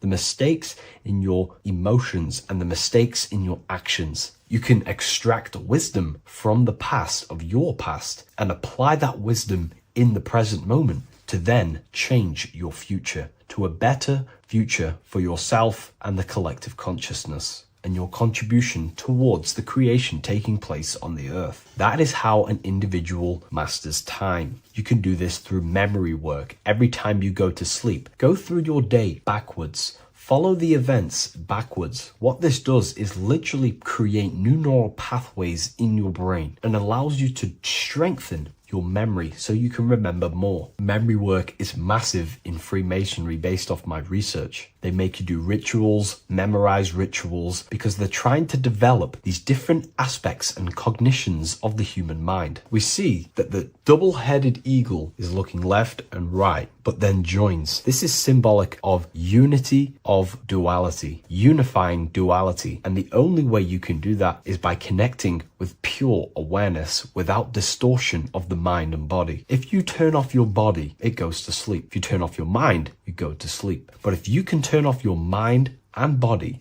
then who are you truly? When you turn off your mind, you're no longer your belief systems, your name, your job, your reputation, your status. You are this pure awareness who's observing the mind. So in meditation, you realize you are not the mind. You are the awareness, and the awareness is singular, and the mind thinks in dualism. So this is symbolic of unifying and seeing things through the lens of the awareness and not the mind, because the mind can produce illusions. So this is symbolic of a state of consciousness of the 33rd degree who sees everything as oneness. We are all one witnessing consciousness experiencing itself. However, this witnessing consciousness is molded differently through the mind. My mind has gone through memories, traumas, events, and belief systems, which makes my mind unique to you. But when we all turn off the mind and connect with pure consciousness, the pure awareness, then we are all, on the deepest level, actually one. The universe is one. This is symbolic of seeing and perceiving that reality and truly maturing that understanding in your consciousness. We also see that the double-headed eagle is standing on a sword, which is a tool. The tools that you possess in life are aspects of your consciousness. Your thoughts are a tool. Your emotions are a tool. Your actions are a tool. These tools are creating and building your reality, and they're also building your soul, building your consciousness. But we see that the double-headed eagle is standing on top of the sword, the tool. The sword is a powerful tool. So this is symbolic of power on the surface level. But if you go deeper and decode the symbol, it reveals something way more powerful. The sword carves through things. It's also a very murderous tool. If you hold a sword towards someone or something, you hold power over it. It is a symbol of power. And that power that you possess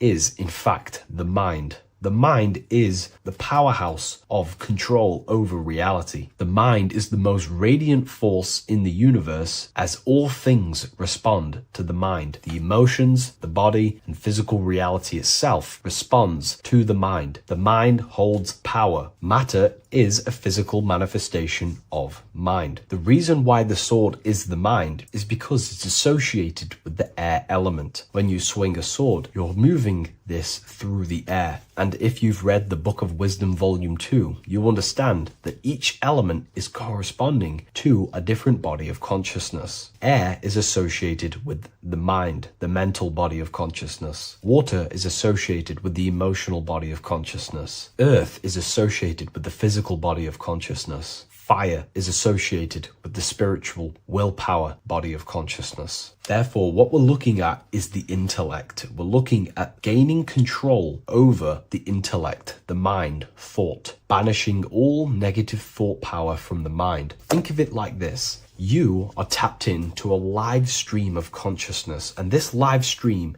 is flowing into you in the present moment. Your mind directs this creational force, this flow of consciousness and power. You can use that mind to think about negative things, anxiety, depression, or you can use that power that's flowing into you for the positive only. The universe does not create what you want. It creates what you are. What you put in is what you get out. Your reality is a reflection of your mind. So it's about using this tool for the good. For example, no negativity even has any space in my consciousness. There is no negative thought that pulls me down. And if there is, I banish it instantly and remove it. So this is about gaining power over the mind and using the mind as a tool to carve your reality with the sword. This is your power. This is your sword. Below we see a banner that says Ordo ab Chaos. Most people see this and understand it as order out of chaos. And yes, it is linked to, obviously, molding society, manipulation. However, on an internal understanding of order out of chaos, it's something much more powerful to the individual. Most people see order out of chaos and see the manipulation that takes place on human consciousness, which is very true. The ruling powers create chaos or a problem in society, then they produce an order and a solution to mold society towards their agenda. That's order out of chaos. However, to the individual, this represents something much more powerful that you can take advantage of. Ordo ab chao, order out of chaos. This is understanding that reality comes from chaos and physical creation is the order of that chaos. The mental plane is chaos. It's just simply pure thoughts, random thoughts. But the physical world is the order out of that chaos, the darkness coming into light. To you, for example, when you first start your journey of self-mastery and spiritual awakening, you are in chaos. My mind was in chaos. My mind had many limiting belief systems. My mind used to think random thoughts unconsciously. I used to take random actions, unknowingly create my reality, and produce chaos. That chaos needs to be ordered. So when there is chaos in ourselves, with different aspects of our minds and subconscious, we need to produce an order so that we can gain power over the mind and over our thoughts, emotions, and actions, the three forces you have 100% control over in your reality. If you try and control anything else other than your thoughts, emotions, and actions, then you are breaking natural law. The only things you have been given power over and to control is your thought, emotion, and action, your mind, your heart, and your body. Order out of chaos is about transforming yourself. When you're in a chaotic state, you have to produce order to transform yourself and change your level of consciousness. If you have chaos in your life, you must produce order. And this is how self-transformation occurs through an individual. Order out of chaos. Now, yes, it is also linked to human manipulation, as this applies to everything as above, so below. Above, we see a triangle with the number 33 and light emanating around it. This triangle is highly symbolic of the element of fire. The upright triangle is fire. The downright facing triangle, the opposite to this triangle, is associated with the element of water. The reason why this is an upright facing triangle with the number 33 in it is because fire is associated with dissolving. If I place this pencil in fire, it will burn this material into its raw form. Fire is about removing the illusions in our mind to gain power over it. It's about dissolving all the illusions in ourself, the false belief systems, the negative subconscious programs and thought patterns. This is about destroying them and producing order out of them. It's about removing the veils of consciousness so you can figure out who you truly are. If I burn this down, it will reveal its raw essence. It's the same with consciousness. If you want to figure out who you truly are beyond your mind, emotions, body, then you have to remove the veils of consciousness. You have to dissolve the mind by meditation and stillness. You have to dissolve the nervous system by keeping very, very still. And you will connect with pure awareness and can connect with lucid dreams and out-of-body experiences. It's like finding a needle in a haystack. If you want to find a needle in a haystack, you don't go looking through the haystack to find the needle. You burn the haystack and the needle reveals itself. That's how you truly connect with who you truly are. And this is why it's associated with the number 33 also, because the number 33 is the symbol of rebirth. Jesus dies at 33 and ascends to heaven. The human mind is fully developed at the age 33. Ice melts into water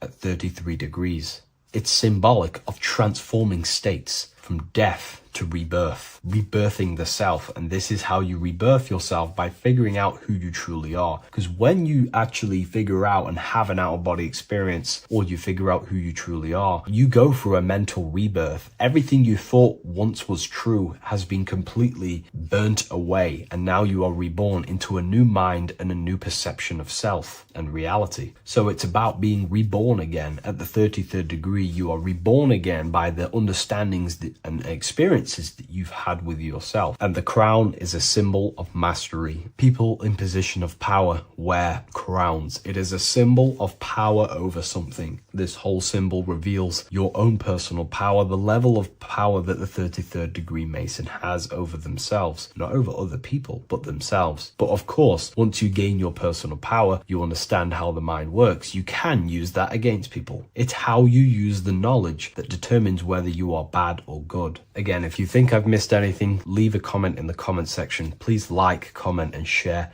if you love this content. I'll see you in the next one, and if you wish to get your hands on this book, I'll leave an Amazon link in the description. By the end of this video, you will understand the 3 expressions of consciousness, how to use them to create the life you truly want. You'll discover the hidden meaning of the word God, the secret power of the number 3, and how consciousness itself is the key to your reality. We have 3 main expressions of consciousness. We think, we feel, and we act. God is 3-fold. It stands for generator, operator, destroyer. The generator is the mind. This is what thinks, generates ideas. This is the beginning of all creation. This is the first expression of consciousness. It is the first form of consciousness, not a physical form, but a spiritual form. Then we have the operator, which is emotion. When we think something, if we have care or any emotion towards it, then we take physical action. The body, the destroyer. We think, we care, we act. Thoughts and emotions are the 2 spiritual forces which merge together and give birth to actions. Think about it. Why are you watching this video? Because you had a care to watch the video. Therefore, the reality in front of you is because you had a thought, you had a care, you took action to express that reality. Everything goes through this 3-fold process. This is why we say, follow your heart, because the body does follow the heart. We think something in the mind, we feel something in the heart, and the body takes action towards it. Everything operates on the care energy of the heart. The body follows the heart. If you do not care about something, then you do not act towards it. It is the care energy that guides our actions in this world. Going back to the generator, the mind is a part of the mental plane, the infinite dimension of infinite information. There is no limitations in the mind. Everything already exists as a piece of information or a thought. This is the beginning of all creation, the spark of creation itself, thought, the mental plane. And our mind exists like a radio, our conscious mind. This is why we call it a mindset. What we set our mind onto through attention, mental attention, whatever we set it on, we receive thoughts that are very similar to what we set it on. The mind is like a radio, and whatever we tune that radio to, we receive that frequency and play that song. So if we purify our minds through ritual work, meditation, and affirmations, the mind can become a temple to receive higher thoughts, higher ideas, and better genius ideas. Going back to operator, this is the Holy Spirit. This is what we care about, our emotion. This is the feminine side of consciousness. Thoughts is masculine, the Father. Emotion is the Holy Spirit, which is feminine. And these 2 create a child, which is Jesus, the Son, which is actions. When thoughts and emotions merge together, you have a physical action, which is a masculine force, which is why it's a son. The Holy Spirit represents a purified heart, love consciousness, holding love in the heart. And when we purify our minds, we have an effect and purify our hearts. And the reason why I say that is because whatever we think in the mind directly corresponds to what we feel in the heart. As above, so below. Thoughts create emotions. If we think something and our heart tells us that is bad, we have a feeling that that is wrong, then we should not take physical action towards it. And if we do take physical action against the feeling of knowing it's bad, then you are going against the spirit. That's what the word Satan means, or Satan. The Hebrew word for Satan is Satan. It means adversary or opposer. You're opposing the Holy Spirit. You're opposing what you know is good. You're taking a sin against the Spirit, against the guidance from your soul, the knowingness of good. So when we do purify our mind, we purify our hearts. And when we cultivate love for the self and one another's in our hearts, we gain the Holy Spirit, which is love consciousness. And when we think in our mind with the love of the heart and we merge our thoughts with love, it gives birth to perfect actions. This is what the true Christ consciousness is. We think with the love of the heart and it gives birth to perfect actions. And if everyone did this in the world, we would live heaven on earth. Everyone would be balanced within themselves and the world as a whole would be balanced. So we need to gain full mastery over these three aspects of our consciousness, over our what we give mental attention to, gaining love for ourself and the collective in our hearts, and gaining a strong disciplined willpower for our physical actions. And if you can gain full control over these three-step process, you can gain full control over your reality. The number 3 represents this 3 aspects of creation or transformation. This is a transformative process from going invisible to the visible. This is also why Jesus dies in a cave for 3 days. It's all about transforming the self. Transformation is the number 3. Me personally, I think the Holy Spirit has been replaced for the sacred feminine aspect of consciousness. They do not want us connecting to our feminine side of consciousness, because then we will cultivate love in our hearts for the self and one another. And love is the most potent force there is in the whole universe. It is what unifies everything. It nurtures everything. It allows things to grow. Think about it. When you hold love or care for someone, you grow relationships. The sun is the perfect symbol and representation of love energy. The sun gives abundantly, expecting nothing back, and allows everything on the earth to grow. It's a caring, nurturing, feminine force that allows things to grow and unify and come together. In today's world, we mainly have thinking and acting without emotion, without care, without the judge of our hearts. It's all about gaining unity consciousness. We think, we care, true care for one another and the self, and we act. And if you align these 3 forces towards something, your business, whatever you're trying to create, you will fully create that reality, because these are the 3 forces that you can use to generate a reality. You can do ritual work to create care in your heart about something, and then you will take more action towards it. The book I'm using here is the Book of Wisdom, Volume 1. You can get this paperback or PDF on my website. So I hope this video has helped you. Please leave a like, comment, and a subscribe on the channel if you like the content. Let me know what you think about the Holy Spirit and if it is covering up the feminine side of consciousness in the comments section. Your ultimate goal is to be famous, then you're gonna do a lot to get there, like sign your name in blood in a contract with the devil. That's how I got introduced to the music industry. I swear I wanted to be like the Amy Grant of music. Yeah. But it didn't work out, and so I sold my soul to the devil. Well, needless to say, sold my soul. Alright, y'all. I'm finna sell my soul. I'ma hit y'all when I'm through. I'm gonna be rich as hell, alright?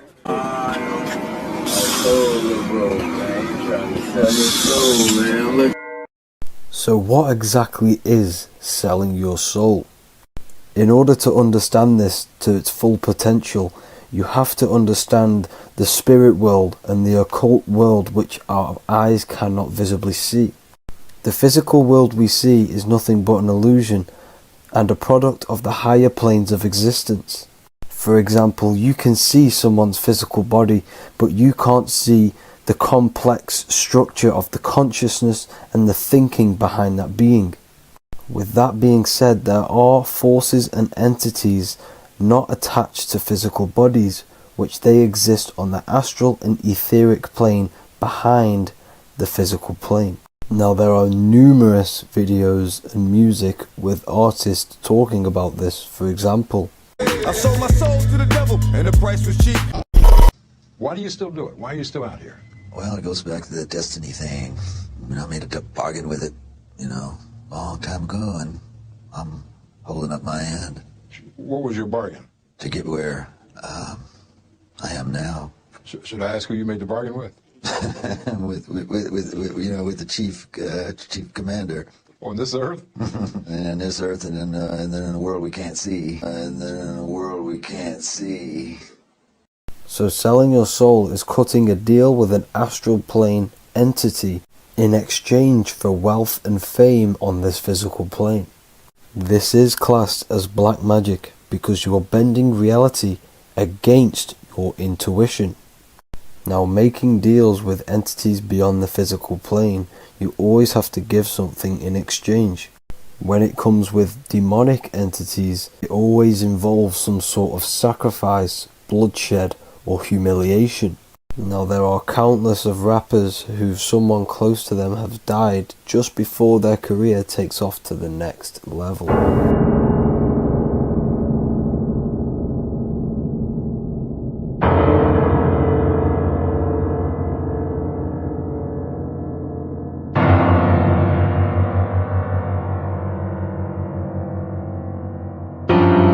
My mama was sacrificed. Me too. You understand? Yeah. I'm Christian. Michael Jordan, what about him? His daddy, right? Bill Cosby, his son, right? Dr. Dre, his son. You know, out in Hollywood, a lot of people come up missing. So these rappers and celebrities do have to do sacrifice rituals in order to take their career to the next level. Top flight, I've been going up, it's a ritual. So the occult side of this reality is heavily connected with the music industry and the elites. This is why they are all connected to Freemasonry.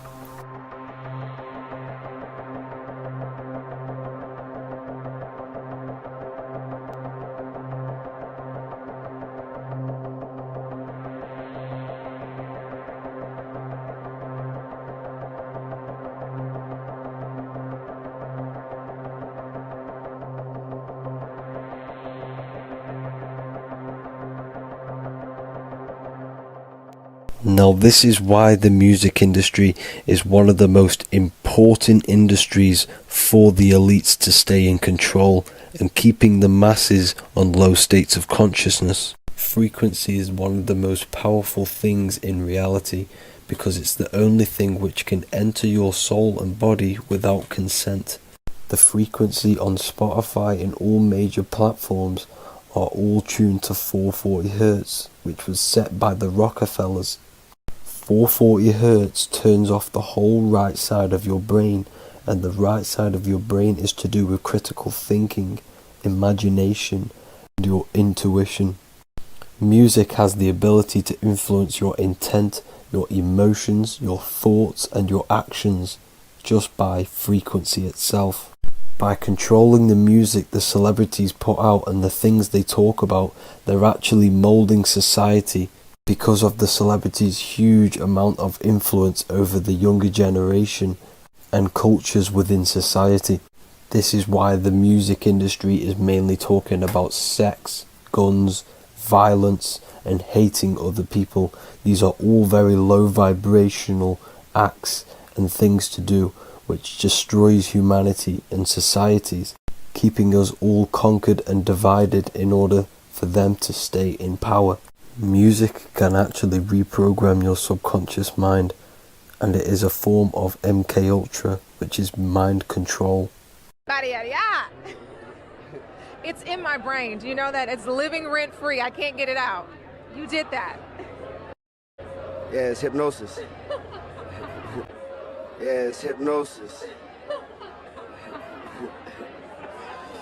You're so awesome and dope. You do need to be very careful with what you're listening to and what frequency it's playing at, because all of this has an effect on your electromagnetic field and your state of consciousness. Now let's go back to selling your soul. When these rappers and celebrities sell their soul, they now gain eternal life on this physical plane. When you do sell your soul, you are allowed to live forever. And these people that are called youngins, rookies, new booties, like I was, had no idea that these people still live. They will prey, haunt, kidnap, anything to stay on top. This is their world. They have nothing but time, is what they believe. Now this explains why there's so much Saturn worship, because Saturn is the father time. He's the god of time and crystallization in the physical realm. If you want more information on that, go to my previous video. Now here is A$AP Rocky standing inside of a pentagram, but notice the way he's standing, it's an inverted pentagram. The pentagram is associated with magic, however, the upright pentagram is the 5 elements with spirit on the top. It's either called spirit or ether. It's at the top because it rules the other four elements, because it's the baseline of reality, which is spirit and matter. Spirit is behind the physical reality. However, when it comes to black magic, they invert the pentagram, so spirit is at the bottom because they worship the physical world. This is why the Baphomet is the inverted pentagram. These people are operating off their animal instincts. They do not want anything to do with spirit. These are antichrist.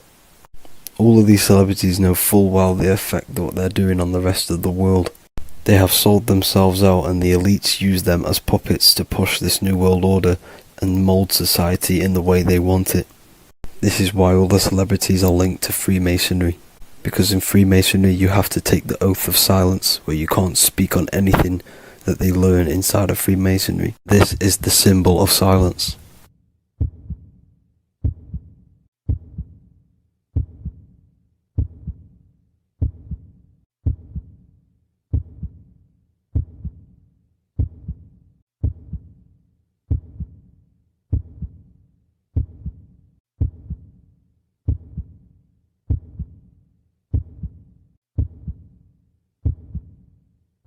The elites need them under this oath, so they do not talk about certain topics and certain things to the public because of the amount of influence they have on society.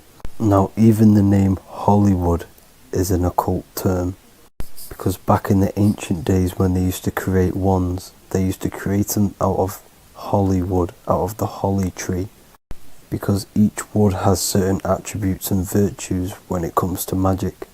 And the holly tree was known as the holy wood, and they used to create the wands out of it to cast spells. And Hollywood are still casting magic to this day through the films and through the music to the masses. That's it for this video, people. Hope you enjoyed. Please like and comment and subscribe. Peace and much love.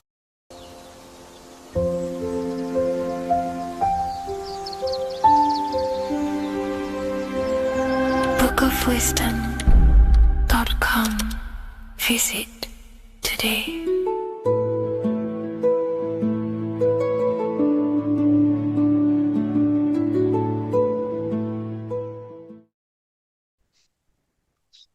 Matthew 21:1, Jesus went into the temple of God. Corinthians 3:16, do you not know that you are the temple of God? Now, what is this telling you?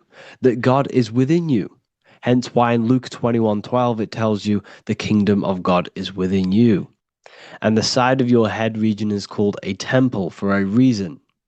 Because the brain encapsulates the mind. The brain is a physical manifestation of the mind. The heart is a physical manifestation of emotion. So we have these different layers of our consciousness. We have an intellectual, communicative aspect of our consciousness, which we would call the mind. We have an emotional aspect of our consciousness, which is the heart. And to communicate with the divine, it's all to do with the mind. Hence why the ancients always symbolize the mind being God. This is why Michelangelo always placed God inside of the brain on top of Sistine Chapel in the middle of the Vatican.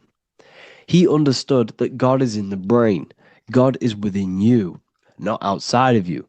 The church tells you that God is in the sky because they are creating a externalization of the truth to create a business and a distraction so that you don't find the divinity within you, so that you don't find your power. Now you have Adam, the physical man, the physical body, the ego, the lower self. And he is resting. He's not trying to reach to God, but God is reaching because the higher consciousness within you is always trying to communicate with you. It's always trying to wake you up to your divinity. But the lower mind, the lower self, Adam, the physical self, is always in ignorance of truth, always in ignorance, and stays in a materialistic way of thinking, which is the lower animal self. And this is what we call a sleep or an NPC. This is the lower mind of man. But all you have to do is to move your finger to touch God. You have to look within within yourself, within the brain. Meditate, and you can find God.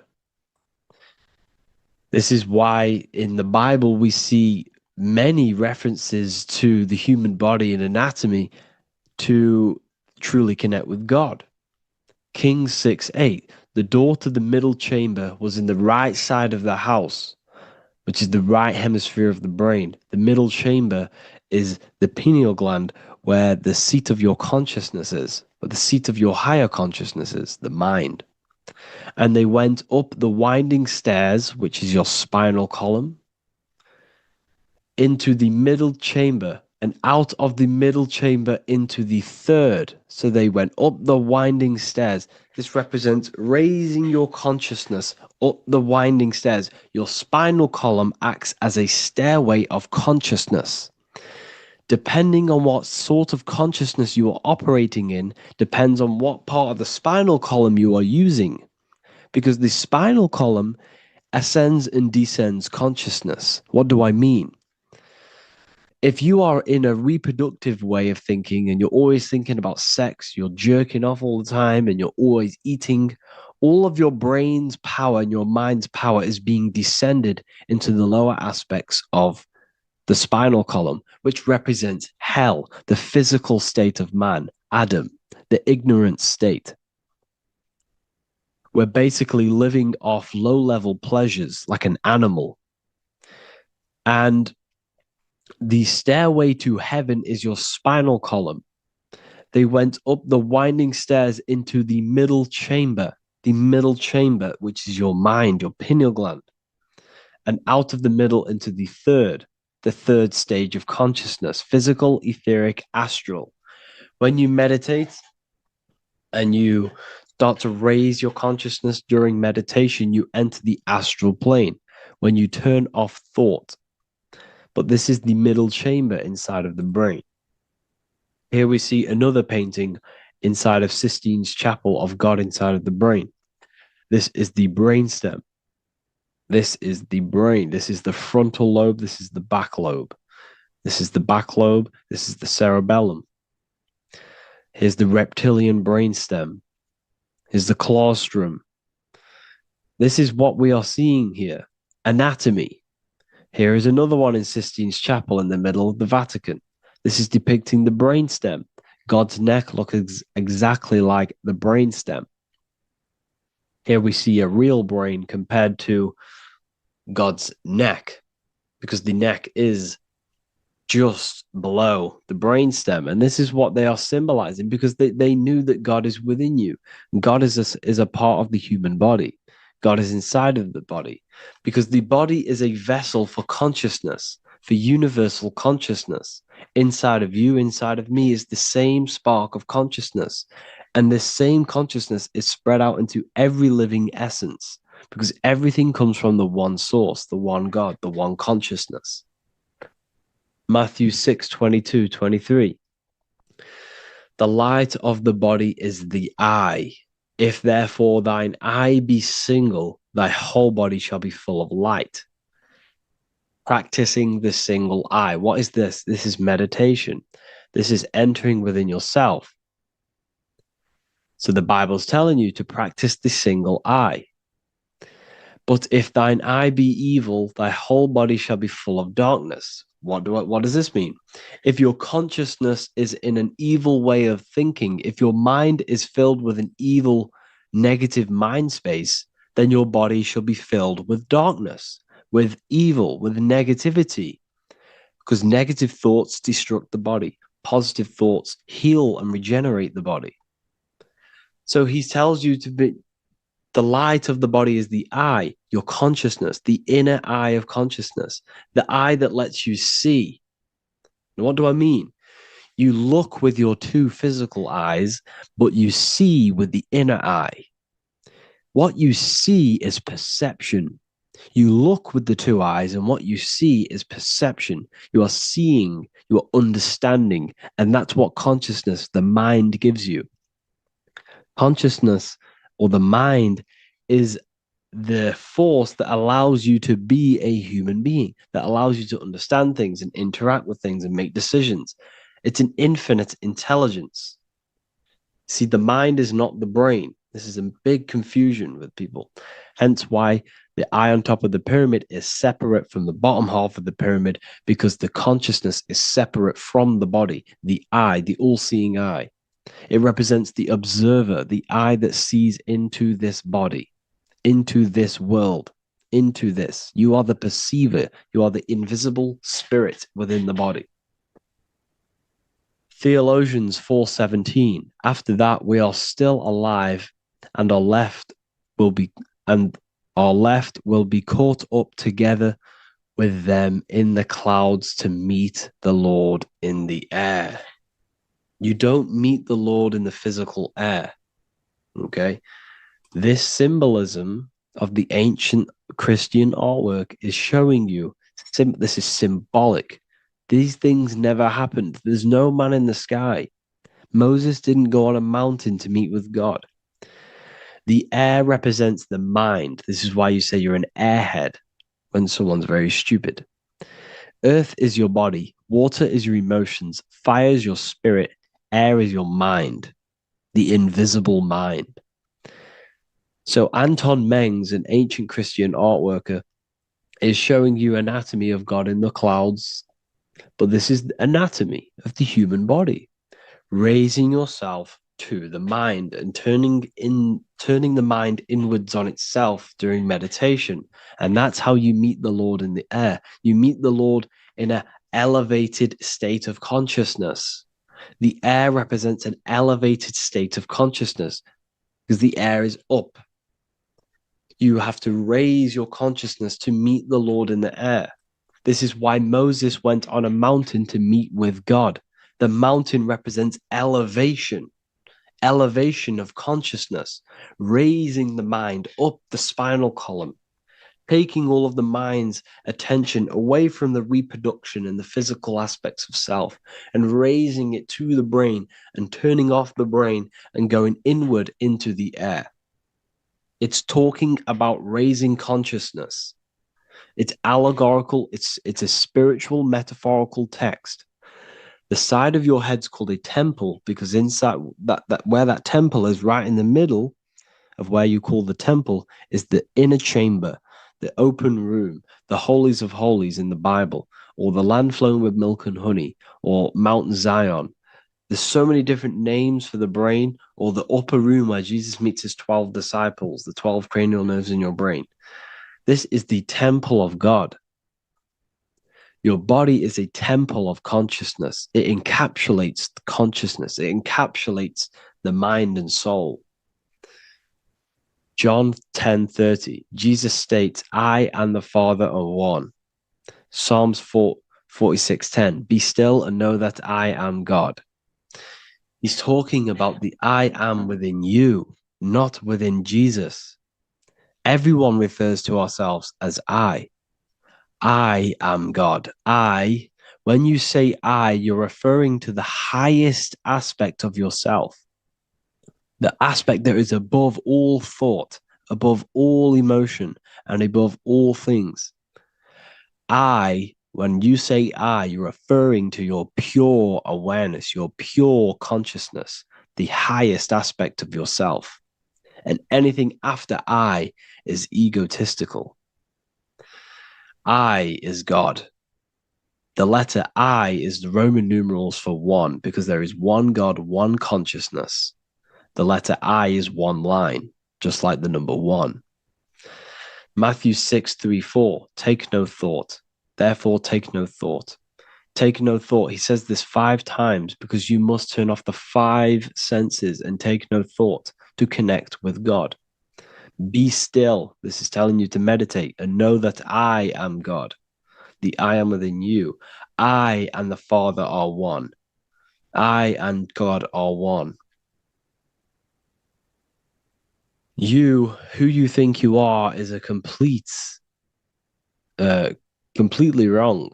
The body is matter. Your name isn't you. Your job isn't you. Your reputation, your trauma, your memories, your friends, family, worries, bills, interests, dislikes, goals, passions, anything to do with the thinking mind is not you. Who you think you are is a part of your thinking aspect of consciousness.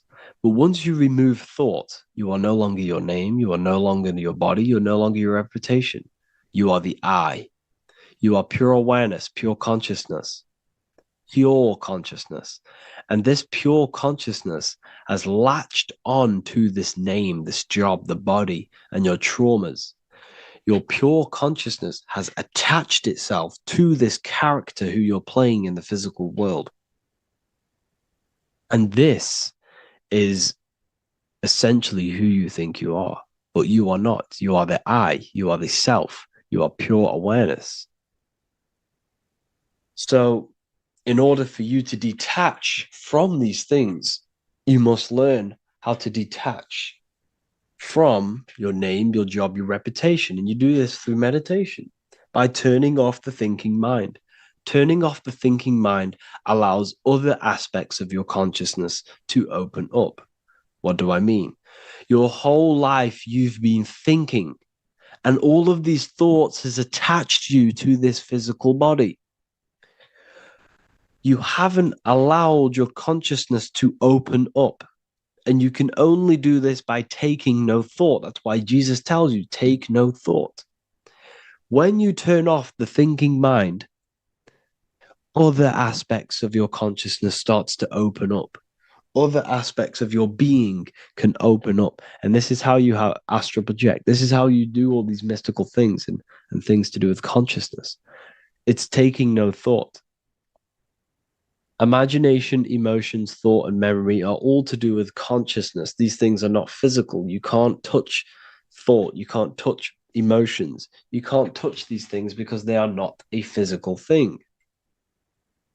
So you must turn off these things for other aspects of your consciousness to open up. Okay?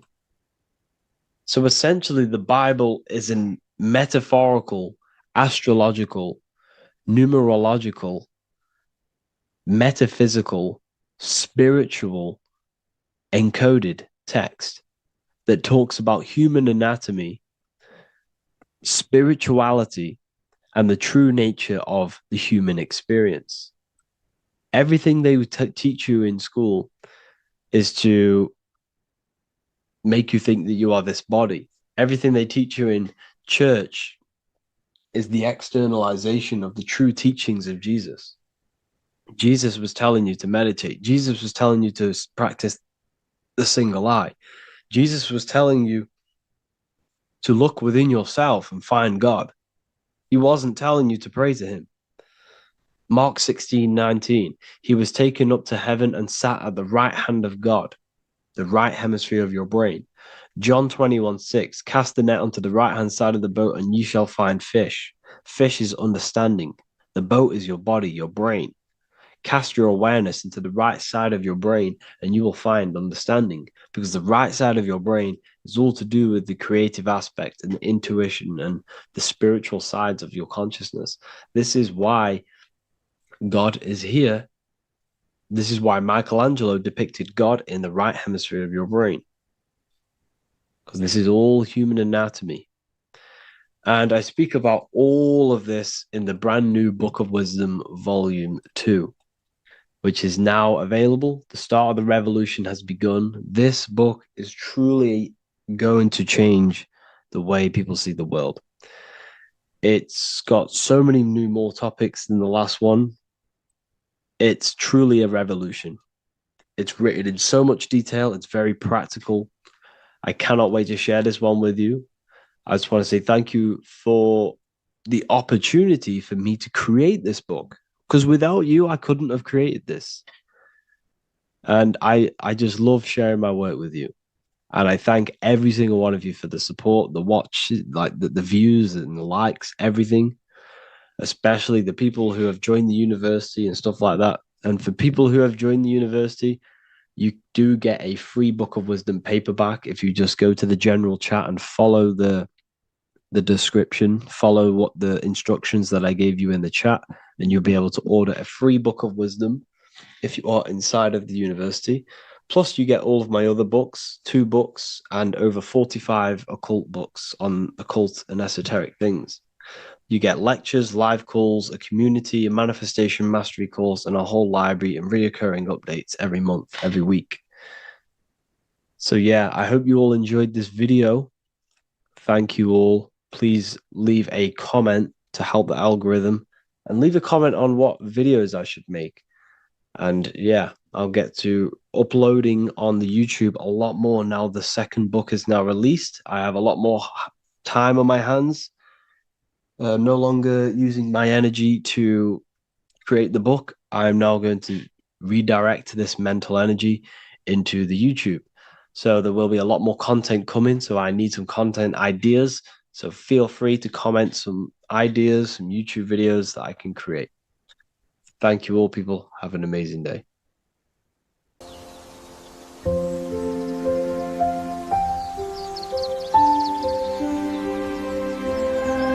bookofwisdom.com. Visit today.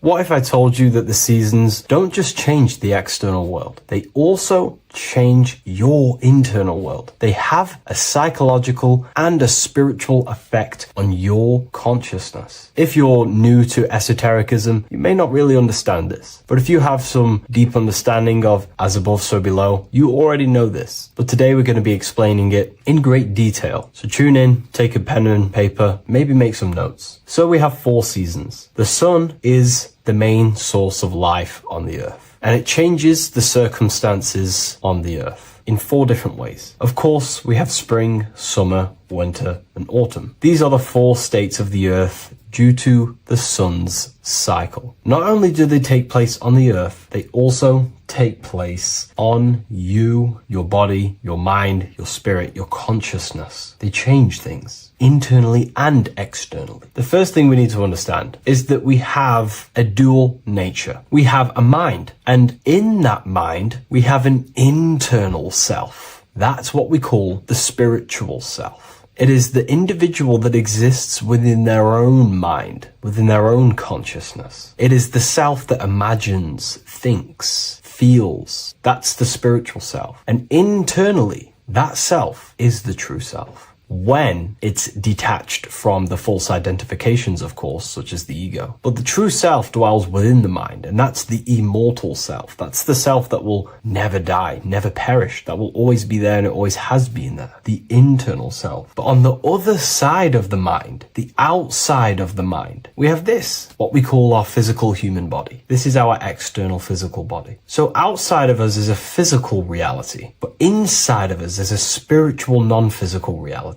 Inside of us cannot be measured. Outside of us can be measured. So we have an internal world and an external world. I think this is the reason why the word individual has the word dual at the end. Dual meaning opposing or two. We have a dual nature. Inner world, in the mind, and a self out the mind. And the mind acts as some sort of doorway. It is a doorway into ourself. So in esotericism, this is what it's all about. It's about we work with the internal world. We try and figure out who we are from the inside out, not who we are outside of us. Because we realize that the external world is nothing but a crystallization of what's happening inside of us. Our lives are a result of every single thought that we thought in the past. So let's not get off track here. Let's carry on. As I was discussing the seasons, we have an internal world in the mind and a self outside the mind. And this is reflected even in the cycles of the heavens. This is how you know the universe is intelligently designed, and the law of correspondence corresponds with everything. The law of correspondence is as above, so below. It's not a hermetic principle. It's not a Freemasonic principle. The law of correspondence, as above, so below, is just the law of life of the universe. It is in everything. So the daytime, the sun, this is external impressions or expressions, should I say. We express ourselves outside the mind, in the outside world, in the material body, taking actions outside of us during this daytime. The sun represents outward expression, the daytime. This is when we wake up, we're conscious, we do things outside of our mind. But then the nighttime comes around and it becomes dark and the moon rules over the nighttime, and we return back to our internal world. We return back to the darkness. We return back to the internal internal self, the self in the mind, really is fascinating. And this is as above, so below. This follows the correspondence. This follows the law. Although that the outside world has a cycle of day and night, so does our own mind have this cycle. As above, so below. As within, so without.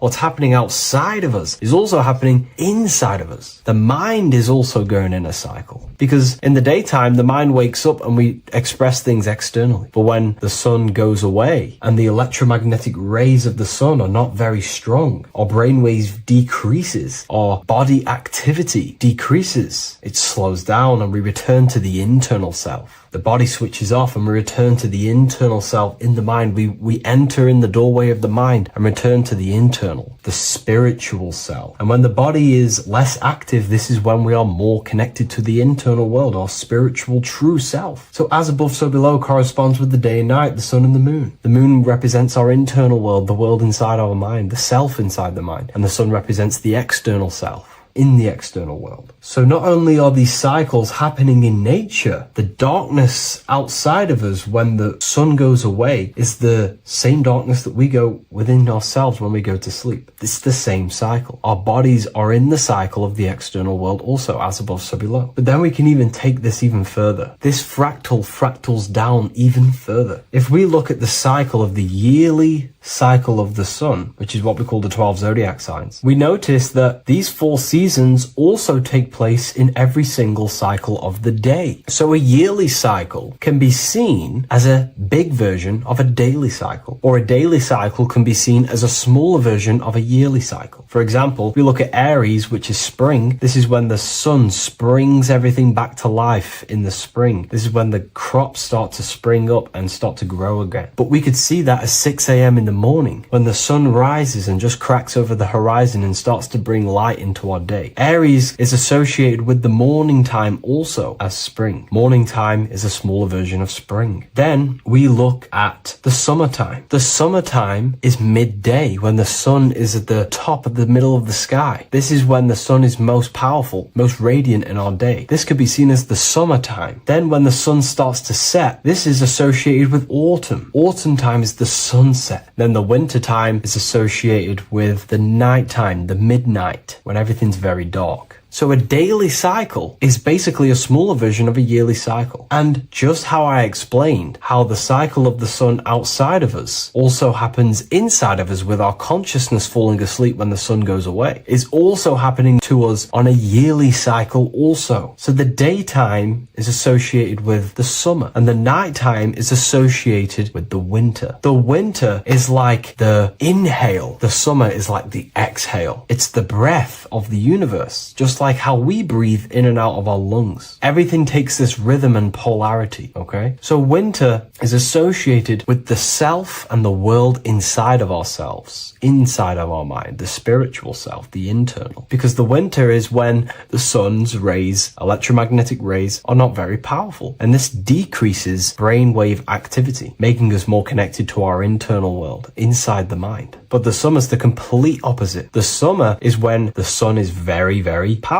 And the sun's powerful electromagnetic rays increase brain activity, making us more actionable in the physical world outside of our mind, in the external world. So summer is the daytime and winter is a big version of the nighttime. Vice versa. Just like how in the winter, we're more in the house. We're inside buildings because it's very cold outside. Animals hibernate. They go inside. They go into little places. They collect all their food and prepare for the winter. They go inside. They go in darkness to hibernate. So does our consciousness, our spirit, the self inside of our mind. We can use these cycles to our advantage, to evolve spiritually, to connect and be more balanced. You know, I've mentioned a lot of this inside the university to my members, to the family inside of there. We discussed this. We had a great discussion about this. And, you know, the live calls we have are priceless. The conversations you can have with someone when they're awake, you never forget them. You always have deep, meaningful conversations. And we discussed this deeply, and we're going into some interesting things about how we can use these types of changes in the seasons for our spiritual growth. We even discussed about spring and autumn and how they're associated with the different spiritual bodies that we have. But anyways, let's not get off track. Lucid dreaming, dreaming itself, and astral projections, I find are more easily accessible during the winter and the night times. Like I said, because the brain activity is decreased due to the sun being not powerful, we are more reconnected with the self inside the mind, the spiritual self, the immortal self. Wintertime is a great time to work on yourself, to start to gaining discipline, to meditating, to really working on the subconscious. Because spiritual work is harder than any physical labor. You really got to dig deep within yourself and be honest and true with yourselves. I think this is the reason why, a lot of people convert to spirituality from religion. They come into spirituality and then they go back to religion because they realize spirituality is it's difficult. You have to be honest with yourself. You have to really face the traumas, the negative aspects of yourself, the dark side of yourself, and bring it to light and transform it. And that sort of work is a lot more difficult to do than any physical labor. So the winter time is the time that we go inside ourselves. We reflect a lot more. We need to work on ourselves, on our mind, on our negative habits, on our dark traits, on our things that we have been pushing away and not controlling. The winter time is that time we can really start to connect with the internal self, work on our imagination, work on our mental willpower, work on all of these things like lucid dreaming, astral projections, and purifying ourselves, removing any mental barriers, any negative belief systems that may be subconsciously holding us back. It's easier to access the subconscious in the nighttime and in the winter, especially the winter. That's why I made this video, because we're in autumn now. We're transitioning into the winter. So I thought I'd share this with you all. And it's important to understand that you are a microcosm of God. Like I said, the law of correspondence associates with everything in the universe, people. Everything. And that's the best thing with the law of correspondence. And I've been using this for the past 3 to 4 years, right? The law of correspondence has determined and filtered out so many lies that was given to me, that's given to you, that's given to everyone in the world. The law of correspondence is like a filter. If someone gives you a piece of information, for example, gravity, and it does not apply with the law of correspondence, then you know it's a lie, because it's a universal thing. What happens inside of me also happens outside of me. What happens in my astral world happens in my material world, more than likely. As above, so below corresponds with everything. The same structure in my veins, in my nervous system, is the same structure in the trees, in galaxies, in everything. As above, so below, the universe is a fractal universe. Therefore, the point that I was getting at is that you are a microcosm of God. The same mind that God manifested things through thinking. He thought the stars, the earth, nature, the human body, designed everything with the God mind. He thought everything into existence. And that mind, them powers that God used to manifest everything into physical existence through the power of thought, is the same mind that you possess, but on a smaller scale. God manifested the macrocosm through thought, as the universe is a mental universe. Everything you see around you was thought, then manifested into physical reality. God manifested the macrocosm, the world, through thought, and that same force of thought you use to create the microcosm, to create your own world. You think your life into reality, your world into reality. Your body is a microcosm, a miniature universe. Every thought you think commands 50 trillion cells in your body, and your cells religiously execute on every command that you give it. You're in charge of 50 trillion cells. You're literally commanding a whole civilization inside your body. And this is how you are a reflection of the divine. The God mind created the macrocosm, the world, and you create your own world inside that world using the same power as thought. Very powerful. So everything that happens outside of you is also happening inside of you. The law of correspondence is the most important, the law that you could possibly learn, because it makes everything so clear for you in the universe. Makes life so clear. You see the reality for what it truly is. It's a reflection of the higher dimensions. Just like how reality right now is a reflection of what's happening happening inside of people's minds and consciousness. We can't blame the elites for all the negative things that's happening in reality, because all the negative things that's happening in reality is the negative things that's happening in people's minds. We need to take control of ourselves. So with that being said, thank you all, everyone. If you wish to read more, 90% of you watching this video have already got this book. I want to say thank you for your support. It means the world to me. It makes me research more and write more books. And the book of symbolism is coming very soon. So thank you, everyone. I'll leave a link in the description for the university, for the live calls, and for the book if you wish to join. Have an amazing day. What if I told you that the seasons don't just change the external world? They have a psychological and a spiritual effect on your consciousness. If you're new to esotericism, you may not really understand this. But if you have some deep understanding of as above, so below, you already know this. But today we're going to be explaining it in great detail. So tune in, take a pen and paper, maybe make some notes. So we have 4 seasons. The sun is the main source of life on the earth. And it changes the circumstances on the earth in 4 different ways. Of course, we have spring, summer, winter, and autumn. These are the 4 states of the earth due to the sun's cycle. Not only do they take place on the earth, they also take place on you, your body, your mind, your spirit, your consciousness. They change things internally and externally. The first thing we need to understand is that we have a dual nature. We have a mind, and in that mind, we have an internal self. That's what we call the spiritual self.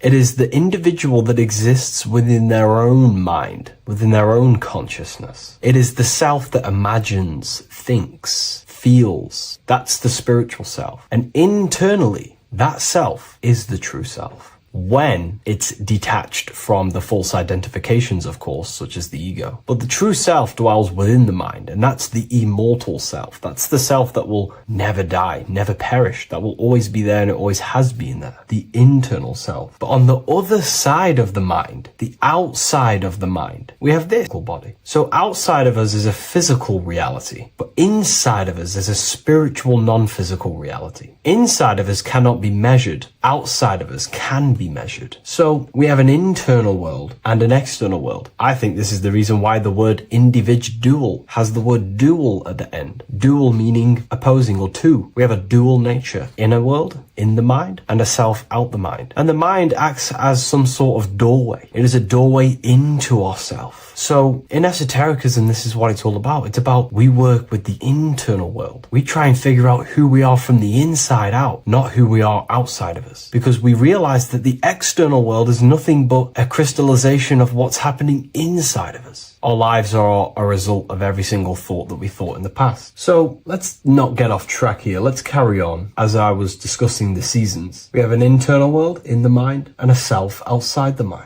And this is reflected even in the cycles of the heavens. This is how you know the universe is intelligently designed, and the law of correspondence corresponds with everything. The law of correspondence is as above, so below. It's not a Hermetic principle. It's not a Freemasonic principle. The law of correspondence, as above, so below, is just the law of life of the universe. It is in everything. So the daytime, the sun, this is external impressions or expressions, should I say. We express ourselves outside the mind, in the outside world, in the material body, taking actions outside of us during this daytime. The sun represents outward expression, the daytime. This is when we wake up, we're conscious, we do things outside of our mind. But then the nighttime comes around and it becomes dark and the moon rules over the nighttime. And we return back to our internal world. We return back to the darkness. We return back to the internal self, the self in the mind. Really is fascinating. And this is as above, so below. This follows the correspondence. This follows the law. Although that the outside world has a cycle of day and night, so does our own mind have this cycle. As above, so below. As within, so without.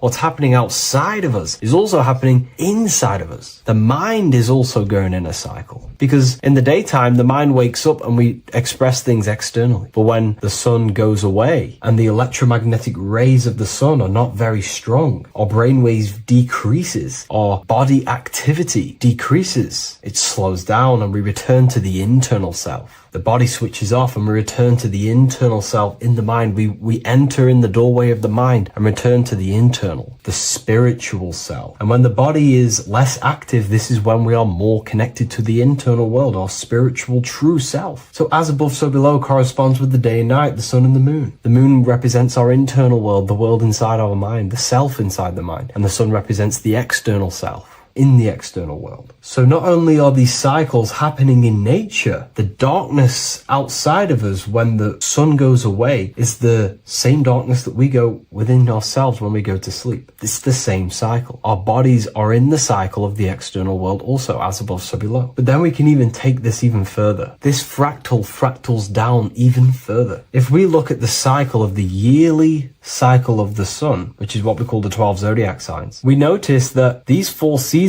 also take place in every single cycle of the day. So a yearly cycle can be seen as a big version of a daily cycle, or a daily cycle can be seen as a smaller version of a yearly cycle. For example, if we look at Aries, which is spring, this is when the sun springs everything back to life in the spring. This is when the crops start to spring up and start to grow again. But we could see that at 6 a.m. in the morning, when the sun rises and just cracks over the horizon and starts to bring light into our day. Aries is associated with the morning time also as spring. Morning time is a smaller version of spring. Then we look at the summertime. The summertime is midday, when the sun is at the top of the middle of the sky. This is when the sun is most powerful, most radiant in our day. This could be seen as the summertime. Then when the sun starts to set, this is associated with autumn. Autumn time is the sunset. Then the winter time is associated with the nighttime, the midnight, when everything's very dark. So a daily cycle is basically a smaller version of a yearly cycle. And just how I explained how the cycle of the sun outside of us also happens inside of us with our consciousness falling asleep when the sun goes away, is also happening to us on a yearly cycle also. So the daytime is associated with the summer and the nighttime is associated with the winter. The winter is like the inhale. The summer is like the exhale. It's the breath of the universe, just like how we breathe in and out of our lungs. Everything takes this rhythm and polarity, okay? So winter is associated with the self and the world inside of ourselves, inside of our mind, the spiritual self, the internal. Because the winter is when the sun's rays, electromagnetic rays, are not very powerful. And this decreases brainwave activity, making us more connected to our internal world, inside the mind. But the summer's the complete opposite. The summer is when the sun is very, very powerful.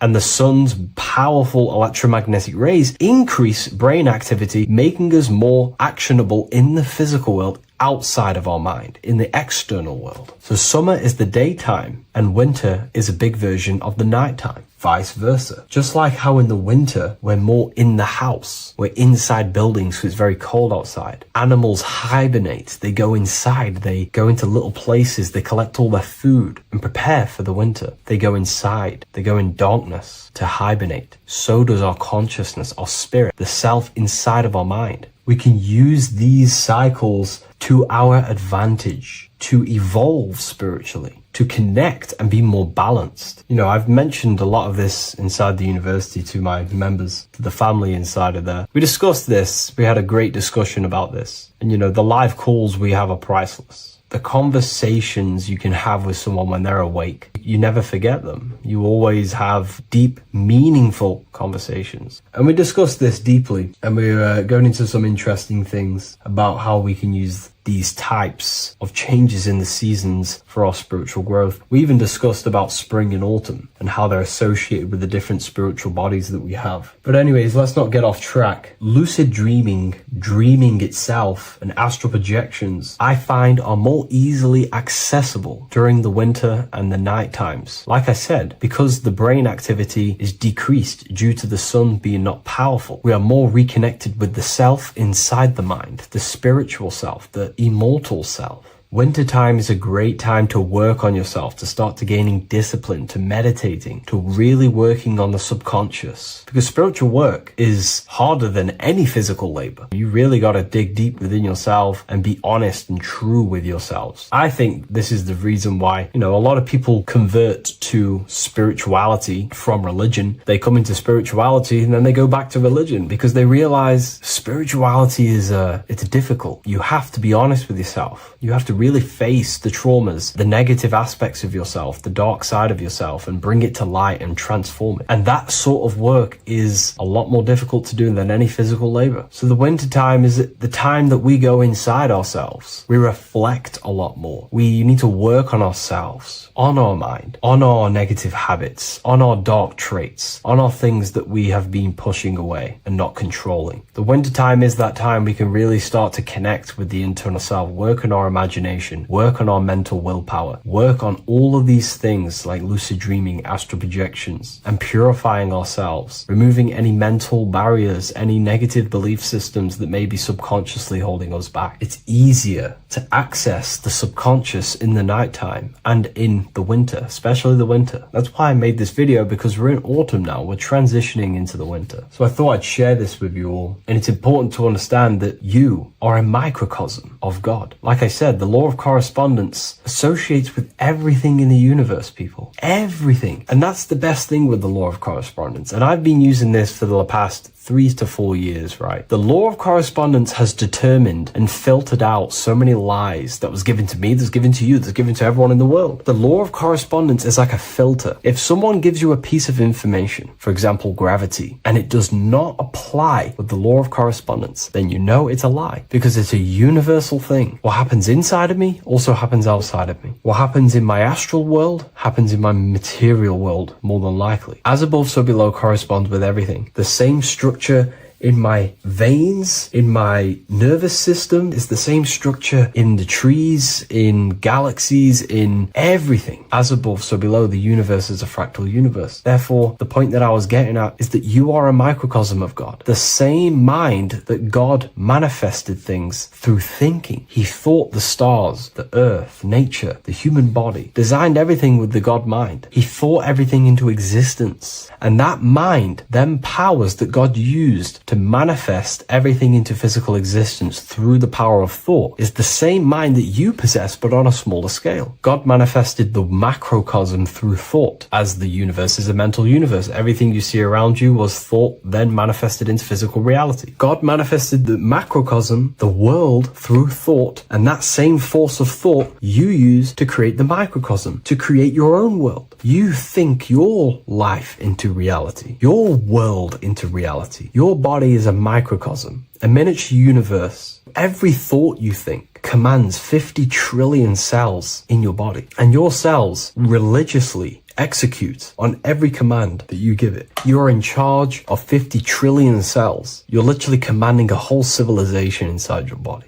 And this is how you are a reflection of the divine. The God mind created the macrocosm, the world, and you create your own world inside that world using the same power as thought. Very powerful. So everything that happens outside of you is also happening inside of you. The law of correspondence is the most important, the law that you could possibly learn, because it makes everything so clear for you in the universe. Makes life so clear. You see reality for what it truly is. It's a reflection of the higher dimensions. Just like how reality right now is a reflection of what's happening inside of people's minds and consciousness. We can't blame the elites for all the negative things that's happening in reality, because all the negative things that's happening in reality is the negative things that's happening in people's minds. We need to take control of ourselves. So with that being said, thank you all, everyone. If you wish to read more, 90% of you watching this video have already got this book. I want to say thank you for your support. It means the world to me. It makes me research more and write more books. And the book of symbolism is coming very soon. So thank you, everyone. I'll leave a link in the description for the university, for the live calls, and for the book if you wish to join. Have an amazing day.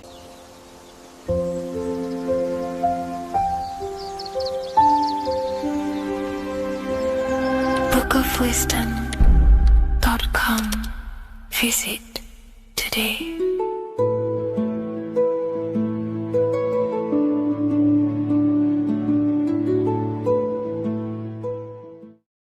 Creation demands destruction. Every time you release your sexual fluids, you're destroying a part of yourself to create an extension of yourself. For example, if you want to create a business, you have to destroy your time, attention, and energy in order to create the effect of the business. All creation demands some sort of sacrifice or destruction. This falls under the law of polarity in the universe. It's the same with your sexual fluids. Your sexual fluids, especially as a man, contains minerals, all the minerals in your body. It contains your vitality. It contains your DNA. It contains the blueprint of you, and it can create a whole new human being. You are literally playing with the power of creation if you are releasing your sexual fluids too much. Sexual fluids also extend beyond the physical plane. They contain astral forces because all physical creation is a mental creation. We live in a mental universe. Everything begins as a thought in the mind, then the thought takes the form and the body of imagination, which is an astral force. Imagination turns into etheric emotional energy. Then the etheric emotional energy turns into the physical action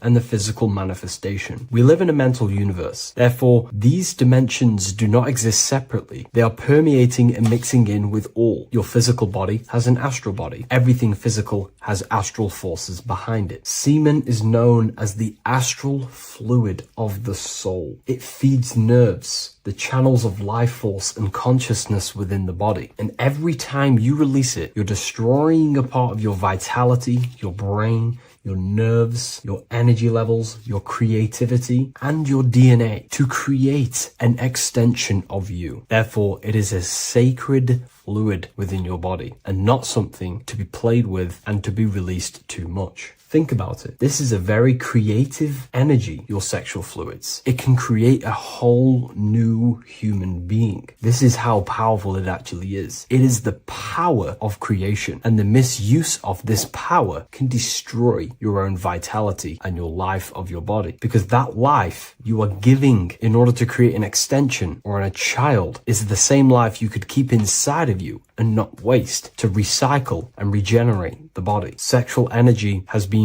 for thousands of years associated with regenerating the body, longevity of life, and maintaining youth. Not only that, every time you release your sexual energy, it floods the brain with dopamine. Dopamine is the brain's reward system. Created within the middle of the brain, it releases every time you've achieved something. However, sex or an orgasm is the most powerful feeling you can feel. It's the most amazing, intense feeling and release of dopamine you can possibly feel as a human. Therefore, if you flood your brain with this high amount of dopamine every single day, you are getting the epitome of human feelings every single day. Therefore, you will become numb to everything else in reality. You won't be able to enjoy the small things in life. And I know this firsthand because I experienced this myself. As soon as I stopped, this is when I started to enjoy the little things in life, seeing family, and I actually gained more energy, more ideas. We'll get into this a bit later. It is a creative energy. It creates a whole new human being. Therefore, if we maintain this energy, we can maintain our creative power within us, because that's what we are. We are all creative beings, moving energy from higher dimensions of consciousness, the mind, into lower dimensions of consciousness, the physical world. You hold the power to create. You are not in a world. The world is working through you. You do not possess a life. Life is working through you. You are not in a universe. You are the universe. It's moving through you. There is no past, present, and future. The present moment is you. When we release every single day or frequently throughout the week, like I said, we're triggering the brain's reward system, dopamine, which makes you feel as if you have already achieved something. And if your brain is telling you you have already achieved something by overusing your sexual fluids, then you will not have the motivation to achieve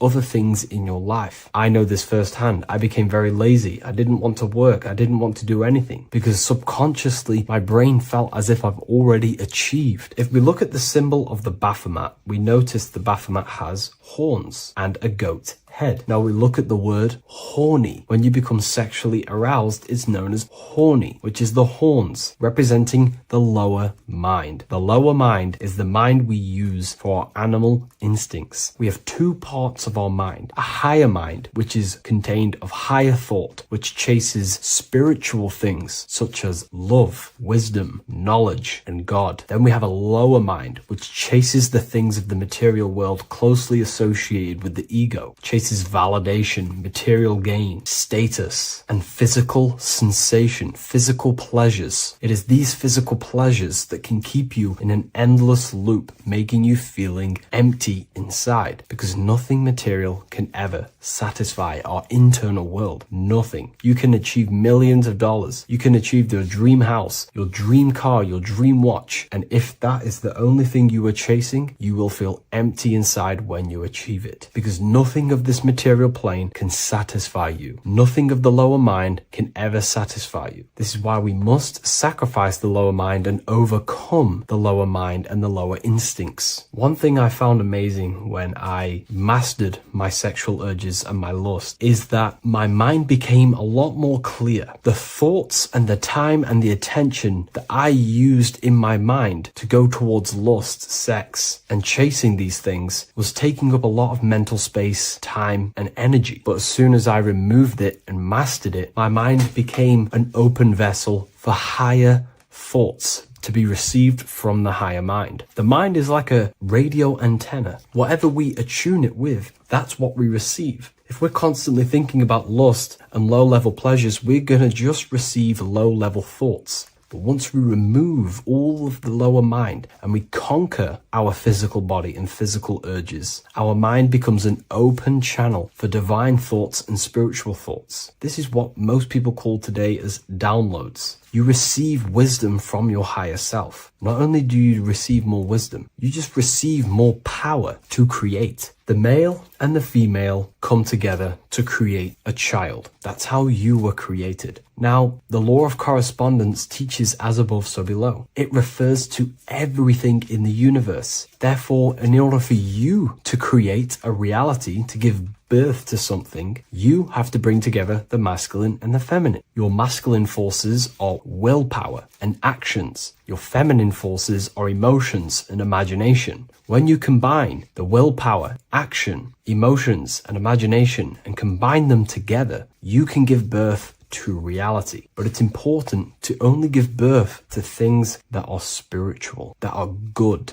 that are for the benefit of yourself and humanity, and not for the ego and the lower mind. Killing our lower mind is essential for spiritual ascension when we die. The thoughts that we give the most attention and energy to when we die are pretty much the same thoughts that we're going to think when we die. When you die, your physical body and external world is stripped and you're left with your internal world of consciousness, more than likely be resonating within the lower astral plane before you move on to any higher dimensions of the astral. It's important that we kill any addictions such as sex, food attachments, emotional attachments to people, any desire for material things before we physically die. The Hindus taught this, Buddhism taught this, the ancient Egyptians taught this. We have to remove the desires in our heart for material and things before we physically die, because when we die, we cannot fulfill physical pleasure. Therefore, we will create our own suffering within the astral dimension. So sex is the biggest part of this. We have to remove the desire for sex or releasing any of our sexual fluids before we physically die to master ourselves. And not only that, it's going to benefit the way you feel, the way you think, the way you act towards people once you have mastered this. Porn psychologically damages you. You are quite literally the person in the corner of a room watching two other people give pleasure to each other. Psychologically, that is not good. And what happens in darkness is always revealed in light. What you do in your alone times will show in your confidence, in your eye contact, in your presence, in your aura, your energy. You cannot hide things that you do in the dark. because they always reveal themselves in a subconscious way, whether physically or through an energetic spiritual way. Sex can be known as sacred energy exchange. You are exchanging energy, bioelectrical energy. It's a scientific fact that when you hold hands with another person, your brain waves of each individual become synced, your emotions sync, and you exchange electromagnetic energy because you are an electromagnetic being. But when you have sex with someone, you are literally exchanging emotional energy. Your aura is not just an electromagnetic field. It is literally a manifestation of your internal consciousness. Your consciousness contains your thoughts, your beliefs, your traumas, your emotional state. And this manifests externally through the vortex of your heart into an energy presence around your body. This is why you can feel sad when someone else is sad next to you, because their energy is merging with yours. When you have sex with someone, you are quite literally exchanging consciousness, beliefs, traumas, emotions, feelings, vibrations, and your consciousness merges with their consciousness. So be careful with just having casual sex. Now, I'm not here trying to say never release, never have sex with your partner. I'm not saying that. I'm saying take caution with these things. Take my teachings with a pinch of salt. If it benefits you, that's great. I'm not here to tell you how to live. I'm simply giving you my research and the things that have helped me in my life on my esoteric research, awakening, or spiritual path. I don't like calling it a spiritual path, because it's not spiritual. It's simply just life, the knowledge of consciousness and the self. So I hope this video helps. If you'd love to read this book, I'll leave a link in the description. This book I wrote myself called The Book of Wisdom, Volume 2.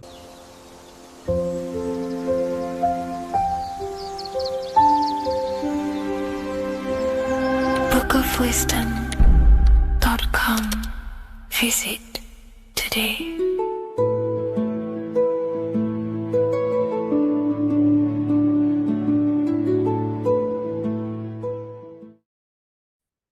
You are not breathing correctly. 98% of people only use a third of their lungs capacity, which is shallow breathing, which ages you, lowers your brain capacity, and also lowers your state of consciousness.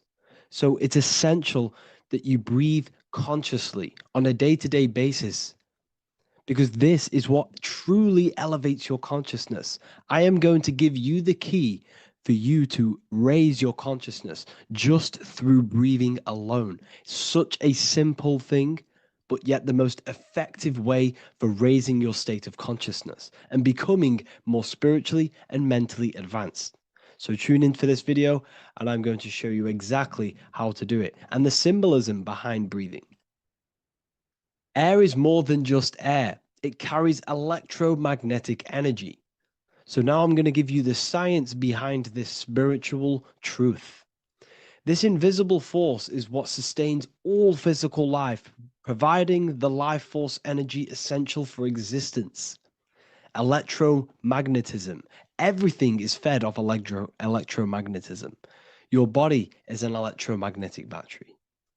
Now, we can prove that air carries electromagnetism just by doing a simple test, a simple scientific experiment, by getting liquid oxygen and pouring it between a north and south magnetic pole, two polar opposite magnets. We see that the liquid does not fall straight through it. It is sucked, it is magnetically attracted to these two opposing forces, opposing magnets. This is proof that air, liquid oxygen carries electromagnetism. When you are breathing electromagnetism, the essential life force behind all living beings.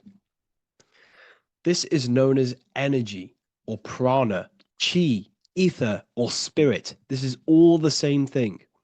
Air is not just empty space, it is energy, it is prana, it is life force, it is spirit, it is ether, chi, prana. You are an electromagnetic being. Your consciousness is in direct correlation with your electromagnetic aura or biofield around your body. Your state of consciousness is mirrored within this field around your body.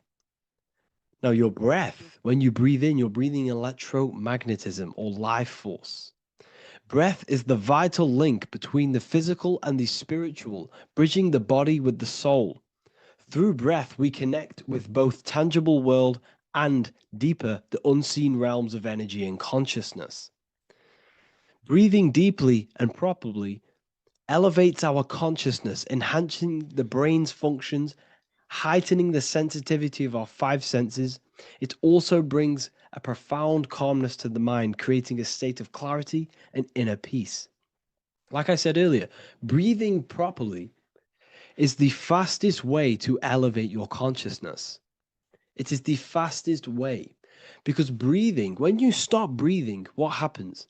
You lose physical consciousness. Your body will shut down if you do not breathe in this vital electromagnetic energy in the oxygen.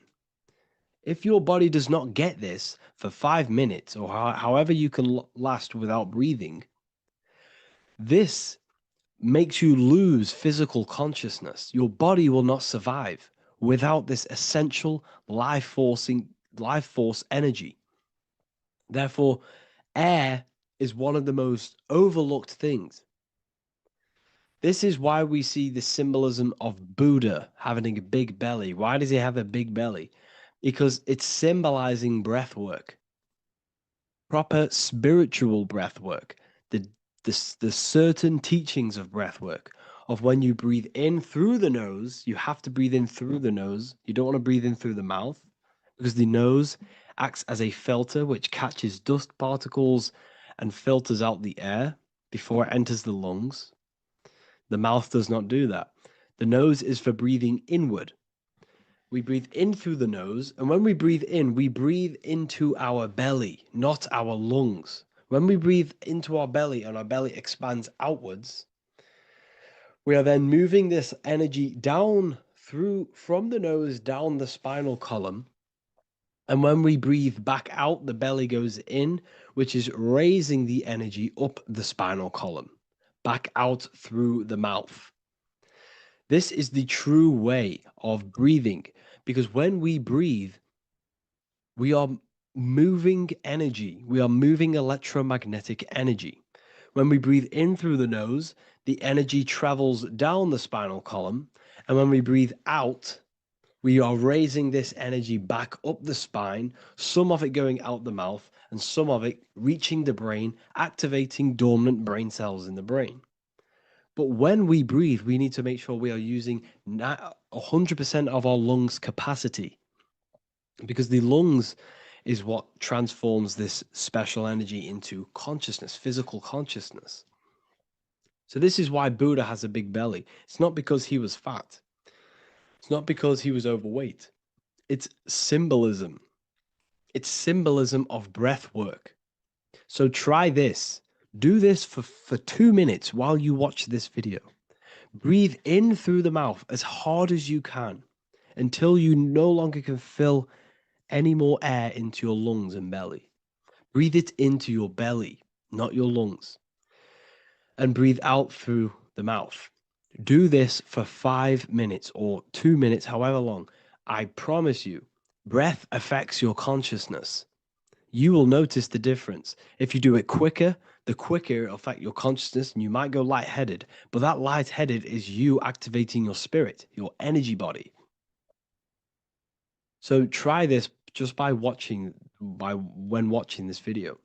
When you breathe consciously, you are renewing both your energy body and astral body, aligning your consciousness with a higher state. This practice feeds new life force energy into the body, revitalizing and enhancing your overall well-being. Like I said, your brain requires the most amount of oxygen. When we have shallow breathing, this is reducing the brain's capacity. Because when we are not breathing properly, which 98% of people are only using a third of their lungs capacity, we are essentially only using a third of our consciousness, because your breath is directly correlated to your consciousness. your state of consciousness. When you breathe in through the mouth, out through the mouth, out in through the nose, out through the mouth, consciously and deeply for 5 minutes, you will notice that your senses are more powerful and sensitive. Your brain is quicker.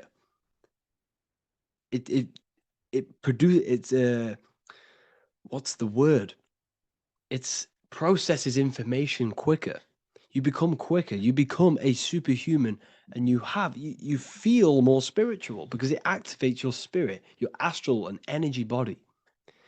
So when we meditate, it's definitely important to breathe in through the nose and out through the mouth as deeply as possible to align with a higher state of consciousness. And this is the easiest way to separate your consciousness from the body. When you breathe in deeply for long periods of time, while meditating, while taking no thought, when no thought is present and you gain a rhythm of deep breathing, this is the gateway. This is the gateway to opening your consciousness. Because when you stop thinking, other aspects of your consciousness can open up. All of our lives we've been thinking, which has blocked off the higher states of consciousness. So breathing is very, very important. It affects our overall well-being. And this is Yahweh, the in and the out of breathing. When we breathe in, this is Yah. You can hear it. It sounds like Yah. And when we breathe out, that is Way. This is the name of God, apparently. But God is within you. You can connect with God. You can connect with source consciousness within you by breathing, by raising your state of consciousness through breathing and meditation. This is why the Bible tells you the Spirit of God has made me, and the breath of the Almighty gives me life. You are consciousness. You are God. You're an extension of God's consciousness. Job 27:3. As long as my breath is in me and the Spirit of God is in my nostrils. The Spirit of God is through breath. John 20:22. And when he said this, he breathed on them and said to them, receive the Holy Spirit. The word spirit means breath. In Greek, Hebrew, Latin, it all means breath or wind or air. The Holy Spirit is a certain way of breathing, a breathing technique that elevates your consciousness, that syncs you up to a holy consciousness, an elevated state. That is the Holy Spirit. That's why it tells you in the Bible, when he said this, he breathed onto them. He breathed onto them and said, receive the Holy Spirit. You must breathe to receive the Holy Spirit. When you breathe, you are renewing the body's energy. You're taking in new life force, which is regenerating your cells, regenerating your brain, nervous system, and also connecting with consciousness, pure consciousness. This is not something that we should be doing during meditation. Yes, it is. We should be doing it during meditation, but this is something that we need to apply all of the time. This is the fastest way you can raise your consciousness. I just want to say, all of this knowledge is inside of the Book of Wisdom, Volume 2. Make sure to give a like and a comment on this video to help the algorithm.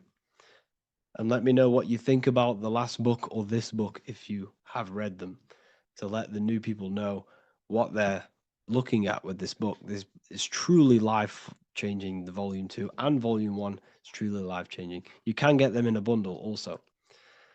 Learn hidden knowledge inside of the Ethereal University. This is where truth seekers belong. I'm not here to try sell you this, but this is the place for truth seekers. And if you are serious about your spiritual journey and serious about gaining knowledge, which gives you the advantage over life, join Ethereal University. This will definitely help you. Thank you for watching this video. Please leave a like and comment. Make sure to give me any suggestions on videos you want me to make in the future. Thank you all.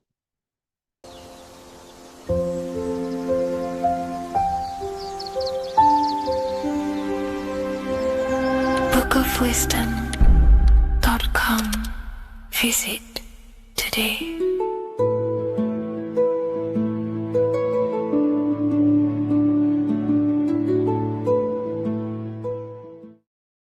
Hello, Seeker. Welcome to Revival of Symbolism, a channel devoted to the language of esoteric symbolism, helping you discover yourself and expand your consciousness into new realms of thought. I'm Harry B. Joseph, also known as Revival of Wisdom, and in this video, we're going to be discussing the symbol of the double-headed eagle, also known as the emblem to represent the 33rd degree Freemason. So let's jump straight into this. We have a piece of Masonic artwork here, which is what we call a complex symbol. A complex symbol is not just one symbol, but many different symbols in one piece of artwork coming together, forming a greater meaning. So we have many different symbols to break down here. And we're going to start off with a little bit of context so we can understand this symbol. This symbol represents the 33rd degree Freemason. Once you reach the 33rd degree of the York Scottish Rite Mason system. So once you reach this level, this symbolism corresponds to that individual. So therefore, this piece of artwork is representing the consciousness, the mindset, the ways of thinking, the ways of viewing the world of the 33rd degree Mason. It represents the consciousness of the 33rd degree Mason. And this is what esoteric symbolism is about. Esoteric symbolism is symbols and emblems representing states of consciousness and teachings within the forces of consciousness. So let's jump straight into this. The first thing that I see when I look at this piece of symbolism is the double-headed eagle, okay? The double-headed eagle. What is this eagle doing?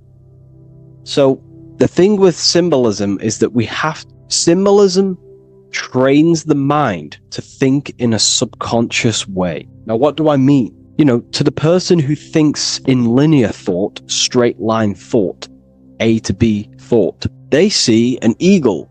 They see a piece of artwork. They just see a piece of artwork with no meaning. But to the person who is trained in the occult, these symbols are representing thought vibrations. One example would be in occult symbolism, what we're meant to do. These symbols represent thought forms in the mental plane, within the mind of the individual. Instead of me just giving you the answers, in the occult, they give you symbols. And what you're meant to do is look at these symbols, stare at these symbols, and see what kind of thought arises in your mind, and follow the chain of thought. This is how you unlock deeper levels of symbolism. This is what we call the chain of thought. Now, what do I mean by the chain of thought? If I look at the eagle, I see an eagle on a basic level thought. But then that thought leads to another connection, because this is how thought works. Whatever the character of the thought we think is, or whatever the vibration of that thought, for example, the character of the thought right now would be an eagle, then that leads to another thought. For example, flying. Then flying is connected like a chain to another thought, higher perspective. So we follow the chain of thoughts until we unlock the deeper levels of the meaning of the symbol. And this is what the occult seeks to do. Symbols make and force the individual to go inward. You look at the symbol, it's not a direct meaning, but you have to go inward and start to think and follow the chain of thought that this symbol is connected to until you find its deeper meaning that relates to the individual, to you, to a teaching or a force of consciousness or a state of consciousness, okay? It's very difficult to explain in words because symbols transcend the barrier of words, okay? So what we're looking at here is a eagle. And what does the eagle do? Well, the eagle has the ability to fly above the earth. It looks down upon the earth. In allegory and metaphor, this represents a higher perspective of reality, a higher perspective of the world, of the self. So this is representing the consciousness of the 33rd degree Mason. They have a higher perspective of themselves. Why? Because they studied the mysteries.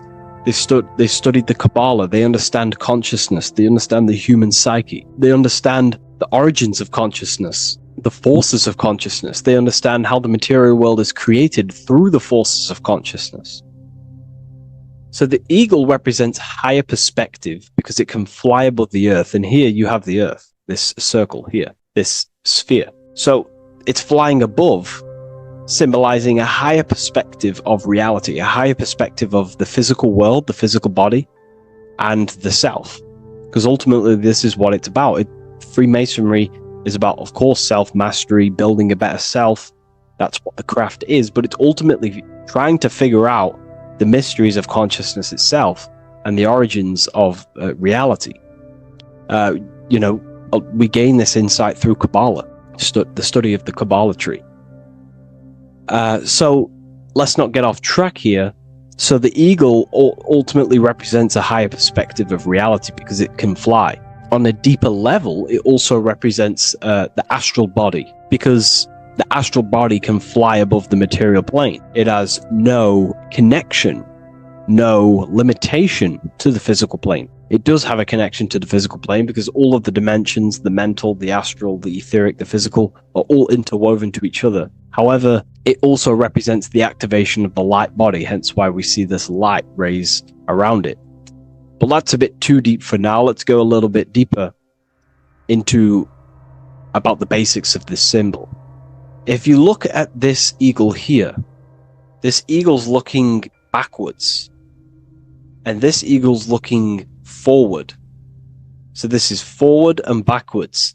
This is symbolizing time. So we have an eagle looking into the past and an eagle looking into the future. This is called the mastery of time. This is how you master time. You have a crown in the middle of these two heads. A crown. A crown is something worn by royalty, and royalty has a lot of power. So this is symbolizing personal power and mastery. How do you gain your personal power and mastery over time, over the past and future? Well, it's very simple. In order to master time and master your future and master your past, you have to look at the forces in your past that have led you to this very moment. Here we have a triangle which represents the number 3.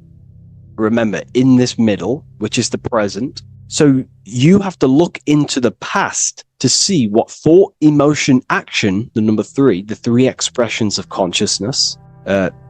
Consciousness expresses itself through thinking, feeling, and acting. That's how consciousness manifests itself in 3 different ways.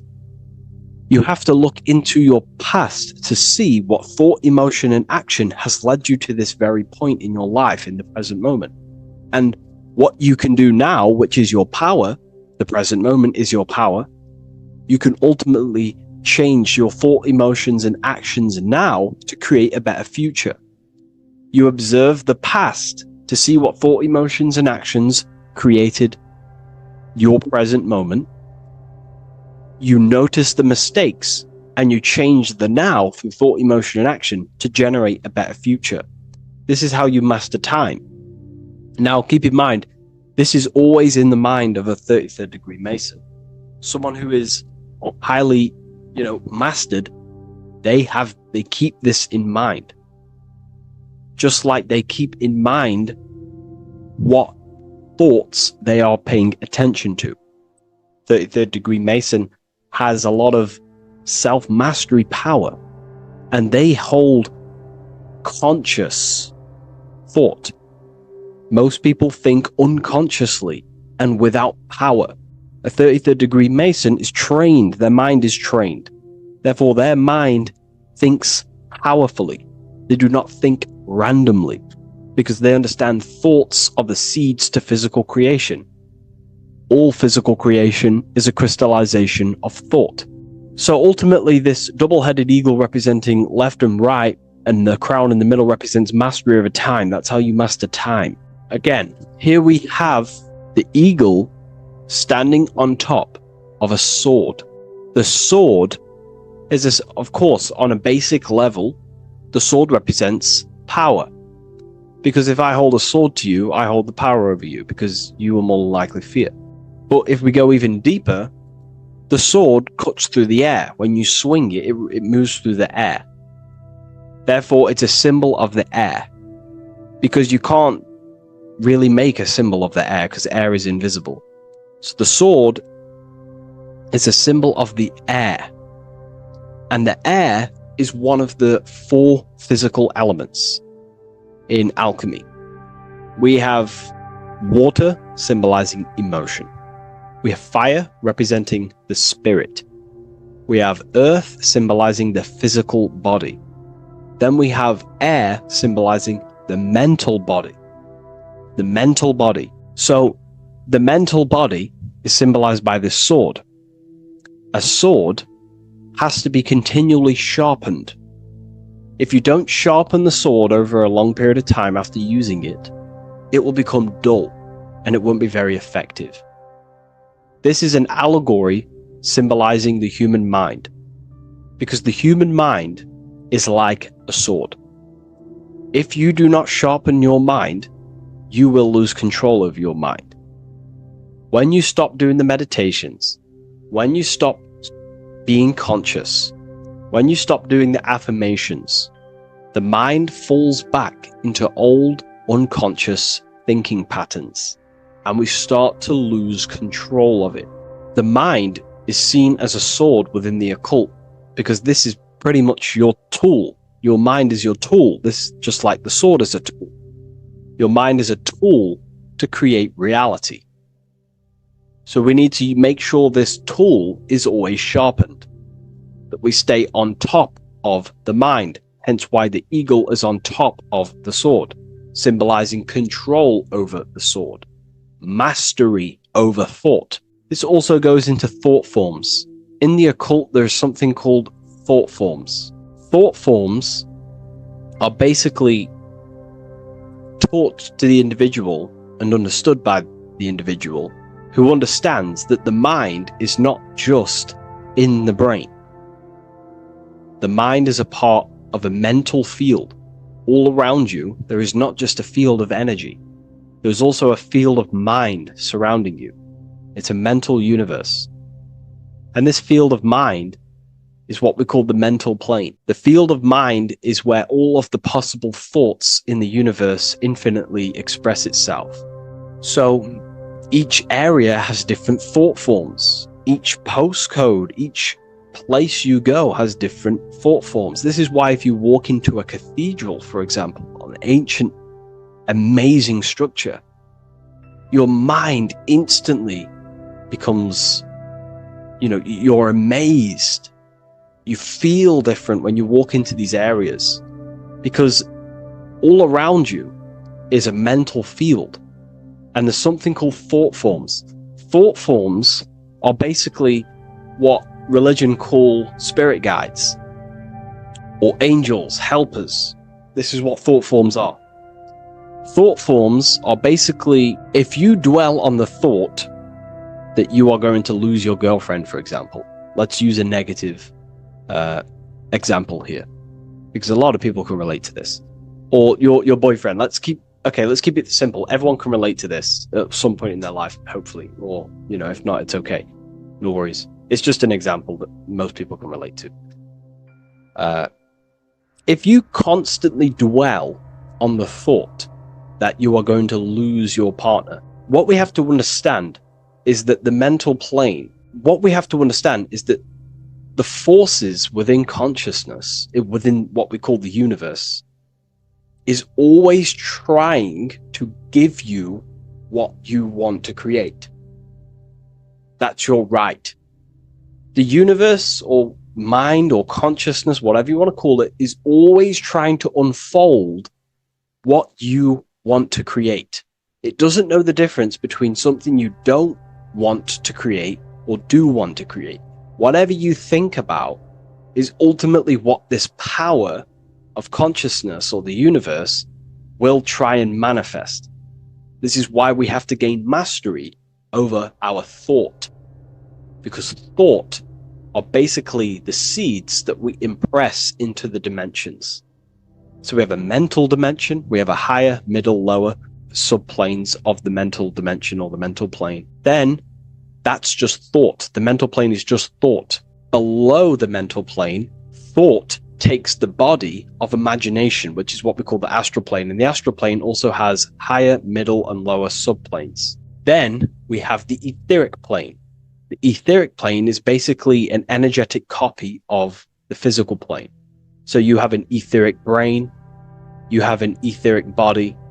It's just basically an energetic, exact copy of everything that is physical. So if we think something within our mental body and we dwell on that thought, the more attention you give, the more you feel that anxiety about losing your partner, you're literally forcing energy and direction and attention into this thought idea, which manifests itself within your own aura. Your aura is basically, it's not just your electromagnetic field. Your aura has many different levels. It has a physical level, it has an etheric level, an astral level, and a mental level, like layer. So it has a layer for each one of these bodies. If you dwell on this thought and you keep giving attention, power, you start to imagine this because you're worrying about it. You literally create a elemental or energetic substance that clouds your aura. And this is what people have been called demons, people call spirit guides, whatever you want to call it. This is what it is. It's a thought form. But this is not something that's come after you. This is something that the individual has created. And wherever they go, this cloud of thought forms that they've manifested literally clouds their aura. You can see it within the astral plane and the mental plane. You can see how it's affecting them. Wherever you go, you start to randomly think about it. You keep thinking about it. You know, it's infecting you. It's like a demon. It's tormenting you. But it's simply just a force, an astral force, and a mental cloud that they've manifested within their aura. Thought forms. The 33rd degree Mason has very powerful thought forms. And this is, you know, if you're a Mason yourself, and you're not aware of this, this is why it's great to be around a 33rd degree Mason within your lodge, because they have very powerful thought forms, and you being in the present of them, you're also taking on his thought forms, and they can assist you. We're all affecting each other through thought transference through the mental field or the mental plane. Okay. Now I'm not going to go too deep into that because, you know, people can use that knowledge for really bad.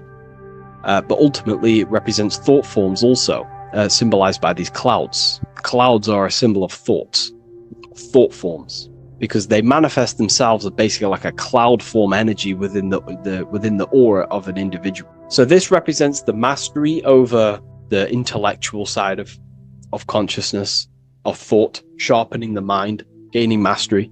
Then we have 33 in a triangle. A triangle in alchemy symbolizes, well, the upwards triangle, the upright facing triangle symbolizes the element of fire. The downright facing triangle represents the element of water. So an upright triangle represents fire. Fire is very transformative. If you place, I don't know, a pencil into fire, the fire will burn it down into its raw material. And this is ultimately what this triangle represents. It represents the consciousness of the 33rd degree Mason, who has basically transformed themselves from ego consciousness, only dwelling within the limits of their ego, their old belief systems of thinking they were the body, only reacting to five sense thinking, linear thinking, low base consciousness, not knowing right from wrong. It's basically transforming themselves. They have burnt themselves down to their raw soul form, and they understand that they are a soul, and they've experienced this, by casting off all the attachments to consciousness. This is why there is the number 33 within this triangle, because 33 is the age that Jesus dies.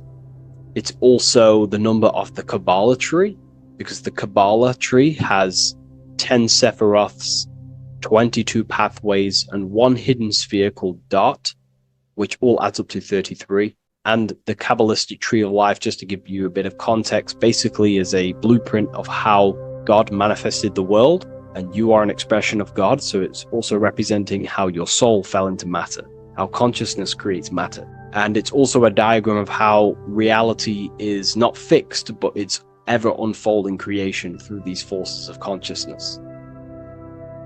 So the Kabbalah teaches a way back to source consciousness if you go from the bottom of the tree to the top. And in order to go to source consciousness, you have to die symbolically. It's the death of the self, the death of the ego, the death of the old self, the old belief systems that you had. That has to die. The old person has to die to give room to be spiritually reborn, so you can actually figure out who you actually are. Your ego has to die. Now, that's not saying ego death, but you have to basically give away all of your old belief systems to then be spiritually reborn.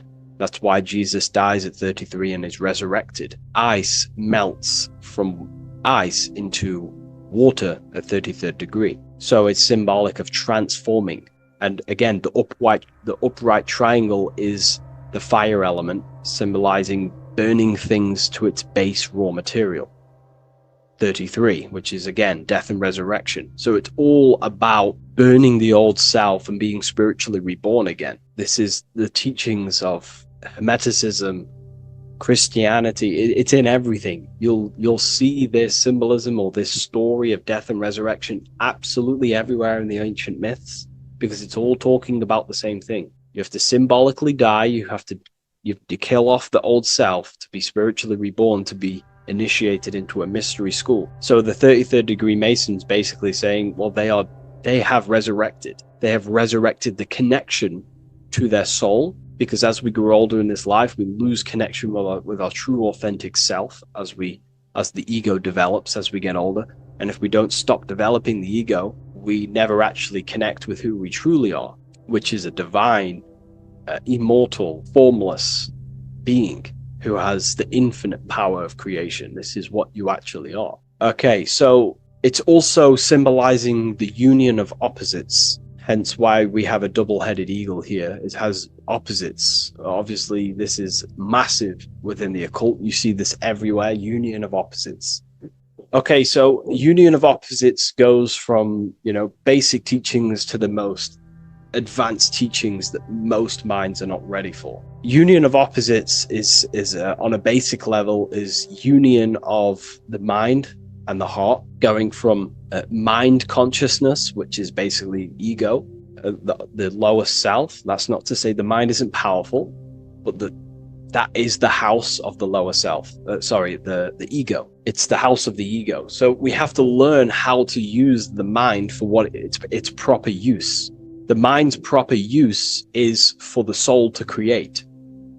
However, we're not taught this in school, so we've basically developed a false personality within our minds, and our minds have become a vessel for a false identity. So what we need to do is integrate the heart, which is the soul self, the true self, with the true powers of the mind. And the mind is basically a powerhouse of creation, infinite possibility. And that's the mind's true usage is for creation, not a false identity. So it's about integrating the mind and heart. It's also symbolizing a balanced mind, and we do this by aligning the left and right hemispheres of the brain, which help you perceive reality for what it truly is. Because the two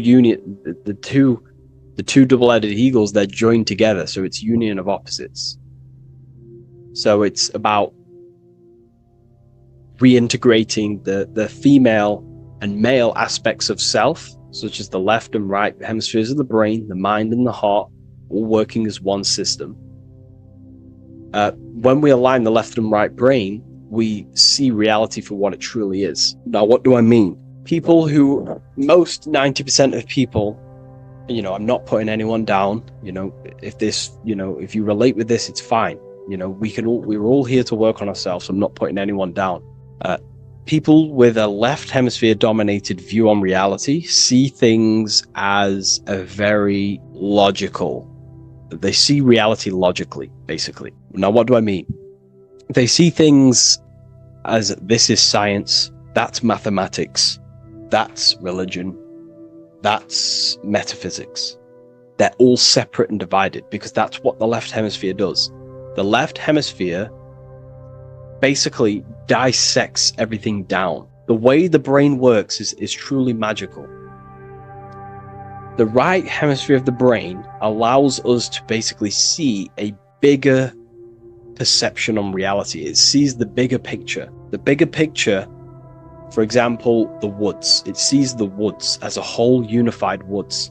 But then the left hemisphere of the brain takes that view and perception of the woods, dissects it down and analyzes it into individual branches, trees, leaves, animals, insects. But in reality, it's all one, because all is manifested from the one God, the one source, the unmanifested consciousness, the unmanifested force. So it's union of this. We have to view the world as in, yes, everything is one, but I'm also living in my personal consciousness. Yes, there is a collective consciousness. We're all one consciousness, but I also have my personal consciousness. I need to think about both, making sure that my thought, emotion, and action is contributing towards the evolution of myself and the evolution of humanity. A person who is only left hemisphered only thinks about themselves mainly, 90% of the time. They only, they're trapped in ego, and the individual can't see pattern recognition, really. Pattern recognition is more the right hemisphere because it sees the whole. So it's about aligning the brain hemisphere so we can actually see reality for what it is, so we can, without distortion or illusion, and be neutral. Okay, we have light rays. Light rays are very symbolic within the occult, especially Freemasonry. Light rays are symbolic of force. Force and form. These are the two dualities within the occult. Force and form. The internal world is force, external world is form. Everything outside of you is a formation of force. No force ever takes place on the physical plane. All force takes place within mental, astral, or etheric. The physical world is formation. Therefore, what is the force that drives you? What is the desire that's a force? Emotion, force, thought, force. What are the forces driving you to take action in the physical world? And we need to gain mastery over these forces. Light is also a symbolic of knowledge, because knowledge is considered light. This is why Freemasons say going from darkness to light. Darkness is ignorance. People who are only aware of their five senses, they don't want to know anything else. Their minds are completely shut off. I have my belief system. That's it. I'm happy. I don't care. That's their ego limiting themselves and building their own prison. Light, on the other hand, is about going from a state of unconsciousness, of not being aware, into a state of light. Light makes things reveal itself. If I shine light on you when it's dark, I reveal truth. You're there, you're manifested. If you're in a dark room and I shine a torch on you, you're revealed. The veil is lifted, the darkness is gone. So this is symbolic of light revealing higher truths to yourself as you walk the path of self-realization and gnosis. So light is symbolic of this also. They have high amounts of intelligence, a 33rd degree Mason. They have a lot of light. They have a lot of knowledge. They've researched a lot of things. They're intelligent in many different areas of life, within speech, within grammar, the way they portray thought, their mastery, their level of mastery, their understanding of themselves is very advanced. They also know a lot about physiology, about the brain, about the body, life, consciousness, astrology. They know a lot. They have a lot of light. 33rd degree Mason. Me, myself, I'm not a part of Freemasonry, and if I ever do become a part of Freemasonry or any order, I will openly share it to all of you. This information has come from following the chains of thought through self-study and self-realization, and studying Freemasonry from an external view. You can gain a lot of insight just by studying symbolism itself. Masonry is about being a builder. That's what the word mason is. Mason is about building. The word mason means builder, and it's about building the self. We're all building either our prison of our soul, or we're building our freedom of our soul. Every single one of you. Every time you reject something that you are, if you reject if you did something wrong and you reject you being wrong, someone tells you were wrong, but you reject that, or they try to give you a piece of information and you reject it, you're building your mind's prison, stone by stone. But the person who has an open mind to all things is freeing their mind, freeing their soul. So we're all builders of our soul, and we're all builders of reality also. And we're all building Earth. This is the building project is Earth. We're all contributing towards it through our thoughts, emotions, and actions. These are our God-gifted powers: thought, emotion, action. These are our rights to operate in the world. These are your buttons to control the character in the game. So I hope this information has given you a lot of insight about this symbol. Please leave.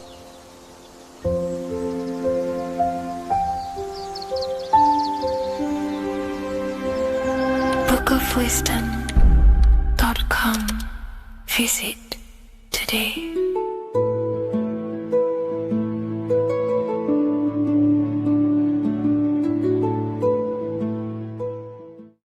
Welcome to Revival of Wisdom. Today we're going to be breaking down Saturn worship and how the occult are linked in with Saturn. Okay, so first of all, let's start with the celebrities. All these celebrities are doing 666. Okay, covering the one eye, which also symbolizes the all-seeing eye, which is another occult symbol. But we're focusing on the 666, the 6 with the 3 fingers. Also, we have CERN with the 666 within their logo. Also Disney, okay, as you can see here, 666 within their logo. Pepsi, Coca-Cola, and even Cadbury's. Monster Energy with the 666 in Hebrew numerals. Unleash the beast. So what is 666 to do with Saturn? Because on Saturn, on the north pole of Saturn, there is a 6-sided hexagon. Okay, so Saturday is named after Saturn Day, the 6th planet. It is also the 6th day of the week, and has a 6-sided polygon on its north pole. 666. Not only that, when you create a star out of the hexagon, you will create a 6-pointed star. Okay, with 6 triangles within the star and a 6-sided hexagon, which all adds up to 666. Okay, so this is why all these symbols contain 666. So why do they worship 666? Saturn. Because Saturn is the god of time and death. Okay, and order and lessons. Okay, Saturn is a very cold and dry being. That is the 6th planet from the sun. Okay, Saturn represents the winter, which symbolizes death. Okay, because all nature dies within winter because the sun's not there. So it represents darkness and death. It rules the zodiac sign of Capricorn. Okay, so in the celestial cycle, Saturn is always opposite the sun. So it's the opposite of the sun. So they're worshipping this energy which is death-like. Okay, this god which is death and does not bring life. Okay, also is the god of time. Okay, also in the Roman and in Greek it's called Chronos. Okay, which is just a translation for time. It's also known as the Father Time, aka the Grim Reaper. Okay, the Grim Reaper. Keep that in mind. We'll come back to this. Here are some more logos with Saturn. Okay, NAG, Internet, Wi-Fi. Okay, all these occult logos all worship Saturn. They are a satanic occult. They worship this death god, this evil god. Okay, this is where the cube now comes in. Okay, because what colour is associated with Saturn?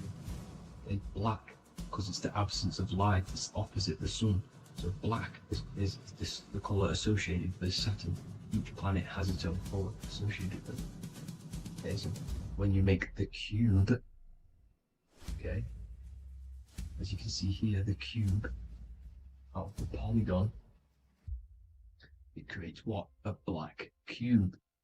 Okay, and the Kabbalah, okay, Kabbalah means cube, Allah means the God, the cube God.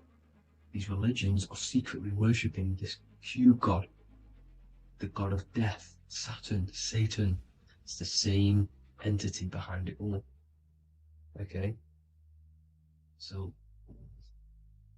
also we have these black cubes in Australia, Denmark, all around the world, these black cubes, because this occult is worldwide.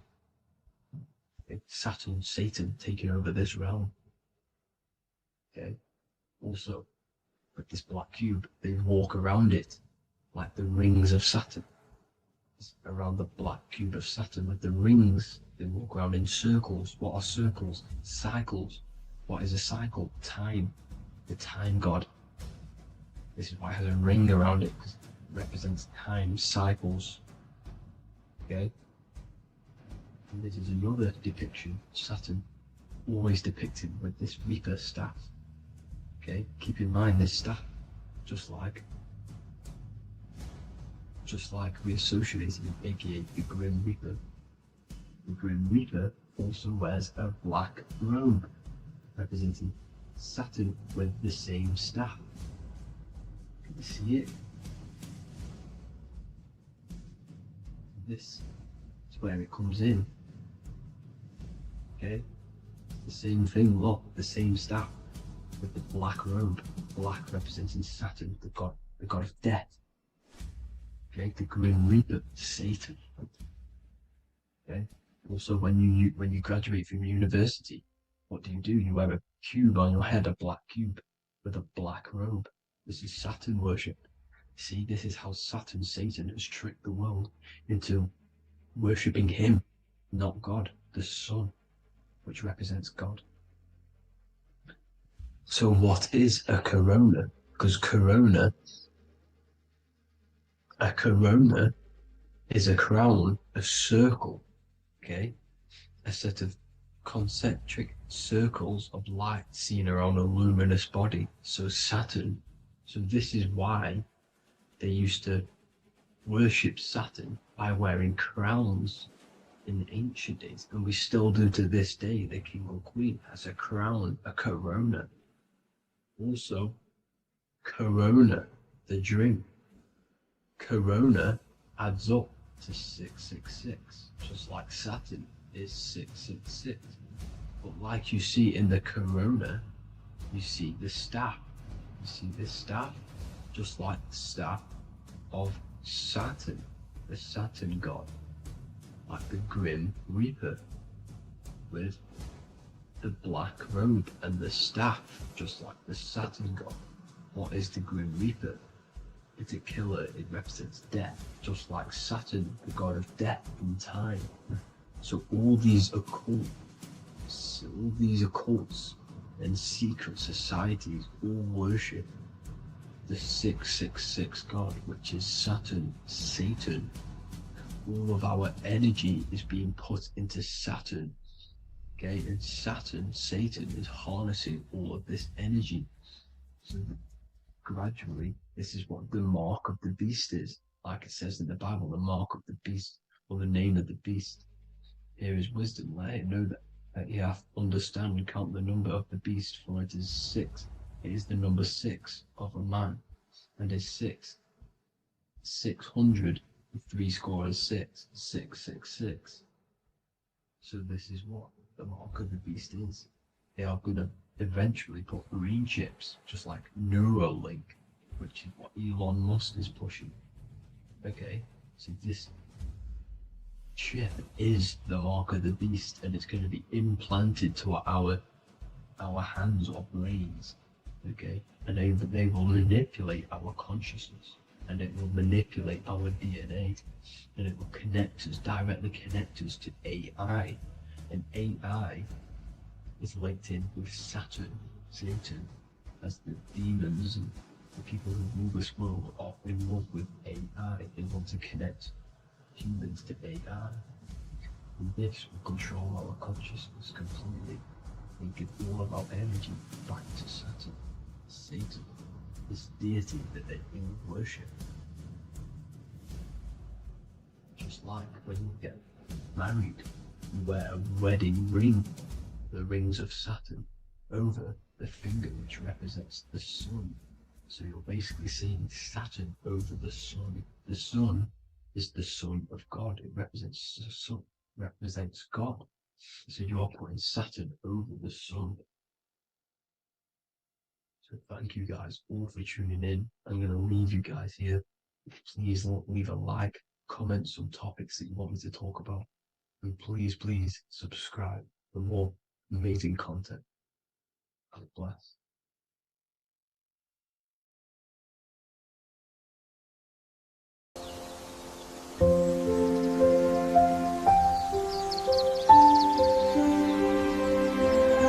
bookofwisdom.com.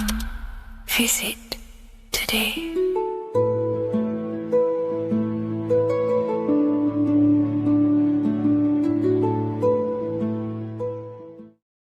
There is a secret meaning behind the number 666. 666 is 3 sixes. The number 3 in occult and esoteric numerology represents the 3 aspects of human consciousness. We see this symbolism in the all-seeing eye with the light and the triangle. The triangle is the number 3. The eye represents consciousness, observation, and the light represents the light of consciousness, because consciousness is pure light. The 3 aspects of our consciousness is thoughts, emotions, and actions. Every thought creates a feeling, and the feeling creates the action. All physical manifestation is driven from these 3 aspects of our consciousness. All physical manifestation comes from thought. Every object you see around you, this screen, the phone you're on, the laptop you're using, or the iPad, was a thought in the invisible realms of consciousness.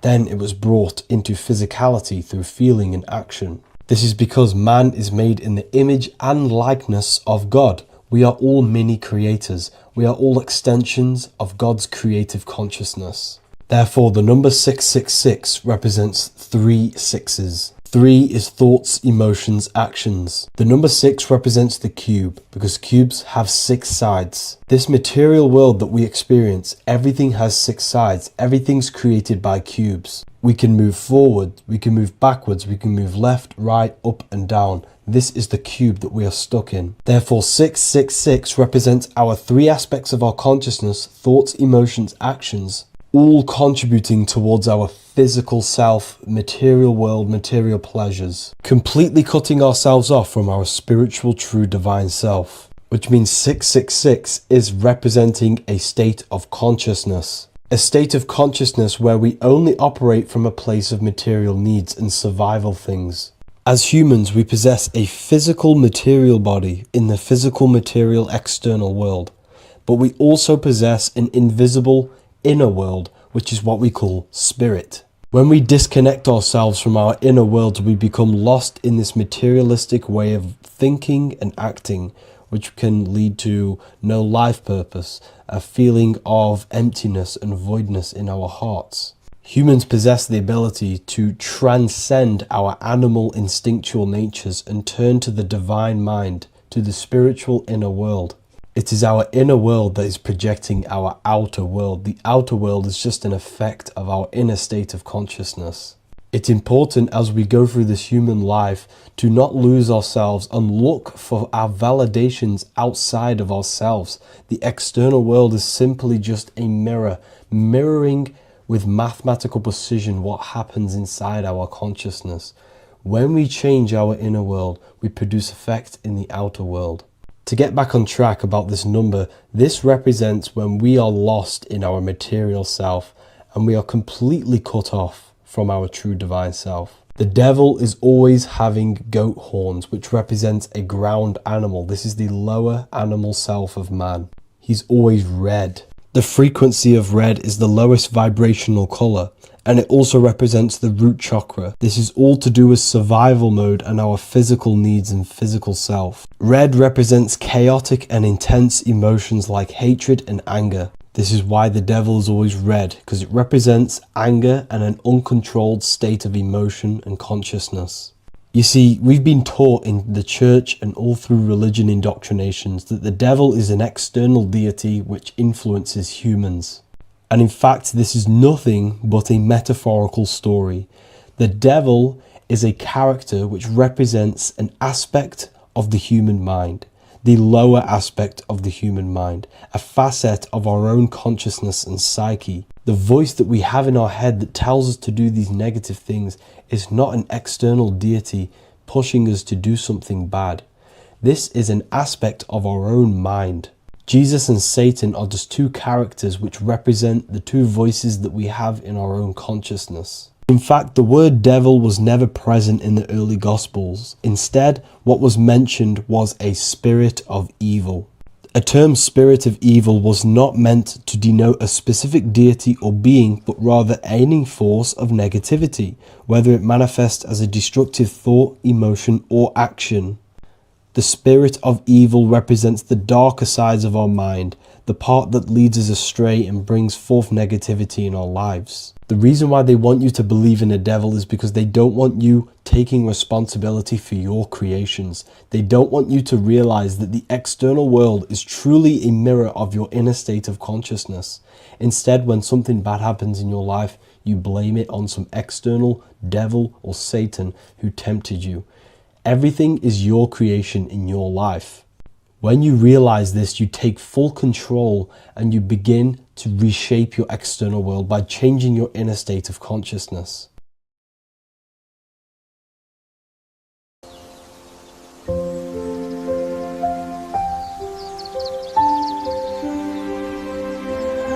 bookofwisdom.com. Visit today.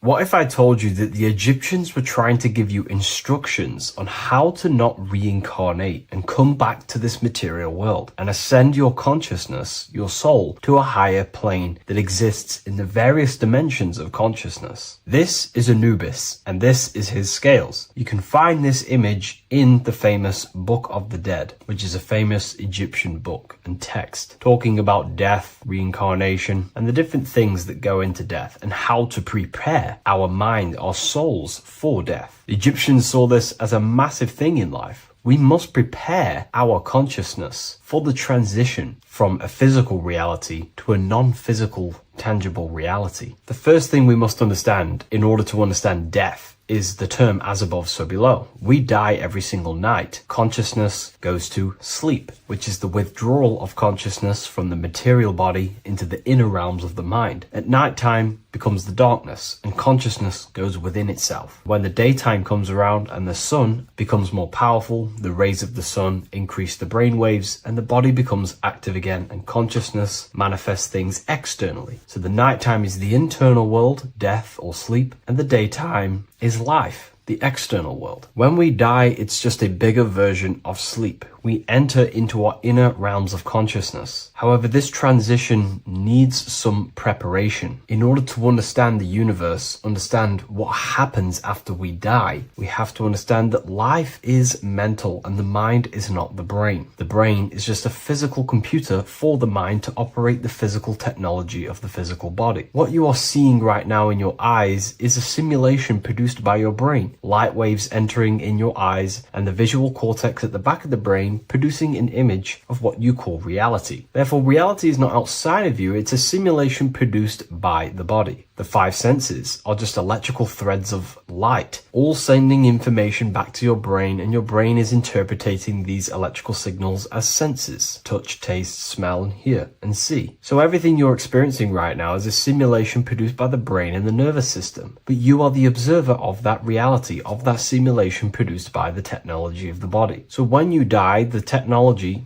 The simulation produced by the electrical system called the human body is no longer running. Therefore, we don't actually leave anywhere, but the simulation stops running and we are dissolving one layer of ourself. So most people think they leave the body when they die, but we're not. We're simply just removing an aspect of ourself, a different dimension of ourself, and casting off that dimension, removing a veil or a layer. And we're seeing what is behind that layer. And what behind the layer of the physical reality is simply the world of imagination, the astral plane. At the moment of physical death, consciousness withdraws from the physical brain, yet the awareness does not cease. For a short period, the individual may experience a condition of peaceful unconsciousness, similar to deep sleep. Then, once the individual becomes conscious again after death, once the physical body, the etheric body, has fully been split up and consciousness is now operating in the astral plane. This is what the ancients called karma loka.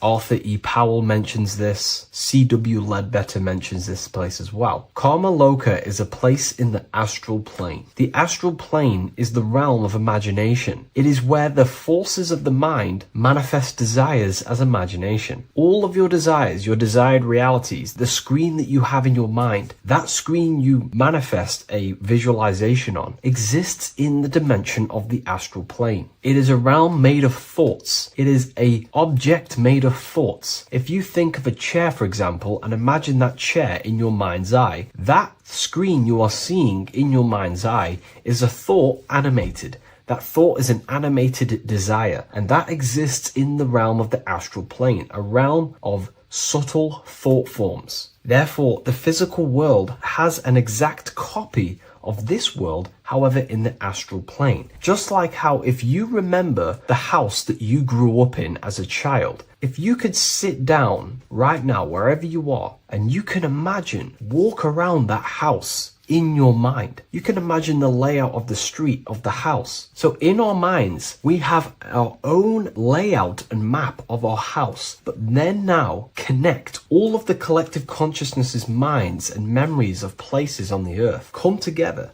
to create a collective astral plane, a world made of thought forms, but it's an exact copy of the material world. To go into a bit more detail, this would exist on the lower astral plane. On the lower astral plane, there is an exact copy of the earth, made of everyone's memories, imaginations, and things along them lines. Karma loka is where the word karma comes from. This is the region of desire and emotion and imagination. This place is not a place of reward or punishment, but a state of consciousness corresponding to the emotional nature of the person who passed on, who transitioned from the physical to the astral. Your state of consciousness, the thoughts you think every day, the fears that you face every day, the belief systems you have in your mind every day, still is passed on from the physical into the astral. The astral plane, you will go into an astral plane that directly corresponds to your state of thought, just like a dream. In your dreams, you will see materializations of your fears, belief systems, and things going on in your subconscious mind. You will go into an environment and a landscape when you die in the astral plane that match your desires, habits,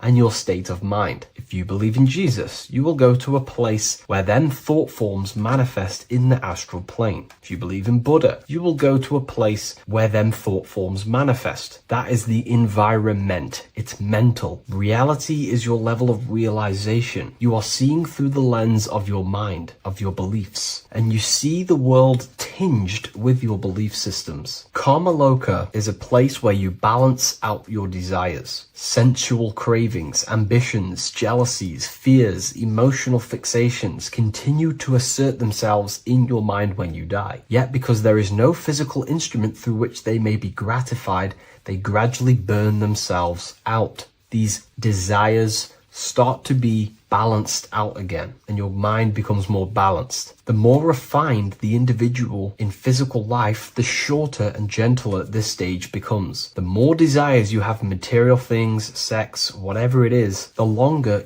it will take to balance out the forces in your mind in Karma loka. Desires weaken through repetition without fulfillment. Emotional attachments lose their magnetic hold. The astral body sheds its lower layers. It's like you're stripping away aspects of yourself. When that last personal desire dissolves eventually in the astral plane, consciousness can no longer maintain cohesion in the astral vehicle. The astral body disintegrates naturally and awareness withdraws into the mental body. The mental body is what the Christians call heaven. The mental plane is heaven, the realm of creative thought forms, the realm of pure mind, pure thought. The mental plane, also called the Devachanic plane, is a realm of blissful, creative, and luminous consciousness. The Devachanic plane is not an illusion, but subjective yet intensely real world, constructed by the individual's highest thoughts, ideas, loves, and aspirations. How does this link in with Anubis? Anubis is trying to give you instructions on how to prepare for life after death in this image. If we take a look at Anubis in this image, we have to understand this is symbolism. This is metaphorical. Anubis is known as the god of the underworld. He symbolizes the transition from awake to death. He is not a real god that you will meet when you die, but he represents the process of death, transitioning consciousness from physical to astral. He's giving you instructions in the Book of the Dead to make your heart as light as a feather, as this is a scale. So he represents death. Your heart needs to be as light and balanced as a feather. The heart is the emotional vehicle of consciousness, as I just explained that emotions are subjective to the astral plane or karma loka. We do not want a heavy heart before we die.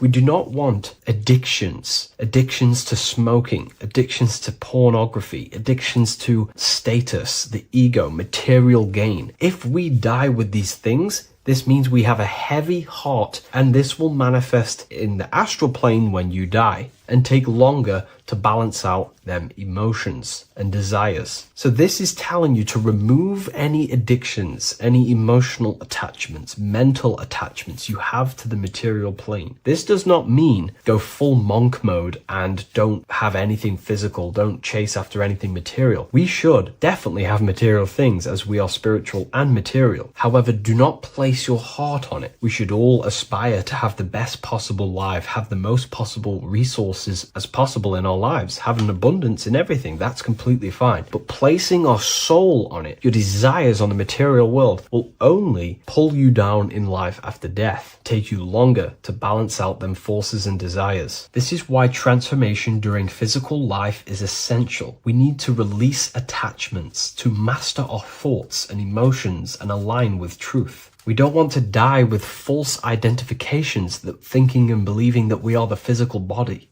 We need to balance out our heart. Yes, have material things. Yes, chase the best possible life for ourselves, but also have connection with the divine and practice detaching from the material world. Maybe even fasting from any addictions that you have, the phone and things along them lines. When this is achieved, when you are fully balanced and have no more addictions and attachments to your mind and consciousness, the scales are balanced. The soul becomes free and rises beyond the lower planes of existence when you die. It transcends the physical body and more than likely enters the mental body. We can't take anything physical after this life. The only thing we can take is spiritual things such as wisdom, understanding, and connection. We can only take internal things. So we have to master our internal world before we pass on to a world where we cannot fulfill our physical desires. Now, this is kind of what heaven and hell is. There is a hell realm in the astral plane. If you desire horrible things, you desire to kill people, or you desire to do horrible things, then you will manifest in a place where that is taking place, with people, with entities that assimilate with that vibration. You might have to watch this video a few times to gain a full understanding of this, but Anubis is trying to teach you, make your desires as light as a feather, purify your heart, purify your soul, and place your heart on the spiritual things, knowledge, information,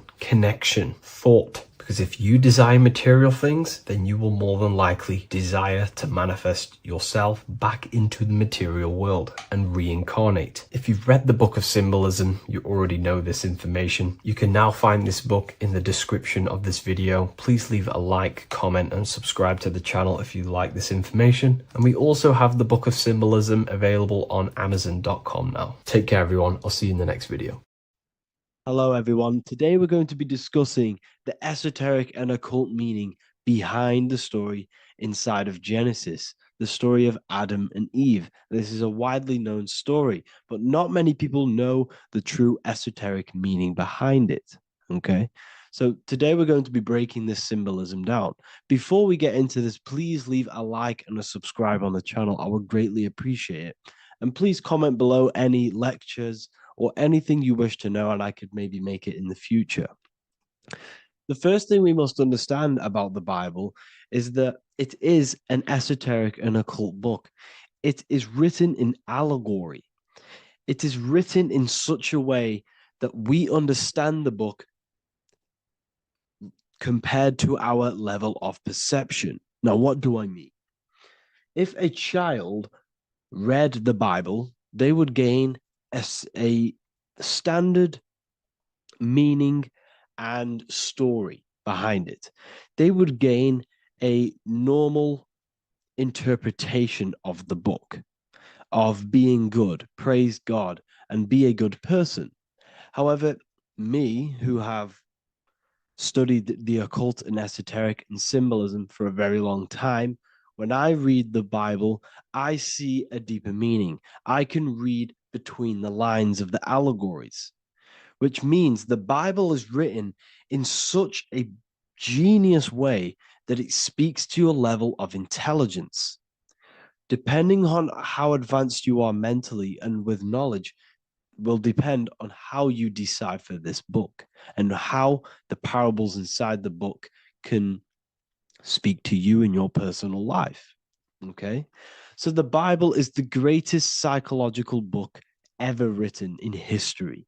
This is why it's known as the greatest story ever told. It's a story.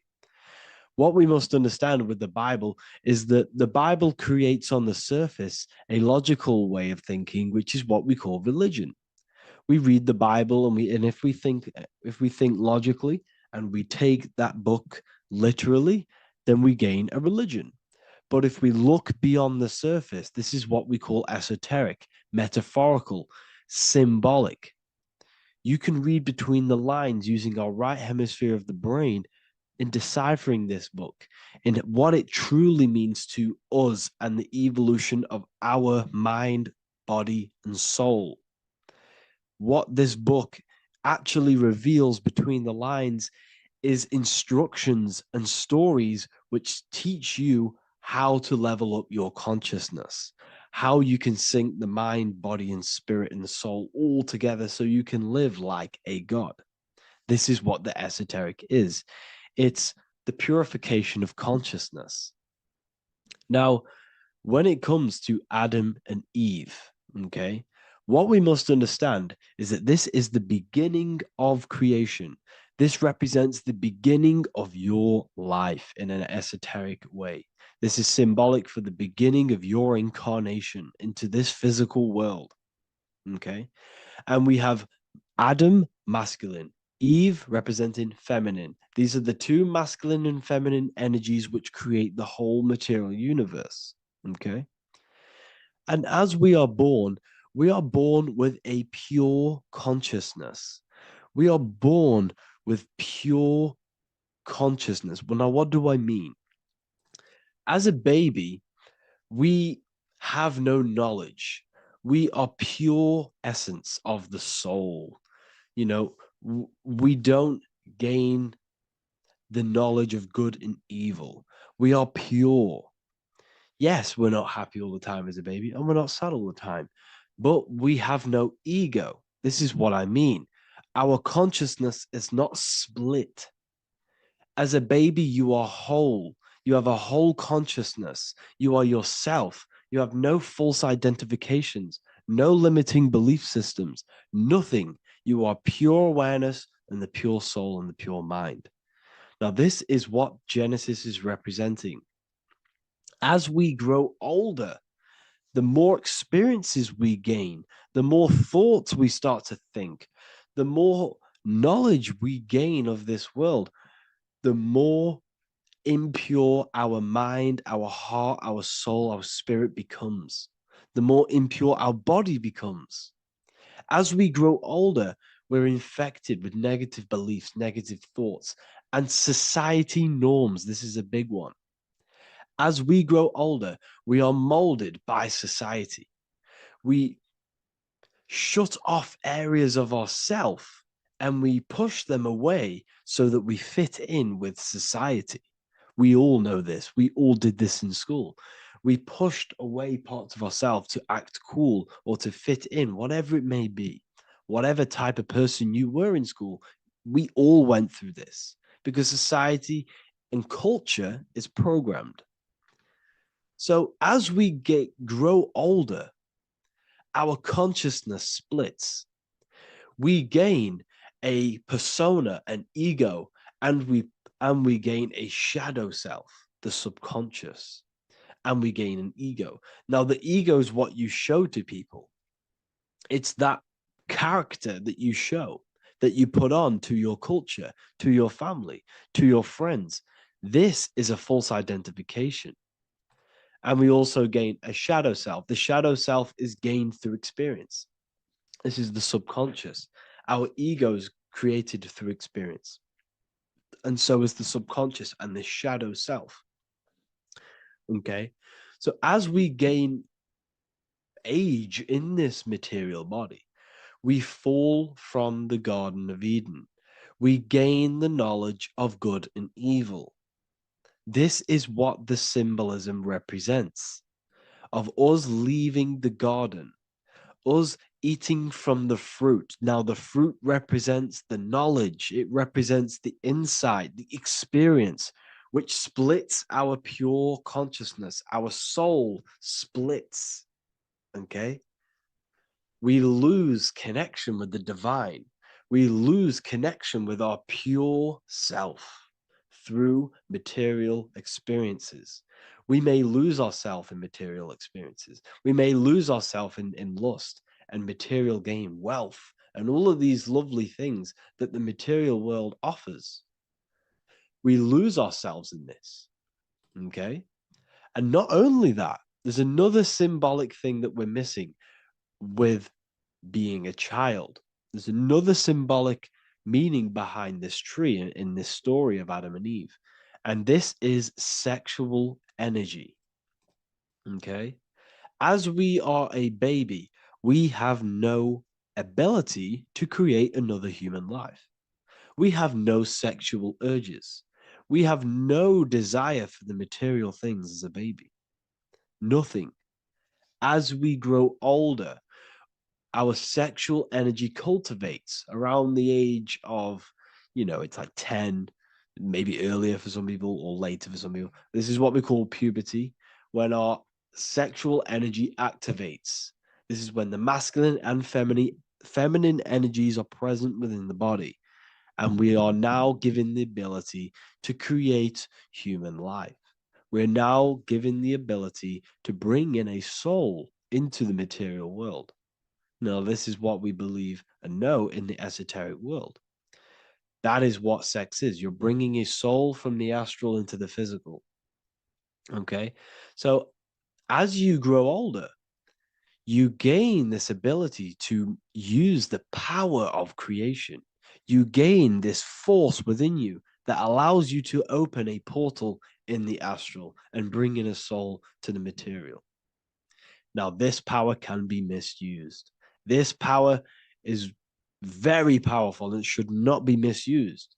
In occult and esoteric teachings, we teach and learn sexual transmutation, how we transmute sexual energy into different areas of our life so we can grow and create. Because sexual energy is creative energy. It creates a whole new human being. So if we retain it, we can transmute it into creativity. So this energy is kind of corrupting us as well. And now I'm not saying growing up is evil, all this thing is evil. This is a natural cycle that we must go through. The soul of us must go through this cycle so that we learn, so that we overcome it, so that we gain mastery of ourselves, so that we expand ourselves. I recommend you watch the Evolution of Consciousness lecture that I did on my YouTube. An amazing lecture. Talks about the evolution of consciousness and how we're on a never-ending cycle of life and death and expansion. So leaving the Garden of Eden is symbolic. You see, Eve represents emotion. She's feminine. Adam represents action. That's why he bit the apple. You see, Eve takes the apple and tempts Adam because she's the emotion. She's the sexual desire. And Adam eats it. He releases. He misuses the power of his creation. He misuses his consciousness because of material illusions and material desires. This is natural, okay? As we grow older in this life, our soul has to experience sin. We have to experience negativity. We have to experience evil, okay? And we have to misuse this power within us to learn about it so we can overcome it and gain control over it.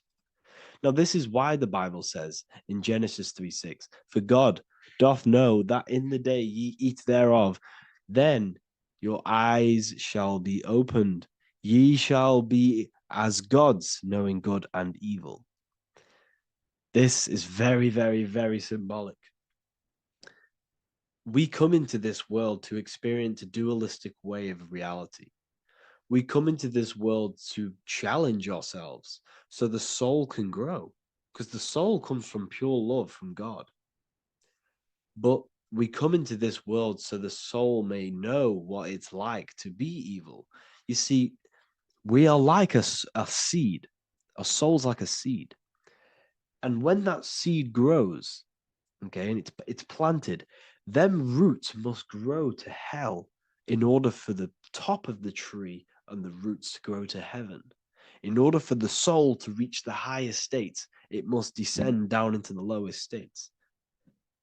Good and evil. This is the story of good and evil, okay? And this is the story, a psychological story of how the human mind has functioned in this life. This is what this story is representing, of how our soul and mind is functioning, how our consciousness is splitting and growing up and evoluting.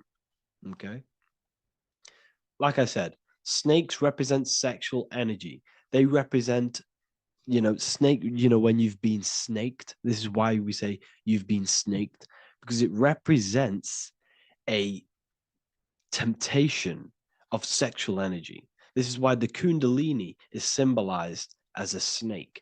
This is the serpent within us that we can rise to activate dormant brain cells in our brain. Now that's called the Kundalini awakening. I'm not going to get into that into this video, but this is what it symbolizes, the tree and the knowledge of good and evil, because our body is the tree.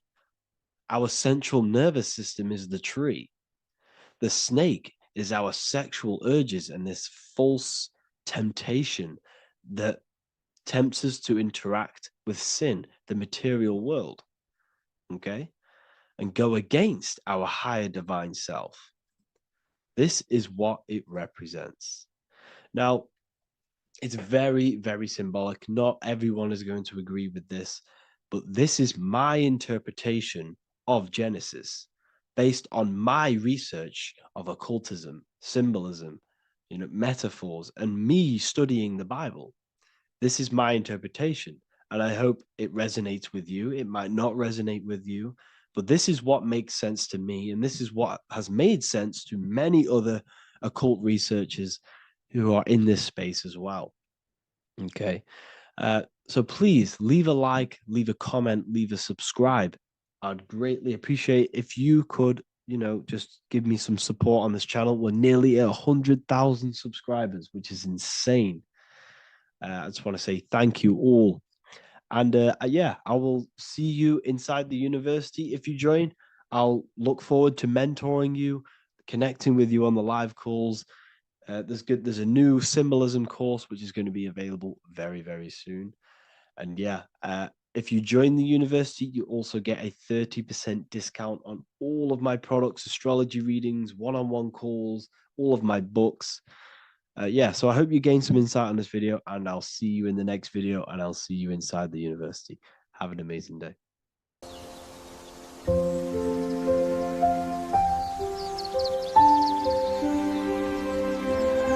bookofwisdom.com. Visit today.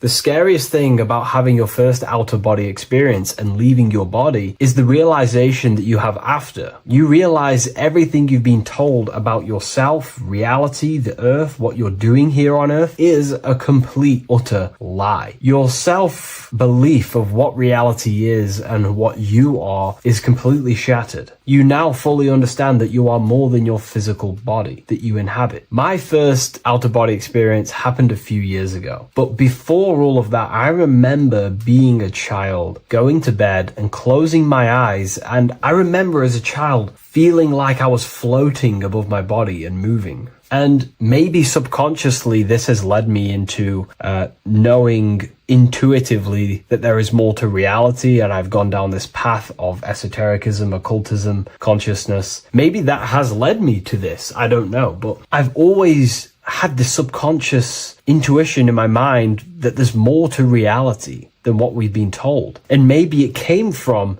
having these experiences as a child. And I'm pretty sure some people in the comments will also have that experience, feeling like you're floating when you close your eyes in bed as a child. I remember this very vividly. But a few years ago, I had my first out-of-body experience, and it completely shattered everything. And it confirmed to me that I am eternal, and there is so much more to the self, to consciousness. I then realized after my first out-of-body experience that our self is not just here in the physical dimension, it's existing in every dimension there is in the universe. However, our mind is focused primarily on this physical time space. When your mind is totally giving its attention and time to this particular time space, it locks in the mind or consciousness into that particular body of consciousness, such as the physical body, right? But for example, let's say you have a daydream and your full focus isn't in the present moment and your environment that you're in physically. Your mind kind of wanders off into a daydream, what we like to call it. That again is shifting time space. Your consciousness is 40%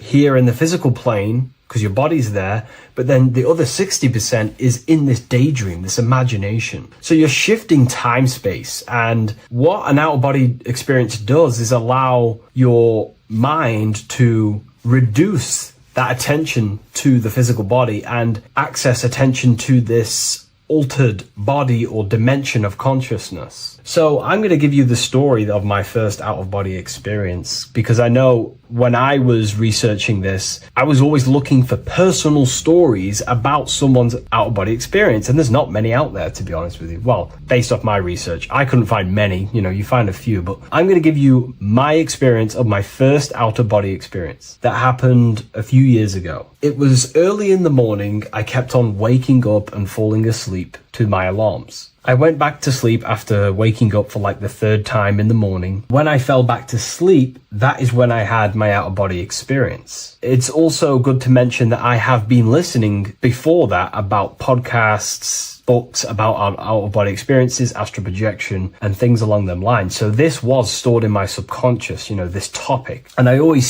I had a desire in my heart to actually experience this for myself. Long story short, I went back to sleep early in the morning because I kept on waking up, and it began with this tingling sensation, a high energy sensation. It was like bursting, intense, high frequency energy. My attention was no longer in the time space of my body, but my attention shifted into this energy body, which I now understand. I didn't understand at the time properly, but I now understand that as my consciousness started to feel like it was being pulled upwards, right now, our time space, our attention is in our body, and you feel all the data of the senses, right? And that's what I'm feeling right now. That's what you're feeling right now. But imagine that was completely stripped. My attention was no longer feeling the sensations of my body, because my body kind of just dissolved as I fell back to sleep. So this was a natural out-of-body experience. I didn't force it. I didn't meditate. I didn't do anything. This was just a natural out-of-body experience that I had. And a lot of people get these that I've read about. So my attention started to feel like I was being pulled upwards, and I no longer felt my body, but I felt this intense energy, frequency, sensation all around my body. It felt like this, like it felt like illuminating energy that's moving very, very, very fast. So my conscious awareness was now shifting. I now understand. My whole body faded into this sensation. My whole mind faded into this energy sensation, this tingling, free, and it was very, very intense. I was not feeling my normal senses anymore, only this energy. This energy was also pulling me up.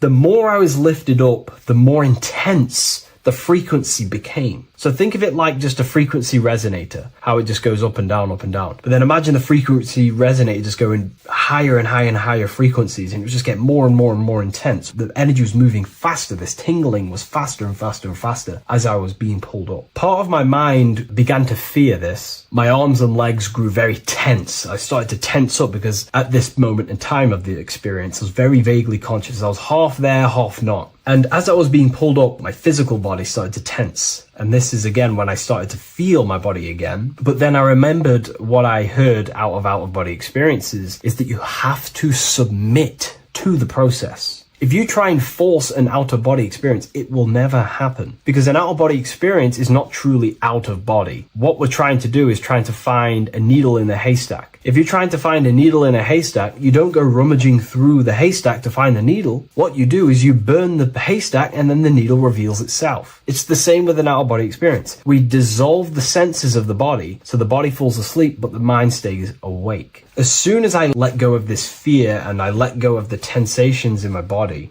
I started perceiving through another state in this energy body, but I didn't see my body. It was just like perceiving and seeing, but no body, like a camera. When you look at a camera view, you don't see what the camera looks like. You're just seeing through the camera. It's the same as that. I had no form, but I was just seeing. I was just like a floating eyeball, seeing into this altered state of consciousness. I was just seeing. I first saw my street outside my house with lots and lots of people walking on the street, but I could not see the people directly. Everything was black and green. The background was black, but I couldn't see the people. I could just see a glow of light around the people, like an egg shape. They were just walking on either side of the road, other directions. I could just see more and more people moving faster and faster and faster. I didn't realize then, but then I did start to realize later on in my journey that that was more than likely the etheric plane that I saw. The etheric plane is the plane of life force and vitality and electromagnetic auras. So that was my awareness shifting from physical into then the etheric plane, the plane of life force and energy. Now, the etheric plane is very, very, very difficult to actually access consciously. The etheric plane acts as a bridge between the physical body and the astral body. To actually access the etheric plane alone is very, very, very difficult, and only certain trained individuals can do that. The etheric plane is not really a conscious plane where you can stay there and be conscious. It acts as a bridge between the physical and the astral plane. I could see the glowing auras around people moving along the pavement. The people moved faster and faster until the scene started to just dissolve as these people were just moving faster and faster. It was not very clear at first, but I subconsciously knew that I was having an out-of-body experience. This is when I really started to realize that I'm being shot out my body. When I realized this, I submitted even more. I started to just let go. The more and more I let go, I kind of like split through a veil, and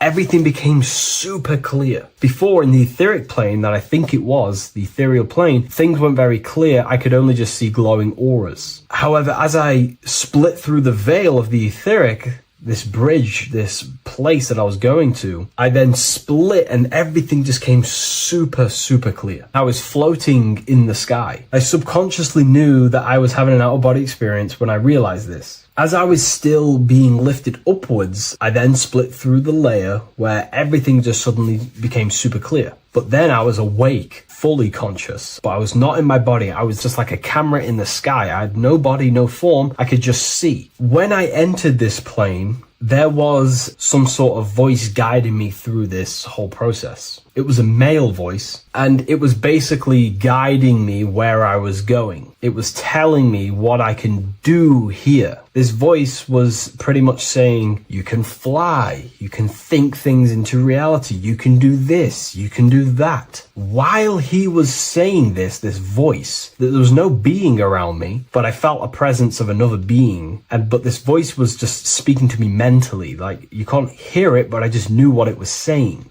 It was so weird to describe. It was like telepathy. You couldn't hear it, but I just knew what it was saying. But it was a male voice. It's so hard to describe. I still could not see any form of myself. I was not seeing my astral body or any shape. I was just perceiving a point of awareness like a floating eye, like I said earlier. While this voice spoke to me, I saw fractal patterns as he was saying, you can do this, you can do that. And while he said, you can fly, I remember just seeing this line like splitting and creating fractals. It was like this black line that was just splitting off into duality, creating fractals. But then my physical body just went through this line, split, and then split into fractals again. So strange, very difficult to explain because it's four-dimensional. To explain it in physical language, it's very difficult to actually explain what was going on. So as he was saying what you can do, I was seeing these fractals dividing and then creating fractals. When he says you can think things into reality or something along them lines, my awareness just did a full 360 as if I did a backwards flip. I had no conscious control over this. That's something that you later develop as you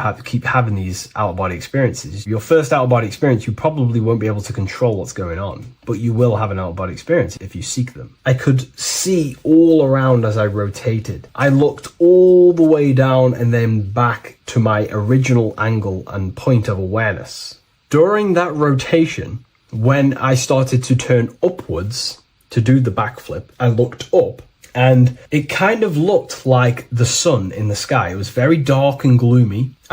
Now I know that was more than likely the lower astral plane because very dark and gloomy. And it was very kind of dense there. I looked up and I could see this. It was like the sun, but it was white, pure white light. And it was shining down over the astral plane. And that was the only light in that place. That's why it was so dark and gloomy there. And I then realized in that particular state, at that time, I thought that was God. I don't know what it was. Maybe it was, maybe it wasn't. Maybe it's the light of the higher mental plane shining through into the astral. But I looked up at it and I realized that was God. That was the source. That was the higher dimension beyond the astral plane, which is the mental plane. The higher astral planes and then the mental planes, the planes of thought. Then once I saw that, I was in complete shock. As I rotated backwards even more, I then get the view of seeing down, completely down, like a bird's eye view. And I could see like an old medieval gloomy town. It was dark, almost night, with very little light. The only light present was the light from above. The town was old-fashioned, gloomy, misty. I looked over it from above. Then the experience began to fade. I don't remember anything after that process. But I'll be honest with you, the process of leaving my body for the first time was extremely intense. The frequency, the energy were overwhelming but powerful. Letting go and choosing to have no fear was the key to that experience. Just to give you a little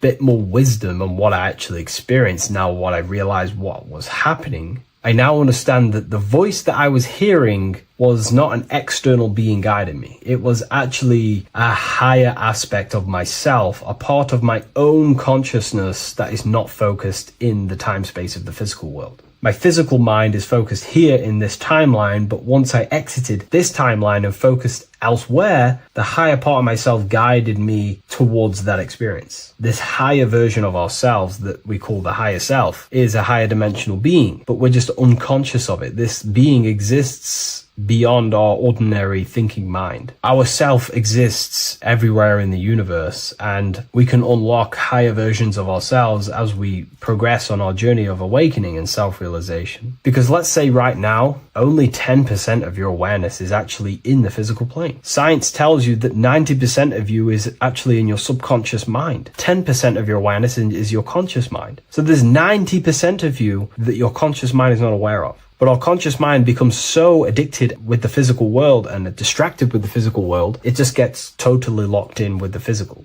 And we never pay attention to the hidden aspects of ourselves, the unconscious aspects of ourselves. And that's why everyone in the esoteric and occult space talks about gnosis, seeking knowledge of self. Gnosis is not knowledge, it's knowledge of self obtained through direct experience. So gnosis is about rediscovering who you truly are. And another bit of wisdom that I could give you from this is that the observer is the same observer that is observing this video right now. You're watching this video, but who is the one seeing the screen? Who is the one seeing the screen of your reality, of what you call life? There is an inner witness consciousness within you who experiences and observes your thoughts, emotions, and actions, experiences and observes the screen you call reality. And that witness also witnesses your dreams. When you shift your awareness from your time space of this body into your dreams, that same witness is witnessing your dreams. So when you meditate, connecting with this witness aspect of our consciousness really does help to excel the process of having an out-of-body experience. Because a lot of people have out-of-body experiences, but they don't understand what's actually going on. They don't understand the nature of it. But it's all mental. You move mentally in that dimension. You create mentally in that dimension. The same that you do in this dimension, but just on a quicker scale, because things manifest in the astral plane instantly as soon as you think of it. Just like the screen in your mind, you think of something, you have a screen of an object in your imagination. That plane, it manifests instantly, but down here, it takes a longer time for things to manifest and condense. Once you understand that thought rules the universe, thought is the creative force of the universe, you start to understand,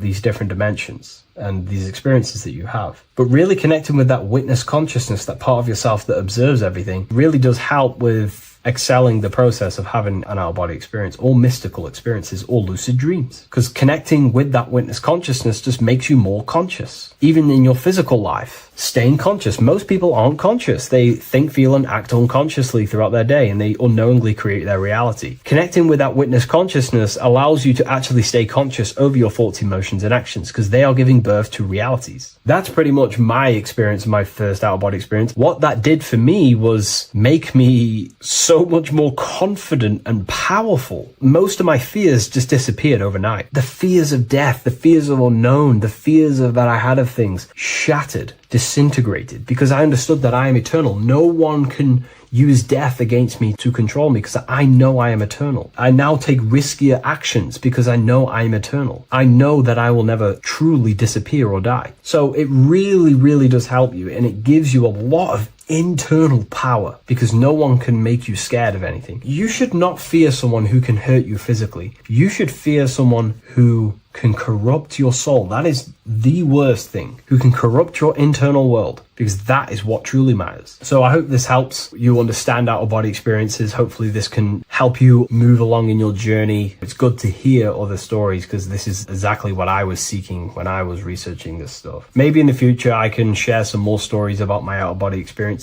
now I'm a bit more advanced. But yeah, please leave a like, comment, and subscribe on the video, and thank you all for watching. Welcome to Revival of Wisdom. Welcome people, we're back with another video.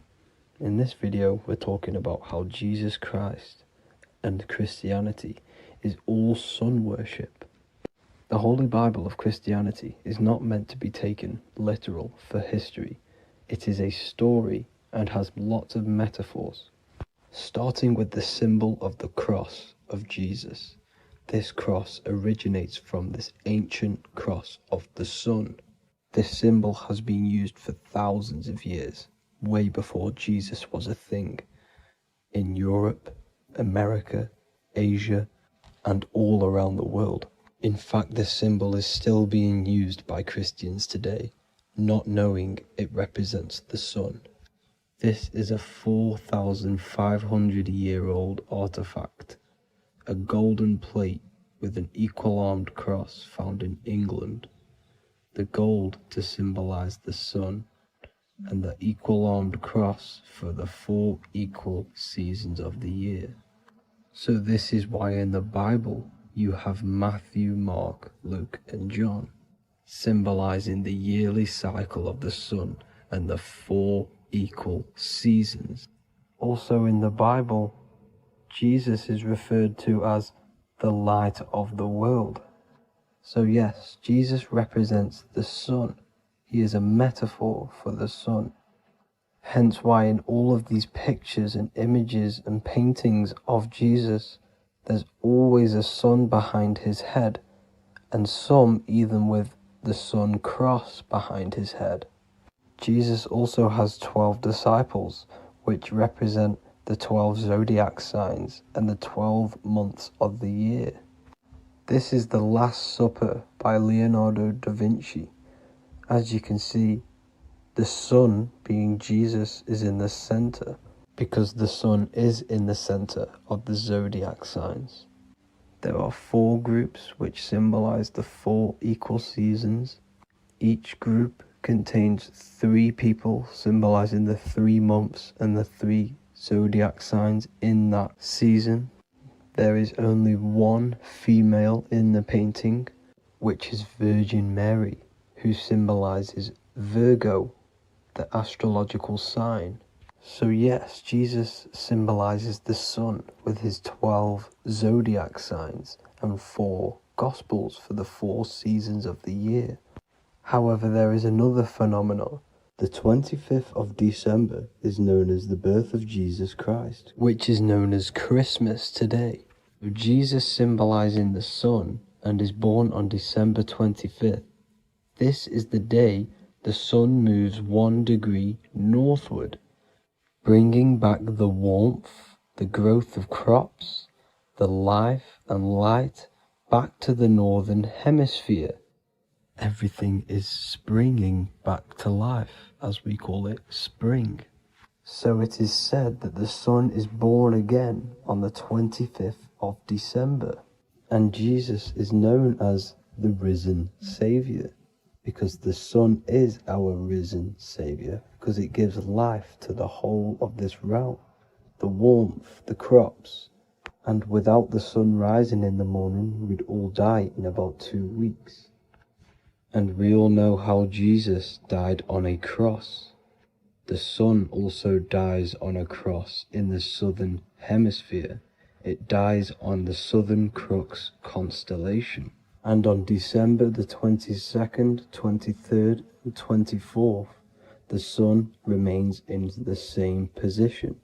So the sun dies for 3 days, and it is born again on December 25th, when it moves 1 degree northward. And this is when the sun is born again, or resurrected, just like Jesus. Constellation Virgo is prominent in the spring sky in the northern hemisphere. So therefore, the sun is born a virgin, Virgo. And as you see in this image, you see Virgin Mary holding the sun.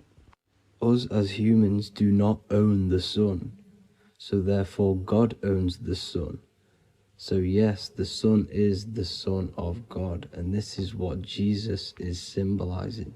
And just how Jesus sacrifices himself for humanity, that's what the sun does. The sun gives out all of its energy so we can live. There are many other Bible verses which represent Jesus as the sun. Now in Matthew 8:23-27, his disciples are in a boat and there is a massive storm. Jesus is asleep, meaning the sun has not arose. And the disciples say, "Save us, Lord, we are perishing." Quote, "Then he rose and rebuked the winds and the sea, and there was a great calm." End quote. Now this is a metaphor for the sun rising and calming the storm, because in the ocean, when the sun is down, that's when there are great storms.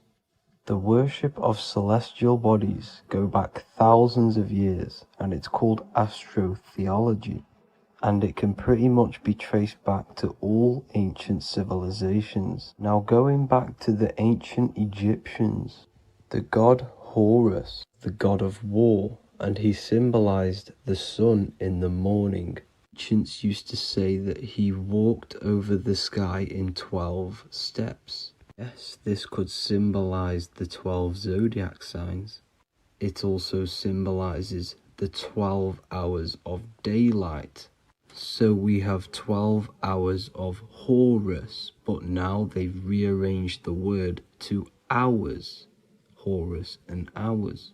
And when the sun rises, Horus rises, we say horizon, which is Horus is rising. That's the etymology of horizon. Another Egyptian god called Amun-Ra was known as the god of all creation. He was the first god of them all. Amun was also a sun god. Therefore, after every Christian's prayer, they say Amen, sending their prayer through the sun to God. So this all goes back to the worshipping of the sun. Sun worship was around way before the Romans. However, in the Roman times, their sun god was called Mithra. Mithraism was the main religion before Christianity came into play. Mithra was the son of God. He died on a cross, and he was dead for 3 days and resurrected, just like Jesus. So the Catholic Church was not made in heaven. It was made by the Roman Empire. They mixed all the sun religions of Judaism, Mithraism, and other Arabic religions, and combined it into one, so Caesar, the Roman emperor, could gain his own religion. So yes, Christianity was a political move to gain more control over the masses, because it was a worldwide government at this point in time. So here is a Sumerian helmet with the rising sun symbol. And then the Romans also used this rising sun symbol on their armor. So sun worship has been going on for thousands of years, and it still goes on today.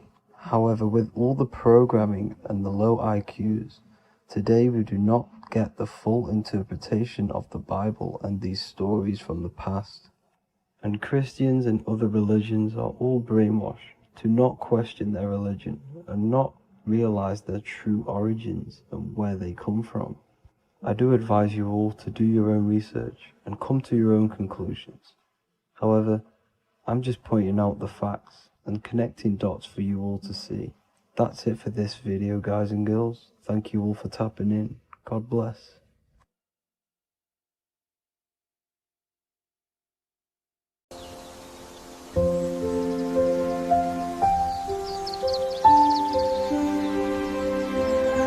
bookofwisdom.com.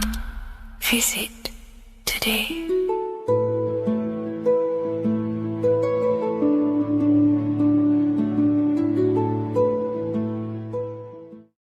The Freemasonic square and compass is not just a symbol that represents Freemasonry, a lodge, or a secret society. It is a symbol of gaining your own personal power. Now, in this video, I'm going to be breaking down this symbol in the most detail I can possibly go into. Most people live in a state of illusion. They live their life impulsively, acting based on their five senses, tasting. They want to feel a certain thing like an orgasm, or they're basically just slaves to external things and their five senses, which leads to a very dark path where you'll never actually become a conscious creator and you'll never actually be internally happy. The Freemasonic square and compass reveals some deep wisdom about this. Now let me break this down. If you want to gain your personal power, listen up. The Freemasonic square and compass is a compass which is used to create circles. Now, if you notice something about the circle, they have no beginning, no end. You can't tell where it begins and ends. It's eternal, which means this represents consciousness. Now, if you don't know what consciousness is, if you close your eyes, you have an internal world. your thoughts, emotion, visualization. This is all consciousness, spiritual. Then we have the square. The square creates squares or lines, which represents matter. It has a beginning and an end. You can quite see where the beginning of the end is, right? So we can even link this to Leonardo da Vinci, the Vitruvian Man. We see the man in the square with the circle. The circle is the eternal consciousness, and the man is the square, limited to the physical world. But consciousness is not limited, that's why it's outside the square.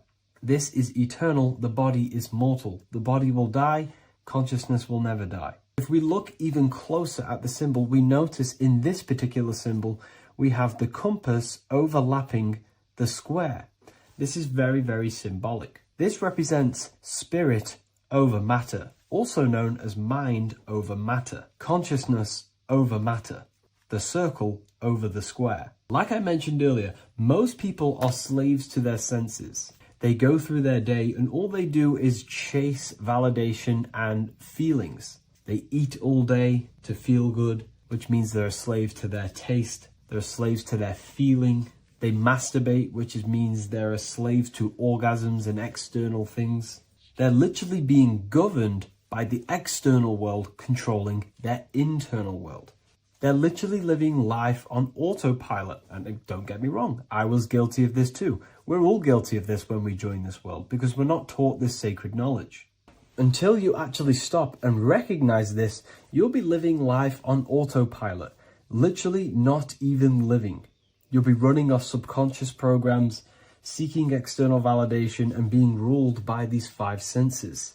The square underneath the compass represents consciousness on top of matter, which means the internal world is controlling the external world.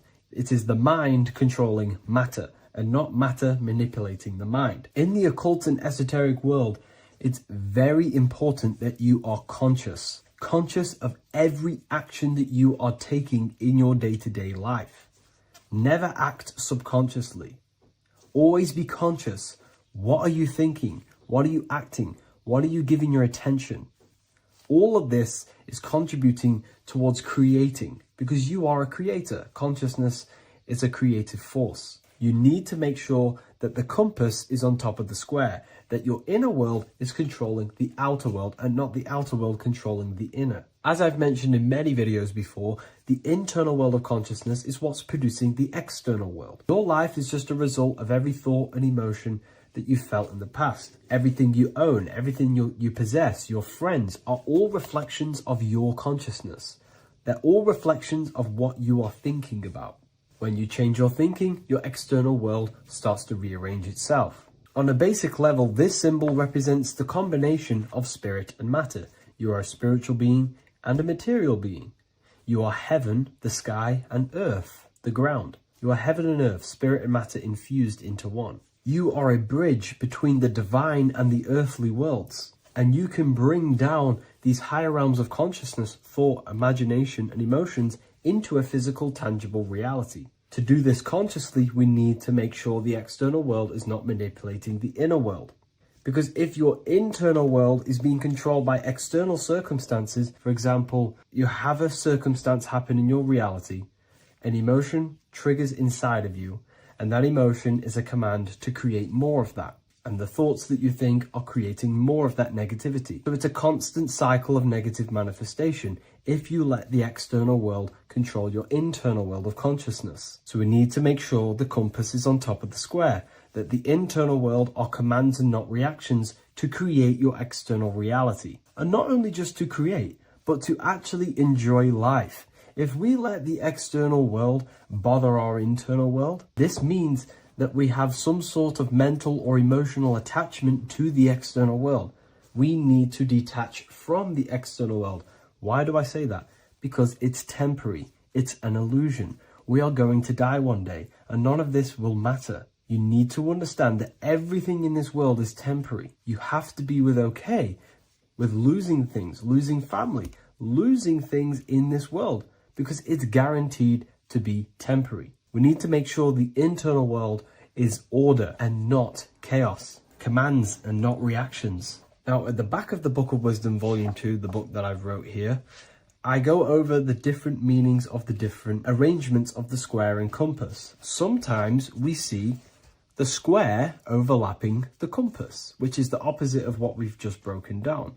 Or sometimes we see one leg of the compass on top of the square and one leg of the square on top of the compass. These are all highly symbolic. When we see the square overlapping the compass, this pretty much represents the beginning of the Freemasons' journey, when their internal world is being controlled by the external. They have a lot of spiritual growth and a lot of learning and inner work to do. Now, when we see half and half, one leg of the square on top and one leg of the compass on top, this represents the Masons' gradual emergence from the material realm into the spiritual. This interplay of symbols reflects the process of gaining greater light and knowledge as the Masons ascend from material concerns towards spiritual enlightenment. And of course, we've just broken down what this means. This represents spirit over matter. They're not chasing external physical things anymore. They're actually chasing and gaining validation and happiness from spiritual growth, more knowledge and deeper understanding of consciousness and themselves. Most people chase external material things, which actually don't make you happy in the long run. You could be given £1 million today. In a week's time, you would be back to the same original state of consciousness and actually chasing more and more millions of pounds. It's because nothing physical in this tangible world will ever satisfy your internal world of consciousness. So through spiritual growth, we can actually become happy and seek higher understanding, higher consciousness, which actually satisfies us eternally. So when we see the compass on top of the square, it symbolizes the triumph of spirit over matter. This arrangement not only signifies the mastery of spirit over the material realm, but also represents the resurrection, ascent, and dominion of spiritual principles over all earthly conditions. It's all about gaining personal power and spiritual growth. It's all about spiritual evolution, going from matter to spirit. The external world controlling the internal world, to the internal world ruling over the external world, where the mind becomes a powerful tool to actually create and command reality. The mind cannot create and command reality if it's being governed and tossed all over the place by external circumstances and thoughts. Here's a quick tip on how to know if your mind is controlling you. If your phone notification goes off and you're working on something and you instantly go to reach and pick up the phone as soon as the notification goes off, that is an indication that your mind is controlling you and you are not controlling it. The mind is the direction of consciousness, it directs the flow of your attention, your energy, your consciousness. So to practice to gain mind over matter is simply just meditation, allowing the mind to sit still and focus on one thing for long periods of time. And over time, this will gain mastery over your attention and your mind. If you are on your spiritual path, this should be your goal, your internal world becoming the master. The mind becoming a vessel for you and not a vessel controlling you. It needs to become a command center and not a reaction. Please like, share this with a friend, and subscribe to the channel if you're new. Leave a link in the description for the Book of Wisdom Volume 2. In this video, we're going to be talking about the evolution of consciousness. You are born human, however you possess consciousness, which is the awareness behind your being, the awareness behind your thoughts, the experiencer behind your five senses, the experiencer, the observer behind your thought, emotions, and senses. You are an eye, an invisible consciousness looking through a lens which is your body. Your body produces this physical world that you experience. Your brain produces this world. Your brain and body is a technological computer. However, you are an infinite, ever-expanding consciousness behind this physical body. And there is an evolution of consciousness, a cosmic journey of expansion. And this is why we see so much pyramid symbolism in the occult and esoteric world, and especially within Freemasonry. Because the pyramid represents climbing, an evolution, a raising state of consciousness, a journey. Steps symbolize a journey upwards. This is the raising and the evolution of consciousness, our inner world, the transmutation of our inner selves, of our souls and consciousness and our minds. So when we see this pyramid, we're seeing a evolution, a way up to source consciousness. And the eye in the pyramid represents your source consciousness. It represents illumination. It represents divine guidance through this evolution of consciousness. This is why we see the ladder. Consciousness is ever expanding on an infinite journey of evolution. Each individual is a part of this cosmic process, contributing towards the ongoing expansion of both mind and awareness. As we evolve, we collectively explore deeper levels of existence, expanding the boundaries of thought and consciousness. The mind has the ability to expand infinitely into new realms of thought, into new dimensions of mind. The mind cannot be filled up. It is not a physical substance. The body can be filled up because it is a physical thing, but you cannot fill the mind. Therefore, the mind is constantly expanding, ever expanding into new fields of thought. So what we see in Freemasonry, the ladder, is again a journey, an elevation of consciousness. When we are born with an infant consciousness, and as we gain older, we gain an adult consciousness. Our inner world, our inner mind, and our emotional intellect changes and evolves. We are significantly different from when we were very young as an infant. It's because our consciousness evolutes, it changes, it alters like water. So, just like this evolution of your own consciousness as growing up, there is consciousness of beings existing in cycles beyond our own. And their consciousness is unimaginably different from ours. They operate on a higher level of understanding and knowing, experiencing reality in ways that transcend our current comprehension. Our minds right now cannot comprehend the highest states of consciousness. There are entities, there are beings beyond our own, existing in higher dimensions of consciousness that we cannot comprehend because they have expanded. They are on a further way up the ladder of consciousness. However, we are all on the same journey. None of us can take the same journey. There is one ultimate goal, reaching source consciousness. However, this is always ever expanding.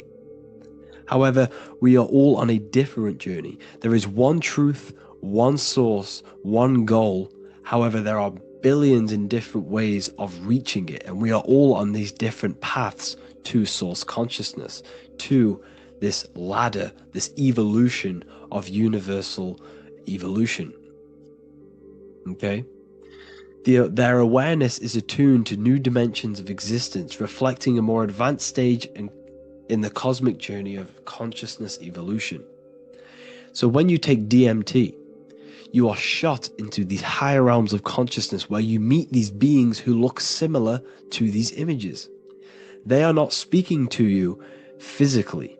They don't speak to you three-dimensionally through vibration and words. They speak to you mentally. If you have done DMT, then you know this.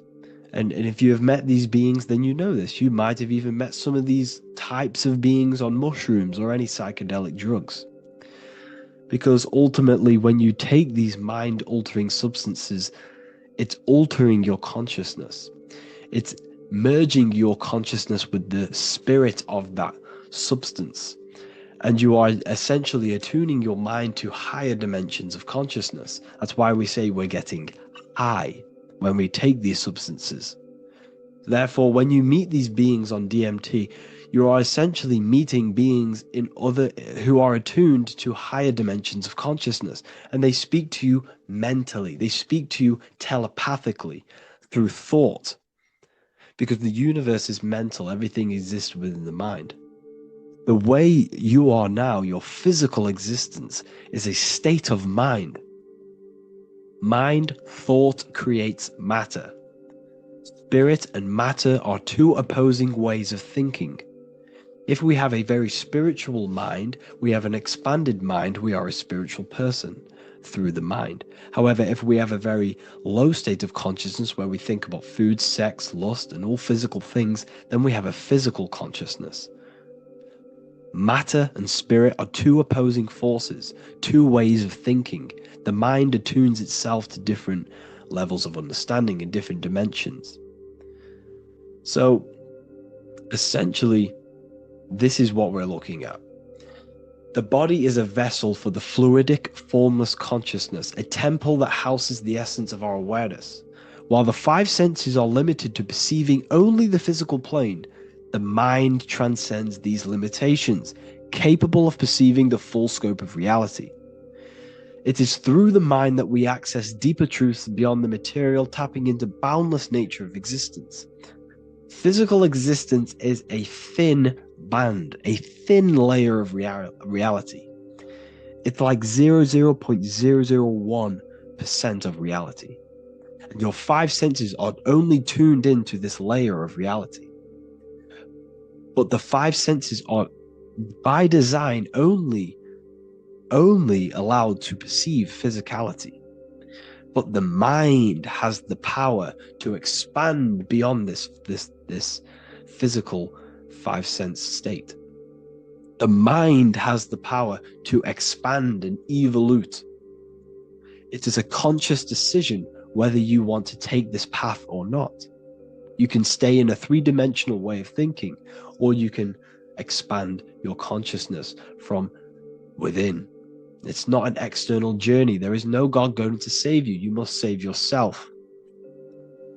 Therefore, behind every single one of these eyes is the same source consciousness. However, we are all different cells in a different journey. The organs in your body, the cells in your body are all alive. They all possess same consciousness, universal consciousness. However, we are all on a different journey of evolution. As above, so below. As the baby is in the mother's womb, when the baby becomes conscious, there is a world outside of its mother. What does it do? It presses and seeks a way out to be born in the other world outside of its mother. It is the same with your consciousness, your mind. When your mind becomes aware that there is realities beyond the immediate surroundings, it seeks a way out. And this is exactly what I'm doing to you now.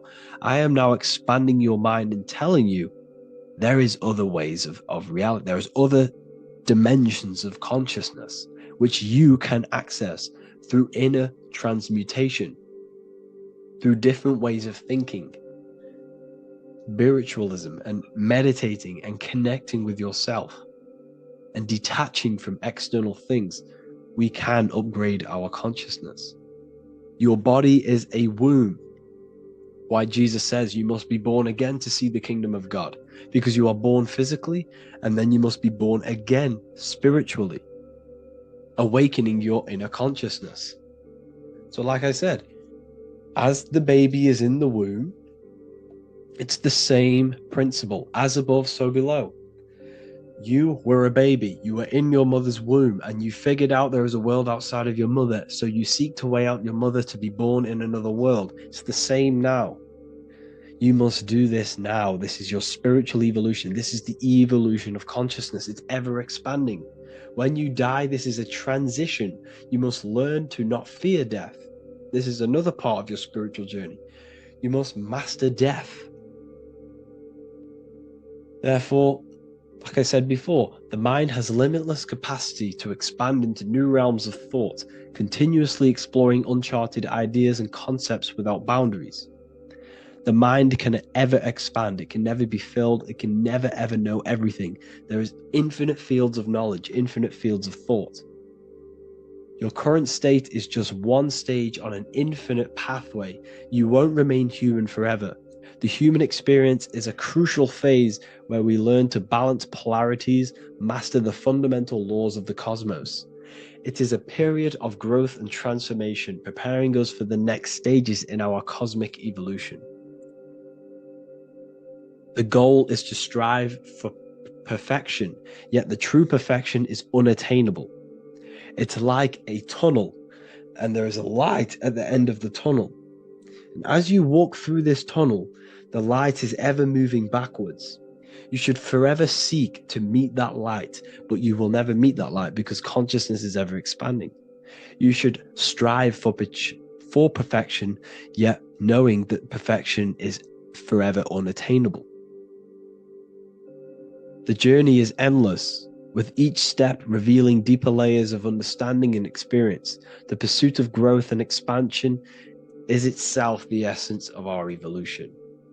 You can find all of this knowledge in the amazing book that I have read for years. I have read this book, The Emerald Tablets of Thoth, the Atlantean, by M. Dorial, translated by M. Dorial. I'm telling you now, this book, now that I've told you this, you have some context on the book. The whole book is about evolution of consciousness. He's talking about higher dimensions beings. He's talking about how you can transcend this physical plane. It is truly the most amazing book you will probably read. One of the best spiritual texts you'll see. It's hard to understand, so you must read it over and over again. And the more your mind progresses, like for me, I read this every couple months. And the more I learn about consciousness, the more I expand my own consciousness. And every time I read this book, I pick out something new that just completely blows my mind. Because you can only understand this book to your level of consciousness, to your level of understanding.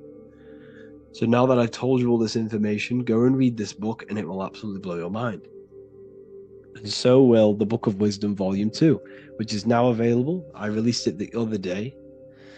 I'm just going to read a page out now. This page is called Spirit and Matter. The Earth is not merely a dense, lifeless rock drifting through space. It possesses spirit, a living essence that animates its form. But what do we mean by spirit? Spirit in esoteric terms refers to the energy, the life force, animating the principles infused in matter. So essentially, what this page is talking about is how everything has spirit, consciousness within it. You are the middle, you are spirit and matter. You have the ability to expand your mind to the God self and raise above our animal instinct, our material self, and know the divine and expand. Animals cannot do this. Animals are not self-aware. Humans possess self-awareness. We can observe our consciousness. We can say, why do I exist? We can look in the mirror and know that we need growth. And this is what Anunnaki means. Anu means above. Anu was the supreme god of the sky, which is a metaphor. He represents spirit above, heaven. Anu came down to earth and married Ki, the goddess of the earth, which represents matter. It's a myth, it's an allegory. Anu married Ki and gave birth to the Anunnaki. Spirit came down and infused with matter and gave birth to the human, which is you. You are spirit infused in matter, Anu and Ki, Anunnaki. You are the Anunnaki. And this is just one of the teachings in my book. Honestly, this book is absolutely amazing. If you truly, truly want to expand your consciousness, give this book a read. And obviously, if you're inside the university, I give you this book for free. A paperback version. If you join the university, follow the steps inside of the general chat, you'll be able to download this book. Sorry, not download it. Order a paperback for free. All you have to do is pay for the shipping. You'll also gain amazing knowledge inside of my library, where your mind will just be overblown with the amount of esoteric books. There's over 45 rare occult books, plus you get a PDF of the Volume 1 and Human Health Guide. You get reoccurring updates where I expand on symbolism, occultism, where you will just feel absolutely amazing once you understand esotericism in yourself. You'll also learn how to create the dream reality that you want with the Manifestation Mastery course, where I teach you how your consciousness creates reality. You'll have a real lectures where I post lectures on symbolism, occultism, esotericism. There's a conscious community and live calls and Q&A where you can ask me questions and I'll answer your questions. I just want to say thank you to everyone who has joined the university. Thank you for even liking and watching this video. Any support I just appreciate every single one of you. Please, if you can, leave a comment and a like on this video and let me know any videos you want me to make in the future. And I will start uploading a lot more to the YouTube. So yeah, thank you all for tuning in today. Have an amazing day.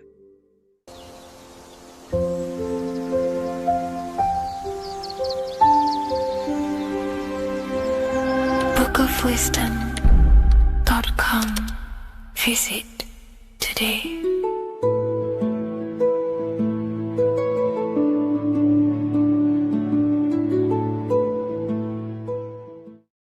Do the elites actually worship Saturn? In this video, we're going to be discussing the occult and esoteric meaning of the 7 planets and the abuse of the Saturnic energy within today's world. This will help you gain a deeper understanding of reality, yourself, how you create reality, and what these 7 planetary energies actually truly are. In order to understand anything within the universe, we have to understand the law of correspondence, the law of as above, so below. There is one consciousness expressed in infinite forms. Me, you, the squirrel, everyone who possesses consciousness within this universe is an expression of the one divine consciousness, what we like to call Source, God, or the grand architect of the universe. We have to understand there is a large scale, but the large scale is mirrored in the small scale. If we look at lightning, this is a large scale. This is the macrocosm. Then we go a bit smaller to the trees. We see the same pattern. Then we look a little bit smaller into the human body. We see the same pattern of the nervous system. Then if we zoomed into the microcosm, brain cells, we still see the same pattern. This reveals the universe is a fractal universe. The large is reflected in the small. And this is the symbol of the Fibonacci sequence, which represents this as above, so below principle. The big spiral represents the macrocosm, but then this spirals into the tiny spiral. This symbol goes for eternity, never touching, never finishing. The large is mirrored in the small. With understanding this, we can realize that we are a microcosm of God. We are our own universe. We are our own world. Your body is the earth. Your mind is the mind of God, just in a smaller version. You are a drop in the ocean of the vast collective consciousness. With that being said, everything you see outside of you is inside of you. As above, so below. The 7 planetary energies on a macrocosmic scale are the 7 energies that form the physical world. The physical dimension is crystallized thought. Everything you see around you was thought made manifest. Thought imagined, then created in the physical reality.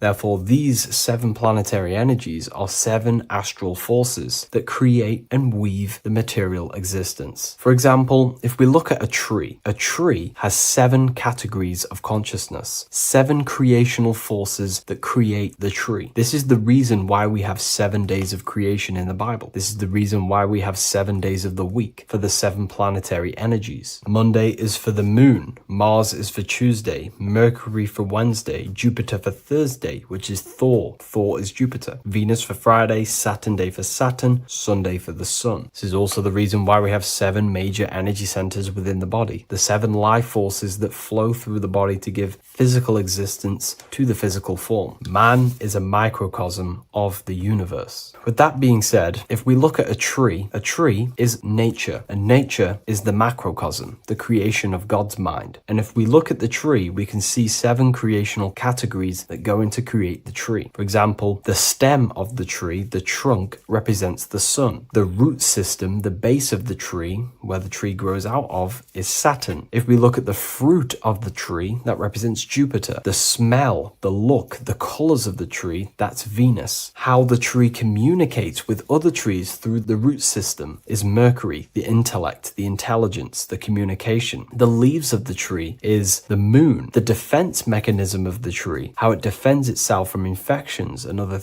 territories, is Mars. So we can see all physical matter, all physical creation demands these 7 categories of consciousness, these 7 planetary forces. But again, that is the macrocosmic scale. The macrocosm is reflected in the microcosm, which means you have access to these forces, these 7 planetary energies, and you use them to create anything in reality. You've been using them maybe unconsciously your whole life. For example, this book that I've created, the Book of Wisdom Volume 2, you can find it in the bio if you're interested in reading it. It has the 7 planetary forces that go into this tree, into this book. I used the sun, which is my passion and my drive to take actions. I used Mercury, which is my intellect, my thinking, my communication. I used Venus, the layout, the look of the book. I use Mars, my defense of my work, my trademark, my copyright. I use Saturn. Saturn is my time, my discipline, my attention. I use Jupiter, which is the why, the reason why I created it. I used the moon, which is my care. My care is the generative force. Whatever you create in your reality is because you care. You care about keeping a house above your head. Therefore, you go to work and earn money. Care is the driving force to create anything in reality. What you see right now watching this video is because you care about watching this video. If you lose care about watching the video, you will turn it off and continue to do something else. All creation demands these 7 forces, hence why we have here a midsection. Sometimes we see the symbol of the earth, which is a circle and a cross in the middle, because these 7 forces create earth. But again, this video is specifically aimed to Saturn. We're going to be discussing Saturn's Saturnic energy because there is a lot of misunderstanding in today's world. And I'm going to give my perspective and my research on the energy of Saturn and how we use it and how it's being abused in today's world. Saturn externally, because remember, we have an external world, an internal world, a macro and a micro. Saturn externally in the material plane governs the foundational and enduring aspects of existence, such as the roots of plants, the bones of our body, even the insects that dwell beneath the ground. It represents the dull, hard, unyielding forces of life, symbolizing structure, limitation, and conditioning. Under Saturn's influence, things become rigid, bound by the god of time, bound by restriction and boundaries. In Roman mythology, Saturn is revered as the god of time, ruling over the cycles, beginnings, and endings. This connection with this emphasizes Saturn's role in marking the passages of life, aging,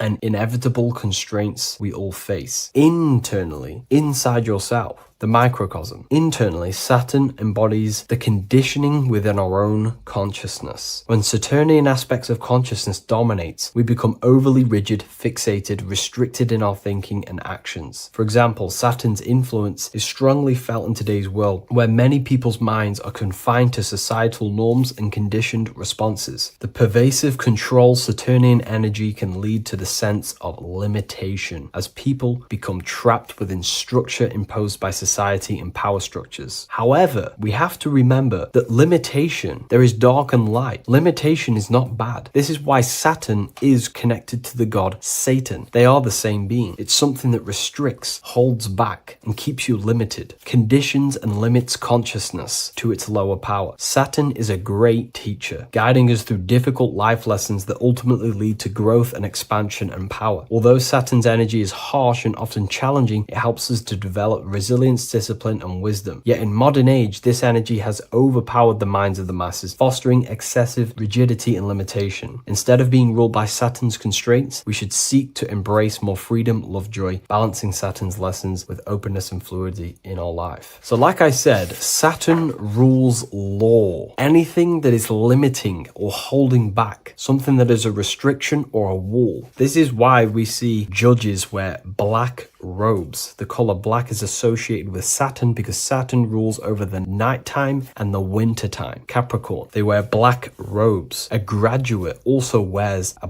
black robe with a black square cap on its head, because black is associated with Saturn, restriction, limitation. University graduates wear this. Personally, not to offend anyone, these educational systems that we have in today's world are not here to give you power, to find you the power of consciousness or yourself. They are simply to restrict you, to keep the mind limited in a certain belief system. That's not to say the things in university are completely useless, but what I'm saying is it is a conditioning by the educational system. And if we actually look at the top of the hat, it's a square over a circle. And in Freemasonry, we see the compass on top of the square. In Freemasonry, we see the square underneath the compass on top of the square. The square creates squares and the compass creates circles. So this is symbolizing the square, which is matter, the circle, which is spirit, matter over spirit when it needs to be spirit over matter. This is a symbol of conditioning, limiting the mind into being locked in the five senses and base consciousness. Saturn's energy is keeping people restricted. This is why there is so much Saturn symbolism in today's world, because Saturn is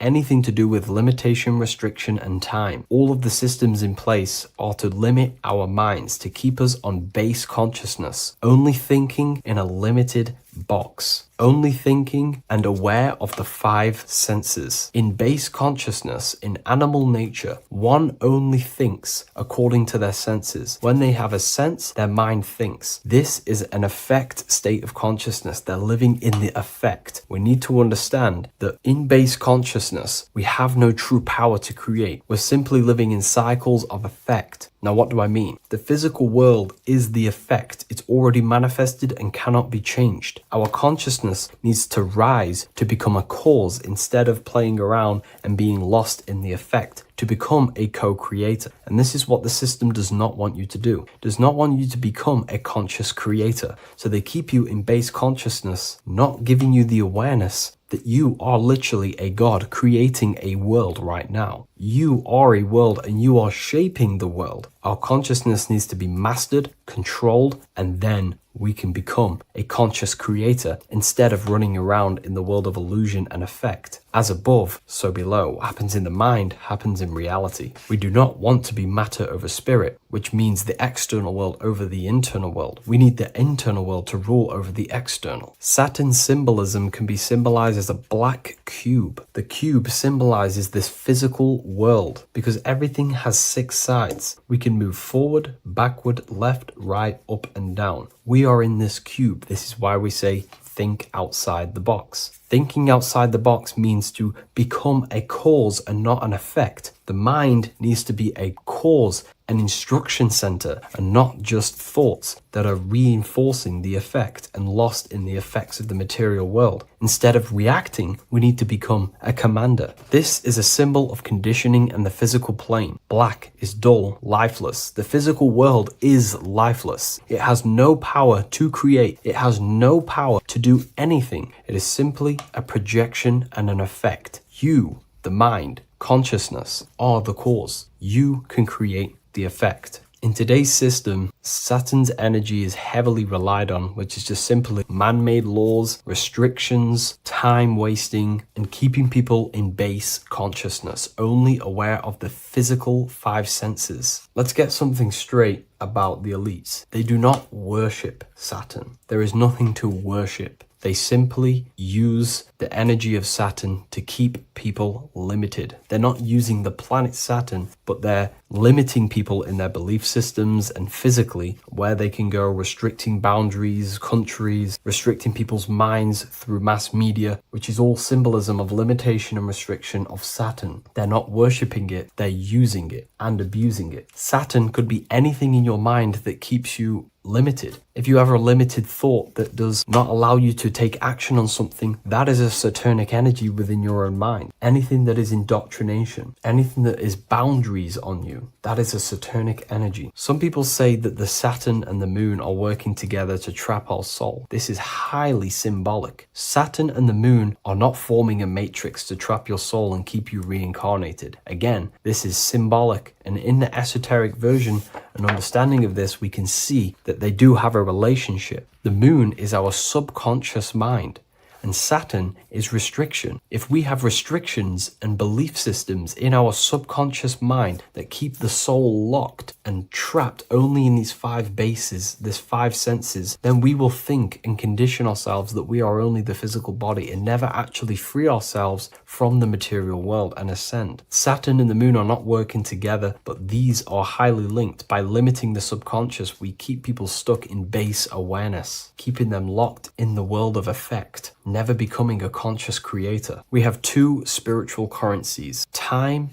and attention. These are the 2 currencies that we spend. We spend time or pay attention. These are the 2 spiritual currencies that pretty much create our reality. And the system aims to hijack these 2 currencies from you, to limit you, to dominate you, so you do not become a conscious creator. So again, no one worships Saturn. It's simply just a symbol of limitation and restriction. Limitation has good and bad. Limitation can make us learn, overcome, become strong, disciplined. But when it's abused, it can keep people locked in base consciousness and stuck in their lower nature, never figuring out how powerful they are. You hold the power to shape a world. That's how powerful you are, to turn thoughts into physical existence. I'll see you in the next video. Please leave a like, comment, and a subscribe.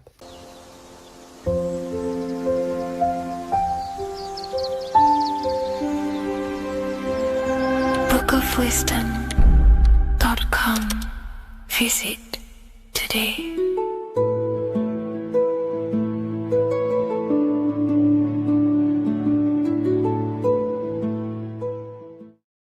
There is a massive mystery around the Freemasonic G, and in this video we're going to be discussing it. Some people call it geometry, God, gnosis, genesis, generation, but in fact it's all of these things, and all of these things relate back to one concept that links them all. And in this video, you will be discovering this secret force, which pretty much creates everything in your reality in your life, and has done unconsciously, whether you are aware of it or not. The Freemasonic G is the 7th letter in the English alphabet. This is important because the number 7 has many mysteries inside the esoteric and occult traditions. Some people say the number 7 represents the 7 colors of light, the 7 major planets, or the 7 musical tones, 7 days of creation. The number 7 is a massive mystery. But what we have to understand is that in the context of Masonry, Freemasonry is all about building the self. Every day we wake up, we are either building our prison of our mind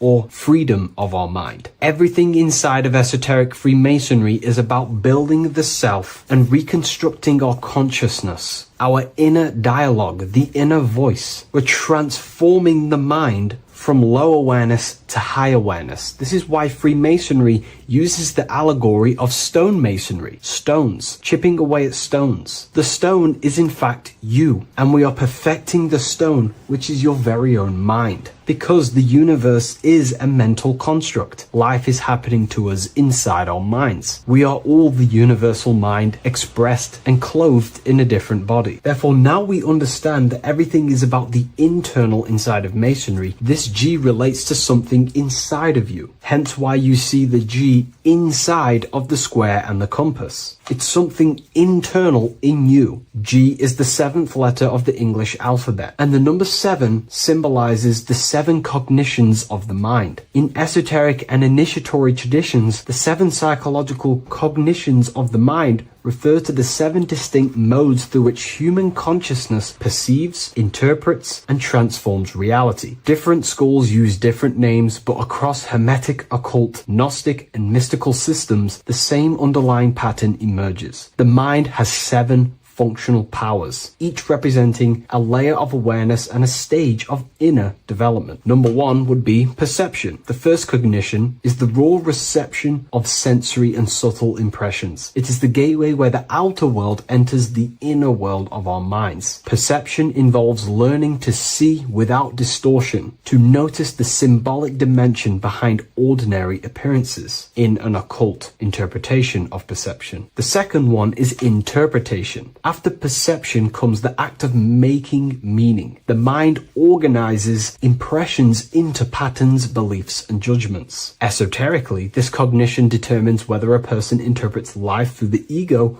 or through the higher insight of their higher consciousness. The goal is to purify interpretations so that the intuition can speak through it, to clear our minds of the clutter, master it, and let our higher consciousness shine through it. Number 3 is the imagination. This is the creative faculty that produces images, symbols, and visions in the mind's eye. This is associated with the astral plane. We live in a mental universe of thought. Thought wraps itself inside of imagination. The thought alone has no true form, but then the thought wraps itself in a vehicle of consciousness, what we call imagination, and we give form to the thought. Imagination becomes active. Imagination becomes active imagination, the foundation for rituals, alchemy, meditation, and visionary insights inside of occult traditions. Working on your imagination is a key part on developing your consciousness, as it is literally the sight into the astral plane, your internal vision of the mind. The 4th cognition of the mind is emotion.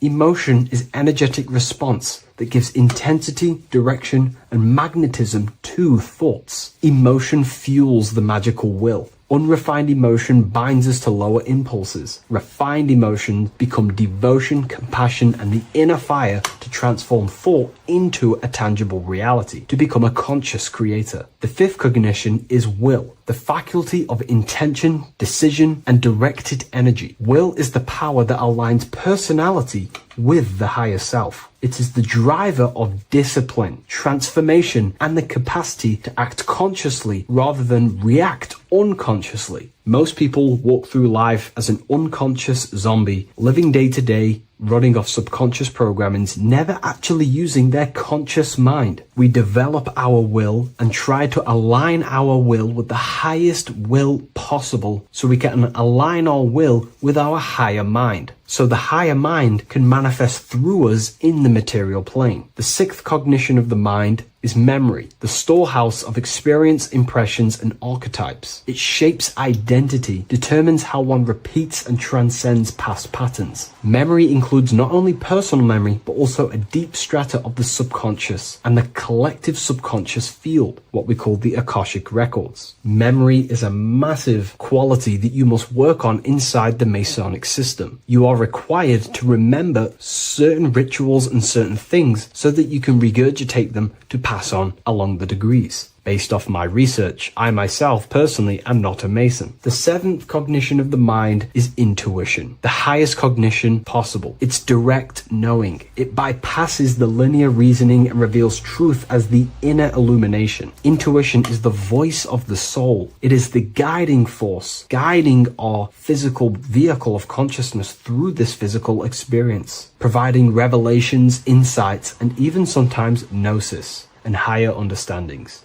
They are the 7 principles and cognitions of the mind that we should work on. Sometimes they're symbolized as 7 luminary planets, because lumen is light. The planets are light. Light is consciousness. Consciousness is light. Now moving on to the true understanding of the G, the higher understanding of the G, as I mentioned previously. This is what we call the generative principle, the care principle, the human heart principle, the female aspect of consciousness within yourself. All creation is built upon a care. All action is built upon a care. You only act on what you care about. You care about paying the bills and staying inside your house and looking after your family, for example. Therefore, you take the action to generate the reality and generate money to pay the bills. Them actions are driven by the force of care. If you care about a plant, you take the action to water the plant and it grows. If you care about your partner or relationship, you give them attention and care and love and you grow the relationship. As soon as you stop providing care, watch the relationship crumble and the reality destroys itself. Care is the generative force of reality. This is the generative principle that generates your experience in this world. We are in a continual state of becoming. Each cause gives birth to an effect, and that effect gives birth to a new cause. The G is the generative principle that drives creation in the present moment. Reality is creating, unfolding in the present moment, and the G is the force inside of you that generates your experience. You're watching this YouTube video right now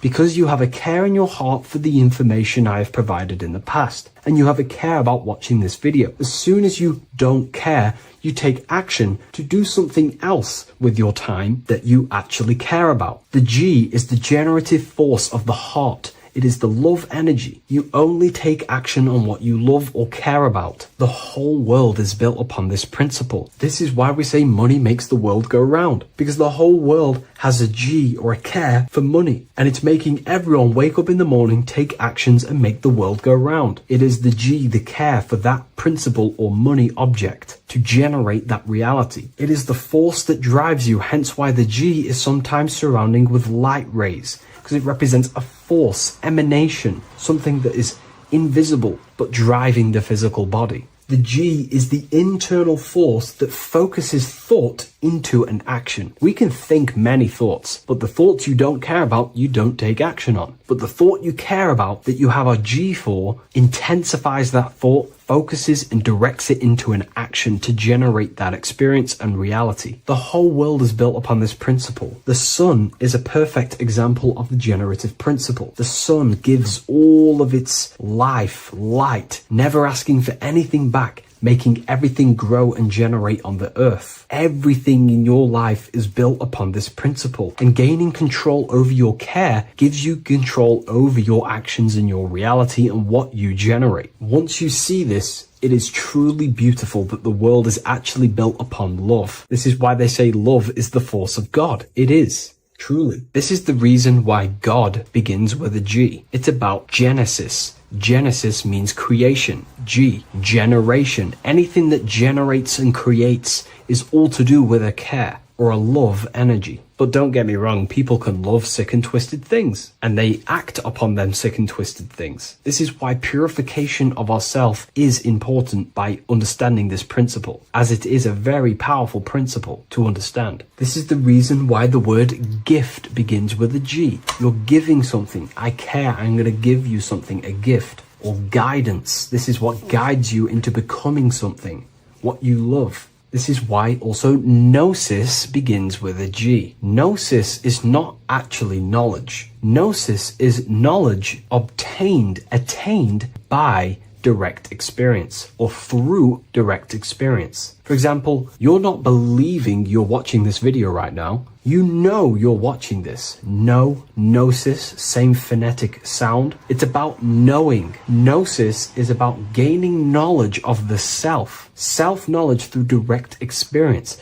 Instead of believing in God, I seek to know God through direct experience, by altered states of consciousness, transcendent meditations, understanding human anatomy, understanding the laws that govern my mind, understanding creation. That is direct gnosis, knowing that God exists instead of believing he exists. By going within the self, questioning the self, and gaining a deeper relationship with the inner observer, you start to gain gnosis, self-knowledge through direct experience. And in order to gain gnosis, you have to care, because gnosis requires action. It requires you to meditate and go within yourself. It requires you to study yourself. It requires you to go within yourself. And in order to do that, you have to care. If you don't care about knowing yourself, you won't take the action to generate the gnosis. If we take a look at this piece of Freemasonic artwork, we can see a whole lot going on here. But if we focus down here with the temple with the letter G on, and when you walk through the temple, there is a pathway leading up a hill towards the light. The light reveals things. If something is in darkness, you can't see it, but the light reveals something. It's symbolizing truth, the light of gnosis, knowingness. And in order to walk this path, you have to go through the temple, which means entering in yourself. This is symbolic of the path. The Masonic path is about the self, reconstructing and learning about the self. In order to walk up that hill, it takes a lot of effort. It's not easy walking walking up a hill. You're going to be tired. It's not easy. It's horrible. Who likes walking up a hill? I know I don't, but you know, people like hiking and stuff. I understand that, but it's symbolizing this is hard work working on yourself, because the labor of working on your mind is the hardest labor you will ever do. It's called the great work, or the Masonic work. And in order to climb that mountain,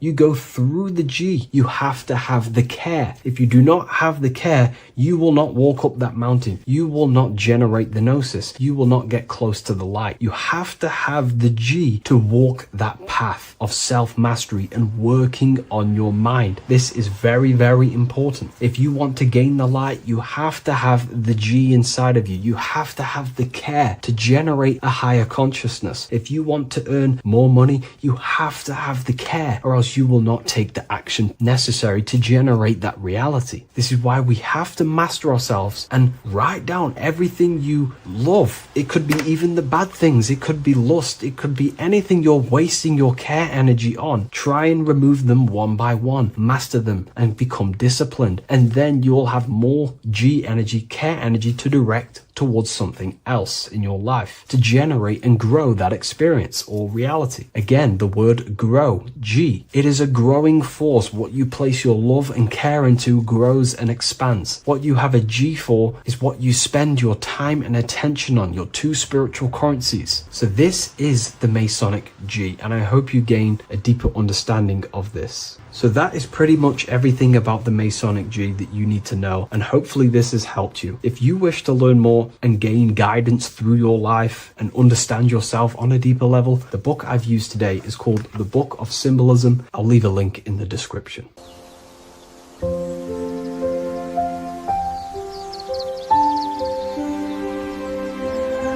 bookofwisdom.com.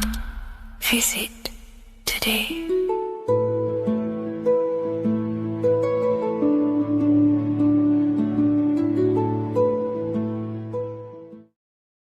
Greetings everyone, it's Revival of Wisdom. I facilitate human enlightenment through occult and esoteric teachings. I hope this video expands your mind into a new field of thought. In this video, we're going to be discovering the true esoteric meaning of the 7 planetary energies. So let's jump straight into this. In order to fully understand this, you must understand that esoteric teaching is as above, so below, and as within, so without. Our inner world is mirrored into our external material reality. We have a physical voice, which you are hearing right now, and I also have an inner voice, which no one else can hear. The inner world is invisible, and the external world is visible. In other words, the inner world is the spiritual world, and the outer world is the material world. The inner world of ourselves reflects and projects our outer world, which means everything in our external reality is a somewhat reflection of our internal self. You are made in the image and likeness of God. You yourself are the universe experiencing itself in a 3-dimensional physical form. The Newtonian science has programmed you to believe that you are a physical being inside of a physical universe. They did this to limit your mind to only believing there is a physical universe and that you are separate from the universe or God. But you yourself are the divine essence of the universe, experiencing itself in a physical plane, which means everything you see is inside of you, including the stars, the planets, and the elements. As above, so below. As within, so without. An example of this is the 4 physical elements: fire, earth, water, and air. In the external world, these are physical elements. In our internal world, they represent the 4 bodies of consciousness. We have 4 different bodies. We have a material body, we have a spiritual body, an emotional body, and a mental body. The mind is not made out of the same substance as the body. The emotions is not made out of the same substance of the mind and the body. These bodies exist in 4 different dimensions, 4 layers of consciousness. With that being said, the 4 physical elements are inside of us. The earth is our material physical body. Fire represents our spiritual astral light body. Water represents our transformative and emotional body. Air represents the mental body, the communicative and thinking body. This is the teaching as above, so below. If that resonates with you and you can comprehend it, please leave a like and a subscribe to this channel to see more content. And feel free to leave a comment on any video suggestions. Okay, so now we've gone over the 4 physical elements and how they correspond with your inner world of consciousness. This is going to make it easier for you to understand what the planets actually are. The planets are a bit more in-depth and more detailed aspects of our consciousness. The 4 physical elements are generic, but the 7 planets go deeper. They are deeper aspects of ourselves. On a macrocosmic scale, the 7 planets rule the material realm. Every object, every animal, every plant, every stone, everything we see in this plane is governed and created under one of the 7 planets. I don't really like calling them planets. They are energies. They are spiritual forces that drive things into existence. An example of this is if we look at a tree. The roots of the tree are governed by Saturn. The stem of the tree is governed by the sun. The leaves of the tree are governed by the moon. Any offspring or fruit of the tree is governed by Jupiter. Any defense mechanisms of the tree is governed by Mars. The communication and networking of the tree is governed by Mercury. The smell and the look of the tree is governed by Venus. Everything we see in this material plane is governed by one of these specific energies. Everything material has a spiritual force that brings it into physical existence. This is the reason why we have 7 days of creation in the Bible. The 7 days of the week, all governed by the planetary energies. Monday is Moon Day for the moon. Mars governs Tuesday. Mercury is Wednesday. Jupiter is Thursday. Venus is Friday. Saturn is Saturn Day. And Sunday is for the sun. This is the reason why there are so many 7s in this physical plane. 7 days of the week, the 7 colors, the 7 chakras, the 7 diatonic musical notes, the 7 lamps on the Jewish candlestick. The G inside of the Masonic square and compass, G is the 7th letter. Now let's go a little bit deeper into every planetary energy. Saturn in the external material plane governs the foundational and enduring aspects of existence, such as roots of plants, the bones of our body, and even the insects that dwell beneath the ground. Saturn represents the dull, hard, and unyielding forces of life, symbolizing structure, limitation, and conditioning. Under Saturn's influence, things become rigid, bound by restrictions and boundaries. This is the reason why Saturn is known as Father Time, because Saturn rules anything that is a restriction and a limitation, which is time. The whole of this material plane is governed by time.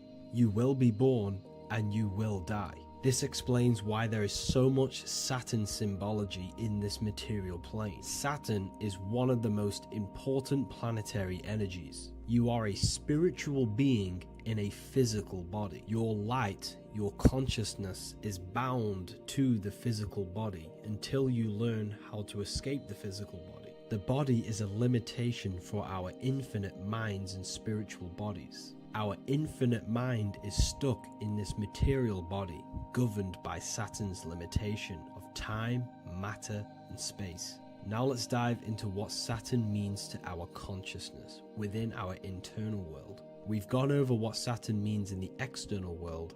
What does it mean to our consciousness? Internally, Saturn embodies the conditioning within our consciousness.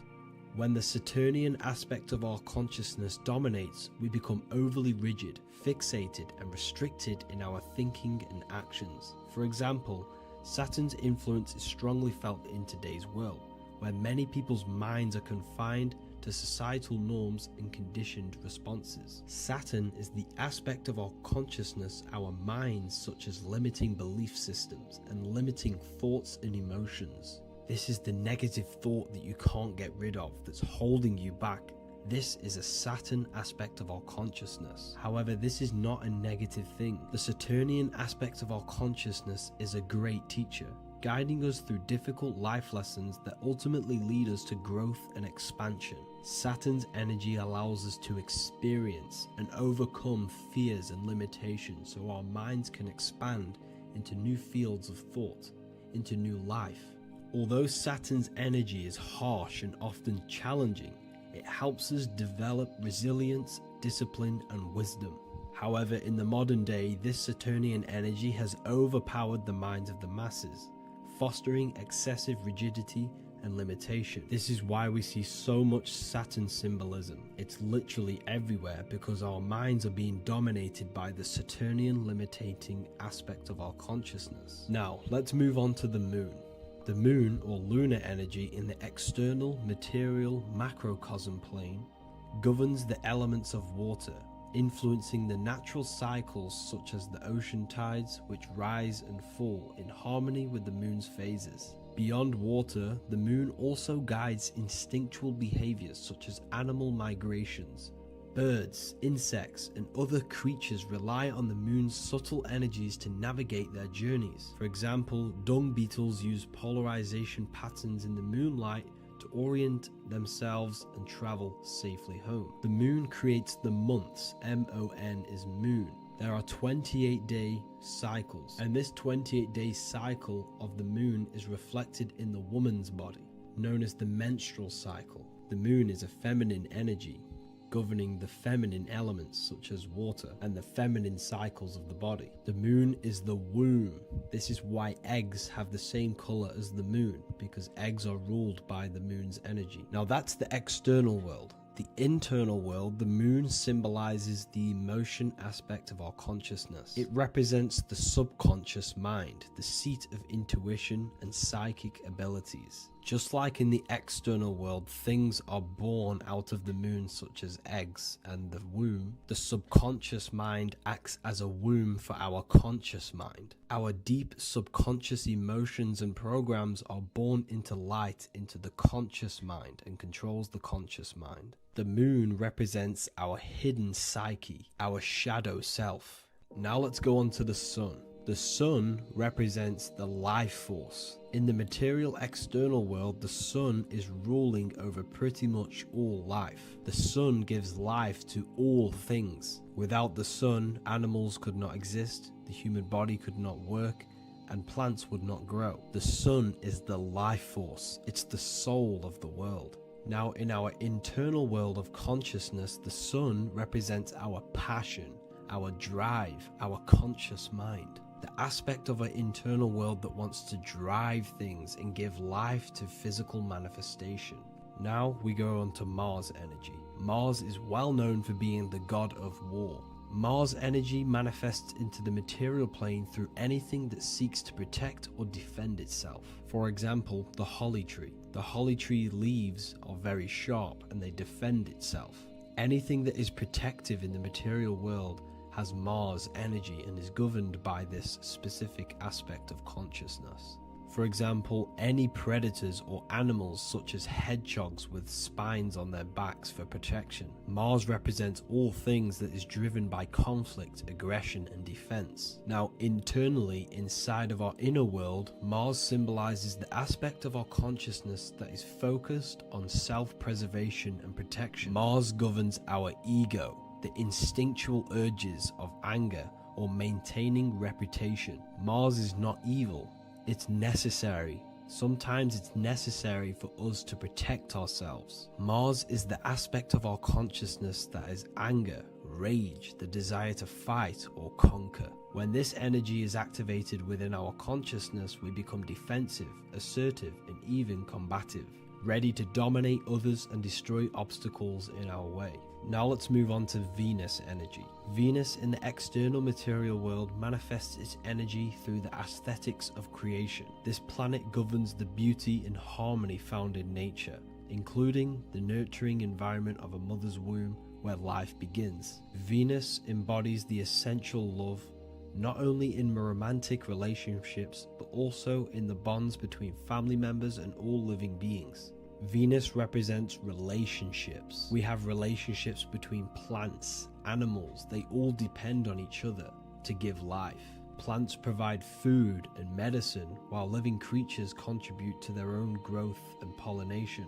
Internally, Venus represents the aspect of our consciousness that yearns for relationships and connections with others. This is an aspect of our consciousness that encourages to care for our physical appearance and embracing beauty. Aesthetics play a role in our interactions and self-expression. This is why there is a beauty brand called Venus. Now let's move to Jupiter energy. Jupiter in the material plane manifests its energy as forces of fortune, abundance, and wealth. This energy manifests itself as plants, as fruits that we can consume and eat in abundance. Anything that is nourishing and cultivated by the earth for humanity and animals. Jupiter embodies the giving energy that provides for and sustains life, fostering growth and ensuring that resources are available to all. Its influence is seen in the natural cycles of abundance, where fruits must grow and ripen before they are enjoyed, symbolizing the importance of effort and patience. Internally, in our spiritual world, Jupiter represents the aspect of our consciousness that yearns for abundance and seeks growth in various aspects of our lives, including wealth, knowledge, and personal development of the mind, spirit, and the soul. This is the aspect of our consciousness that wants to gain wealth, that wants to gain expansion and abundance in our lives. However, when Jupiter's energy dominates our consciousness excessively, it can lead to feelings of stinginess and greed. It represents material possession. The last planet is Mercury. Mercury in the external world governs the vital elements such as seeds, air, communication, education, and electricity.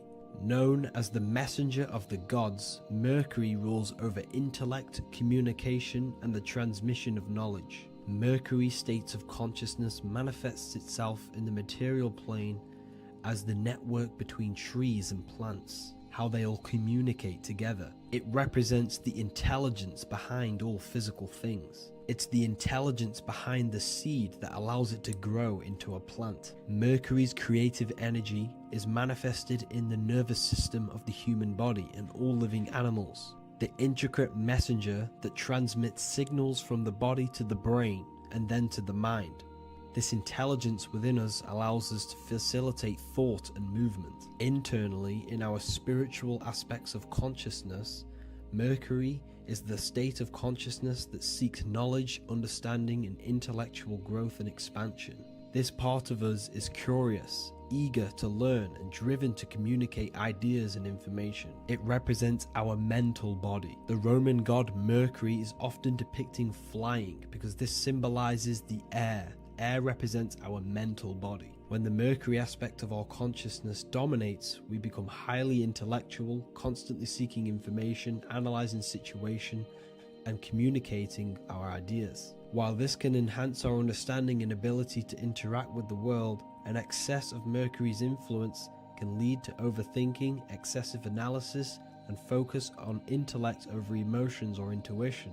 Okay, so they are the 7 planetary energies in the external world and your internal world of consciousness. These energies are manifested in the Roman mythology as human beings. They are depicted as human beings, but this is nothing but symbolism. These gods never existed physically. They represent aspects of our consciousness and spiritual forces that govern the material plane. Every material object, every intelligence, every piece of life in this universe is governed and brought into existence by one of these spiritual forces. Now, I hope this video has expanded your mind into a new realm of thought. Make sure to leave a like, a comment, and subscribe to the channel for more occult and esoteric information. You can read more about this topic and many more occult and esoteric teachings inside of my books, the Book of Wisdom Volume 1 and the Book of Wisdom Volume 2. I honestly advise that not everyone reads these books. These are books which will completely transform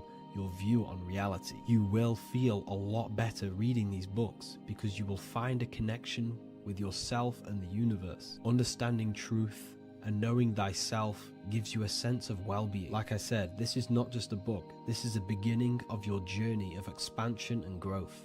Reading them can be life-changing. Inside my university, I host live calls where you can ask me questions, and you can watch all the pre-recorded live calls. You also gain the ability to manifest your own reality through the Manifestation Mastery course. There is also a library with all of the PDFs that I've read in the past of occultism, symbolism, and esotericism that you can gain access to.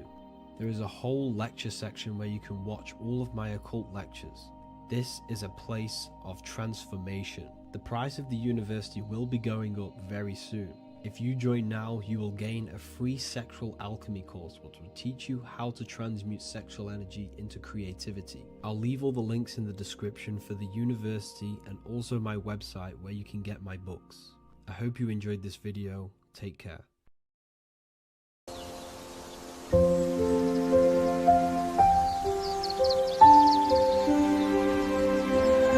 bookofwisdom.com. Visit today.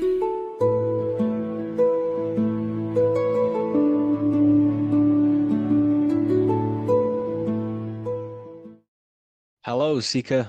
Welcome to Revival of Symbolism, a channel devoted to the language of esoteric symbolism, helping you discover yourself and expand your consciousness into new realms of thought. I'm Harry B. Joseph, also known as Revival of Wisdom. In this video, we're going to be breaking down the occult and esoteric meaning of the tarot card, the Magician. This contains many layers of symbolism.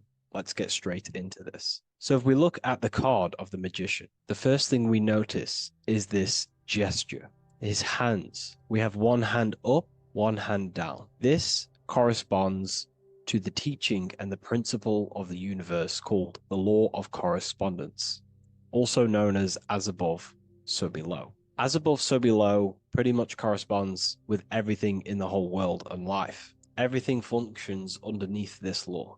It teaches that everything below in the material plane does not exist on its own. Physical life does not create itself. It is not independent.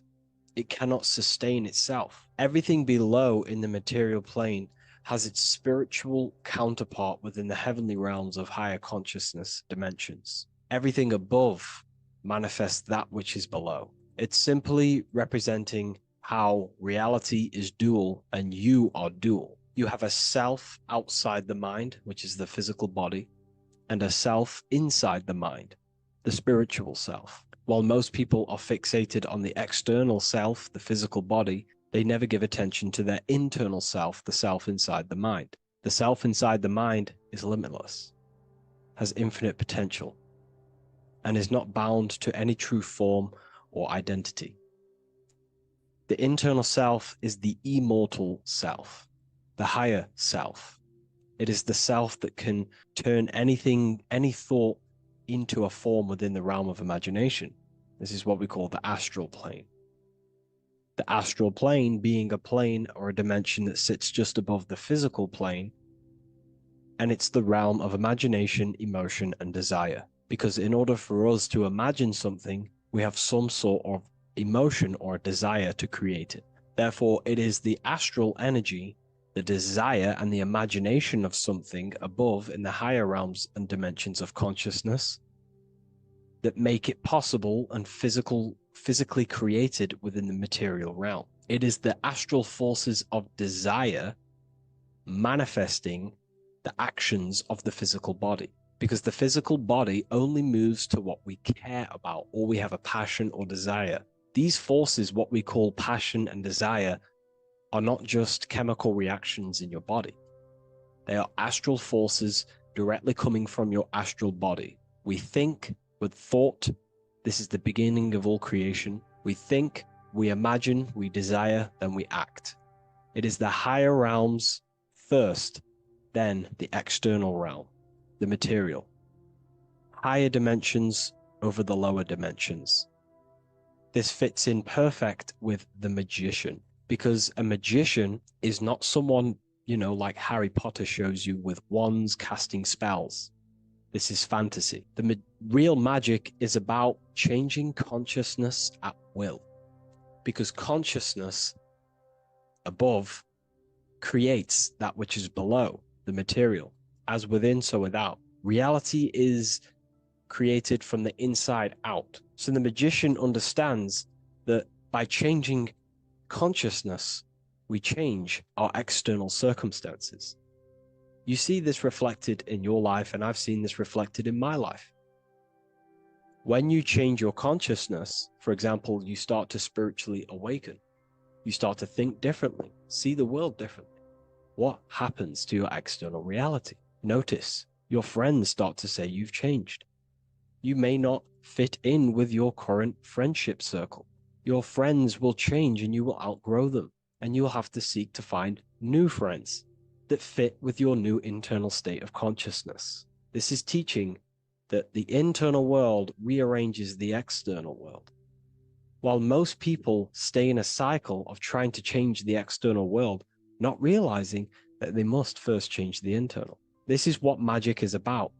Magic is about changing consciousness at will.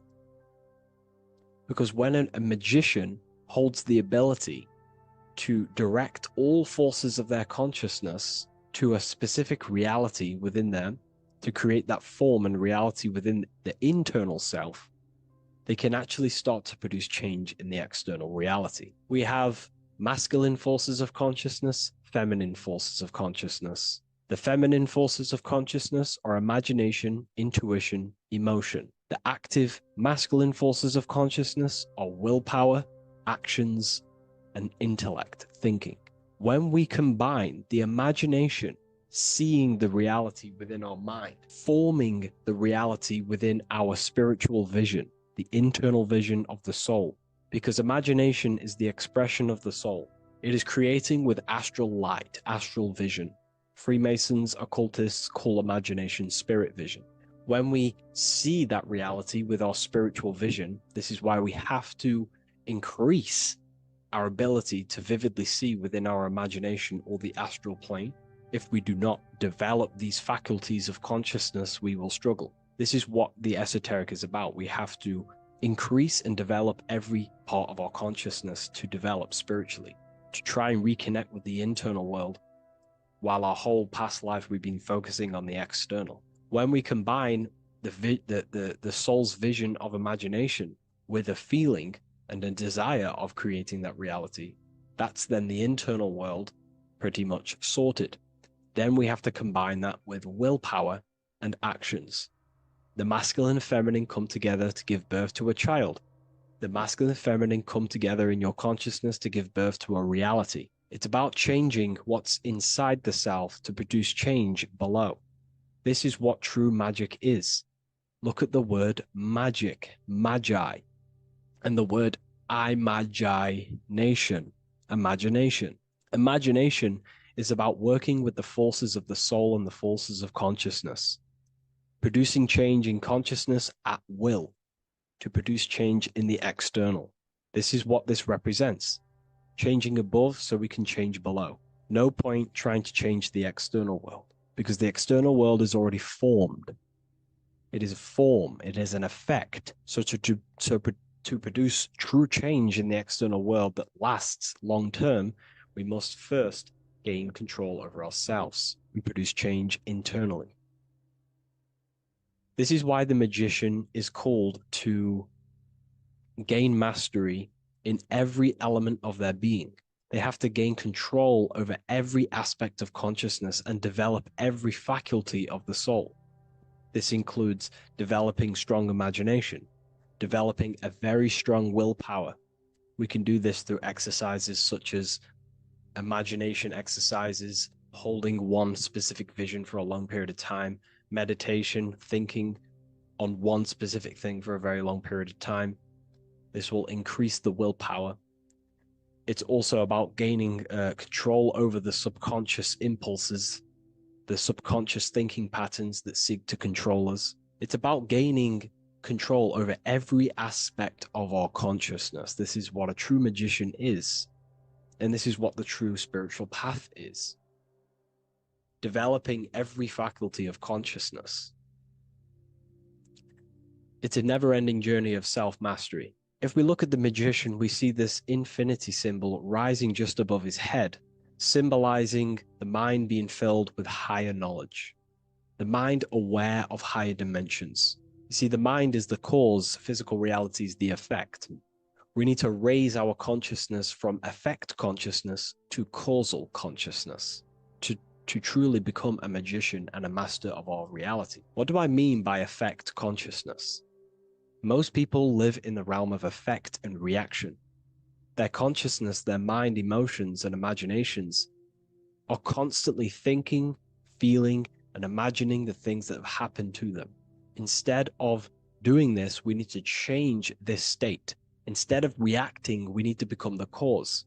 Instead of thinking and imagining and feeling the realities that's already gone past and things that have happened to us, we need to change this so we use the powers of the soul, the powers of consciousness as imagination, emotion, the intellect, as causes and not reactions.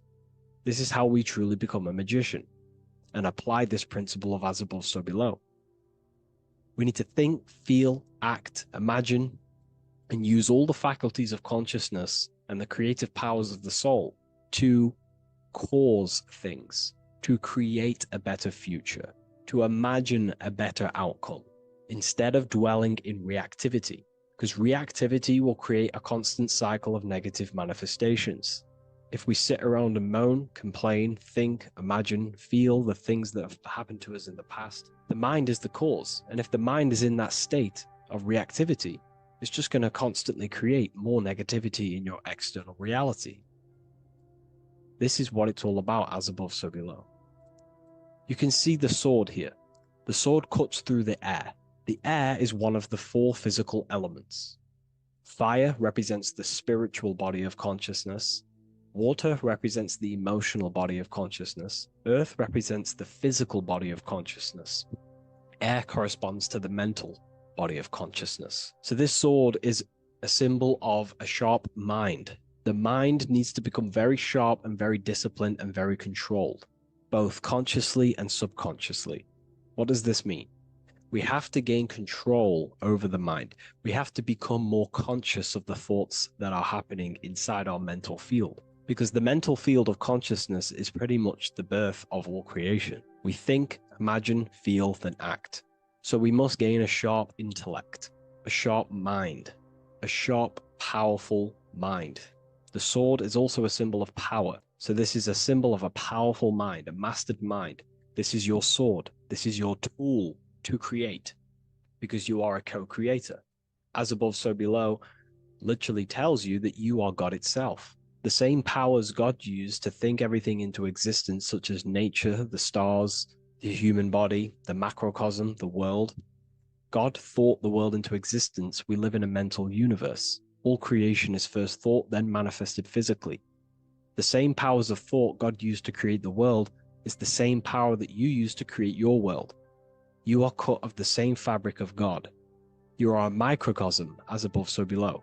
God is the macro, you are the micro. What is the wand? The wand is not real. This is not a real wand you cast spells with, but a symbol. The symbol of the wand represents direction of consciousness, willpower, and attention. We have 2 spiritual currencies which pretty much create our experience and reality: time and attention. That's why we say we spend time and I pay attention. These are your currencies. These are how you create and generate reality. Moving on to Jesus and Satan, we see there's an exact same symbolism within the ancient paintings. Jesus pointing up, Satan pointing down. Satan is the egoic force within one's consciousness. He is a symbol. Satan is not a real identity or being or entity. He is a symbol of a personality and a force within one's consciousness. Satan represents the negative forces of the ego that tells you to do things that is wrong. In your heart, you know what is morally right and wrong. Let's say you're thinking, you get a random thought of stealing an old lady's purse. You, in your heart, know that is wrong. But Satan is the force inside of you that says, do it anyway. Don't listen to the heart. Get the personal gain. I want the money. That's Satan. Jesus is the higher mind, the aspect of our consciousness that dwells above the ego. It's the part of our heart that desires the spiritual. Our heart is the generator of our reality. And whatever we desire is what we generate. You only take action and generate your life on what you care about or what you feel. If someone's talking about something you don't care about, you say, oh, I don't care about that. But if you care, you will listen. If you care about something, you take action towards it. If your heart desires the material, you have been taken over by the egoic force of Satan. Not a real entity, a part of your consciousness, a part of your nature, the dark side of yourself. Jesus represents a heart that desires the spiritual wisdom, the things that cannot be seen. The heart must desire the things that can't be seen, because this is what gives true satisfaction to ourselves. We feel void when we chase material things because nothing material can satisfy our hearts. So this is as above, so below. Jesus is the higher mind. Satan is the lower mind. We must place our hearts on the higher things and give our hearts and desires to knowledge, the things that we cannot see, because this is what gives us true fulfillment. We also see this symbolism in the Baphomet. As above, so below. The material realm below and the fire up here. The fire symbolizes spirit. The spiritual made manifest in the physical. This is all the same symbolism. It corresponds to everything. You can use as above, so below to determine truth. If someone tells you something, tries to make you believe it, and it does not correspond with the law of correspondence, then you know it's a lie. You can use as above, so below to manifest things. You can use as above, so below to see the world as a reflection of God. We are in God's kingdom. This is God's world, and you are creating in the world through the same powers of God, thought. You are a small version of God, co-creating a world and reality in earth. You yourself are an earth. Your body's the earth. Your consciousness is God and heaven. So I hope this video helps. The occult goes deeper than you could possibly imagine. If you wish to go even deeper, join our community, Ethereal University. Please leave a like, share, comment on this video for more.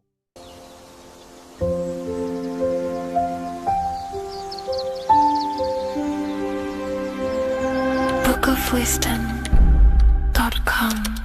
Visit today.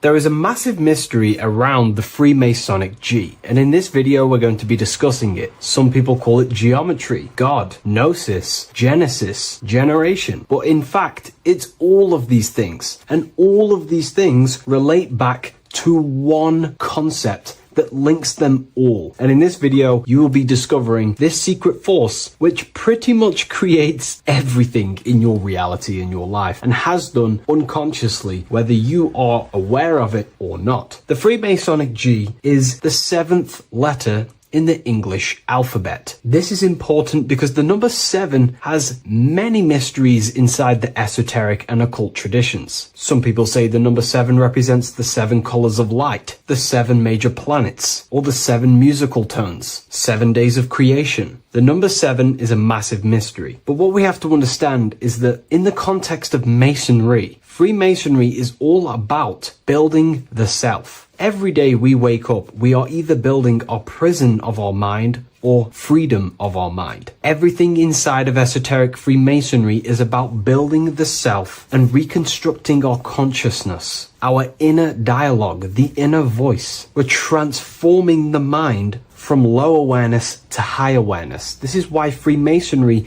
uses the allegory of stonemasonry, stones, chipping away at stones. The stone is in fact you, and we are perfecting the stone, which is your very own mind. Because the universe is a mental construct. Life is happening to us inside our minds. We are all the universal mind expressed and clothed in a different body. Therefore, now we understand that everything is about the internal inside of Masonry. This G relates to something inside of you. Hence why you see the G inside of the square and the compass. It's something internal in you. G is the 7th letter of the English alphabet, and the number 7 symbolizes the 7 7 cognitions of the mind. In esoteric and initiatory traditions, the 7 psychological cognitions of the mind refer to the 7 distinct modes through which human consciousness perceives, interprets, and transforms reality. Different schools use different names, but across Hermetic, occult, Gnostic, and mystical systems, the same underlying pattern emerges. The mind has 7 functional powers, each representing a layer of awareness and a stage of inner development. Number 1 would be perception. The first cognition is the raw reception of sensory and subtle impressions. It is the gateway where the outer world enters the inner world of our minds. Perception involves learning to see without distortion, to notice the symbolic dimension behind ordinary appearances in an occult interpretation of perception. The second one is interpretation. After perception comes the act of making meaning. The mind organizes impressions into patterns, beliefs, and judgments. Esoterically, this cognition determines whether a person interprets life through the ego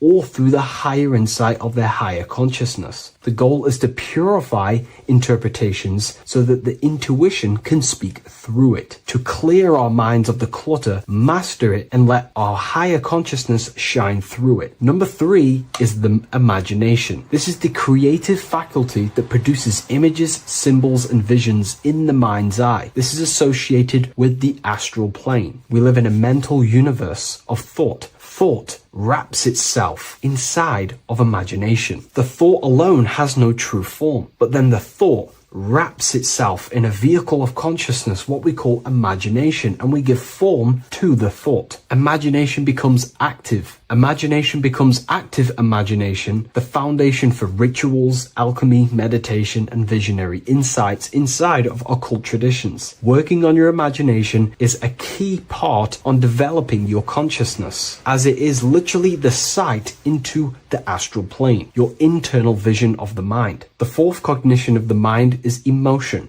Emotion is energetic response that gives intensity, direction, and magnetism to thoughts. Emotion fuels the magical will. Unrefined emotion binds us to lower impulses. Refined emotions become devotion, compassion, and the inner fire to transform thought into a tangible reality, to become a conscious creator. The fifth cognition is will, the faculty of intention, decision, and directed energy. Will is the power that aligns personality with the higher self. It is the driver of discipline, transformation, and the capacity to act consciously rather than react unconsciously. Most people walk through life as an unconscious zombie, living day to day, running off subconscious programmings, never actually using their conscious mind. We develop our will and try to align our will with the highest will possible so we can align our will with our higher mind. So the higher mind can manifest through us in the material plane. The sixth cognition of the mind is memory, the storehouse of experience, impressions, and archetypes. It shapes identity, determines how one repeats and transcends past patterns. Memory includes not only personal memory, but also a deep strata of the subconscious and the collective subconscious field, what we call the Akashic records. Memory is a massive quality that you must work on inside the Masonic system. You are required to remember certain rituals and certain things so that you can regurgitate them to pass on along the degrees. Based off my research, I myself personally am not a Mason. The seventh cognition of the mind is intuition, the highest cognition possible. It's direct knowing. It bypasses the linear reasoning and reveals truth as the inner illumination. Intuition is the voice of the soul. It is the guiding force, guiding our physical vehicle of consciousness through this physical experience, providing revelations, insights, and even sometimes gnosis and higher understandings.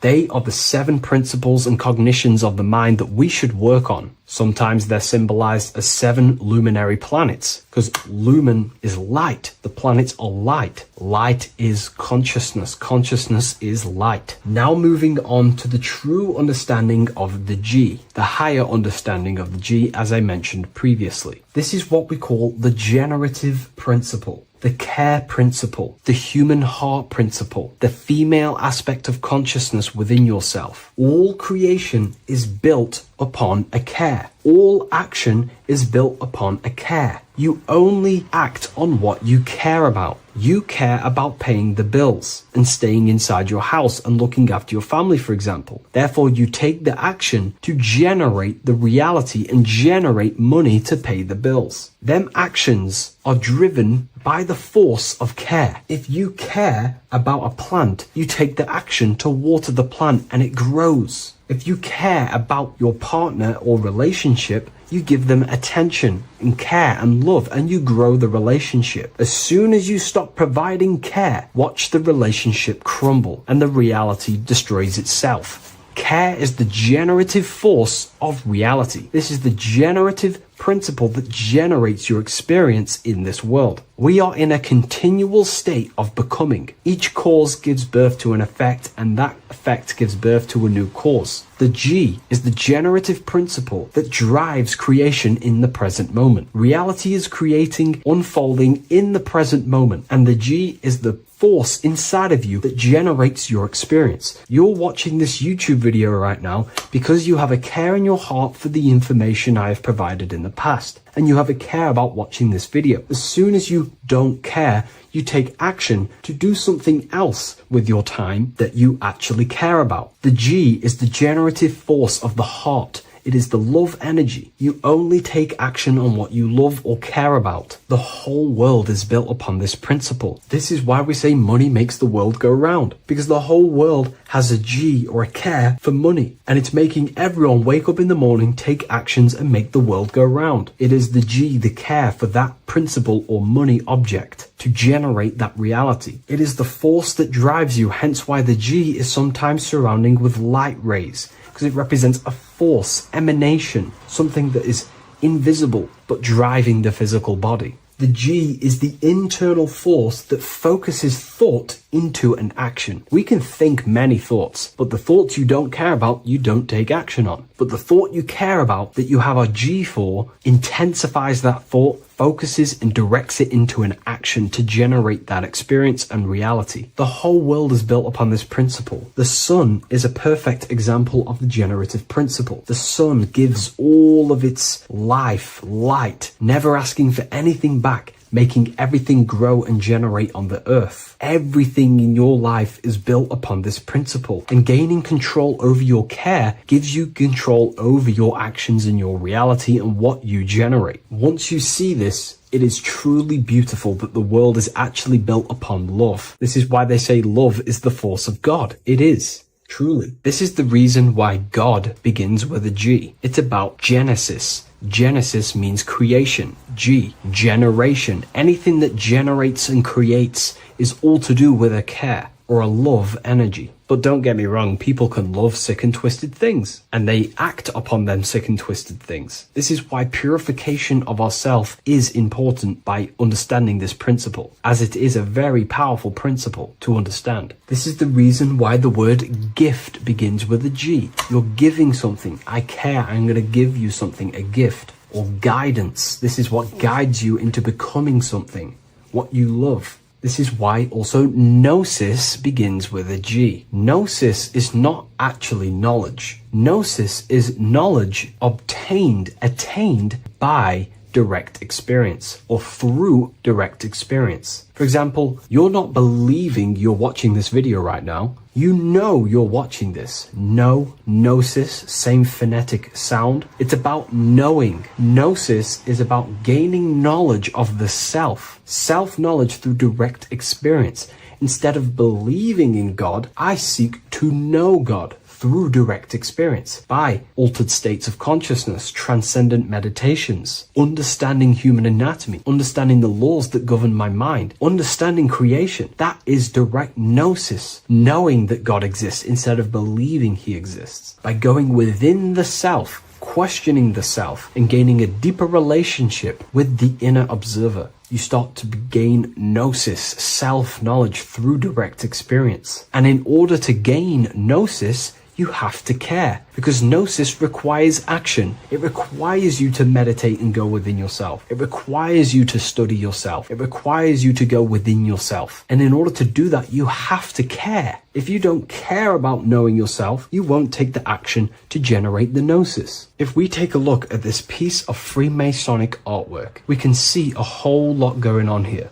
But if we focus down here with the temple with the letter G on, and when you walk through the temple, there is a pathway leading up a hill towards the light. The light reveals things. If something is in darkness, you can't see it, but the light reveals something. It's symbolizing truth, the light of gnosis, knowingness. And in order to walk this path, you have to go through the temple, which means entering in yourself. This is symbolic of the path. The Masonic path is about the self, reconstructing and learning about the self. In order to walk up that hill, it takes a lot of effort. It's not easy walking up a hill. You're going to be tired. It's not easy. It's horrible. Who likes walking up a hill? I know I don't, but people like hiking and stuff. I understand that, but it's symbolizing this is hard work, working on yourself, because the labor of working on your mind is the hardest labor you will ever do. It's called the great work, or the Masonic work. And in order to climb that mountain, you go through the G. You have to have the care. If you do not have the care, you will not walk up that mountain. You will not generate the gnosis. You will not get close to the light. You have to have the G to walk that path of self-mastery and working on your mind. This is very, very important. If you want to gain the light, you have to have the G inside of you. You have to have the care to generate a higher consciousness. If you want to earn more money, you have to have the care, or else you will not take the action necessary to generate that reality. This is why we have to master ourselves and write down everything you love. It could be even the bad things. It could be lust. It could be anything you're wasting your care energy on. Try and remove them one by one. Master them and become disciplined. And then you'll have more G energy, care energy to direct towards something else in your life to generate and grow that experience or reality. Again, the word grow, G. It is a growing force. What you place your love and care into grows and expands. What you have a G for is what you spend your time and attention on, your two spiritual currencies. So this is the Masonic G, and I hope you gain a deeper understanding of this. So that is pretty much everything about the Masonic G that you need to know, and hopefully this has helped you. If you wish to learn more and gain guidance through your life and understand yourself on a deeper level, the book I've used today is called The Book of Symbolism. I'll leave a link in the description. Welcome to Revival of Wisdom. Welcome people, we're back with another video. Please make sure to hit that like button, subscribe, and turn on notifications to never miss a video. The Earth is a giant torus field consisting of a positive and a negative pole. The Sun being the cathode with a positive charge and the Moon being the anode with a negative charge. This is why the Sun rules over the day, giving you lots of energy, and the Moon taking your energy from you, making you go to sleep. Now, the plane that we live on is called the plane of inertia, and at the center of this plane of inertia is the North Pole. This is where the two electromagnetical energies meet. Now, this is where the most electromagnetic energy is stored. This is why all compasses will point north, because it's the most magnetic place in this reality.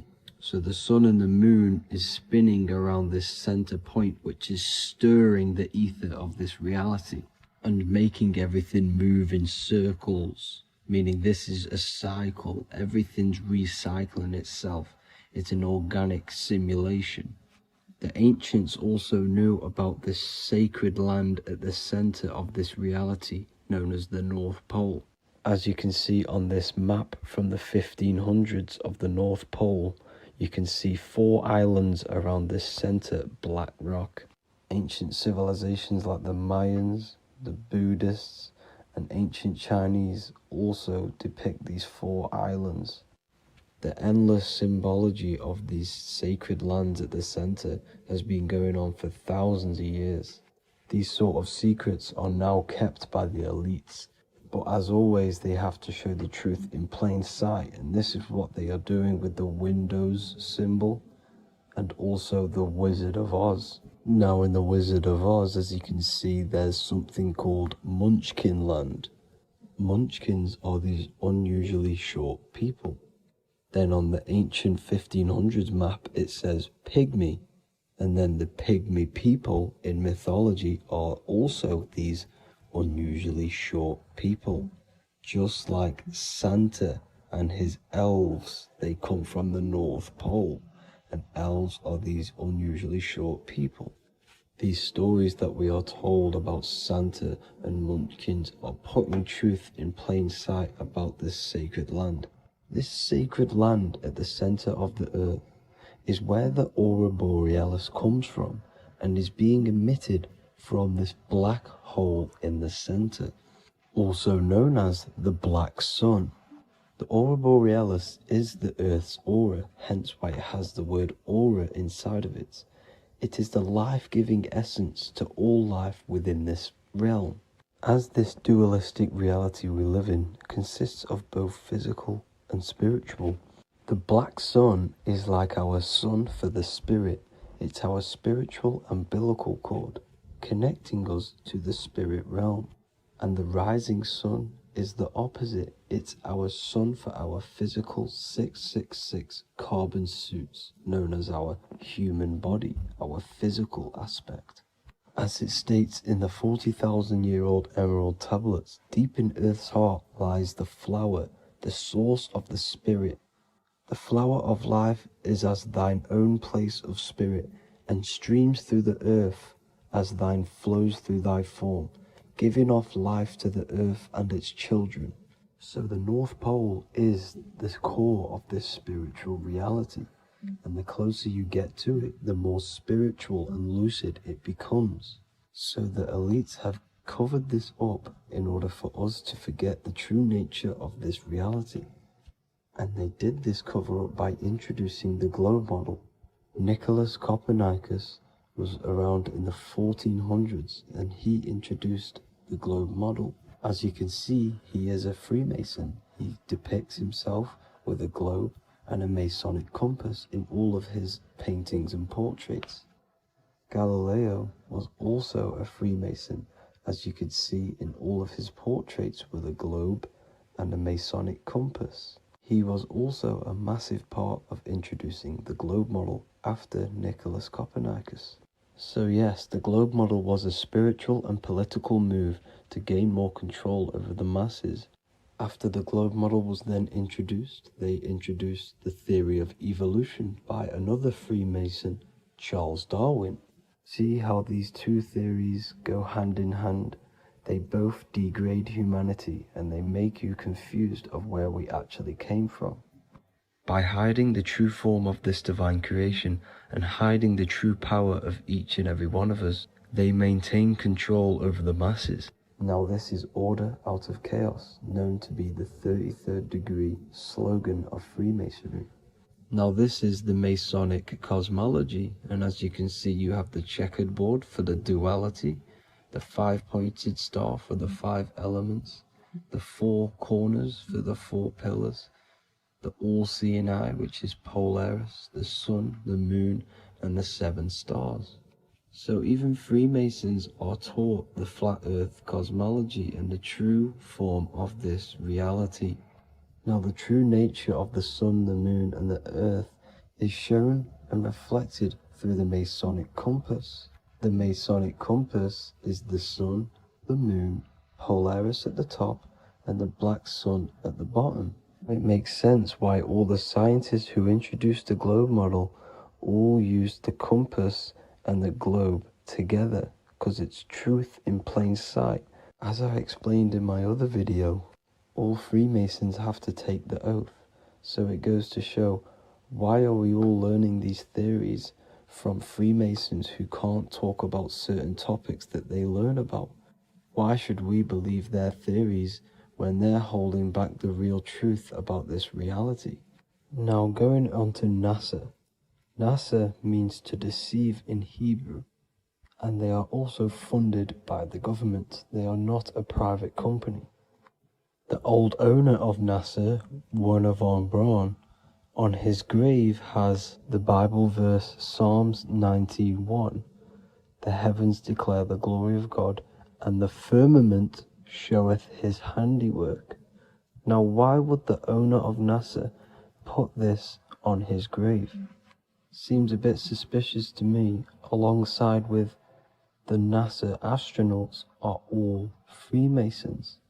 And not to mention the countless mistakes they've made on their live videos in space stations, the moon landing, and the CGI footage of the Earth, which is obviously photoshopped.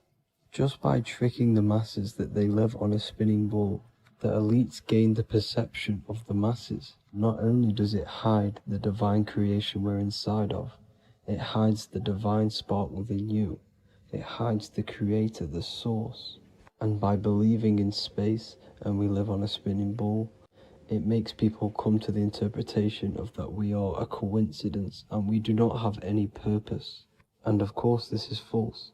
When you come to realization that we are all a divine creation and we can create our own divine life in this reality, life becomes more sacred and you start to enjoy little things. The elites want you to believe everything exists only in the five senses. They want you constantly looking outside of yourself because they know that will keep you on lower states of consciousness. Now this brings me to our next point. By tricking the masses into the heliocentric model, the elites started to advertise aliens in the movies, in cartoons and magazines in the late 1940s. Now this is subconsciously programming us about aliens and extraterrestrial threats, which then they can use to their advantage. And this is something called Project Bluebeam. They are more than likely going to fake an alien invasion to push this 2040 agenda, which is for one government and one ruling currency. That's it for this video, guys and girls. Hope you all enjoyed. Please make sure to leave a like and a comment. God bless you all.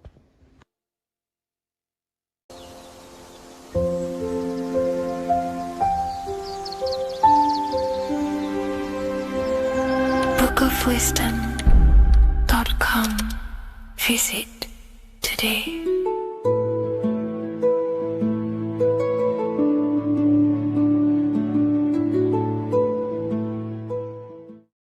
What if dreams aren't random at all, but messages from a deeper part of yourself, trying to show you things? In this video, you're going to learn exactly what dreams are from an esoteric view, how to control dreams, and how to dream more frequently. Dreams are not nonsense. They are expressions of the subconscious mind. In the daytime, we're using our conscious mind, what we are aware of. This represents the daytime, the sun, the external world. We're operating in the external, outside the body in the day. But when we go to sleep, we return inward. Everything does this breath. We breathe in through the nose and out through the nose. Everything does this in and out process in the universe. We live, we die every single day. We wake up, we express things in the external. Then at nighttime, we return back to darkness, back to the internal. This is the breath of the universe. We have summer, we have winter. This is the breath of the sun and the seasons with the earth. You have an internal world and an external world. External is physical, the internal is spiritual. Like I said, when we go to sleep, we are returning back to the internal world of your own consciousness and subconscious mind. Your subconscious mind holds everything about you,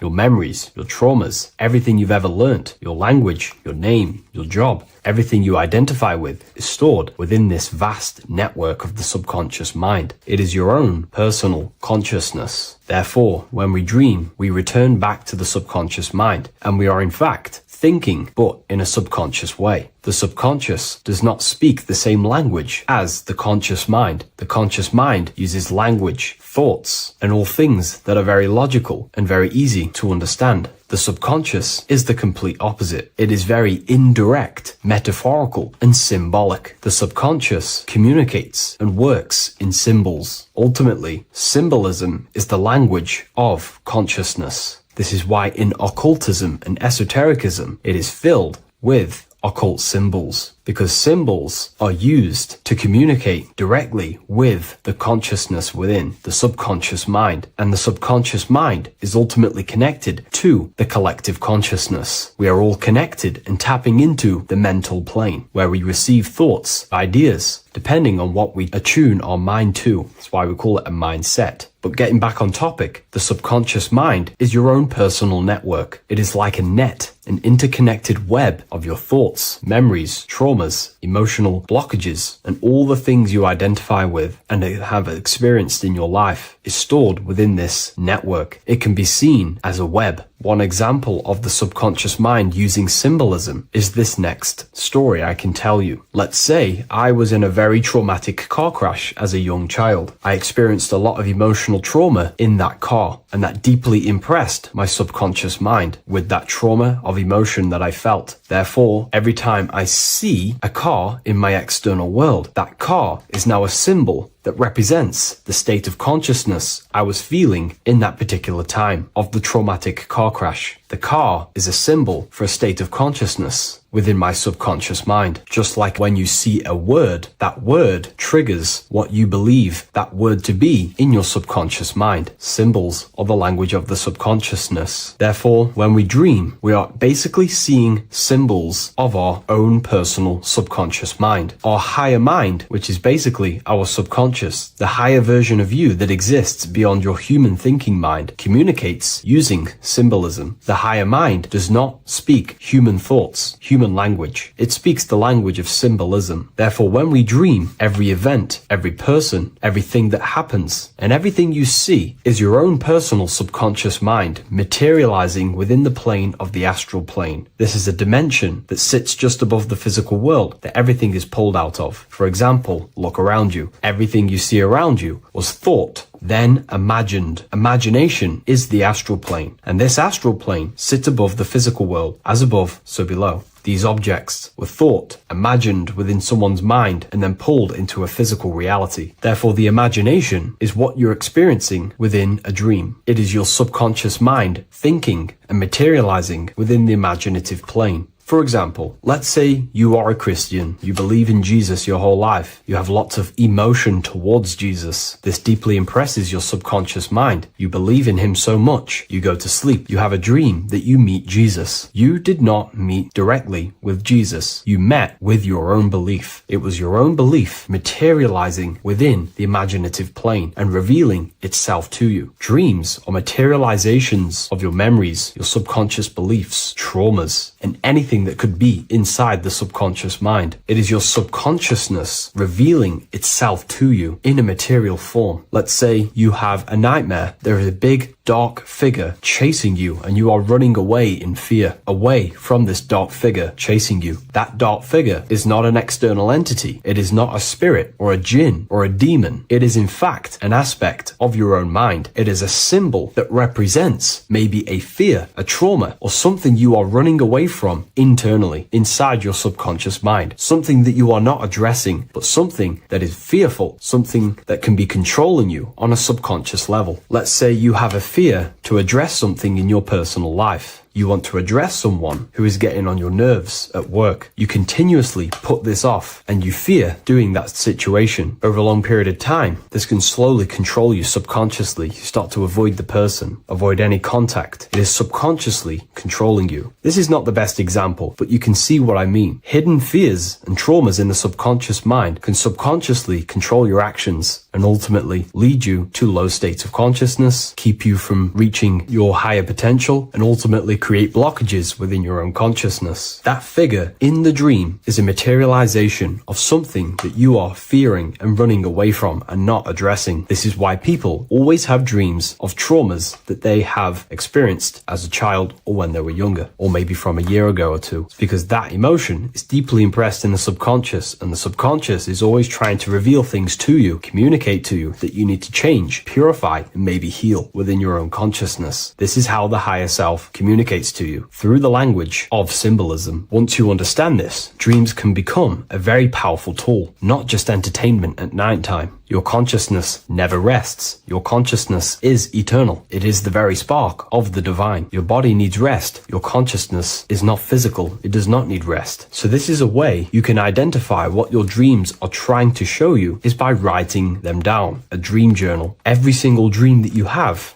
a book placed near your bed. Every time you wake up, first thing you should do is pick up the book and write every single detail that you can remember about the dream. The people that you met are all symbols or aspects of yourself. Maybe it is a friend you saw in your dream. That friend represents a state of consciousness that is within you and is trying to reveal something to you. It's about making the subconscious into the conscious, to become conscious of the unknown. Write down every detail, everything you saw, every event that played out, even the details of the clothes that they were wearing. Everything is symbolic within dreams. Write everything down and then analyze the dream. Don't analyze it from a logical mind. Analyze it with the right hemisphere of the brain, which allows you to see metaphors, read between the line. Try and gain the message that it's trying to show you. What does this overall mean to you? And what could this reveal about aspects of yourself that you need to heal or maybe take action in your life and world? Because your higher self is always guiding you towards awakening and fulfilling your mission in the manifested physical world. Dreams speak in symbols, not logic. Ask about your dreams. What is this trying to tell me? Don't take things literally. Look for an emotional tone and symbolic resonance. With practice, you'll begin to understand the personal language of your subconscious mind. Now that you understand that, again, please leave a like or a comment on this video. This is now a technique for lucid dreaming and dreaming more often. This is not going to happen overnight. This is not an easy method. It simply takes practice and dedication. Every morning, choose 3 time slots. For me, I choose 4:30, 5 a.m. and 6 a.m. 3 alarms that are going to go off at these 3 times, half an hour apart from each other. Each time you wake up, stay awake for 5 to 10 minutes. Turn off the alarm. Try and keep your conscious mind awake, but drift back into sleep. There's no other better way for me to explain that. It's very difficult, but try and keep the mind awake, but the body falling back asleep. More than likely, you will drift off back to sleep. Then the next alarm will go off half an hour after. This will wake you up again, guaranteed. You will probably drift back to sleep by repeating this process. After the 3 alarms go off, each one of them times, you're either going to have a dream or a lucid dream, but definitely you will have a dream. And if it doesn't work one time, keep trying it. I've been using this method for a very long time, and I can tell you 70-80% of the time it triggers a dream, and a very vivid dream. And it's ideal for lucid dreaming because keeping the conscious mind awake while letting the body fall asleep, you can become conscious within these subconscious realms of your mind. But when you are conscious inside the dream world, you can do what you want, but you also want to let the dream naturally unfold. If you try and take too much control, then you will wake back up. If you feel any fear in your dream, you will wake back up into the material world. Another tip to dream more often is to meditate before bed. Simply close your eyes and think about nothing for 5 to 30 minutes. Detach from everything outside you, your name, your job, work, thoughts. Mentally detach from the world and the physical pleasures and become pure awareness before you try and go to sleep. This will help you become conscious while being within the self. If you wish to learn more about consciousness, yourself, the Book of Wisdom Volume 2 can definitely help you. I'll leave a link in the description. Thank you for watching this video, and I'll see you in the next one.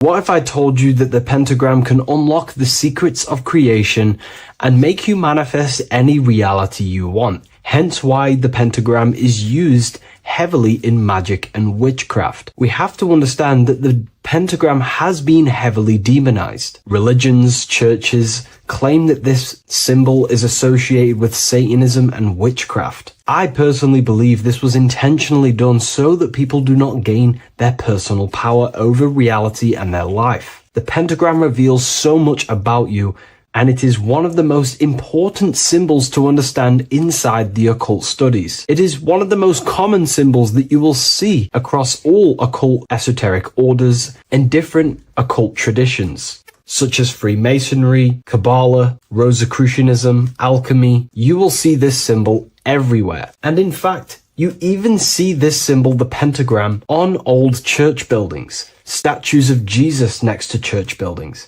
You will see this symbol used by Christianity itself, which is very contradicting about the church. But I'm not here to tell you to think anything You can simply take this information with a pinch of salt and see if it benefits you. The pentagram used by the early Christians was said to symbolize the 5 wounds of Jesus on the cross. But this goes much deeper in an esoteric explanation. The pentagram ultimately represents the 5 elements of creation. All creation falls within these 5 elements. We have spirit on the very top, then you have air, water, earth, fire. This is the correct placement and order of the elements. Air is always on the left, water is always on the top right, earth very bottom left, fire bottom right, and spirit placed on the tip point of the pentagram. It's a 5-pointed star drawn with one continuous line. But this actually reveals much deeper things, and we're going to be going into how to use this symbol for magic and creating your reality towards the end of this video. But now we're going to give you a basic understanding of the pentagram. It's showing you the 4 physical elements symbolized as triangles and spirit symbolized as a circle. The 4 physical elements are made out of the base element, spirit, or what the ancients call ether. Ether is the underlying base of all physical matter. This is the substance that animates physical matter with life force. All physical matter has its origin in the etheric substance, or spirit, what we want to call it. It is simply the life force that animates the physical thing. However, if we go deeper onto this symbol, it also represents something personal to the individual who wears this symbol. If you wear this symbol, you're basically saying you're putting your divine nature over your material nature. Your divine self is in control of your material self. You put your spiritual needs before your physical desires and needs. Hence why the spirit is on top, looking down over the 4 physical elements. The circle is continuous, one line, eternal, no beginning, no end. The triangle has beginning and end and points. You can see the beginning and the end when you draw it. On a deeper level, this is pretty much showing the process that symbolizes the structure of the macrocosm, the universe itself, showing how the invisible spiritual planes condense and crystallize into the visible physical world, spirit turning into physical reality. But if you wear this symbol, you're basically saying, I put my divine nature over my material nature, showing that your spiritual nature rules over your earthly existence. You put your spiritual needs first. If you see this inverted, it is now the opposite, placing spirit on the bottom, basically saying, I desire the physical things over the spiritual. But what exactly is your spiritual nature? Well, your spiritual nature is simply your internal self. You chase things that are immaterial, such as knowledge, love, experience, expansion, gnosis. These are the qualities of spiritual things that the spiritual person likes to chase and desire, instead of desiring the things that are temporary in the material world and never actually lead to fulfillment. True fulfillment is by chasing spiritual things. God, the nature of creation, the self, gnosis, knowledge. But if we go even deeper, this symbol ultimately represents how reality is created. Hence why this symbol is heavily used in Kabbalistic magic and so-called witchcraft. We are all magicians. Each one of us are creating reality. There are just certain ways you can actually create reality by becoming conscious of them. By becoming conscious of the elements and the qualities of the self that actually create your experience in your life in the present moment. If we look at the pentagram, we see that when you draw a pentagram, it is one continuous line. It is one expressed in 5. The order of the elements are very important. Spirit at the bottom, fire at the bottom right, and so on and so on. Because this is showing you the descent of the spiritual into the material, the invisible crystallizing into a material reality. As you can see when you start to draw the pentagram, you see spirit at the very top. You're descending down to fire. Fire is the closest element to spirit. Hence why in magic and witchcraft, people like to use candles. So you're descending first into fire, then into air, then into water, then into earth, then back into spirit. Because of course, the cycle of creation unfolds itself. When you die, you return back to spirit, and then you reincarnate yourself back into physical reality if you wish and desire to. Everything is under this process of matter spiritual. In the daytime you wake up, you're in your material body. When you go to sleep, you enter your astral spiritual body. Everything's in this continual process, renewing itself in spiritual, then material. But the reason why this is associated with magic so heavily is because each one of these elements corresponds to a different body of consciousness, a different vehicle of consciousness. Consciousness has many different vehicles it uses to create the tangible self, the physical reality. For example, consciousness has a spiritual nature. The spirit element in this case symbolizes the emanation, the descent of the one power, the one force that we are all using. Each one of us is using this one power, the power of the source consciousness, unfolding its creation in the present moment. This represents the source, the emanation, the descent of this continuous flow of energy through us that we are tapped into, like a live stream in the present moment. This descends first, the force descends into fire. Fire symbolizes the willpower, will. In this aspect or vehicle of consciousness, the will is the being that directs intention, initiates action, shapes reality through focus, determination. It sets direction, holds intention, projects a desire into form, and aligns your inner world with the outer creation. The will comes out of the force, spirit. Then the will goes with intention to air. Air symbolizes the mental vehicle of consciousness, the mind, the psychic man. The psychic aspects of your consciousness is thinking, imagination, mental images, logic, using the thought or the mental vehicle body of consciousness. Then that thought has an emotion, which is then water. So it goes from the force to the will to the intellect to the water, the emotional body of consciousness. The emotional vehicle of consciousness amplifies the thought into an emotional desire that you want to take action on.